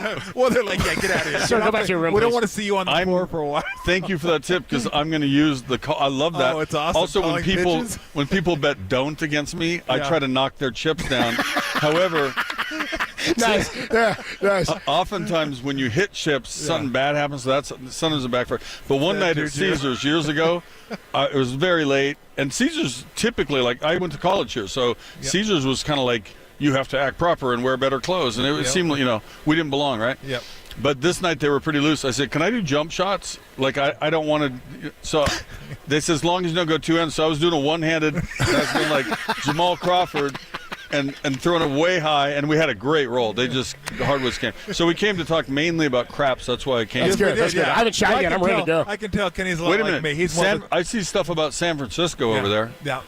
Have you guys ever heard of a quarterback named Joe Montana? No, tell us more, please. Okay. So you saw me walking up. I have this device I'm wearing. Yes. It's funny because people ask what's going on. They think you just got hurt or whatever. Yeah, I did. Old injury. It happened in 1980. I was young. But every time I tell the story, not every time, I'd say half or more, people start laughing. I was like, I didn't say anything funny. I got a lifelong disability. Is that how funny? Don't make fun of wheelchair people. Why are you making fun of me? So I ruined my ankle playing college football. Then I got old, and it's not great. It doesn't work very well. Mostly I wear flip-flops. I like barefoot the best. Yep. I hate shoes. I'll never wear dress shoes again. If I go to a wedding or a funeral, I'll wear those black slider tennis shoes that you just slip in and fake it. So I found this guy in Gig Harbor, Washington named Ryan Blanc. He makes these devices, the one I'm wearing. It's called an ExoSim, and it literally changed my life in 1 minute. As soon as I put it on, it says, let's see how it works. And I walked around. I stepped on a box. Let me see you on the treadmill. I said, serious? On the first day? Yeah, you'll be fine. Have faith. It won't hurt. I ran like 15 miles an hour on the treadmill on day one. Wow. I just put it on. I can't run. Now I can run. You right? And I started crying and called my wife. I couldn't even tell her. The blessing was such. Yeah. And so we started a foundation called Run Freely, RUNFREELY, runfreely.org. So now we've helped, I think, about 50 through the years, and it truly changed life. We get these letters. One of them just was celebrating. I got to go to the park with my daughter. Wow. You or the rest of us here probably don't think that's a bit, take it for granted, right? Yeah. Another lady got a job. Her husband was hurt in a different reason, or for a different reason. She was able to go back to work because now she can walk. She threw away her wheelchair. So it's been really cool. And the reason why I love that I'm sitting here, particularly, because I see the San Francisco emblems. I assume you have something to do with that town. House of Nanking. Have you ever heard of it? House of Nanking? Love that joint. Yeah, I've been there. It's my favorite Chinese restaurant. And you go in, and it's all in Chinese. You can't. Just give me upside down, whatever that is. I'll take. And that's Warren Thomas joke from the old days. He's from Oakland, Albany, actually. Nice. Albany. Thank you, dude. And we're up at Golden Gate, and the guy just says, "Do you like chicken? Do you like spicy? Give me a number." And they bring you, and it's not like horrible American Chinese food that you get typically, like with all the breaded. What are they doing? Why don't they give us regular Chinese food? Why are they doing this kind of? So these guys, the House of Nanking, give you the good Chinese food. It's healthy. There's stir fry. There's vegetables. So House of Nanking, free shout out. Boy, we're off topic. Anybody still listening? Well, we have been. Hold on, we're back. We're back. Woo! Ready? Joe Montana. Yes, Joe Montana. So I have this. We've heard of him. I have this foundation. Yes. Are we live? Is this real? Yes, we're live. Yeah. Is there? We were. Are people who listen? Do they message you? Do they say stuff? Yeah, people are messaging right now. All right. Question to the people out there: is anyone coming to Vegas tonight, or like on a 7 a.m. flight? Anybody going to be here tonight? Because we have a thing tomorrow, roughly 12 noon, 12:30. It might bleed. It's when Joe gets there. Okay. Yeah. Joe Montana has agreed to help my little foundation that I just told you about. And if you pay what we're asking you to pay, you get to meet Joe Montana. You get to catch a pass from Joe Montana. And you get to walk with the autographed football and a picture, and then get the hell out. Don't loiter. Do not loiter. stay long. Don't get weird. Don't bring scraps of paper. How about the guys that go up to you at the hotels and ask for autographs? Like I'm nobody. And I had an autographed picture of me. How the hell do you came to Vegas with a picture of me? Like, are you serious? That's like I was at the baseball All-Star game once, and some little kid asked for my autograph. He had a ball. Yeah. So I started to grab. I looked. Willie Mays. Okay, hold on a second. Henry Aaron. Like, dude, young man. I'm going to do you a favor. Give me some other bullshit. give me a popcorn container. I'm not signing this ball. Popcorn container. It's going to ruin the ball. Yeah. And I did him a favor, and I hope later, He appreciates it. Yeah. Okay. He should. So, I would think if you're a true 49er fan, I mean, if you're going to play it like you're a big Niner fan, and you heard of this opportunity, how many people have caught a football from Joe Montana other than the players who played football? Not many. I mean, I'm sure there was a girl I met today who said, I actually caught a Nerf ball from Joe Montana in Hawaii. We were vacationing, and so were the Montanas, and he threw me. I was like 8 years old. Okay, that's different. She can save her money. But $1,500 American dollars, because the reason why we're only doing 7 spots, okay? And that's going to raise it roughly $10,000. Okay. That's enough to get the next device and just to slide a little bit more. Okay. I think that's a good day. If you drop, what if you drop the pass? You get the rules are going to be, if you drop the pass, you get one more, a little tighter. Okay. And if you drop that, you get a handoff. And if you drop that, you have to leave. Joe, nice. Joe handed to you. Doesn't have quite the same ring. No, it doesn't. or like a little shuttle pass, like a little forward. We want him to go up the field, but it's not. He's not throwing deep. We're doing it indoors. It's like he made the Hall of Fame by throwing Roger Craig a circle 200 times. Like, just little. We call it a circle at UNLV where the running back circles, right? Just comes out over the tackle. It's a little 5-yard throw. Yeah. So that's what we're going for. We're not. Okay. Nobody's getting hurt. We're just having fun. How many people have already messaged? Show me the money. Show me the money. So see, I think for $3,000, I think three grand, somebody should be able to hit him. Strip sack him, and you can pick up a strip sack from Joe Montana for $3,000, or like price tier. For $5,000, you can drop him like Bert. You know what I mean? No, I thought it was very kind of like I told my friend, I sent him a text the other day because I started with Randall Cunningham because we played together at UNLV. He lives here. He's a pastor here. And he said he wasn't available. He was going out of town. It just wasn't going to work. So I said, who do I go to? Well, Joe Montana's a good backup. Let's try him. But I knew it was like, 45, 50 to 1. Like, I'm sure he's very busy. He's selling back medicine and whatever the hell he's doing. And somehow his people were like, he likes it. He'll do it. He's just got to figure out when he's free. I said, they said, when's your event?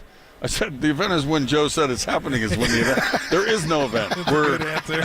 We might be in my room in the hotel. We don't. There's no hors d'oeuvres. There's no silent auction. It's very loose. Joe's very fluid. Yes. So then, the best part about it is, I thought they deserve real footballs, not this garbage you guys have here. What is this? It says official ball. It's not. This ball sucks. This is plastic. This is so bad. So we wanted real NFL, and you know how it's a real NFL ball? Yes. There has to be the signature of the commissioner of football, yes, right? Exactly. Right. So I called Dick's Sporting Goods. Yeah. Hey, how many NFL balls? What kind? I said, there's only one. There's only one NFL ball. I mean, there are fake ones, but the one that they play with, I want that one. So they had 4, and then the other Dicks out in Henderson had 1. The Sports Authority didn't have. They just had these balls. They had the void. So we're up to 5, but we need 7. So then my driver, I have the nicest guy in the world. He was really now invested in this process because I'm making these phone calls on the whole way to play golf. 40 minutes of phone calls with stupid people from Dick's about how many footballs you have. So essentially, I have now purchased every NFL ball in the state of Nevada. We had to ship 2 in, and then the driver dropped them off, and they temporarily lost them, but then they found them. Then I also bought a junior ball. I feel embarrassed that I did, but there's one little kid that might come. He doesn't get a big ball. He gets the little ball. Size appropriate. And just think, because you've cornered the market, you can have like a trench coat and open it up and like, these are the only ones in town, baby. You want a real football? We got them for you. $1,500 for the Yeah, they might not be able to hold the Super Bowl. We don't have enough balls. They're calling Dick's looking for balls. No, you know who I called? I reached out to Amy Trask and Amy Trask. Yeah. I love her. Oh, God.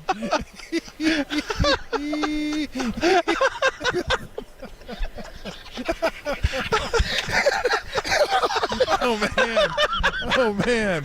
No, I like it when she does that. It's sweet. I feel like I'm Wile E. Coyote right now. Kenny Mayne, by the way, the voice you hear on KNBR. So you're called. I just broke it. It's breaking bread. All right. Runfreely.org. Wait. I got way more to say. Hold on. Okay, what's So I want to play craps with you and have you. You want the splitter? No, so I thought if we couldn't find enough balls, Amy Trask and High would call the Raiders because of her association. Can you just tell the equipment guy to steal like 3 more balls? Like, I'll take a kicker's ball, just anything. Oh my God! But we have 7 balls. Oh man. We have a San Francisco audience. Okay. We have the House of Nanking.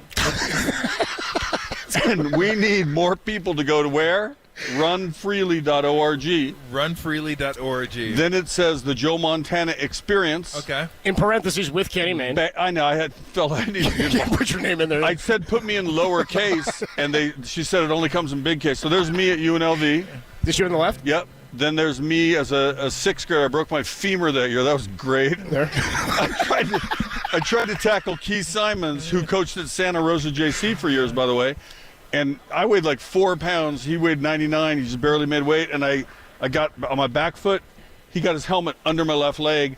Now I'm on it was bad. It was bad. And back then there was no 911. Yeah. So now I'm in the back of the Lyle Foltz's pickup truck. That was great. It's like, hey, how about some x-rays? I don't think I need x-rays. I think I broke my femur, okay? Like, I heard it. Yeah. And then I broke my left ankle in 9th grade. And then this ankle. Why are you laughing at my injuries? Why are you running? Don't worry. I took care of the wheelchair people before you came on, okay? So don't feel bad. So then that's Joe Montana and Bill Walsh. Yeah, I know.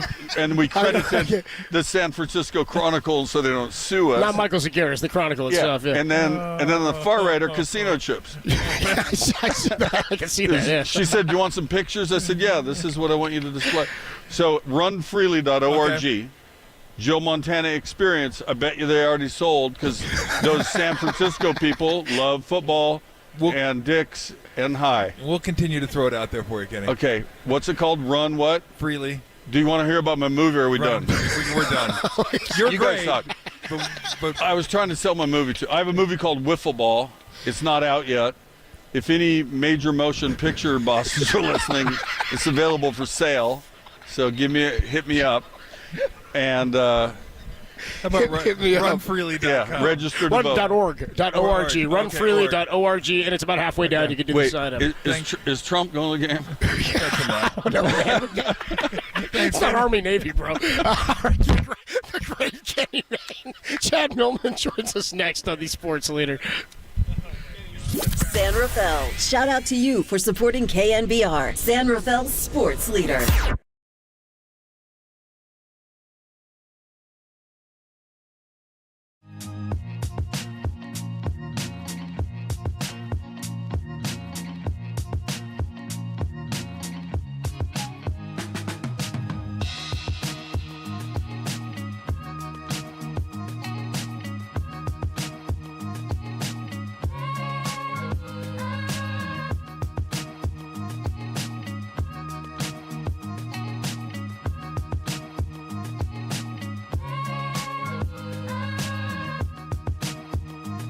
Alex Smith joined Murph and Marcus this morning from Radio Row and discussed playing for the 49ers and the Kansas City Chiefs. Check out that podcast, trending, KNBR.com and the KNBR app.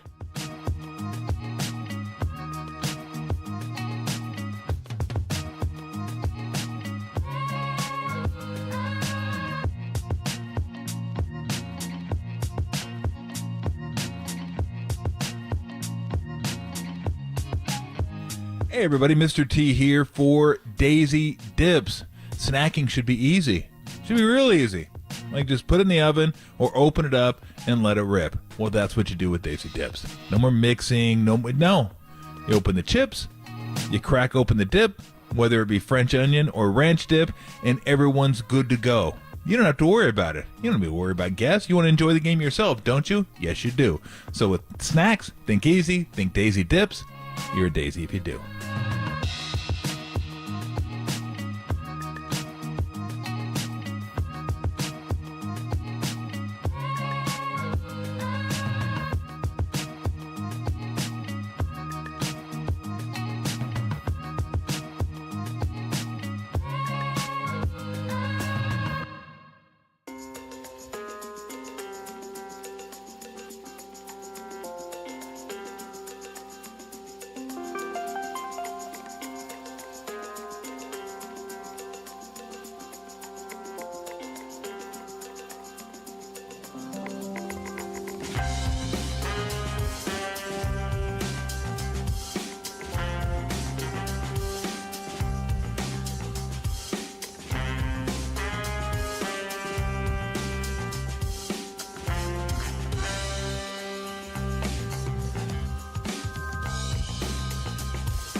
Faithful, Tolbert and Copes now continue. Live from Radio Row in Vegas. The Niners are going to Vegas. Sponsored by Xfinity Internet, the best way to stream your favorite live sports. Xfinity, the ultimate entertainment experience on KNBR.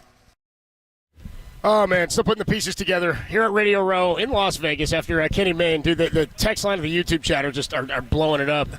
One guy just says, dude, just play Dirk now and go home. You guys are done. One guy says, Kenny, it's a movie about wiffle ball. Somebody else says they laughed so hard during that their smartwatch had an alert that said, we've detected a fall. Should we call 911? Because they were laughing hysterically. Anyway, you missed any of that. Check that out, KNBR.com and the KNBR app. We're joined now by Chad Millman of the Action Network. Dude, I've heard your name forever. I follow you on Action Network. I'm a subscriber myself. Jeremiah Crow put me on it, and now we have you on the show. Great to have you. Well, I'm glad to be here. Super glad to be following up Kenny Mayne, which is always easy to do. Easy to do. Yeah. Well, all you have to do is not break anything or rip the football. Yeah. it's sort of it's an impossible task. Yes.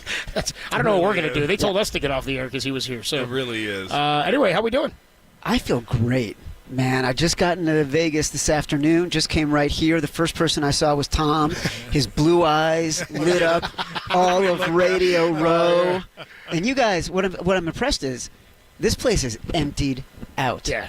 And you guys are still here. You're grinding. That's right. You're bringing the Bay Area the best sports has to offer. Yep. Well, contractually we have to. Contractually, but look, yeah, if we well. weren't even getting paid, we'd do it. I know that. I do this for free. I would. Like all the athletes say, I'd do it if I'd play for Look, free. man, it's a kid's game. It's a kid's sure job. You We're would. just sure you would. So we used to have chat on weekly. Yeah. Like during the pandemic, and we'd get into a bunch of stuff. And since then, you've been doing the podcast, and it's been going great with you and Simon Hunter.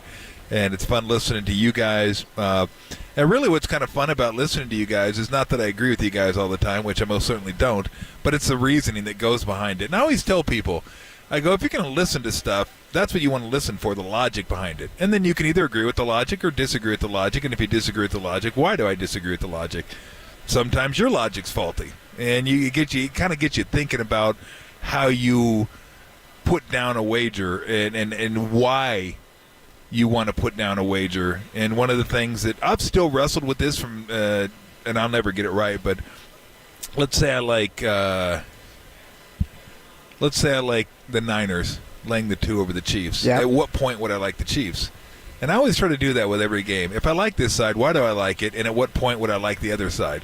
Like, how far does it have to get away from this line for me to like the other side? So it's kind of a thought exercise, and you can test it by laying your money down. Well, except in California, because we're idiots. We don't want to do anything. By the way, one day we don't want California. That's what the world's waiting for. Texas and California. I know. When those two states go online, oh my goodness, then all of a sudden gambling, which has already changed the conversation, and we're hearing about it every day, right? We're in the middle of the media center, DraftKings studio, FanDuel studio. Yep. I was out here 25 years ago. I wrote this book called The Odds. Yep. And I was in Vegas, tracked these guys who bet on sports for a living against these bookmakers at the Stardust Hotel, professional bettors. And if you had told me 25 years later, I'm at a Super Bowl in Las Vegas, surrounded in a media center with so much gambling sponsorship, you could not have convinced me. Those are the longest odds you could possibly imagine. Yeah. And it's fascinating. It's fascinating to be here and experience all of that in this entire environment right now. Yeah. It's nuts. But California one day, maybe. One day, maybe. Probably not. By the way, one day. when you go through your logic, laying the 2, not laying the 2, did you come to a conclusion yet? Yeah, I did. I took the Niners, and the reason I took the Niners was, well, I've lost on them twice. I figured, why not make it a trifecta? Yeah, right. I'd hate to jump off them now.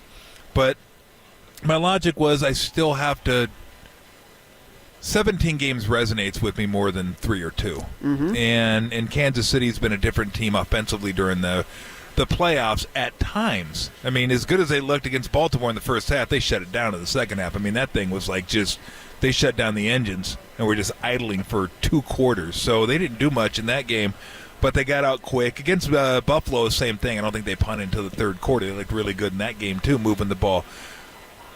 But do I believe that you can really turn it on? I mean, we always come back to Mahomes, right? Like, God, but it's Mahomes. But it's Mahomes. It's like, that's the reason we took Kansas City over Baltimore. It goes to 4, and you're just like, I know. I like Baltimore, too. I think they're a better team. But Mahomes.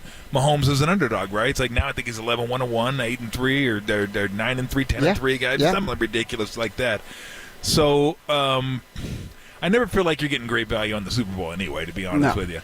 So it's always a tight thing. But my I guess the bottom line was 17 resonates with me more than what I've seen recently. And I could be dead wrong on that. It could be the Chiefs have turned it on, and the Niners aren't as good because they're not as good defensively as they were during the regular season. So that's really all I can hang my hat on. It's funny you use that exact phrasing of 17 versus 2, 3, 4, 5, right? Yep. Because in my head, I know the Niners are the better team. I should be on the Niners. But right now I'm on the Chiefs. And the factor to me is how much better this team has been the past month and a half, right? And when bookmakers are doing their numbers and doing their power ratings, they can't all of a sudden just dramatically change how they power rate a team. So their power rating for this game is based on 17, 18 games.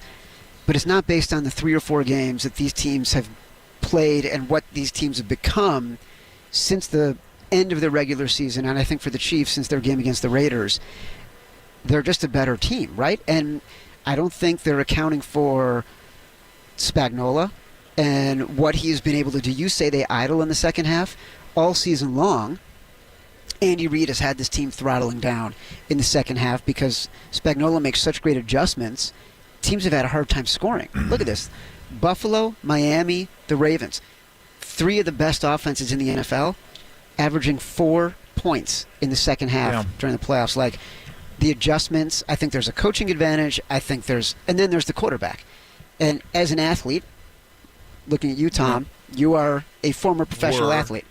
Remember. I can remember back in the day. Oh, I can remember too, barely. When you were an athlete. Dude, he really doesn't remember it. You're asking him, like, how many years you play? He's like, I don't know, 7, 8. 7, he doesn't know. He forgets. Were you in that game? I don't know. 7, 8, whatever it takes. But I do think there's something about how people coach differently and play differently against Mahomes than anybody else. When they know if he gets the ball and he's down, they have to try to be aggressive on every play. They have to score as many points as they can. I think that causes mistakes. I think there's a pressure there. I don't think there's any doubt there's a pressure there. Although I will say, and I heard you guys mention it during one of your podcasts, and there's another handicapper that mentioned it too, and I completely disagree with the notion that the Chiefs throttled it down during the regular season or played possum during the regular season. I think, to me, that's an absurd notion in that there's 17 of those games. You're never going to go into a game and have a lead and say, we're just going to play possum, because if we make it to the Super Bowl or if we make it to the playoffs, we want to be able to spring something on somebody,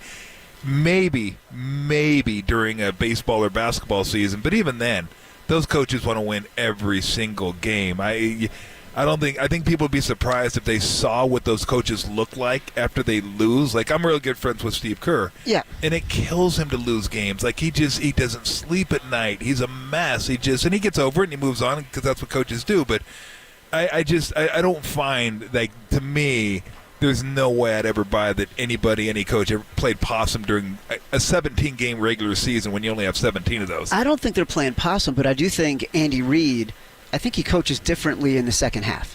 I agree with that. And I think, well, the unders let you know that, right? And this is not a high-scoring team. I'm also on the under in this game. I agree with that. Because you're seeing Andy Reid in a lot of scenarios. He just doesn't coach as aggressively in the second half as he does in the first half. And so I think that has an impact on to the overall game plan and what I'm seeing in the game. No, I totally agree. But to be honest, it's a really hard game to handicap. There's no advantage in the line, right? Yeah. The line is, like, if you ask anybody, they'll say, yeah, this seems about right. I had it at 1.5, 2, whatever it is. And so you're really just kind of betting on feel, opinion, and then you're laying a bunch of money on props because you think you're getting betting numbers on those. Well, let's put it this way, and I always tell people this. I go, people bet this game because it's a Super Bowl. And they want to have a bet on the last game of the season. It's a big game. You want to have a bet on it. I go, if you put this game in Week 5 right in the middle of your card, you'd look at it and go, I'm not touching that. Nope, moving on. Let me see if I can find something else. Like, the Super Bowl to me is rarely a game that I would bet if it were a Week 5 game. Exactly. Maybe there's one out there that if I thought about it, I'd go, yeah, I did really like that for this reason. But other than that, I could sit here and you could make a case for Kansas City, and I'd go, yep. And then I'd make a case for the Niners. You go, yep. Well, it's so interesting. And then you interesting. take the Chiefs, and I take the Niners. Right. And it's so interesting because, we're walking around here today, and everyone's, of course, like, hey, who do you like? What do you think? And I'm like, I guess I like the Chiefs, and that's all anyone wants to hear. Yeah. But the truth is, if you ask me what my biggest bet is going to be this weekend, it's going to be Christian McCaffrey over 3.5 rushing yards on his first carry. Or seriously, wow! Do tell. Or it's going to be Debo. Well, because that's what he does against I think it's something like 60% of the time he's over that number, and then the percentage increases in certain scenarios, which he is going to be in against the Chiefs, and the Chiefs don't have a very good defense run wise. Yeah, run wise. So. Also, it'll be fun. That'll be over in 5 minutes. Right? Yeah, right. Totally. So, I'm done worrying about it. And then what do you got on Debo? I got Debo over 58.5 receiving yards because I do think one of the advantages that the Niners have is in the middle of the field. Okay. The Chiefs linebackers just aren't very big. To me, I think there's going to be a year where Christian McCaffrey or Brock Purdy win the MVP of the league, and Debo Samuel would win MVP of the team. I love him as a football player. He is one of my favorite guys to watch. I'm always worried when he's running because I always bet on the Niners, usually. And I see him running, and I'm always worried he's going to be out after the first play of the game. Because he runs so hard and does not take anything, does not throttle down at all. Nope. So I got him over 58.5. I like that. Receiving yards, I got Rashee Rice at 60-1 to win MVP. What about Debo to win MVP? I kind of like that one. I like Debo to win MVP. Yeah. Well, the reason I went with Rashee is because I just think I think the Chiefs are going to win. Okay. And so, I like Debo for sure. I think he's just a brilliant football player. I mean, the most interesting thing to me about the Niners this year was when Debo and Trent Williams are playing, they're 12-1. They're winning games by 18 points a game. It's why I bet on the Niners at -6.5 against the Lions, and that was a bit of a bad beat that hurt my feelings. Yep. But hurt mine too. you know, it's like as a duo, Trent Williams and Deebo Samuel together. As a trio, Deebo Samuel, Christian McCaffrey, Brock Purdy together. Like, they're magical. So that's why it's hard to bet against the Niners. But I'm not betting against Patrick Mahomes. Yeah. No, I get it. At the end of the day. Because I also feel like he's playing for legacy, right? What he's thinking about, what he's aiming for now is bigger than what's happening on the field. And he's also so talented, I think he can get there. We are looking at a guy who will end up being the guy people say was the best quarterback before Tom Brady, ahead of Tom Brady. Yeah.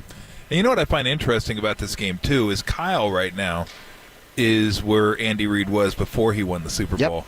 Best coach in the league that's never won one. Yeah. And then once Andy Reid won one, then it's almost like overnight he was the best coach in football. Yeah. It's like, he can't win one, he can't win one. Oh, he's the best coach in football besides Belichick. Now Belichick's out.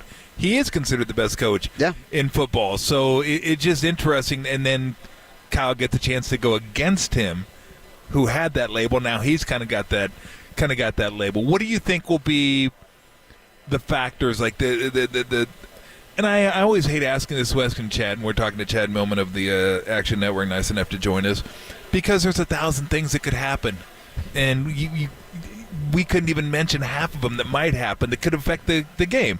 We try to handicap the game and say this is what most likely could affect the game, but then something else will affect the game. But what most likely do you think will be a reason the Chiefs win? Or if the Niners win, what would most likely be the reason they win? I think if the Niners win, it's because they were able to keep the game close, not get off their script, run Christian McCaffrey 40 times, and because honestly, the I Chiefs, know what you're saying. The Chiefs' run defense just isn't good enough, right? Yeah. And so what gets people into trouble against the Chiefs is they fall behind.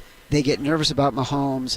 You saw it with the Ravens, right? Yep. And they couldn't figure out, how are we going to beat the Chiefs? Oh, let's just have Lamar drop back 45 times when they were gashing them, right? Same thing happened with the Bills. The Bills had 182 rushing yards against the Chiefs.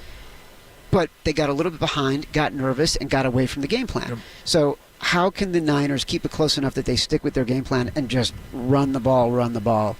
It's kind of why I feel like I might like Christian McCaffrey better as an MVP candidate, because that's, even though running backs haven't won it since Terrell Davis. And then I think for the Chiefs, it's how are they taking advantage underneath. I think the Niners, we've seen all year, they play zone defense, and they haven't been great at adjustments. And we even saw it against the Lions, they were getting thrashed playing a zone defense. Unfortunately, the Lions made their own mistakes in the second half, and the Niners took advantage of those, so they were able to win the game. But the Chiefs will destroy a zone defense. Patrick Mahomes against a zone defense, you might as well not even have defenders on the field. So I think if the Niners can't figure out how to match up appropriately against the Chiefs receivers who like the underneath routes. Don't forget, Rice and Travis Kelce, their depth of target is 5 to 7 yards. So they're not going deep. So they're going to be great against a zone and underneath in front of the coverage. So I think that's the biggest challenge for the Niners. Interesting. You going to be around all weekend? No way, dude. I'm going home Saturday. Saturday? Yeah, so am I. Yeah. Listen. When you acting like you've been there Acting like you've been there at the Super Bowl means you know you leave the Super Bowl a day early. Yeah. I'm a schmuck. Chad You're Millman. working.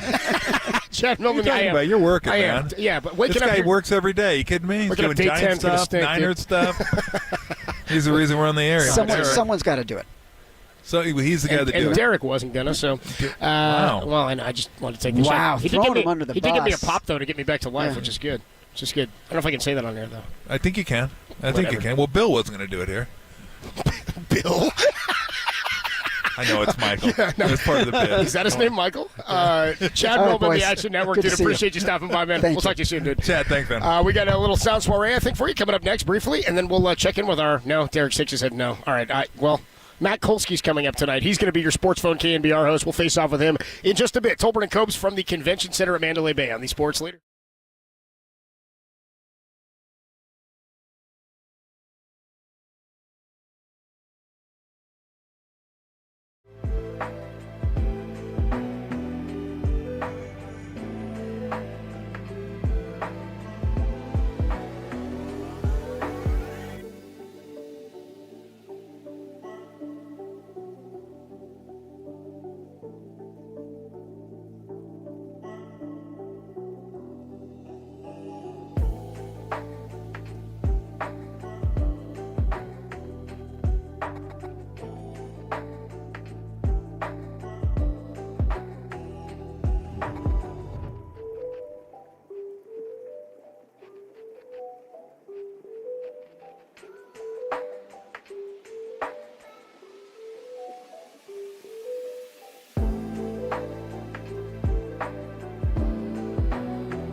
Faithful. This is Super Week. That is Tolbert and Copes. Live from Radio Row in Vegas. Sponsored by Xfinity Internet. The best way to stream your favorite live sports. Xfinity, the ultimate entertainment experience. On KNBR. Tolbert and Copes back with you on a Wednesday evening. Thanks, everybody who's been checking in with us all week long from Radio Row at the Mandalay Bay Convention Center in Las Vegas. Niners and the Chiefs coming your way on Sunday at 3:30. We've had a hell of a day, man. This has been a fun day with all the guests who've come by. I'm still getting texts and people checking in on the Kenny Mayne interview. Man, it's one of the most fun interviews we've ever done. We didn't talk about anything. He just riffed. He just sat here and started talking about House and Nanking and high. I mean, he's ridiculous. He's ridiculous. Well, they're already making fun of me when they go make fun of wheelchair people. At one point he mentioned somebody goes, "Hey, he's from Oakland, Albany." Albany.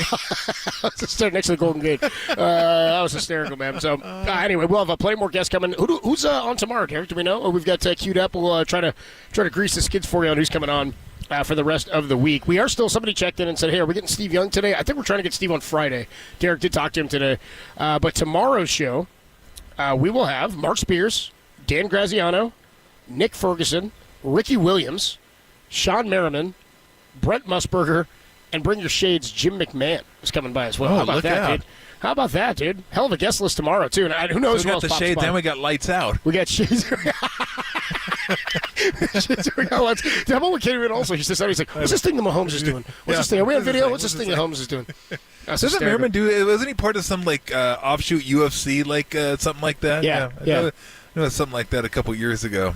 He's a riot, dude. Anyway, this has been a fun day. We'll check in with our guy Matt Kolsky, who's hosting tonight. Sports Phone KNBR. Nice. He'll be live with you until 9 o'clock, and then the Red and Gold replays. The Red and Gold Road to Vegas continues. You get the replay, fun one tonight. Niners and the Philadelphia Eagles from earlier this season, and then tomorrow and Friday you're going to get the two playoff games, the Packers and the Lions. Matt Kolsky is next on Sports Phone KNBR. Start lining up those calls. 808 KNBR 808-5627. Only here on the Sports Leader.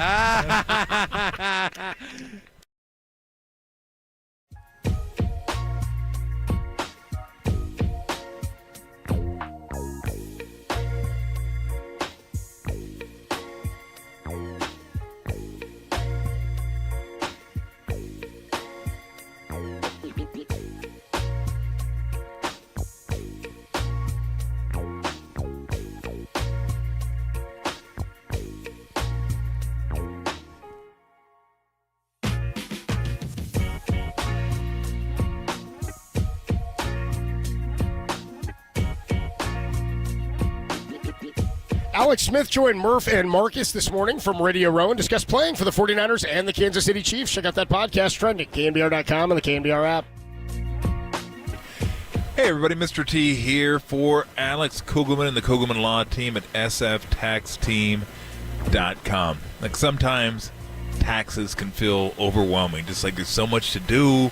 I got to pull everything together, and then I have this to worry about and that to worry about, and you got the time crunch coming up. You don't have to do it all yourself. You could have somebody like, Alex Kugelman and the Kugelman Law Team help you out. They help me out, and I don't got to worry about anything. Now, do I have tax issues? No, I do not. Maybe part of the reason is I go there. I don't have to worry about having tax issues. So if you have tax issues, it's a perfect place to go. It is cryptocurrency, late, criminal. They've done it all. They've done it all for many years. And Alex Kugelman is somebody that I've talked to. He's personable. He's knowledgeable. Knows what he's doing. You feel like, okay, my taxes are in good hands. Or if you don't want to go down that road, maybe just go there and you won't have to worry about it like I do. And I'm not worried about any of those issues that other people have to deal with. But trust me, if you have to deal with them, let him handle it. He's a pro. You want pros handling this kind of thing. You don't want to bear the burden yourself and carry around that bag of stress. That's no fun. I mean, drop the bag of stress. Let Alex Kugelman do it. All you got to do is set up a consultation with him.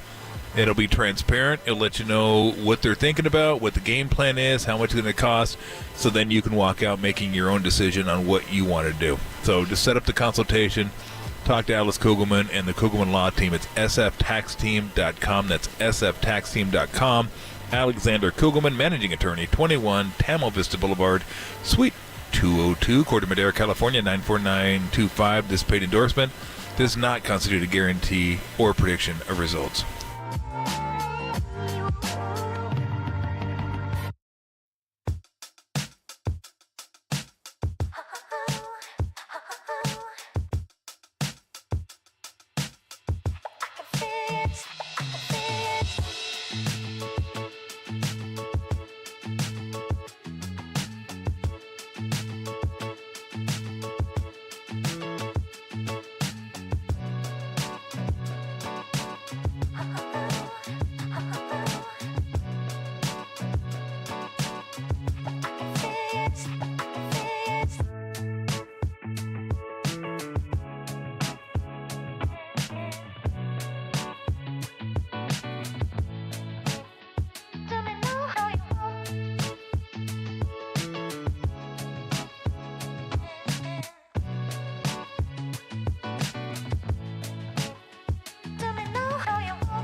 Now back to Tolbert and Copes. Tolbert and Copes. Live from Radio Row in Vegas. Vegas, baby, Vegas! Sponsored by Xfinity Internet. The best way to stream your favorite live sports. Xfinity, the ultimate entertainment experience on KNBR.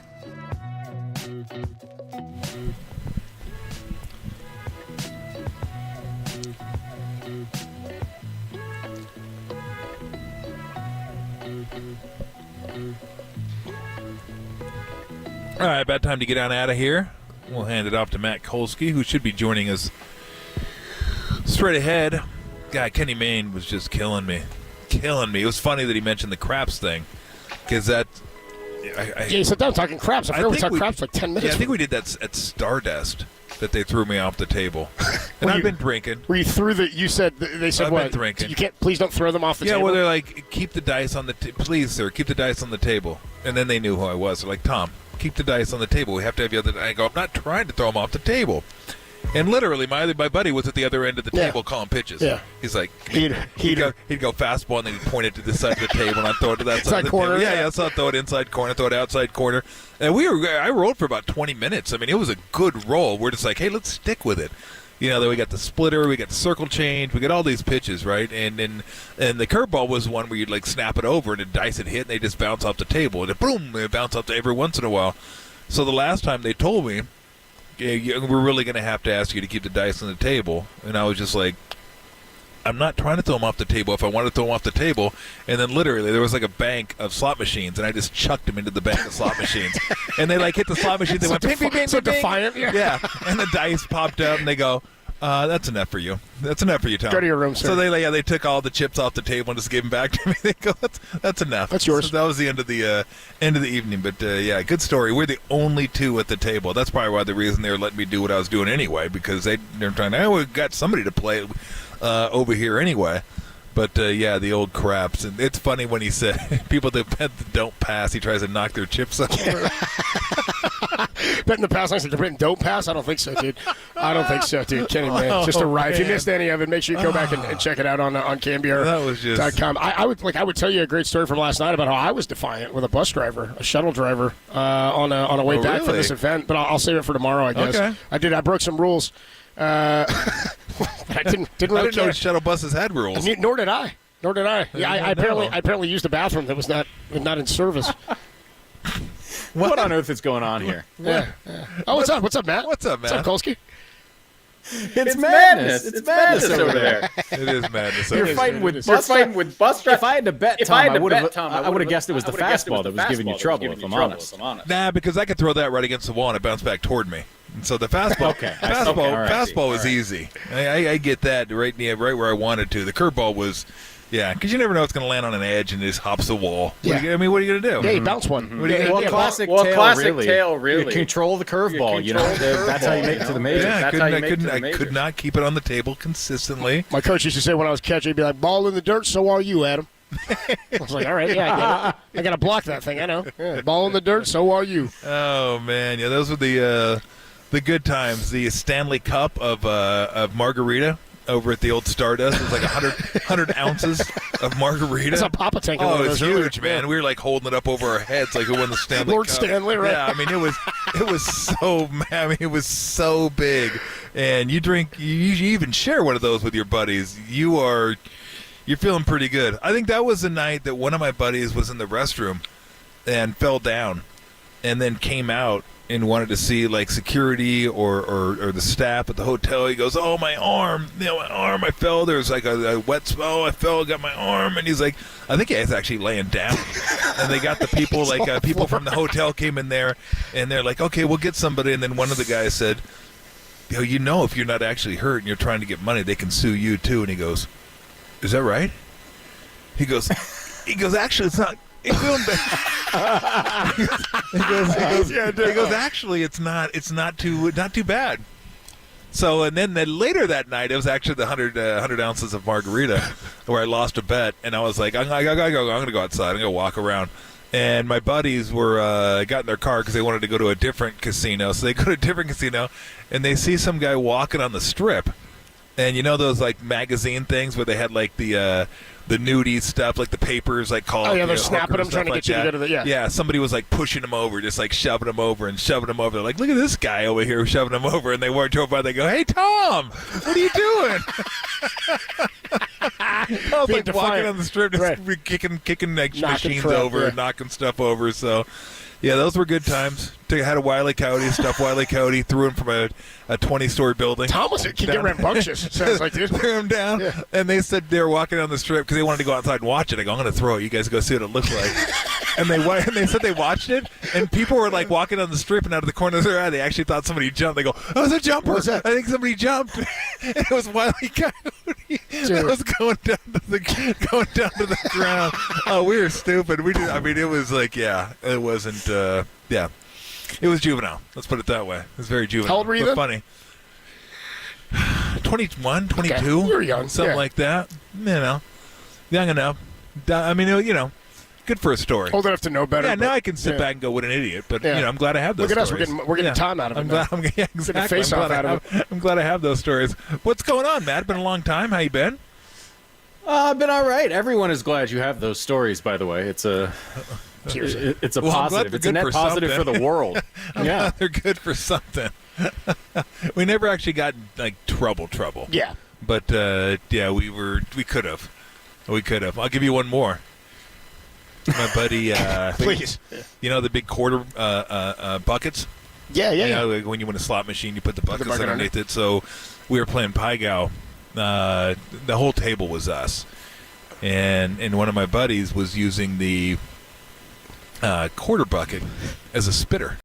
So he'd spit in the bucket and play Pai Gow and set it on the table. It was gross, man. Yes, I was like, oh, bro. It's got a handle. It's turning a handle on it. I go, that's like a big gulp of spit. And I go, that is just sick. And it's also it's a hazard to the game. It could be spilled at any time. Well, we're getting to that part of the story. So come on. Yeah. It was like about half full with brown, tobacco juice. That's a big cup. Then he had a big bad beat on a hand of Pai Gow, and he stood up. He stood up. Kenny Mayne's back. Kenny Mayne just walked over and he's grabbing. Hold on a second. Hold on a second. I'm finishing my my buddy who spit tobacco juice in a quarter bucket, and we're playing Pai Gow. So he gets beat, and he stands up and goes, God! Oh no! Knocks the quarter bucket over, and it was like. Just like like when you see a wave just like go wash over everything. It was over the entire table. And you know what he said to the dealer? He goes, we're done here. I was like, oh God, I can't believe you just did that. That's not great.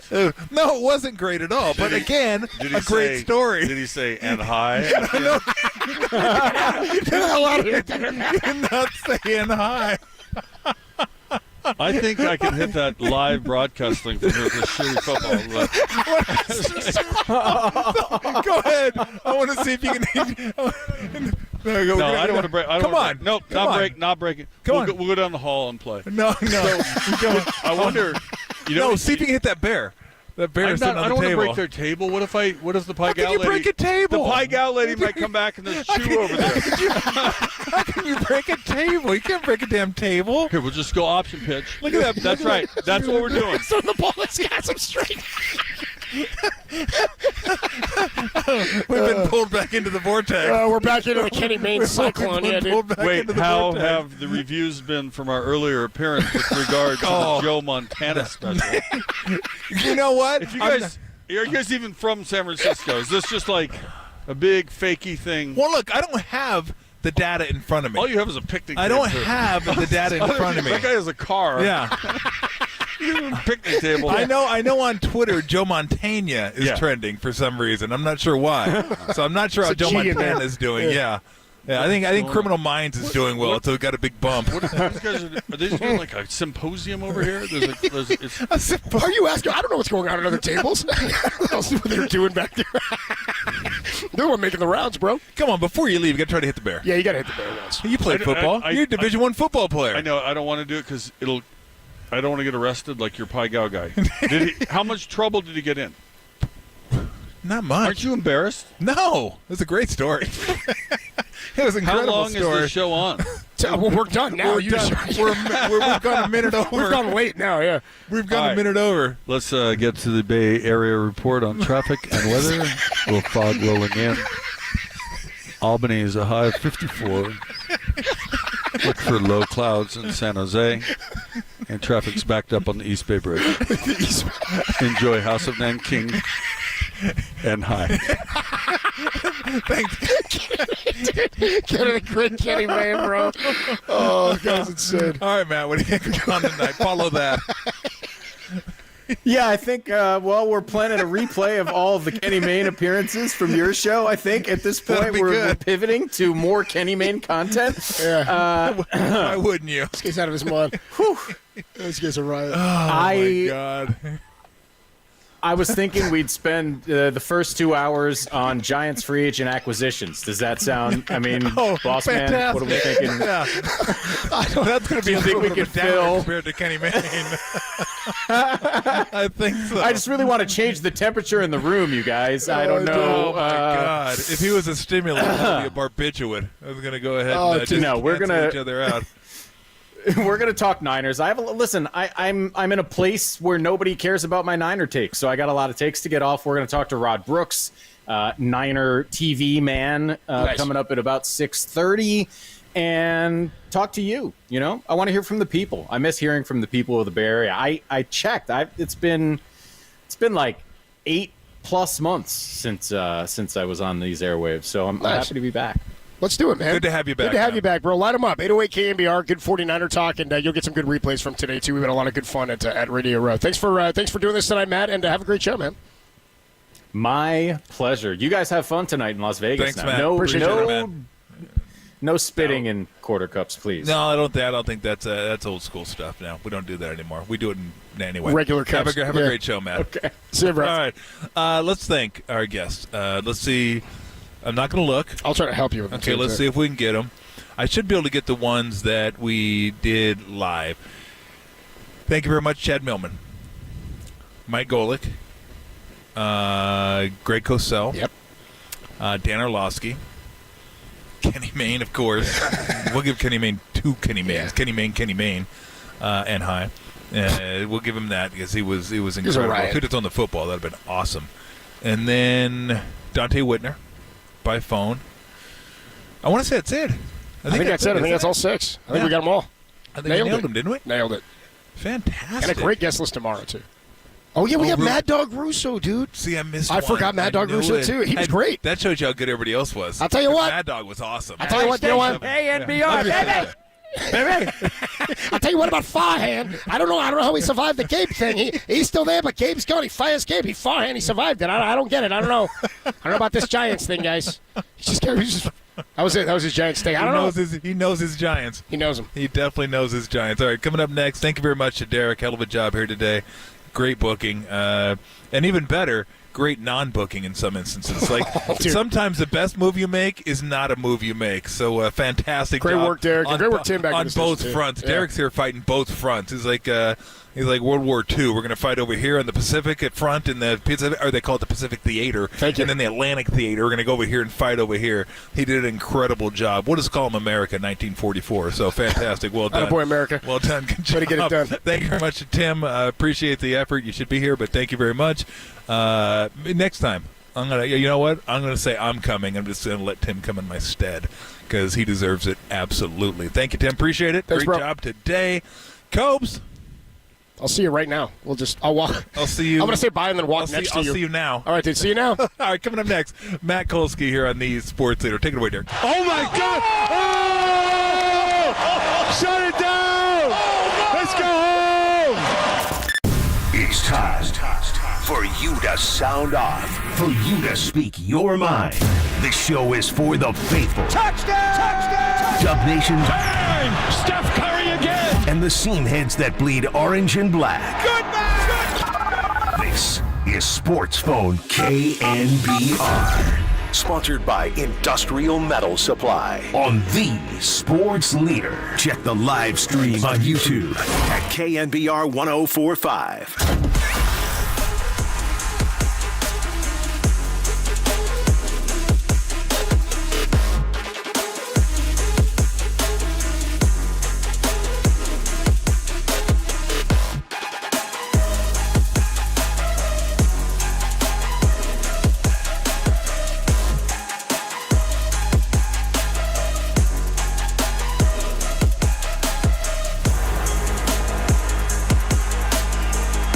Hello.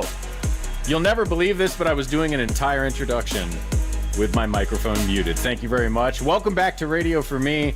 Matt Kolsky in for the next 3 hours. Man, hopefully that's the last microphone snafu of the evening. I'm super excited to be here, not in Las Vegas, but here on the airwaves, talking to the Bay Area about Niner football. After missing 8 months of radio, I don't know that I could have picked a better time to jump back in. Sure, there are some struggles in the Bay Area sports scene, but we don't have to talk about any of that. All we got to do is get ready for the biggest game of the year. Sunday. San Francisco 49ers, a rematch of their ill-fated attempt at a Super Bowl. Kyle Shanahan looking to get the monkey off his back. Brock Purdy looking to prove to everybody that he really is that dude. And then on the other side, the Death Star that is Patrick Mahomes. It's exciting. This is an exciting Super Bowl no matter who you are, but obviously on KNBR, we're as excited as anybody. And I want to jump right out of the gate asking you, Niner fans, I want to know from you, heading into this game Sunday, what are your biggest hopes? What are your biggest fears? Because, I got a lot of both of them. I got a nice long list of hopes and fears. I think there's some really obvious ones. You know, you hope Brock Purdy doesn't turn into a pumpkin on the biggest stage of all. I don't think it's going to happen, but potentially you might fear something like that. That's in the ballpark. The most obvious fear is that dude on Kansas City wearing number 15. Patrick Mahomes is frightening. But I don't know, maybe it's something else for you. There are a lot of angles from which to approach this game, and we're going to do our best to cover all of them tonight in the next 3 hours. As I mentioned with Tom and Copes, we got Rod Brooks coming up just about 20 minutes from now. He will obviously be heading to Vegas for the game, and we'll get his special expertise, of course, but I am very excited to talk to you. 808 KNBR, text me. You can also call me. 808 KNBR is the phone number. And yes, I did have mic issues right at the top of the show. Shout out to all of you who rode with me through that. 808 KNBR. Tell me your biggest hopes, your biggest fears heading into Sunday, because this is a really interesting matchup on a lot of levels, but it's one of those Super Bowls that could go a lot of different ways, I think. And obviously it can only go two ways in terms of who wins, but I can view, I don't know, 3 or 4 different sort of game narratives that could actually come into play here. I want to hear what you're looking for. 808 KNBR is the phone number. Producer Greg is with me. We'll hear from him next as well. Rod Brooks at 6:30. And me, Matt Kolsky, with you all the way up until 9 o'clock. And then it arguably gets better because we're going to have a replay of the Niners beating the absolute stuffing out of the Eagles from earlier this year. And who won't enjoy reliving that? Probably the most enjoyable Niner beatdown of the season. I would say so. Greg, you want to weigh in on that? Eagles beatdown, most enjoyable Niner beatdown of the season? 100%. That was 10 months in the making. How could it not be one of the most enjoyable moments? It was arguably more enjoyable than the playoff games, like in a very different way, because the playoff games were it was so fun the whole time, agonizing, and ended happy. But the regular season Eagles game, that was just one tough quarter and then 3 quarters of bliss. Right. I mean, no doubt the playoff wins mean more. Well, like, we care more about the playoff wins. But if we're just talking pure fun from beginning to end, the Eagles game was a lot of fun. You'll have that coming up at 9 o'clock tonight. Coming up next, I want to hear from you. 808 KNBR is the phone number. Let me know your biggest hopes and biggest fears for Super Bowl Sunday. I'm Matt Kolsky with you on KNBR until 9 o'clock. What do I got to say? The sports leader.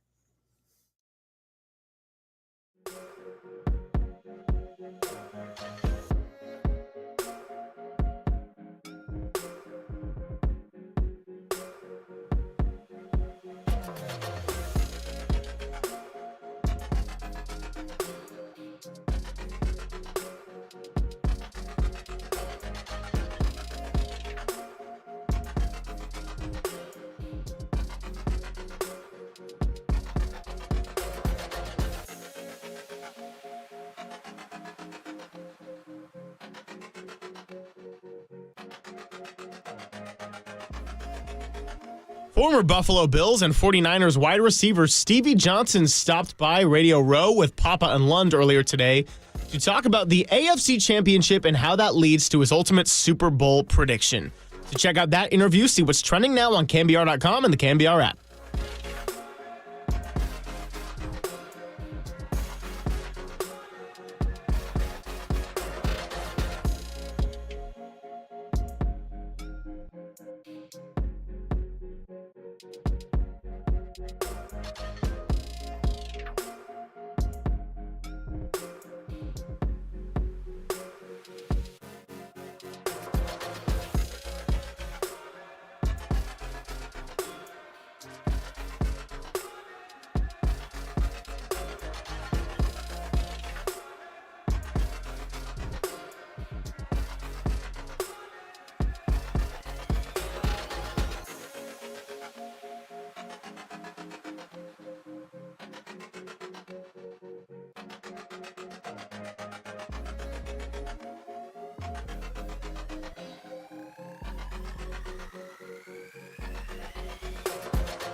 This is Sports Phone KNBR. Dial the digits or send us a text at 415-808-KNBR. We're streaming on YouTube all damn day at KNBR 1045. Welcome back. Matt Kolsky with you, talking 49er football, heading into the final game of the 2023. What do we still? I guess we say the final game of the 2023 season, which is the Super Bowl, which takes place in 2024. That's always been confusing to me about Super Bowls. Like the 85 Bears, it's the 86 Super Bowl. Anyway, the Super Bowl Sunday. It's very exciting. I want to know your biggest hopes and fears. What's your biggest hope? What's your biggest fear? And listen, I was thinking of it in a subtle way, maybe like within the game. What are some things you might fear happen? What are some things you might hope happen? But shout out to the 925 texter who said, biggest hope is they win, biggest fear is they lose. Because, that does come down to that, I suppose. That would be a short radio show, so we're going to dig in a little deeper, but shout out to you. A few people on the text line, 808-KNBR if you want to text or call, and we're getting to your calls in approximately 11 seconds. Several people on the text line have expressed their fear of Jake Moody missing a field goal.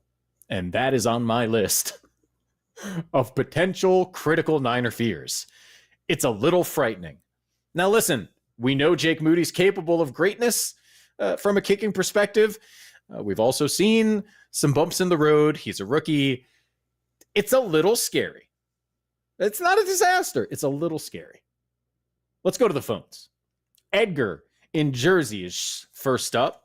What's going on, Edgar? Oh, we ready to rock and roll. It's the rematch, so no fears. I'm not feared. They built for this. They have built this. This is what is. It's the time now. No fears. Positive. No blowout, but I see them winning the game. There's no way. They have to.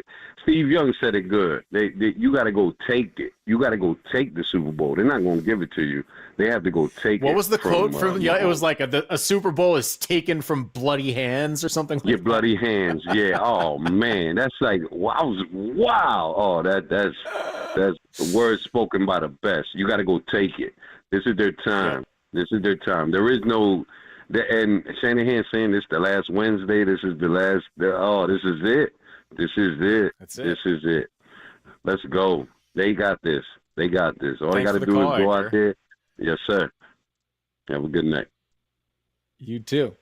I don't know if I want to hold my prediction. I want to hold my prediction till Saturday, if I'm totally honest with you. I lean Niners. And lots of people have talked about the very basic narrative of the game, which is the 49ers are a more talented football team across the board, and the Kansas City Chiefs won last year and have Patrick Mahomes and Andy Reid. So,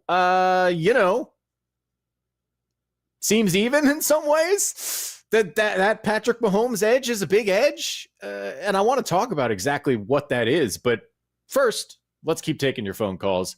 What are your biggest hopes and fears? Although it seems like Kirk maybe has a different direction for us. What's happening, Kirk? Hey, how's it going? I actually called. Well, I'll start with fears. Last night, came home with my 12-year-old son after CYO basketball practice. He's like, "Man, what's on TV?" I go, "Oh, well, no Warriors." But the second half of the KC Niners game was on a channel, let's say, and we watched it. And we're sitting there going, well, where did they fall apart? And where they fell apart was Garoppolo throwing interceptions at the end of the game. Right. Well, and he missed Emmanuel Sanders. It was a variety of Garoppolo mistakes. We saw the second half, the Lions game, and the whole game, actually, they were down, but they were fully and completely composed. Mm-hmm. And Brock Purdy is not going to make those kind of mistakes at the end of the game. So I don't have that fear. my hope is that because my late brother, who used to own a bar that is across the street from Kezar Stadium, that will remain unnamed, and just for him, if they win the bowl, it's just going to be a really emotional situation for me personally. Now, the hope is that, and this is obviously not going to happen, but I hope they do the Super Bowl in Vegas every year, because the stories that come out of Radio Row are so funny. I mean, it's like the Howard Stern show. It's funnier. Yeah. It's literally funnier, the stories that are coming out. So, and I have really a feeling, Kirk.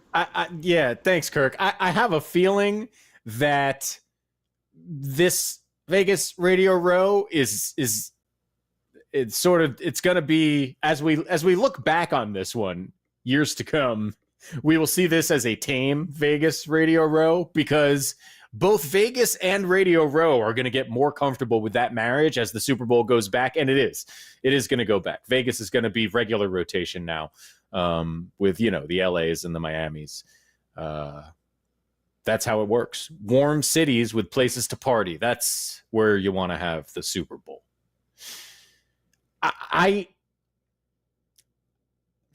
Kirk said he has no fear that Brock Purdy will make the mistakes Jimmy Garoppolo made.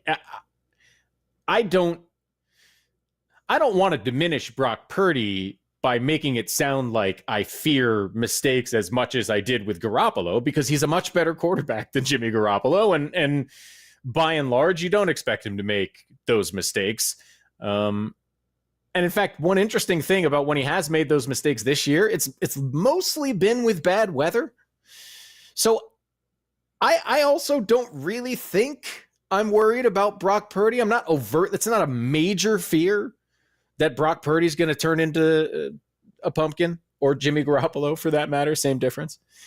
I do think, though, we have to acknowledge that he's still a second-year player with less than 2 years of starting experience under his belt, entering his third ever playoff game, and hasn't exactly lit the field on fire in the first two, right? So I don't expect a mistake-filled mess from Brock Purdy, but I think it would be naive to expect a masterpiece as well. I think this is a game that leans more towards a Christian McCaffrey masterpiece than a Brock Purdy masterpiece. That would be probably my hope from the Niner perspective, is that right from the jump, Christian McCaffrey is rolling, because that's where the Chiefs are weakest. That is the 49ers' most reliable weapon. And if they start the game with 5-yard gains on first down, great if it's better than that. But even just that, I really think this tilts dramatically in their fashion from that point. One more before we get to the break, and then to Rod Brooks. Let's go to Kareem in Vallejo. How you feeling about your Niners, Kareem? Hey, Matt, thanks for taking the call, man. I'm feeling pretty good about the Niners. Before you went to break, you talked about that Philly game, and outside of that game, I think the Dallas game is what we've seen from a Niners standpoint, complete football, playing on the string, offensively, defensively. Didn't need a lot from Moody in those games because we scored a lot of touchdowns. So my biggest hope is that the Niners play complete football on both sides of the ball, get off to a better start than they did in that Detroit and Green Bay game.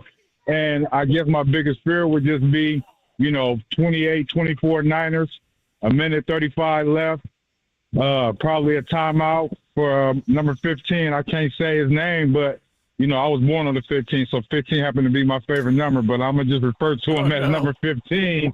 And, we up 4, and this guy driving down the field, man, and get it in the pay dirt to break our hearts. Hopefully that won't happen, man, but that's my biggest fear.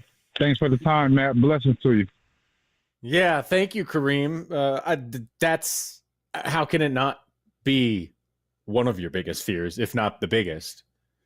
I mean, those are the top 2 on my list, are the ones we've gotten the most so far on the text line and from our callers.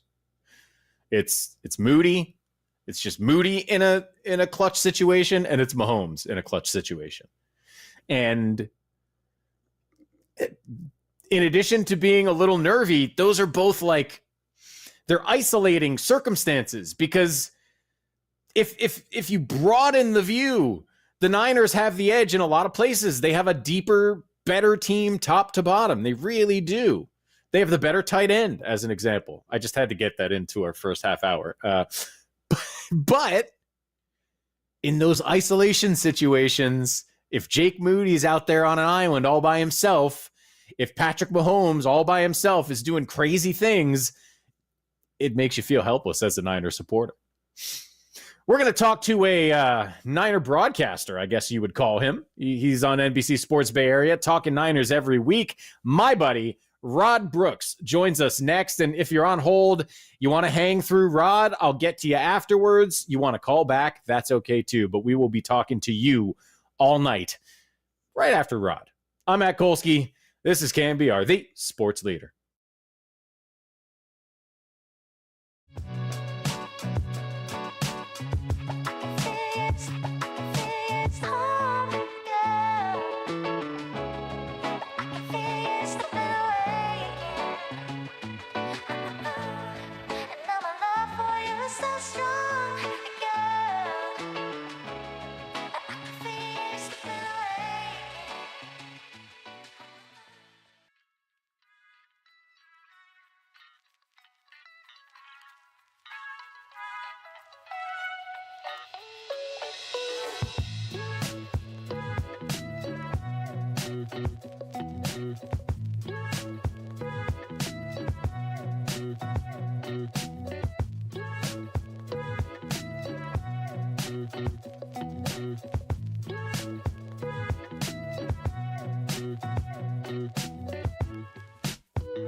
Sound off on the sports leader. Sports Phone KNBR keeps rolling right here and on the all-new KNBR app.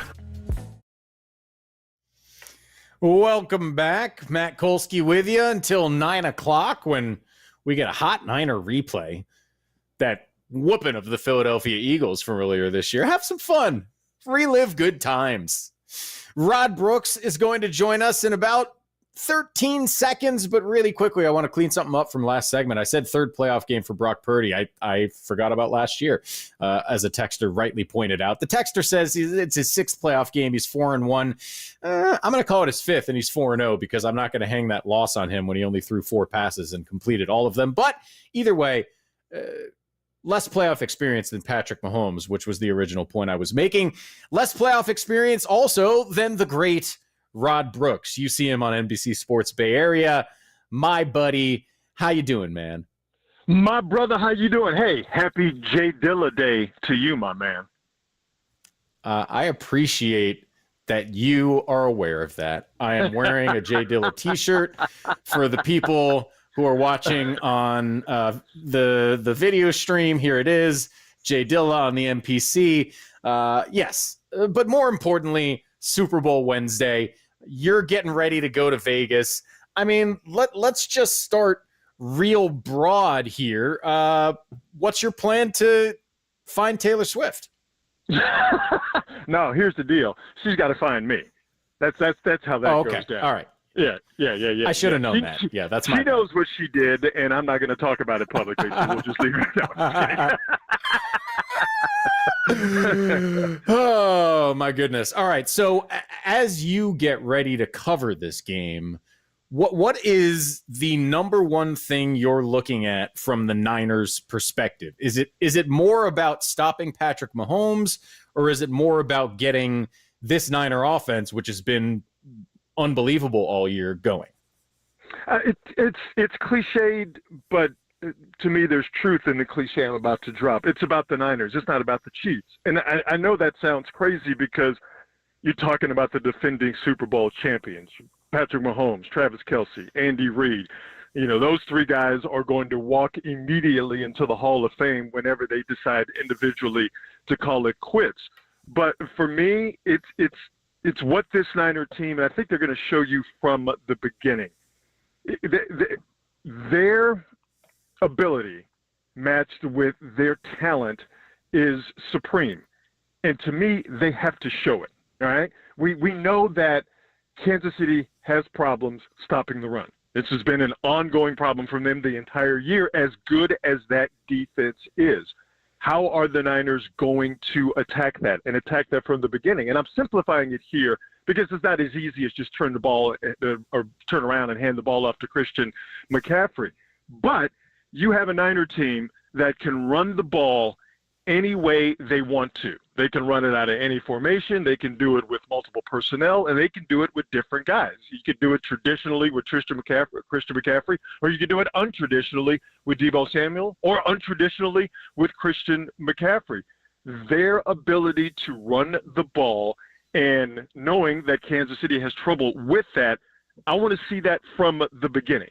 And defensively, listen, they have the ability on all 3 levels of the defense. They have the personnel on all 3 levels of that defense.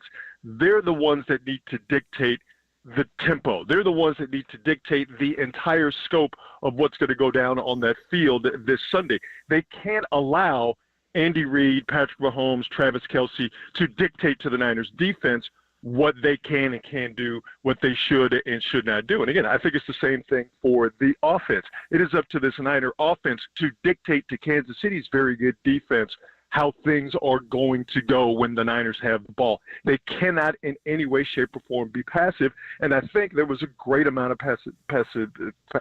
They were very passive, he tried to say, in the first half of the games against Green Bay and Detroit. Forget all that, man. Like you got away with it. You're not going to get away with it in this instance against the Kansas City Chiefs. Don't even try it. Not that they did it on purpose, but don't even try it.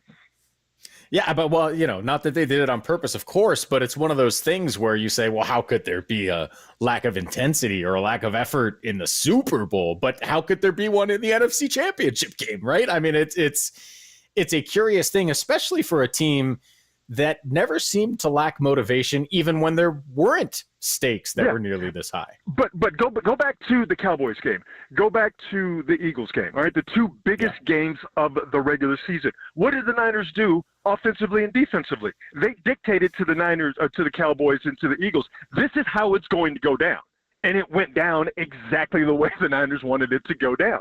Domination on both sides of the football. I found it odd that.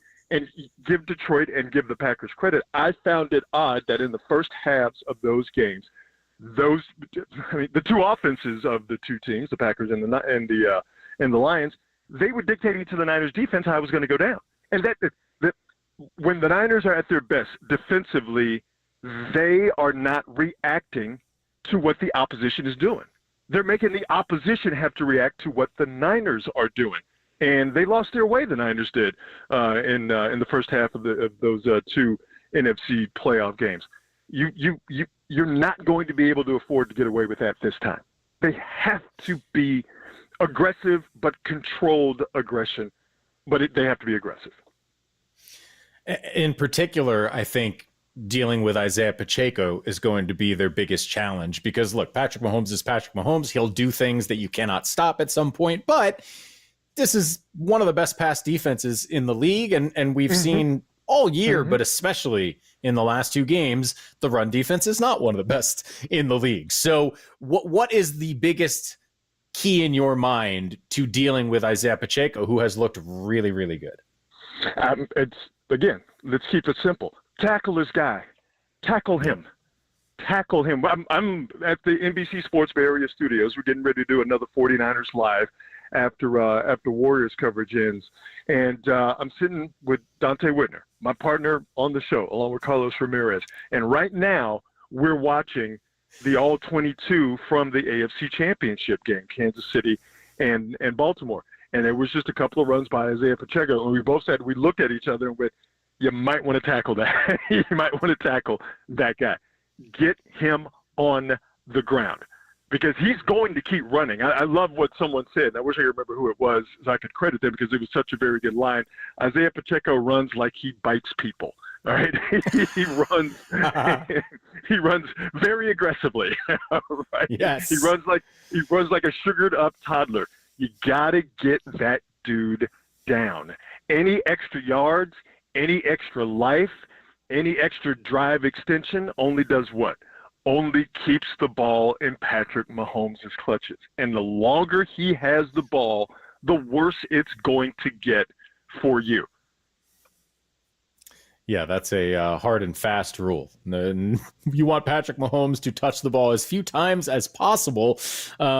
Obviously, running the ball for the Niners is going to be part of that, but everybody knows that. And for my money, George Kittle could really be the key to this game.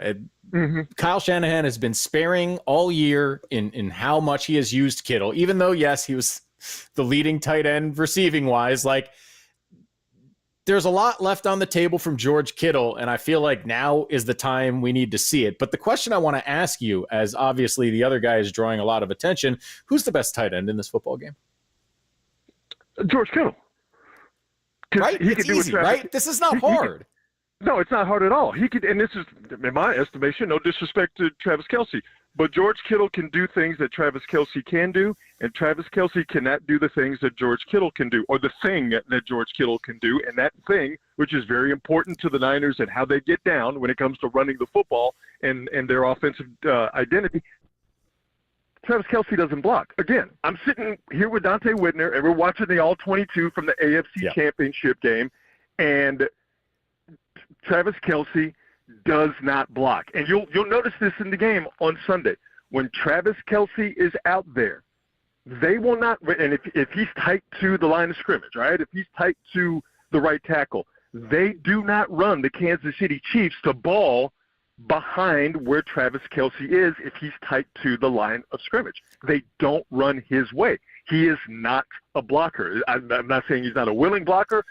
I'm not going to disrespect him in that way. I don't know that, but he's not his job. good at it. He's not tasked to do that. So they don't even run to Travis Kelce's side when he's lined up as a traditional tight end. If George Kittle is lined up tight to the line of scrimmage, the Niners more than likely are going that direction, and they are happy that they're going that direction. George Kittle is that valuable to the Niner offense. And again, from a receiving standpoint, yeah,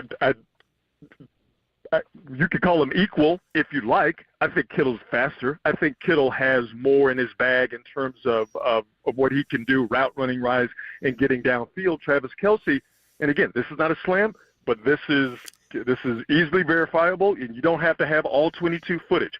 Travis Kelce is about finding a soft spot in the opposing defense, preferably a zone, sitting down in that zone and waiting for the ball, and then get some yards after the catch. And it works. And it works perfectly. That's not George Kittle's game. I think George Kittle's game offensively when it comes to catching the ball is significantly more dynamic than Travis Kelce, but it's about the production. And both of those guys are highly productive at the job they're tasked to do. I just think one is better. And to me, it's obvious.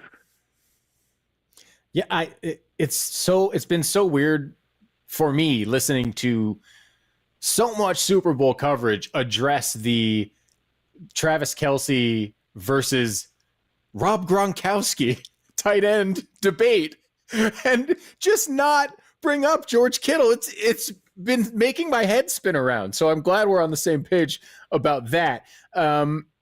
Quickly on Kelce, though, off the football field, and I'm not going to really ask you a Taylor Swift question, but I do think this part of it is interesting. Is Travis Kelce the most famous non-LeBron division athlete in the country right now? Oh, man, we're not going to stand here and allow Steph Curry erasure to happen, are we? No, I'm glad you said that. That was the one I wrote, maybe Steph. But that's the battle, right? Like Travis Kelce, who, again, we're not trying to shade Travis Kelce. Hall of Fame tight end, one of probably on tight end Mount Rushmore, although it's an interesting debate. There's 6 or 7 good ones. Not the better tight end in this game, especially given that he's 4 years older and on the downside of his career.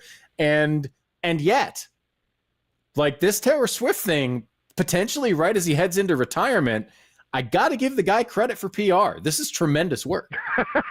Oh, wait a minute. Matt Kolsky, do you not believe in true love? Tisk, tisk, no, tisk. I know. I hope it is true love, kidding. Rod. How dare you? How dare you besmirch my love credentials? No, but it's a remarkable thing. It is, and the fact that we're probably going to have the most watched Super Bowl ever as a result of that story, it's pretty nuts. Yeah, it is wild. I mean, but we shouldn't be surprised, because the biggest individual in American pop culture, some way, somehow, joining forces with or being consumed by the biggest pop culture entity in the United States of America. That individual is obviously Taylor Swift, and the biggest thing, entertainment-wise, in the United States of America is the National Football League. Of course, these two titans of pop culture industry will eventually find a way to merge. I don't know if it's because of the, quote, NFL script, end quote, or if it's just fake serendipity and true love. But when you really think about it, it only makes sense that the biggest performer and the biggest game we have would find a way to meet and just give us one indispensable, fire hose, just blasting out content and product at a willing and hungry country. Yeah. No, when you put it that way, the inevitable meeting of the two titans of popular culture in this country, it was bound to happen eventually. Okay, back to football, because we're going to have to run in a little bit here. Patrick Mahomes, obviously, we all know how good he is. One interesting thing that I heard brought up this week, actually by Bill Simmons, though, which is fascinating to me, is when you look at these last couple playoff games, and look, I'm not a big sports magic guy, but there are some people, some teams in my sports lifetime that, like, the evidence becomes hard to deny. Tom Brady being the most obvious football example. I tried to deny Tom Brady for years. The guy pisses me off, but there's something about him, you know, and I don't think he's the most talented guy ever. Nobody does. I never wanted to call him the best quarterback of all time, but like, the things just keep happening that make him win, and eventually you figure there's got to be some association. And these last couple weeks for the Chiefs, this is not the best Chiefs team, and there have been those magic-y sorts of moments, whether it's the Zay Flowers fumble or, you know, some of the stuff that happened in that Buffalo game. Like, it seems like Josh Allen, by the way, is the other side of that coin, but it seems that Patrick Mahomes is charmed in a way that I almost feel like has to be attached to what he does as a football player. And the point that Bill Simmons made is that he always felt, certainly once you got to the middle and towards the end of the Brady career, that part of that was literally he kind of psychs the other guys out. No, that's exactly what it is. That's exactly what it is. He places so much pressure on the opposing team, on both sides of the ball for the opposing team, to where they know we have to be perfect. Because if we're not perfect and we give him any little opportunity, and God forbid you give him a big opportunity, but if you give Patrick Mahomes any little opportunity, you're probably going to pay. How many times do we hear associated with Patrick Mahomes, they might have left too much time on the clock? And then you find out, yep, they left too much time on the clock. They said the same thing about Joe Montana. They said the same thing about Tom Brady. You'll hear it, you know, in terms of Steph, you know, when Steph was really cooking, or, you know, when we get it every now and again here as he's gotten older, you know what? They might have messed up and just given him a little bit too much time or given him an opportunity. That's what the greats do. To me, across the board in all sports. You've heard him say it about Messi. You heard him say it about Ronaldo. If you're in the soccer, they might have given him too much time, or oops, they made a mistake, and that's going to come back to bite him, because the opposition knows he's more than likely going to cash in on that opportunity. That's what the greats do. You mess up, you give them a chance, and then they take that chance, and then they turn it around and they stab you in the heart with it. And that's the thing with Patrick Mahomes. And that's the thing the Niners are going to have to deal with, is that for the Super Bowl, you're asking them to do something very difficult, but hey, it's the Super Bowl and you're trying to win a championship. It's going to be difficult. And the difficulty is they are going to have to be perfect. Perfect in their mindset, perfect in their execution, perfect in their play calls, perfect in not committing dumb penalties, perfect in attacking the Chiefs where they are the weakest defensively in terms of running the ball and attacking their tackles. You know, those two guys, the offensive tackles for the Chiefs, particularly Javon Taylor, he's the most penalized player in the league across the board. Like, the Niners have to attack those pressure points, and they have to do all of that and do it perfectly. If you do that, you win the Super Bowl. But if there's a mess up or two or more than that, then you're in trouble. And why are you in trouble? Because Patrick Mahomes is there, and he's got Travis Kelce, and Andy Reid is there. And those three guys, along with the rest of the talented guys that are on that team, like Justin Reed and McDuffie, you know, they're two really good defensive backs. Those guys, with that three-headed monster that I mentioned, those are going to be the guys that if you make a mistake or two, that's a problem. That is a big, big problem. Certainly not the room for error they had in their first two playoff games this year. I'm so excited for this game. It's going to be great. I am afraid we have run far over our time, and you and I will have to pick this conversation up off air. Hey, man, I don't work there anymore. I don't have to pay attention to the clock. I don't work there anymore. I don't pay attention to the clock. Whatever. We do what we want. Rod, my concern is if I don't pay attention to the clock, I may not work here anymore either. So I'm going to let you go and text you later. All right, brother. Be well. Love you, buddy. Talk to you soon.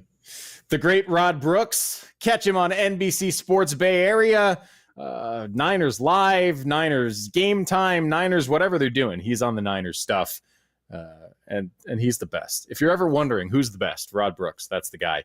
I want to get to you, though. You're the best, too. Don't sell yourself short. I'm Matt Kolsky, riding with you on Sports Phone. That's an exciting thing to say. It's been a long time. 808 KNBR is the phone number. I asked you your biggest hopes and fears heading into Super Bowl Sunday. We'll take your calls, got some more texts loaded up, and we'll hear from producer Greg as well. I want to know his biggest hopes and fears. Matt Kolsky with you, KNBR, the sports leader. Daly City, shout out to you for supporting KNBR, Daly City's sports leader.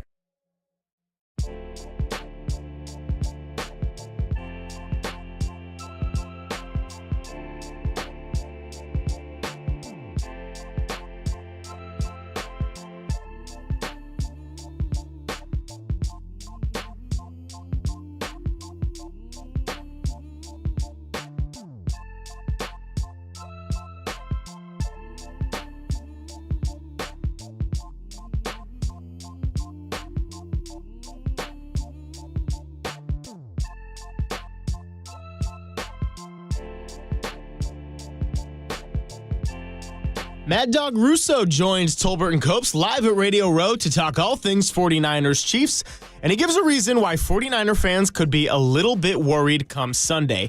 To check out that interview and more, see what's trending now on KNBR.com and the KNBR app.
number 8. Put it together. Hall of Famer Steve Young, Wednesdays at 5 on KNBR and KNBR FM, San Francisco. Sound off on the sports leader. Sports phone KNBR keeps rolling. Live from the KNBR Casino Matrix Studio. Casino Matrix Progressive Jackpots are here. Where are you? Just drop in. Please play responsibly. 1-800-GAMBLER. We are back. Matt Kolsky in on Sports Phone. 808 KNBR, the number, calls, and texts appreciated and indulged by me. Real quick, we're going to go to the phone lines in, 17 seconds. But shout out to Randy on the text line, weighing in on a number of things. But most importantly, a reminder, Taylor Swift, favorite number is 13, huh? That's right. Yeah, not 15, not, 87? Not 87. Favorite number, 13. I mean, if Brock Purdy leaves Allegiant Stadium with Taylor Swift, that'll be a story of the centuries, my friends. She's just like, you know what? Brock Purdy wins MVP. He's number 13. The stars are speaking to me. Tortured Poets Society or whatever. I don't know. That's the extent of my Taylor Swift knowledge, and pretty much all we're going to do on Taylor Swift tonight. Let's talk football. AJ waited very patiently. We always appreciate that, AJ. What do you got? What are your biggest hopes and biggest fears heading into Super Bowl Sunday?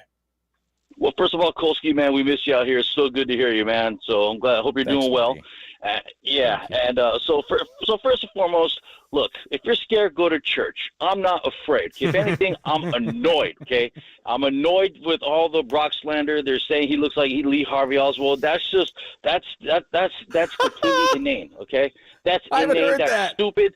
That's ridiculous. Those are people who don't want to give him any credit and we're just looking to pile on. That's lazy narratives by people who don't watch football and they're just here just to be here. They have FOMO and they'll say anything just to have something to write about. Screw those people. The thing I'm looking forward to most is us taking this game and all those lazy writers having to backtrack those pieces, write something about Brock that, something nice about Brock and we didn't mean it or we underestimated him. That's what I'm hopeful. Of course, aside from the Lombardi, that's the thing I'm most looking forward to, having everybody eat their words. Now, I'm not a fool, okay? I'm not afraid, but I do have a healthy respect for Patrick Mahomes. When we lost that last Super Bowl, I was disappointed, yes, but we lost to an all-time talent, so I wasn't that upset because, it's Mahomes. He does Mahomes-like things. The guy's a master. He's a bad dude, okay? So I have a healthy respect for him, and I would be a fool if I didn't say I wasn't in the least bit concerned that he's going to pull something on us, right? Having said that, I'm getting mad. I'm pissed. I want to get this just to shut everybody up.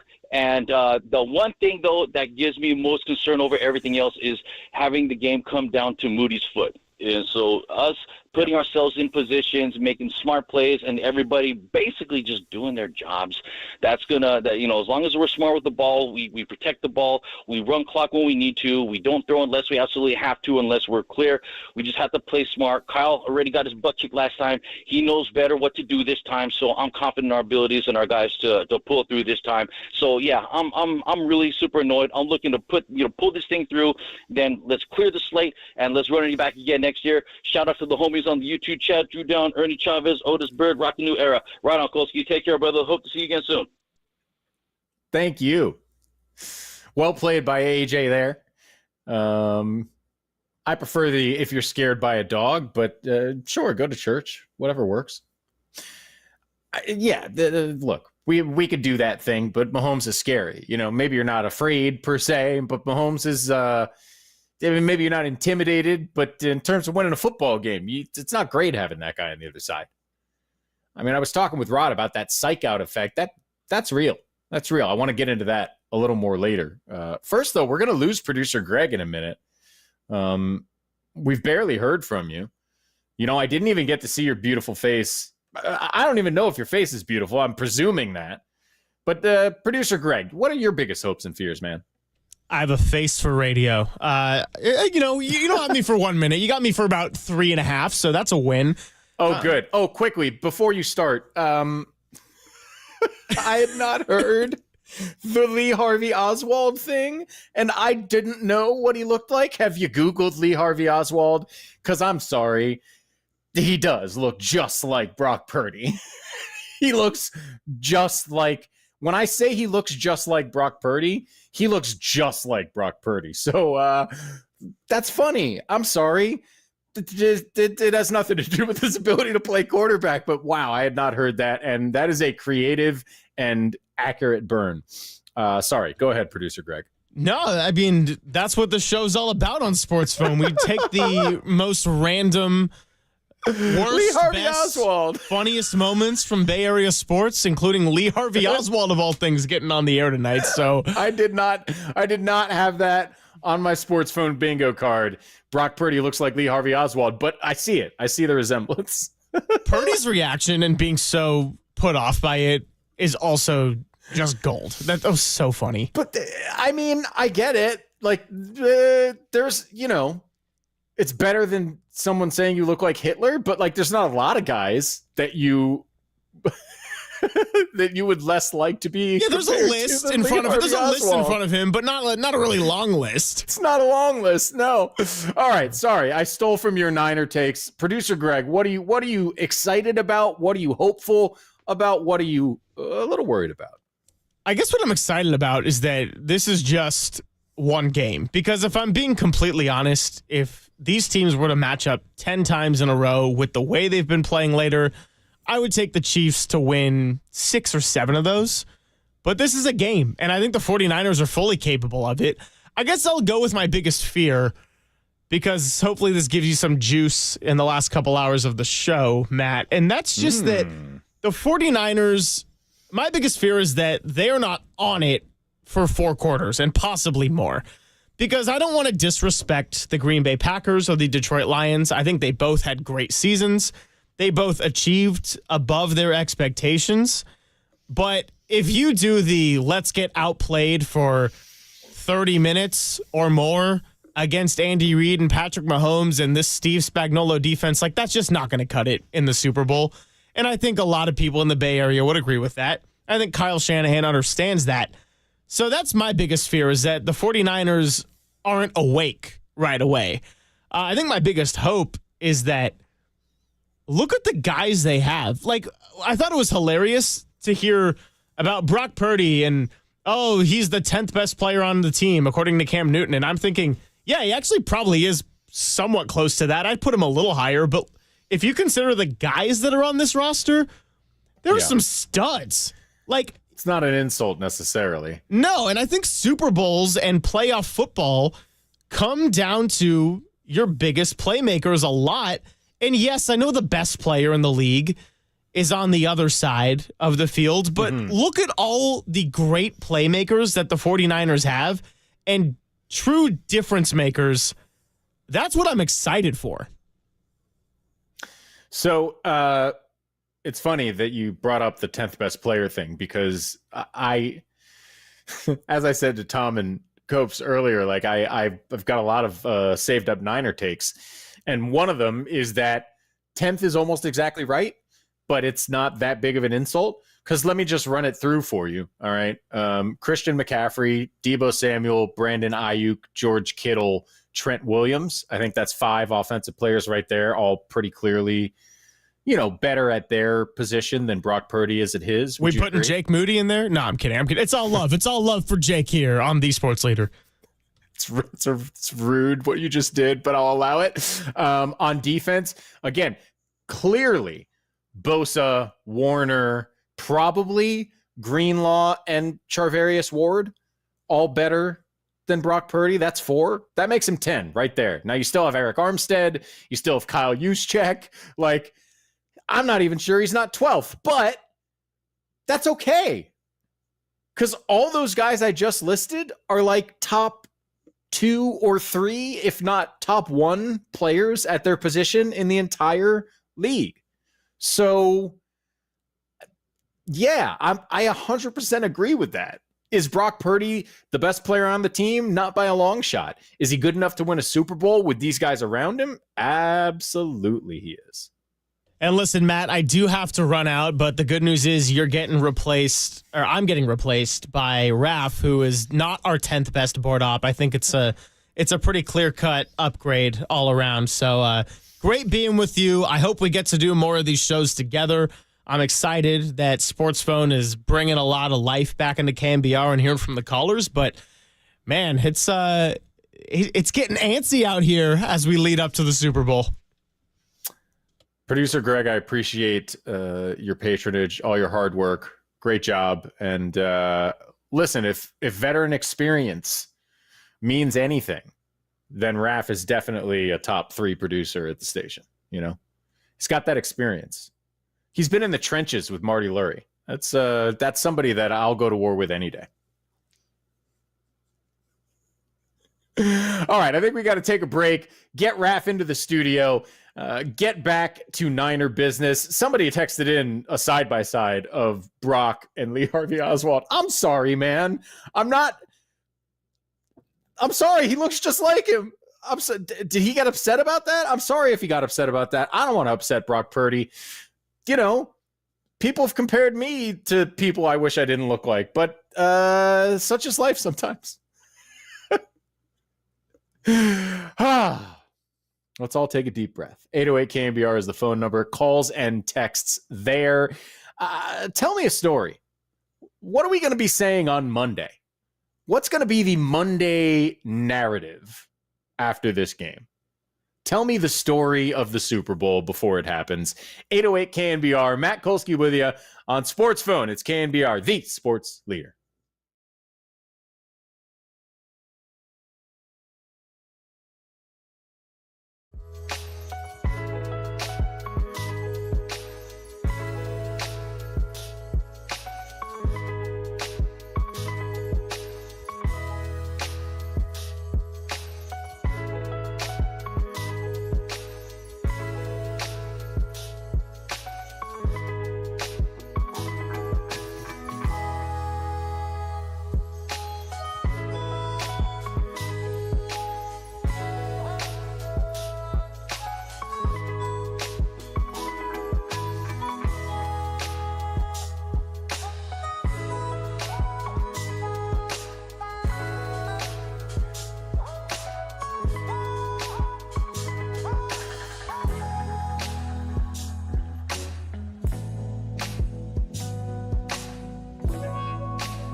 Speak your mind on the sports leader. Sports phone KNBR keeps coming at you. Streaming live at twitch.tv/the sports leader.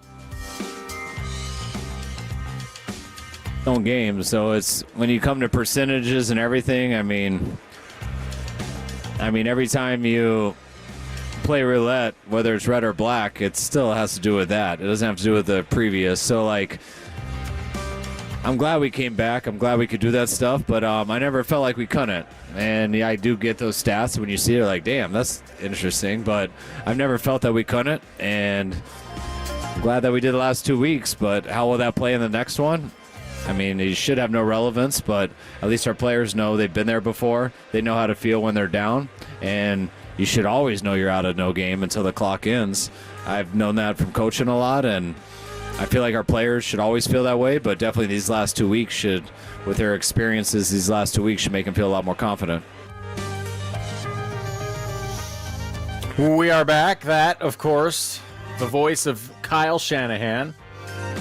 And I'll tell you what, like, he's not wrong. You're never out of the game when there's time on the clock. They proved that last 2 weeks of games. And also, don't do that again. This is not the week. This is not a team you want to fall behind against. This is not a squad that you can lay an egg for a half. So, I asked you, what's the narrative going to be on Monday? 808 KNBR if you want to weigh in. But I'm pretty sure the narrative is not going to be the Niners played like garbage for 30 minutes, fell behind by 17, and then came back and won. That's going to be awfully difficult to do. Going to go to the phones in 1 second. I want to read this text from a 415 texter. Surprising. Would have expected it to be from a Kansas City area code, but Kansas City has a better head coach, QB, and defense. Close game, but KC by a field goal. Look, I'm not going to come at anybody picking KC by a field goal. I think this is probably a field goal-ish game one way or the other. I'm only going to give you one of the three in terms of head coach, quarterback, and defense. Obviously, Kansas City has the better quarterback. The head coach and defense, I really think are super similar in terms not only of the level that they reach, but in terms of the way that they do it. And that's something I want to get into a little bit coming up. But first, let's go back to the phones. I want to hear from you. 808 KNBR. Tell me what you think is going to go down on Sunday. Let's start with Chris in Richmond. What's happening, Chris? Oh, man, you know what time it is. What's going on? Happy Super Week, my boy. Woo! Yes, sir. No, I do have to apologize real quick because I thought I heard, I don't know if his name is Jeff or whoever you were talking to. I thought that dude was like one of the hosts sitting there glazing up my homes and all this stuff, and I'm like, I'm sitting here pissed off driving home because I'm like, I'm sorry, was Mahomes the leader of the MVP race the whole year? I mean, they got 0 MVP leaders on their team. We got 2 in the backfield alone. Like, what are they talking about? And I get it. Like, the only reason why Mahomes is better, I'm gonna give you a hot take. His last name. Okay. And I'm not talking about his dad's last name. His last name. His dad's an embarrassment. That's all. Let's get it. Niners, baby. Wow. Why is Patrick Mahomes Sr. taking shots? Oh, my. Patrick Mahomes is clearly better, right? We're not really going to do that. I mean, I hear you. Go Niners, all that. That's great. Patrick Mahomes is the better quarterback. Brock Purdy probably had a better season, though. As the caller points out, like, I'm not going to be silly and tell you Brock Purdy is the best player in the league. That's Patrick Mahomes. But football's a team game. This Niners offense was better than Kansas City's offense all year long. And although, again, it doesn't speak to who's the better player or who's more likely to end up in the Hall of Fame when it's all said and done, but the Niners put up better offensive stats all season long. So, yeah, I'm not ignoring that, not at all. And it is true that the Niners had 2 MVP candidates over the course of the season, and I'm not sure that Kansas City really had any. Doesn't mean Patrick Mahomes isn't awfully scary coming up on Sunday, though. Let's go to Dino in Pacheco. Is that back-to-back Pacheco callers? Has that ever happened before? It's a very special moment.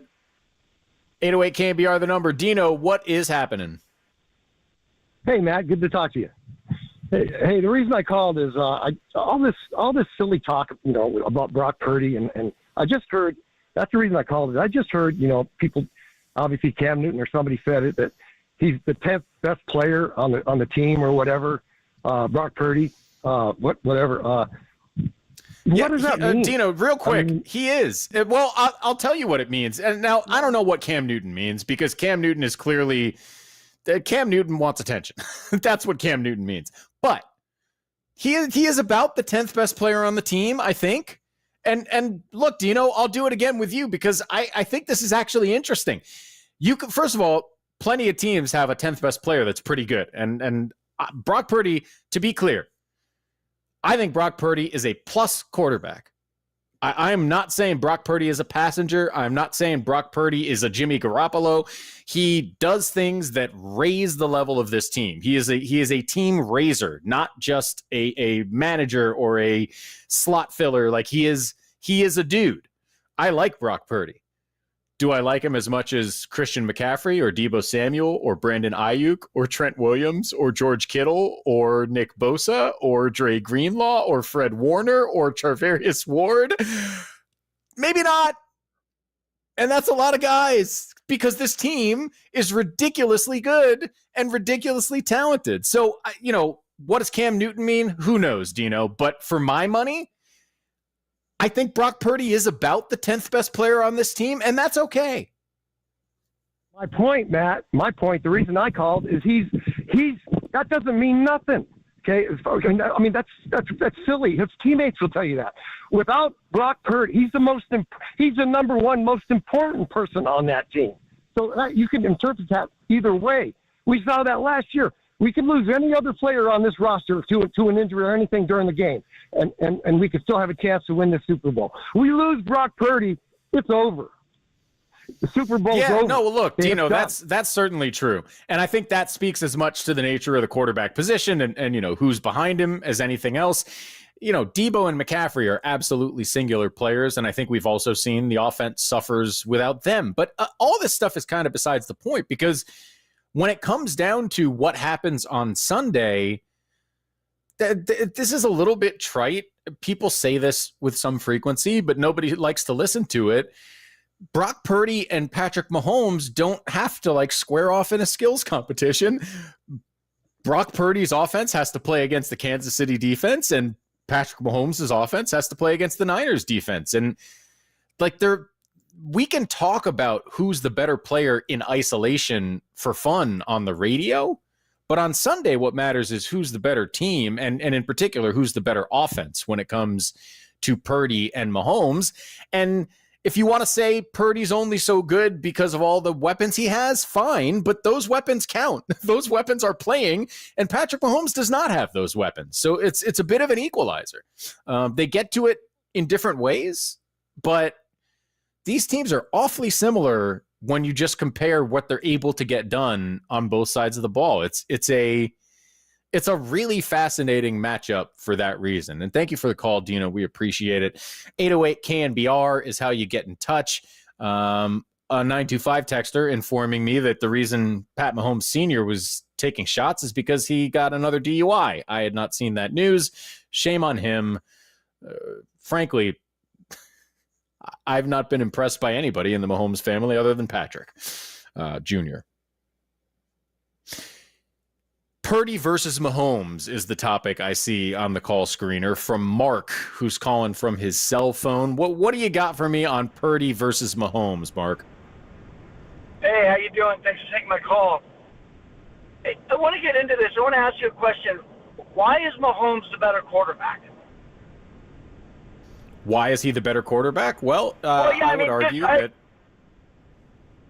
would argue that if you give me any single skill that you want your quarterback to have, Patrick Mahomes has that skill at a higher level than Brock Purdy at this point in their careers. That is why I would argue that he is the better quarterback. He's also, of course, got 2 Super Bowl titles, 3 Super Bowl appearances, or is it 3 and 4?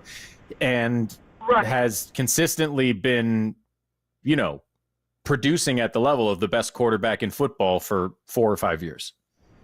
Correct, and you're right. And I do think Patrick Mahomes right now is the better quarterback. But the reason I bring that up is because Patrick Mahomes is right now considered the best quarterback based on his years in the league and what he's done over the past 4 or 5 years.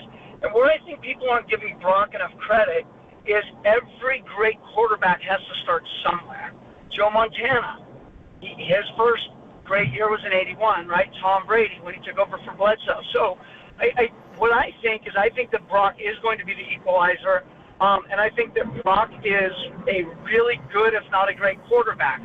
we don't know where his career is going to go. We don't know if he'll be a Hall of Famer or if he'll even be in the league in 10 years. But I would say that, right now, he's as good as anybody in the league. No, he doesn't have the arm that Mahomes has, but he processes as good as anybody. And I think that what I'm hoping to see is that this is his breakout.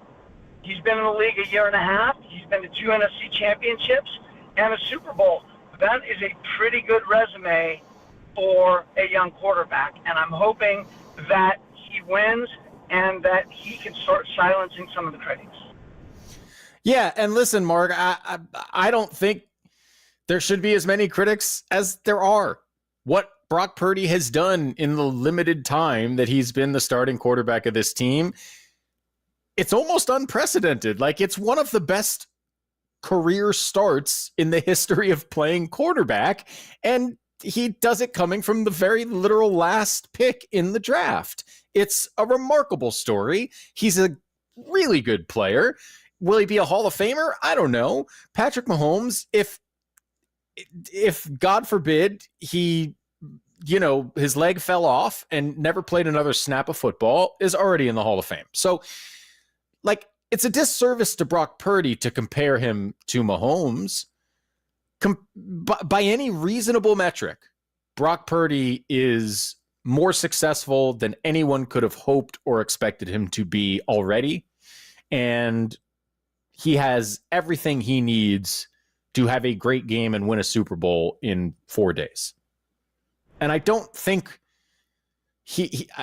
I don't think anybody benefits from going further than that. We don't have to declare anything about Brock Purdy's career. Hopefully it's going to continue, as Mark said, for a decade. What we can say is he's done everything asked of him at a tremendous level, and he's got the team once again in the very last game of the year. You couldn't ask for more from Brock Purdy, and the fact that he's not as good as Patrick Mahomes is not an insult at all. I want to keep taking your calls. Fernando, I see you on hold. We'll get to you right after this commercial break, and the rest of you as well at 808 KNBR. Some texts coming in too.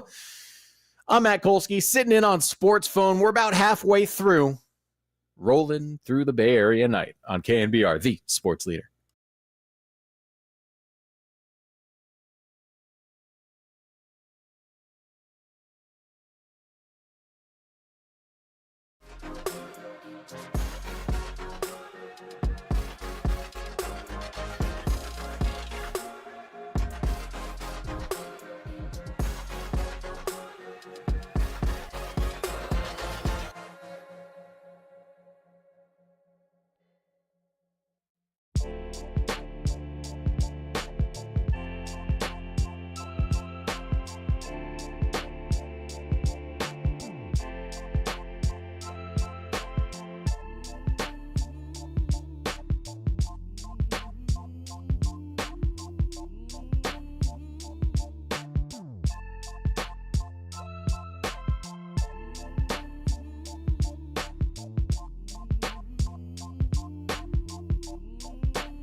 Giants fans, this is your hub to have your voice heard. Sports Phone KNBR. Streaming live on YouTube at KNBR 1045. Purdy under center, Juszczyk. Now Elijah Mitchell is in. They give it to Mitchell off the right side, pushing for the goal line. Is he in? Touchdown!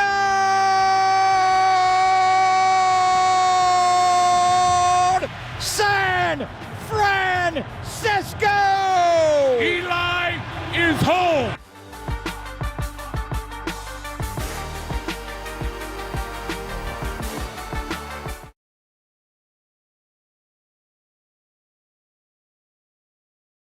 Can you imagine how different things would be if Elijah Mitchell had never gotten hurt?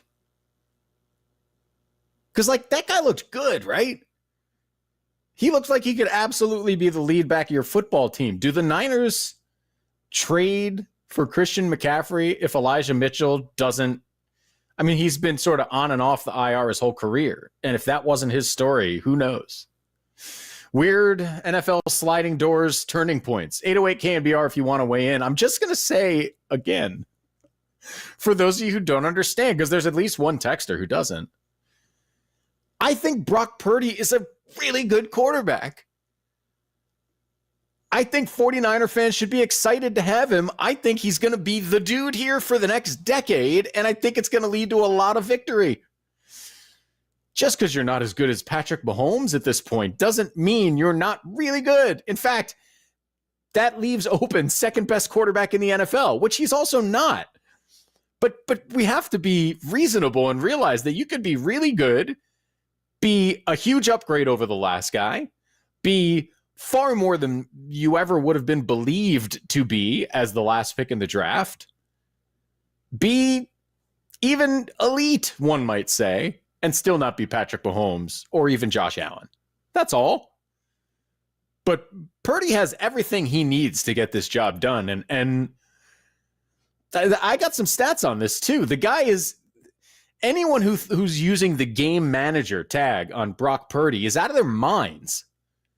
And I know, and you all know, because all of us together, if not together, in some sense, watched Jimmy Garoppolo for like 6 years.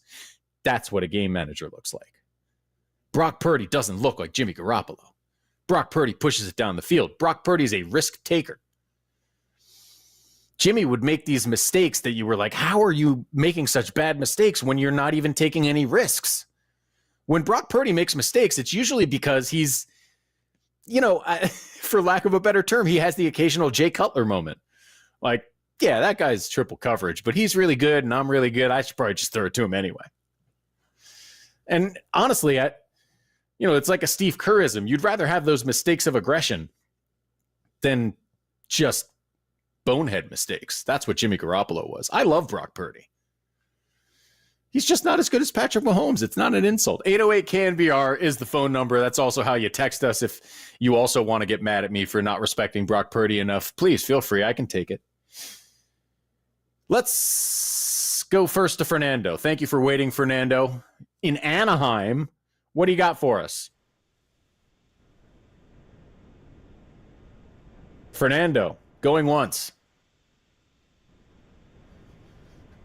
All right, sad day for Fernando.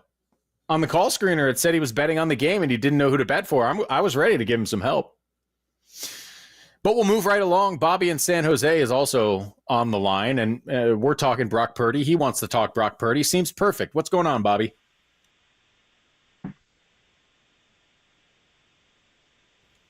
Hello, Bobby. All right, Raph, let's check on the phone lines and see if it's a phone line problem or a caller problem. And I want to get back into this Purdy thing. I looked into this because I wanted to make sure we illustrate that Brock Purdy is a playmaker. Brock Purdy is a team elevator. He's not a game manager. Are there concerns going into the biggest game of the year, not having as much experience as the other guy? Sure, but when you look at what Brock Purdy actually accomplished over the course of this year, really over the course of his entire career to this point, which is only a year and a half, It's remarkable. And I think in particular relevant to this game on Sunday. I mean, anybody who watched the championship game, certainly anybody who's familiar with the NFL over the last decade, who's heard the name Steve Spagnuolo, or absent that, anybody who watched a week and a half ago in the conference championship games and heard Tony Romo talking about it nonstop, this is going to be a blitz-heavy game. That's what Steve Spagnuolo does. It's what he's always done. How he disguises those blitzes is going to be a big factor, and whether Brock Purdy is able to read them, it's strength against strength, really. The thing that Brock Purdy has done probably the most exceptionally since he arrived in the NFL is process. Read a defense, understand what they're going to do, understand what the most important things for him to do are to beat that defense, and process it not just faster than the average rookie, but faster than most of the guys in the league. He's an elite processor at the quarterback position, and one of the ways that shows up all season long is the way he performs against the blitz. Brock Purdy is throwing for 10.4 yards per attempt against the blitz. That is first in the league by a million miles. For the nerds, EPA is expected points added against the blitz. He has 53.2 expected points added for the year. That's 20 more, 20 something, 22 more, I think, than second place. Again, by far the best quarterback in the league dealing with the blitz. Right now, that's going to serve him incredibly well. This is the blitz happiest defensive coordinator in football that he's going up against on Sunday. And understanding how to read the defense, understanding what those disguises are going to be from Spagnuolo and the Kansas City defense, and performing in the situations where he has performed better than anyone in the league all year long, that's it. That's where the game is. So is Brock Purdy prepared for the matchup he's facing on Sunday? You better believe he is. And for me, are there when I'm talking earlier about hopes and fears in this game, like, look, you're always going to have a little bit of a question about a guy playing in his first Super Bowl. There's a lot going on there. Better men than me have struggled in their first Super Bowl appearance, right? That wouldn't be a shock, but Brock Purdy just like not being good is pretty far down my list of concerns. I expect him to be good, and maybe more than anything, more than what I expect him to do stat-wise for the entire night. I expect if there is a critical moment that he'll step up and make the play, because that's what he's shown me so far. The other thing I would add before I get back to the phones on Purdy is last week, or whatever you want to call it, week and a half ago, it seemed like, for whatever reason, he didn't want to just tuck it and run in the first half. And I guess what I would say to him is, this week, the approach that you had in the second half against the Lions, that's the approach I would want to see in the first half from the beginning against Kansas City. Nobody is defending against Brock Purdy's legs. Everybody is terrified of all the skill position players he might throw it to. If it's not there, he's shown us what he can do running the football. I say go to that early and often. It's sort of a secret weapon. I mean, it shouldn't be that secret at this point, but it kind of is. Because with all those other weapons out there, even if you're aware that Brock Purdy can move a little bit, you're not going to commit too much to defending that. Let's go back to the phone lines. I believe Fernando in Anaheim is back. Do we have Fernando? Fernando, are you there? Yeah, can you hear me? I can. What's going on? Hey, what's up, man? I was like, I'm a first-time caller, and what did I do wrong? He already lost me? So, check it out. I love the Niners. I'm from the Bay Area, but I live over here in Orange County, Anaheim. This is where I grew up. But my heart is with the 49ers, but my money, I don't know about my money. I can't put my you know what I mean? My heart's with the Niners, but my but it's that 1/2 point Vegas never loses. I'm imagining this scenario at the end of the game that Mahomes is going to throw a pick and we win by 1 point. So everybody's happy. Vegas is happy and the faithful is happy. Because you can't ignore that Mahomes has thrown 14 picks this season. He wasn't that good like he really is. And I think we're coming after him. We're going to take that ball away from them in the fourth to turn it around because Kyle Shanahan is a genius at time management. And if we end up with that ball in our hands for the end of the game, we win that game. But we have to make that happen. Yeah, thank you, Fernando. This definitely has the feel of a game where whoever has the ball last has a real good shot at winning, in part because both sides of the ball have a lot of clutch performers. Whether it's Patrick Mahomes and Travis Kelce or Brock Purdy and Christian McCaffrey and Deebo Samuel and George Kittle, there's a lot of them on the Niners side. We've seen all of these dudes, all the main dudes in Sunday's game, we have seen show up when the chips are down. So that's what I would expect. I really think it's going to be a battle. Let's go to Bobby in San Jose. Wants to talk a little Brock Purdy. What's going on, Bobby? Hey, Matt. All right. Good to hear from you. Glad to hear you still on the air, man. Appreciate it. Thank you. You know what? When I think about Purdy, you look at Lamar Jackson, Josh Allen, Dak Prescott. Those guys are probably considered, in some eyes, higher than Purdy, but they have never got to the Super Bowl. Here is Purdy in his second year, maybe a year and a half, whatever time frame you want to put it on. He led this team to Super Bowl, and not just led this team to Super Bowl, but under fire, do or die situation. But that tells me, hey, I'm confident we can do some good things here, especially with all the weapons. Call him a game manager. I don't care what you call him. But this guy has nails. He's nails. I'm excited about Purdy. I think we're going to take this. I think we're going to get this victory on Sunday. Sure. Yeah, thank you, Bobby. There's no reason not to be excited about Brock Purdy. And I don't think, I get what you're saying. I hear you, Bobby. Sure, call him whatever you want. You Niner fans don't have to care what other people call him. Hopefully they'll be calling him a Super Bowl champion in a few days. But calling him a game manager is just missing the point. Again, we watched game management in the Bay Area. We saw it. Frankly, never mind. I won't take shots at the other guy. But Jimmy Garoppolo was a game manager. That's what he did. And at times, he was a really good game manager, one of the better ones. But he was never a guy that scared people. And I guarantee you, the Kansas City Chiefs are worried about Brock Purdy hurting them downfield. I was watching I really like to get into the football nerd stuff. So I really like to dig into the breaking down the film videos and stuff. And I was watching one breaking down the play where he hit Christian McCaffrey on that long throw. I believe it was against the Lions. Could have been the Packers game. But rolled out left, felt pressure up the middle into the pocket immediately, spun out, rolled left, floated it to McCaffrey, who was literally all alone, had to dive to catch it, but ended up running in for the touchdown.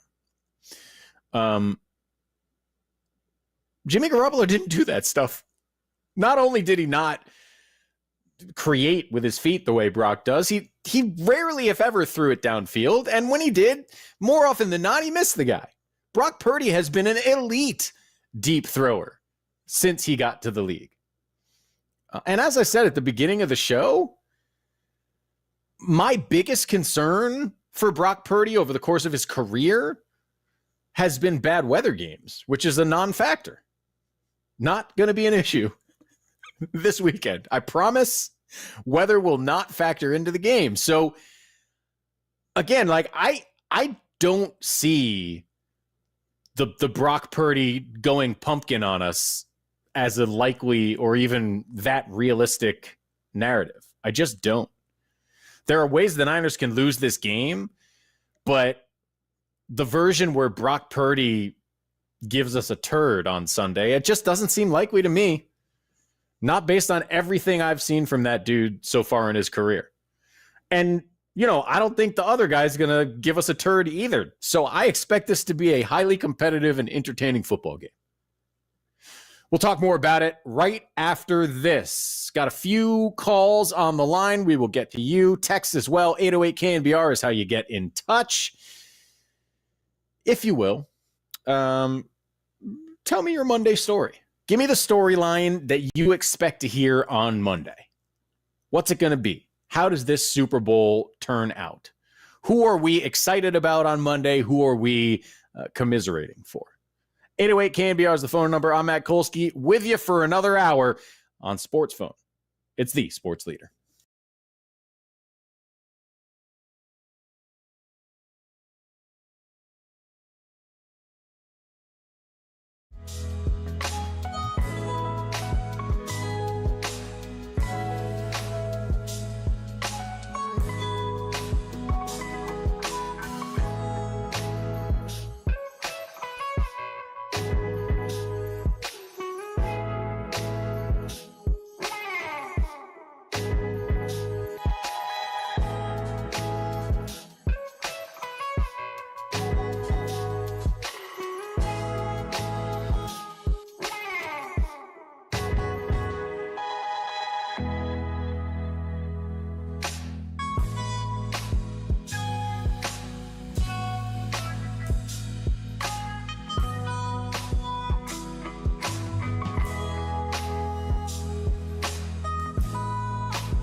This is where we feed the faithful. Sports Phone, KNBR. Streaming live at twitch.tv/the Sports Leader. Purdy out of the shotgun, drops a couple of steps, going to take a deep shot to Brandon Ayuk. It's deflected. Oh, he caught it! Caught! Ayuk caught it out of the air. A flag is also down. Did Ayuk score? He got touchdown on the 2-yard line. That's going to be DPI and a deflection, and Brandon Ayuk never gave up on the football and came down with it. Before the game, a ladybug landed on my shoe. And y'all know what that means. So that's all I can say, because other than that, I don't know. Just great luck. God was with us today. Great win. Bang, bang, Niner game. It's crazy. We are back. I don't want to out myself here, but I don't know what that means. Do you know, Raph, are you familiar with the meaning of a ladybug landing on your shoe? So, sorry, Brandon. I don't know what that means, but I guess it means good things. What an incredible moment. One of those sorts of plays that makes you feel like it's your year, right? I mean, look, it was a weird game. Niners played terribly in the first half. I think 99 times out of 100, they beat the Lions. Weird way for it to go down. Made it feel a little lucky, but there's no doubt in my mind that the Niners are the better team, and sometimes you just need that one bounce to remind you that this game is yours to win. Certainly worked out that way in the NFC Championship game. 808 KNBR, you want to talk Niners? I'm here for you for another hour. Let's start with Rich in Rockland. What's going on, Rich? How we doing, man? Long-time listener. Appreciate you having me on the show. Hey, real quick. So, I mean, obviously with the last two games coming from behind, this almost feels fortuitous, but I really think what I'm curious about, the research I've done, it looks like Brock Purdy is top 5 QB against man-to-man defense. What can we expect from Steve Spagnuolo, in complex blitz schemes? What's he going to throw our way on Sunday, and how are we going to prep for that? Yeah, I mean, it's blitzes. It's going to be blitzes all the time from the beginning to the end of the game. Spagnuolo this is not like a new thing, right? He's coached defenses all over the league. They've always been good, and they've always been, if not the number one blitzing team, certainly one of the top 2 or 3. That's what he does. He is an expert at disguising blitzes with creative scheming in terms of blitzes. He's the blitz guy. So that's happening. To your point, Brock Purdy's been the best quarterback in the league against blitzes. Now, and look, some of this is secondhand information because I don't understand it at the level of the real super football nerds, but some of Brock Purdy's tremendous statistical success against the blitz has to do with the fact that the 49ers see 5-man fronts that are not really blitzes, but count as blitzes statistically because of their personnel, because they have a very specific weird usage of personnel, the fullback being the main issue there. So, they're a little juiced, but there's no debate that Brock Purdy has excelled against the blitz, and there's no debate that there will be lots of blitzing on Sunday. The question is, how well are those blitzes disguised by Steve Spagnuolo? And is Brock on his game in terms of picking up, reading the defense when those disguises come? Is he seeing through them, or is he falling victim to them? I mean, that I would presume that is what the majority of the game plan is about. It's Steve Spagnuolo trying to find the specific blitzes and disguises to beat Kyle Shanahan's offense, and it's Purdy and Shanahan working on how to use their personnel to expose the defense and give them the answers. And, if you listen to Niners beat writers, this is a thing that this is Kyle's thing. We've got answers. That's his thing. Like, whatever the defense does, he believes his scheme has answers. And the reason that Brock Purdy has been so beloved, has had so much success, the reason I think he will be Kyle Shanahan's quarterback for the next decade is because he really sees and understands the game in the same way that Kyle Shanahan does, and he knows how to get to those answers better than any quarterback we've seen in the Shanahan system so far. So, again, I said this earlier, it is strength against strength. It is the best and most creative blitzing defense against one of the best and most creative blitz-beating offenses. I think it's going to be a blast to watch. Let's go to Coolio. Is it no the RIP to the Coolio? But let's go to the Coolio that we do have with us on a cell phone at 808 KNBR right now. What's up, Coolio? Well, how's it going, man? Thanks for having me, man. Long-time listener, first-time caller. I just want to quick couple things on Purdy. So on his blitz rate, we know that he's one of the best quarterbacks. Coach Spagnuolo over there, he's going to have to gamble because normally he brings those blitzes from the outside or the corner nickel. I think he's going to switch it up a little bit and try to bring the blitzes with the linebackers to throw Purdy off a little bit because obviously the film shows Snead and the opposite corner creeping in. Yep. And then also coming out of college, Brock wasn't good with the deep ball. I feel like Kyle really tested him, and he's proven to the rest of these teams that, hey, I had the deep ball the whole time. I just needed the right coach. And yeah, listen, Coolio, Go ahead. My biggest fear is Coach Steve Wilks' play calling. Are we going to go zone or man, especially with Kelsey over the middle, with the running back? I forget his name. Yeah, Pacheco. Running as hard as he does. But I mean, if they get that run game going, they're obviously going to come out. They don't use the West Coast offense like we do, but they're definitely going to go across the middle if they get that run game going. So my biggest fear is Coach Wilks' play calling. Shanahan is locked in. This is his year. I know it. All right, Coolio. Yeah, I that is a very valid fear. I think Steve Wilks has to look. We heard all the stuff about effort on defense, and that is not Steve Wilks' fault. But I do think there are reasons to question the lack of aggressiveness from the play calling standpoint, especially when the defense has struggled as much as it has over the last couple weeks. And look, it's all relative, it's still the Niners defense. They can still on any given night rush the passer as well as anybody, but the run defense has been a little weak all year, and it's probably looked at its weakest in the playoffs. And that's a bit of a concern with Pacheco. So what is Steve Wilks doing to address that issue? That's definitely going to be an issue. As far as Coolio's point about Purdy and the deep ball, look, I'm not a college football guy, so I don't know what his deep ball looked like at Iowa State. I know that since he arrived with the 49ers, I've seen every deep ball he's thrown, and he's good at it. He's aggressive, and he's good at it. And that's the kind of quarterback I want to watch. I think most Niner fans agree with that. Let's go to Romney in San Jose. 808 KNBR if you want to weigh in. Romney, what are you thinking heading into Sunday? Hi. Thanks for having me on. Well, I wanted to make a comment about three aspects of Brady's game that differentiates him from Garoppolo, let's say. I know that Steve Young once made a comment that if you want to know how a quarterback is doing, watch his feet.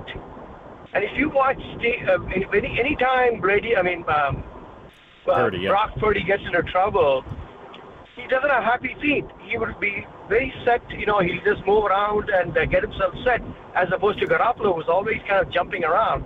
And that kind of directly feeds into his long throw accuracy, because if you set your feet firmly on the ground, you have a much better control over the ball, So that's one thing. Strong base. A strong base, Romney. You got to have a strong base. Yeah, you got to have a strong base to be able to throw deep and throw accurate, Yep. The second aspect is he has this, I've seen this with people like Mahomes and Brady, the sixth sense about sensing pressure, without even looking at it. He knows where it's coming from, and he knows how to sidestep it. And he sidesteps it, and he finds somebody, or he will just take off like he did in the last two games. So that's the second thing. And the third thing is he just doesn't seem to panic. He's like he's got the offense back in the back of his mind, so he knows where to go. So I think these three things completely differentiate him from somebody like Garoppolo, who was very good, streaky, but he would panic a lot, I thought, And I just Romney, thank you. Thank you for the call. I have really nothing to add, so I'm just going to recap Romney's points because I think he nailed it exactly. Those are the differences between Brock Purdy and Jimmy Garoppolo right there. Those three things are the biggest differences. There's other good things about Brock that Jimmy didn't have, but if we want to just look at the most basic things, number one, no happy feet, strong base, makes for a stronger, more accurate deep throw. I'm not even sure Brock's arm strength is better than Jimmy's, but he's consistently better throwing downfield because he doesn't have happy feet. 2, composure. There are 1,000 examples I could give of Jimmy Garoppolo losing his composure and Brock keeping his composure. They are, and look, again, Jimmy Garoppolo is not like, I don't know, pick your fit. He's not JT O'Sullivan. He's not terrible. But this is the difference between a middle of the road average quarterback and a guy that you really want to believe in, that you really feel like can lead you places. That's who Brock Purdy is. And yeah, the use of the feet to move is the third one. And sometimes I think we're a little unfair to Garoppolo because I do feel like before his knees got torn up, he was more mobile. He did some of these things a little better. But I don't really think there was any point in the Jimmy Garoppolo experience where he showed us any consistency of playing at the level that Brock Purdy has played at basically since he stepped foot on an NFL field. There's just not much of a comparison to be made between the two guys. As much as Jimmy had some success, Brock is clearly the better football player. Going to take a break in just a second, but Jazz in San Francisco has been waiting a long time, so let's bring the Jazz to the radio. What's happening, Jazz? What's up, Kolsky? It's good hearing your voice again, buddy. Just a couple of things. Like my hopes for the Niners this coming Sunday is that their defense is going to play up to par. They've been scrutinized, as you always know, last several days, and I'm just pretty confident that they're going to bring out their A game or something close to it. But my concerns, though, about them, I'm going to stick with the defense, and for some not named Steve Wilkes nor Chase Young, I'm going to talk about Oren Burks because if you look at the tape from last week's game, and base personnel, like those big runs on the edges, Oren Burks was actually in the wrong gap. He wasn't maintaining gap control. So he's my concern just because that just shows you how much the Niners miss Al-Shaair as that third linebacker because he was really good at it. And, one of the keys in this game is going to be controlling Pacheco. And if he's able to get past that first line of defense with the front four, you got to have your linebackers in a proper gap control. And I'm hoping that they can correct that with Oren Burks because that was a glaring issue that we noticed in last week's tape. So. Yeah, and it's interesting you mentioned that, Jazz, because it ties into something that I was going to bring up at some point tonight, although we're running out of time, Kolsky. You're stuck between a rock and a hard place. And this is a little inside football, so to speak. But in the base defense, as Jazz was just saying, you've got Oren Burks out there because Al-Shaair is not. And that is a weakness, kind of the only weakness in the base defense. The problem is when you go to nickel defense, and those are your two most common sets by a long shot, then you're moving Diamador Lenore inside and Ambry Thomas is on the field. So you've got a little bit of a pick your poison situation. If you're Steve Wilkes, do you go with the, theoretically more pass defensive set that puts a weaker corner on the outside? Or do you lean more towards a base defense that puts a weaker linebacker on one of the sides? It's tricky. And that really is the only notable weak spot is that decision and whichever of those players ends up playing for the Niners. That one gets a little tricky. And managing it is going to be a big part of having success on Sunday. 808 KNBR is how you get in touch. We're running low on time, folks, so if you want to get in now. We're going to take a quick break and then go right back out to the phone lines. Gabe, I see you. You will be first after the break. And I got a couple other things on my list of notes here that I want to get to. One thing for sure, this is a legacy game for Kyle Shanahan. We'll talk about that and take more calls. 808 KNBR. Matt Kolsky here on Sports Phone with you on KNBR, the sports leader.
Dub Nation, dial the digits and dive in. 415-808-KNBR. Sports Phone KNBR continues right here and on the all-new KNBR app.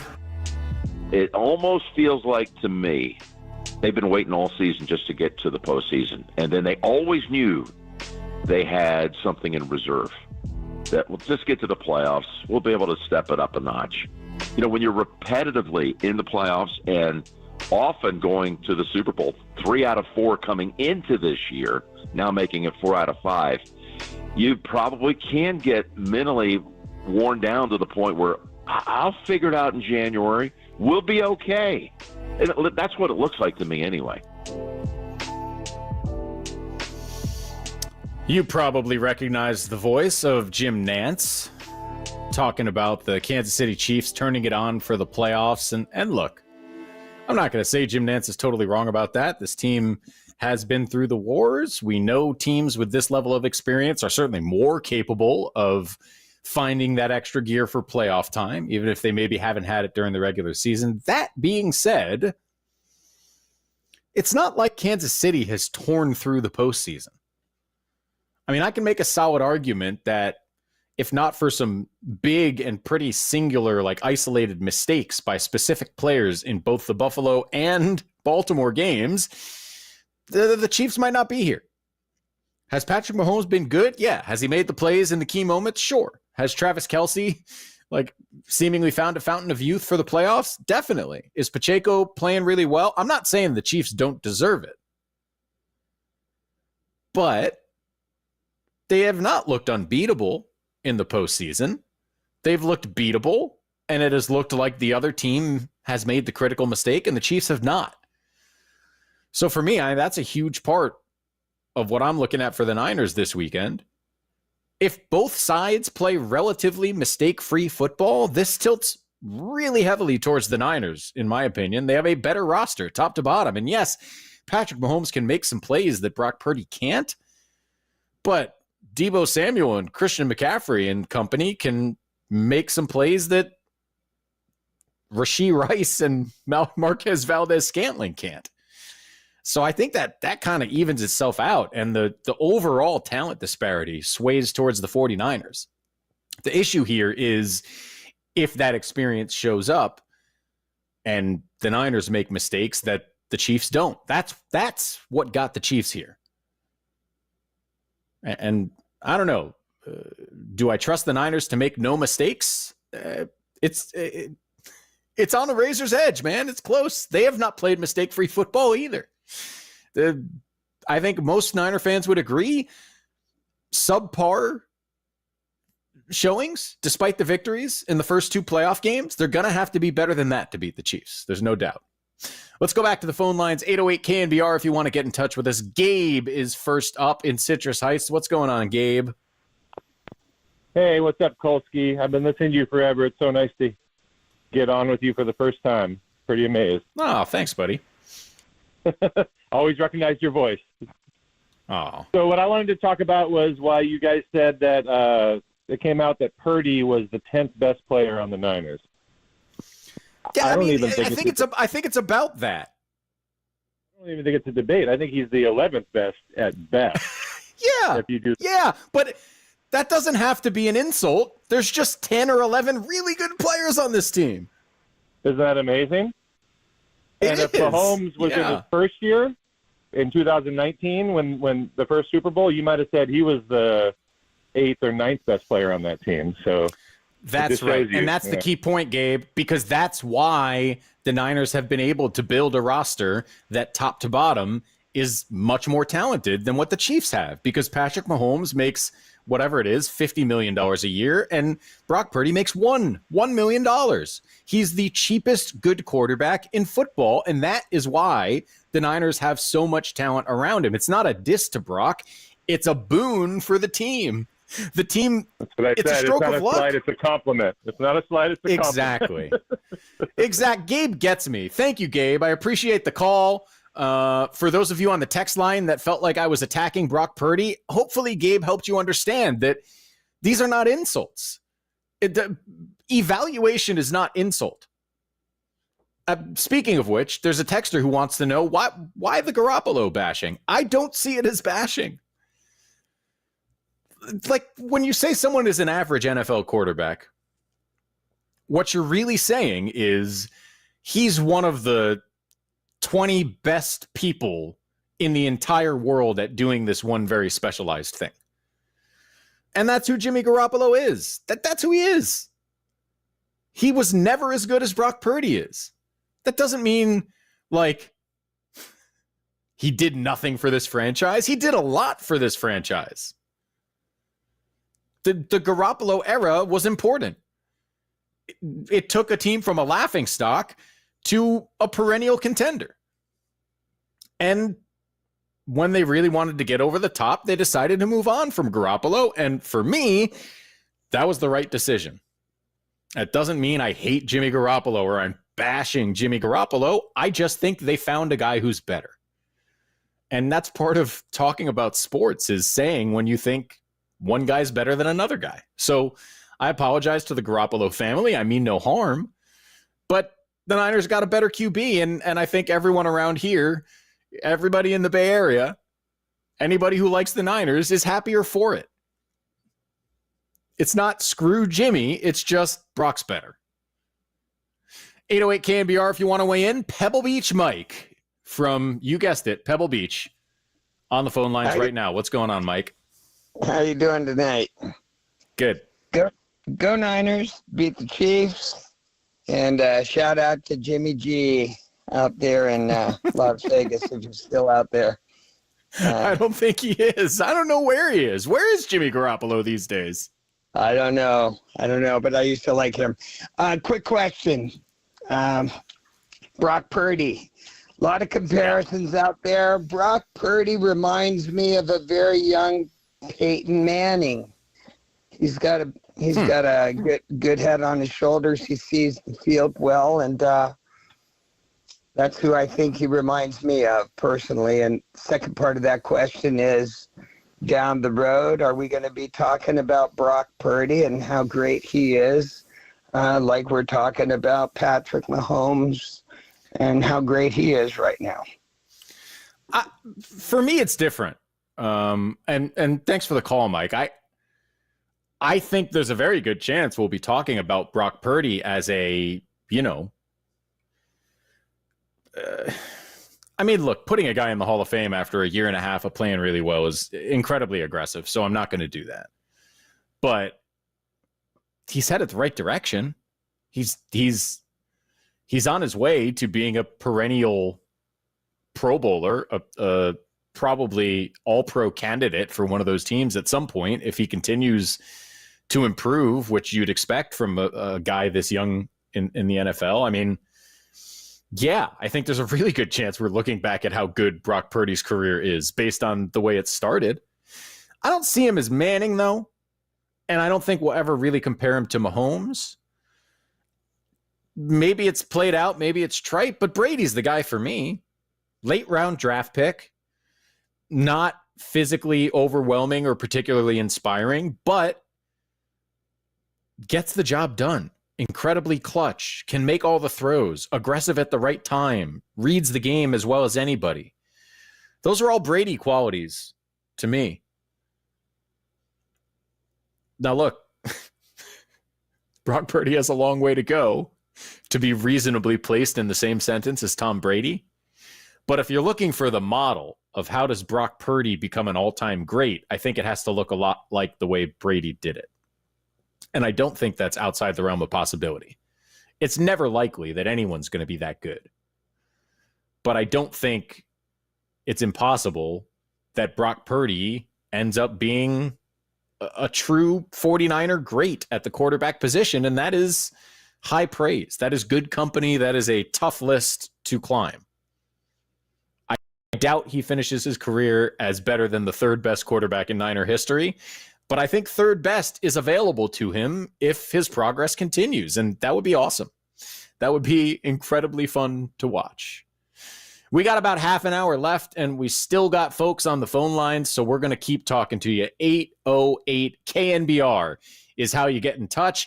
Jason, you're up first after the break, so hang in there with us. I'm Matt Kolsky. This is Sports Phone on KNBR, the sports leader.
The nighttime is the right time for Sports Phone KNBR. Let's f***ing go on the sports leader. Streaming live on YouTube at KNBR 1045. And I promise you, I don't know, this is an assumption by me, but I promise you, someone on the sidelines, either Grease or Clint Kubiak or Kyle, at some point said, hey, they're playing a ton of man. You are the check down. Your legs are the check down. Because there's so many, and after the game, I said it reminded me of Joe during his Super Bowl run. Because it was like, back foot hit the ground, nothing's there, go. It wasn't get to 2 or 3, it was like, go, dude. And that's very mature for a young guy that age to go, okay, you're covering us up. Maybe I'm not playing as well as I want to. Take off. We are back. Matt Kolsky with you on Sports Phone. And yeah, that's Dan Orlovsky talking to Tolbert and Copes. I'm with him. It's one of the things I said earlier. That Purdy running option that we saw in the second half against Detroit, I would expect and hope to see that early. The Chiefs, much like the Niners, the Chiefs' pass defense is much better than their run defense. Those corners are physical. They're aggressive. They have kind of been the drivers of much of the Chiefs' success. L'Jarius Sneed, McDuffie, Reed, that whole group of DBs. If they've got you in coverage, there are going to be places to move. Linebacker is not a place where the Chiefs are strong. So yeah, that you're the check down, use your feet option for Brock. I think we should see that early. 808 KNBR if you want to weigh in. About 20 minutes left to talk Niners here on Sports Phone, and then arguably things get even better. I mean, I like me, but certainly one guy on the text line doesn't, and for any of the rest of you that don't, Niners Eagles coming up. What was it, 42-19 or something like that? I don't even remember. It was such a beatdown, you didn't need to watch the fourth quarter. 49ers beating the stuffing out of the Eagles. We're replaying that in about 25 minutes, so get excited. In the meantime, 808 KNBR is how you get in touch, and Jason is in San Jose. What's going on, Jason? Yeah, I've been sitting here, and I've been listening to not just this program, but I mean all the other stuff that's been going on with this Brock Purdy, analysis that he's the 10th best player on the 49ers. I mean, he's in the running for the MVP. He threw 31 touchdowns in 16 games, right? And I watched every single one of those games, and I've been watching football for a very long time. All right, let me stop you. Jason. Let me pause you. You with me? Yeah. Okay. Christian McCaffrey, better than Brock Purdy or no? He's the best in the NFL. Yeah. Again, I'm not trying to insult Brock Purdy. George Kittle, better than Brock Purdy or no? He's probably the best in the NFL at his position. I'd say Brock Purdy. I agree. But again, there's a lot of guys on this roster that are probably the best at their position. Nick Bosa, better than Brock Purdy. Fred Warner, better than Brock Purdy. Even if he's not 10th, he's not top 5, and that's okay. Because the top 5 on this team are so freaking good at their positions that it is not insulting to Brock Purdy to say he's not a top 5 player on the Niners. So I think that's all most people are saying. And if someone is trying to say Brock Purdy's not good, I'm going to be the first one to call them an idiot. Because nobody who's watched like you said, we all watched this guy. He is very good. He raises the level of this team. They are better with him than they would be with an average quarterback. He is really, really good. And the fact that he's doing it as a 7th round pick, having 25 NFL games under his belt, it's remarkable. Credit to him. But this roster is filled with talent that is even better. And that's a good thing. That's not a knock on Purdy. That's nothing but a good thing. And I think that is what most of the people are trying to say when they talk about Brock not being one of the best players on the team. Can you live with that analysis? That's all. I get it. I get people are defensive of Purdy because there has been, over the course of the season, over the course certainly of last offseason, there has been a group of analysts saying, this guy's not that good. It's just the weapons. That's not what I'm saying. I'm saying this guy's really good and also the weapons. And that's how you get one of the most explosive, dangerous offenses of all time. Brock Purdy's really good. He's not the most explosive, dangerous quarterback of all time, but he's good enough to be the quarterback of one of the most explosive, dangerous offenses of all time. And that is really good. It's not his fault that McCaffrey's better.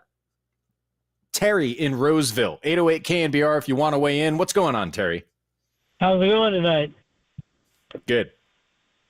I thought when Brock Purdy first come on, I thought he'd walk on water. Like that game he threw like 20 out of 21 passes. Yeah. Was that like my son's a JUCO coach?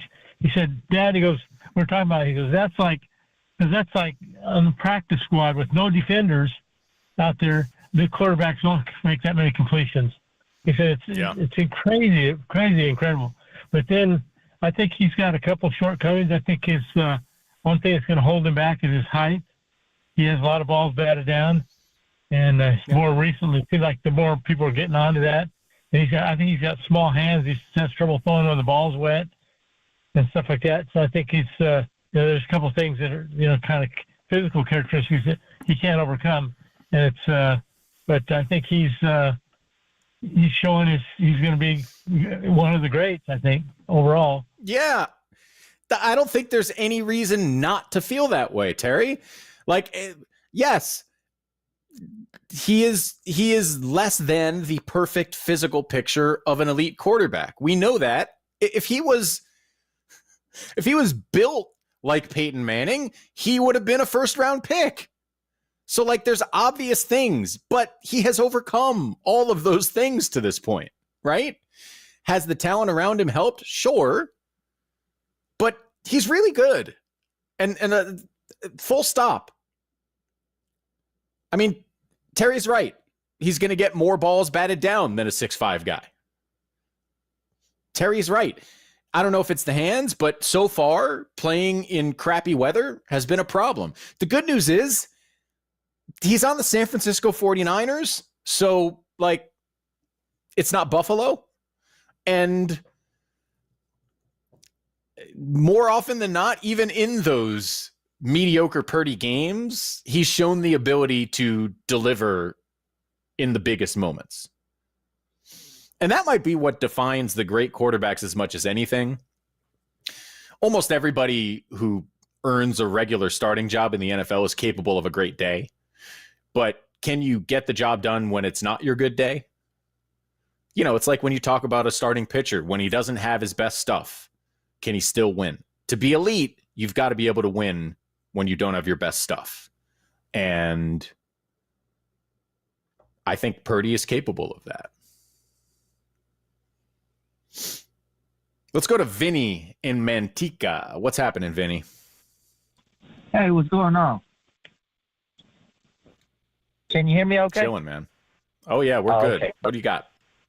Perfect. I just want to talk about Brock. I think the question should be not, because we're comparing him to Bosa. We're comparing him to Christian McCaffrey, to Warner. They don't play his position. I think the easiest way to look at it is in the NFC Championship game last year. When he went out, we had all those MVPs still in the game. Defense, they couldn't make a stop. They couldn't make a play. They couldn't make a fumble. They couldn't make a turnover. As good as they are at their positions, as good as McCaffrey is at his position, we tried to do him like a flag football or what do you call it, Pop Warner football, and put him back there and have him quarterback. He couldn't get it done. I think that Brock Purdy is the most valuable 49er. And we haven't had a leader like him since Joe Montana leading the team. We've tried. I mean, even Steve Young didn't do what Joe could. I think I'm not ready. I'm not ready. Hold on, Vinny. I'm not ready to put Brock over Steve just yet. You know what? If he wins on Sunday, he's tied with him with Super Bowls and many years to go. You're right. You're right. And yet, Steve Young is still Steve Young to me. And I don't know, maybe it's just the exact age that I am. I'm 42 years old. Like, Steve Young is one of the first, oh my God, I can't believe how good that guy is, football players that I really remember. And I don't know that.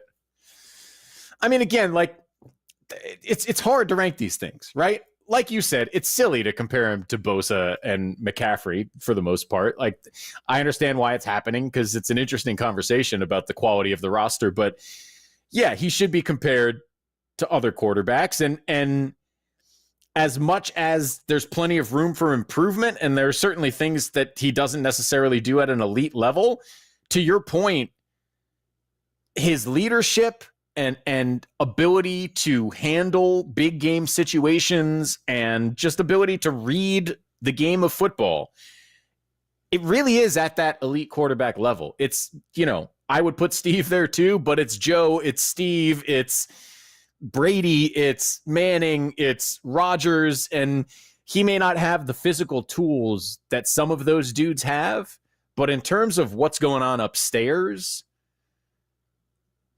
I've seen enough. Brock Purdy's got it going on from a mental perspective, and no one's going to convince me otherwise without a long future track record of failure. 916 texter just weighing in, and I think brings up a relevant point that, maybe people are not drawing enough attention to when we talk about this talent thing, right? He says, Joe and Steve had Rice, Taylor, Craig, Jones, Owens. Aikman had Smith, Irvin, Harper, Novacek. Purdy wins. Yeah. Look at some of Joe's bowls. Not great stats, but the best when it counted. Yeah. That's right. Most Super Bowl winning teams have a lot of talent. Most Super Bowl teams, period, that play in a Super Bowl have a lot of talent. Yes, there's an exceptional combination of talent on the 49ers offense, but part of the reason that's so obvious is because of how good Purdy is at doing all the things that give all that talent the chance to succeed. And I think so many people read these comments as dissing Purdy when that's just not what's happening. And we have the sound for this. Brock Purdy himself will tell you, this offense has a lot of talent on it. Brock, tell us. Yeah, I mean, we got so many weapons, on offense. You just got to get the ball to the right guy when they're open. Trust the boys up front, let Christian do his thing, running the game and running the ball, and obviously trust Kyle with the play calls. But we got a squad around him. They got a squad around him. That's what you do when you have a cheap quarterback on a rookie contract and you're trying to win a Super Bowl. You put a squad around him. Now the bonus here is Purdy turns out to be better than anybody ever thought. That's great.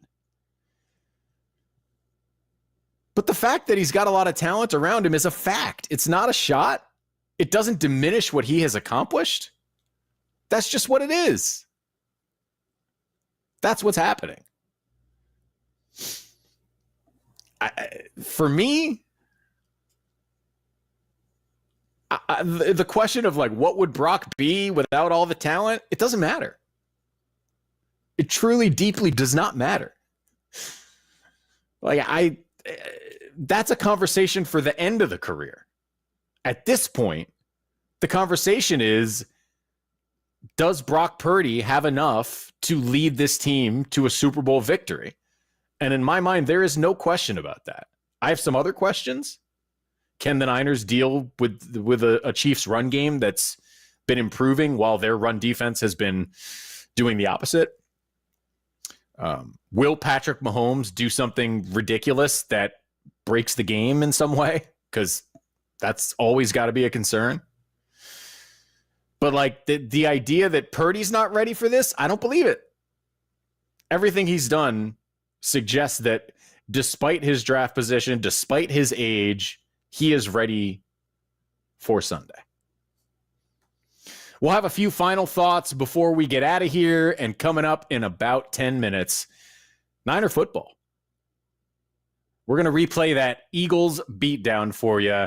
You want to feel good on a Wednesday night. I know. I want to feel good too. Let's all have a good time and listen to the Niners just disassemble the Eagles feather by feather.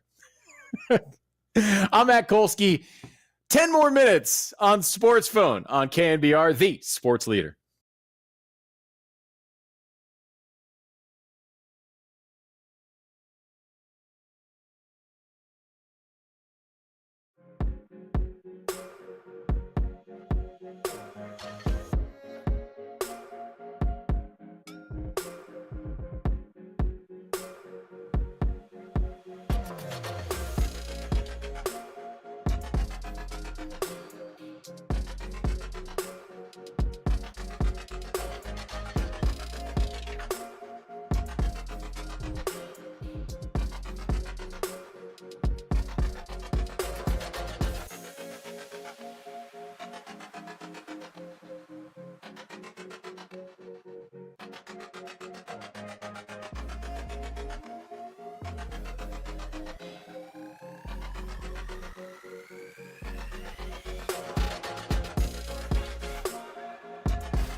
Sound off on the sports leader. Sports phone KNBR keeps rolling. Live from the KNBR Casino Matrix Studio. Casino Matrix Progressive Jackpots are here. Where are you? Just drop in. Please play responsibly. 1-800-GAMBLER. You don't have to get complicated. Look at Trent Williams, T-Rock. I'm so happy for him. Brandon Ayuk's going to his first Super Bowl. Come on. Christian McCaffrey's going to his first Super Bowl. Brock Purdy's going to his first Super Bowl. Just back up here, Brock. Take 1 or 2 steps back up, go down. It's over. The Niners are going to Vegas. Woo, baby. The Niners are in Vegas now, Greg Papa, and what a time to be alive. We've got Niner football coming up in 5 minutes. A replay of Niners-Eagles from earlier this season. A romping good time. An absolute slapping around of Philadelphia. And who doesn't love to slap around Philadelphia sports teams? Speaking of which, shout out Warriors. They slapped around some Philadelphia tonight. A few final thoughts on this game. First of all, I've said this a little bit, but I just want to reiterate how excited I am for this as a football fan. Like, putting aside the fact that, you know, absent the team I grew up with, I just as soon see the Niners win it as anybody. This is an excellent football matchup. These teams there's a lot of parallels. The coaches, I think, are extremely similar. Offensive innovators who have had questions earlier in their career about the ability to win big games, about time management. 2 coaches, incidentally, who seem to do an incredible job coming off of long breaks, bye weeks. They do a great job of scheming up against opposition, given some extra time to prepare. Both of these teams are capable of being electric in the passing game, but really are predicated on their run attack right now. As great as Mahomes and Kelsey are, if the Chiefs aren't running the ball, their offense is probably not at its best. Same thing for the Niners. As incredible as their passing attack can be, as explosive as it often is, when they're not running the ball, things are not as good. The defense is also very similar. Incredible pass defenses, vulnerable run defenses on both sides, which, again, given what I just said about the offense, projects for a very interesting football game. I'm excited about this. And when we had Rod Brooks on, he made this point, but just being the more sound, mistake-free team is going to, in my mind, be the key to this game. If one team makes a couple big mistakes, I think that's going to be what decides it. Now, look, we could get pretty mistake-free football. I think both of these teams are good enough to do that. But that would be my biggest concern. Whether it's Purdy, feeling the pressure, getting too aggressive, throwing an ill-advised pick. Mahomes could very well do the same thing in certain situations. If it's, a big fumble by one of the dropsy Kansas City Chiefs receivers, if it's a missed field goal, God forbid.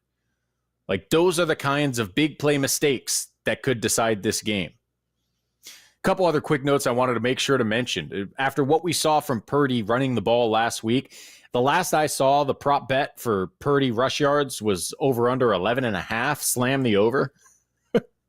Especially if you think the Niners are going to win.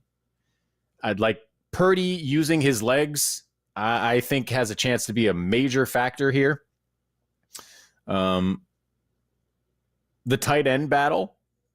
I'm excited for the world to see the best tight end in football, and the fact that he plays for the 49ers. And finally, we've talked about this, but to me, the key matchup, whether you want to call it Purdy or Shanahan, it's Niners offense against Steve Spagnuolo. The Niners have been excellent against the blitz. Spagnuolo is the preeminent premier blitzer as a defensive coach in football. As good as the Niners are at beating it, the way that Spags designs and disguises his blitzes, the Niners' tight formations that they love to use make it a little easier for him to use those designs and disguises. So how that matchup works out is Purdy and the offense picking up the blitzes, recognizing them when they're coming, and dealing with them like they've dealt with blitzes all year. If so, They will win this game, full stop. And that's what I think is going to happen.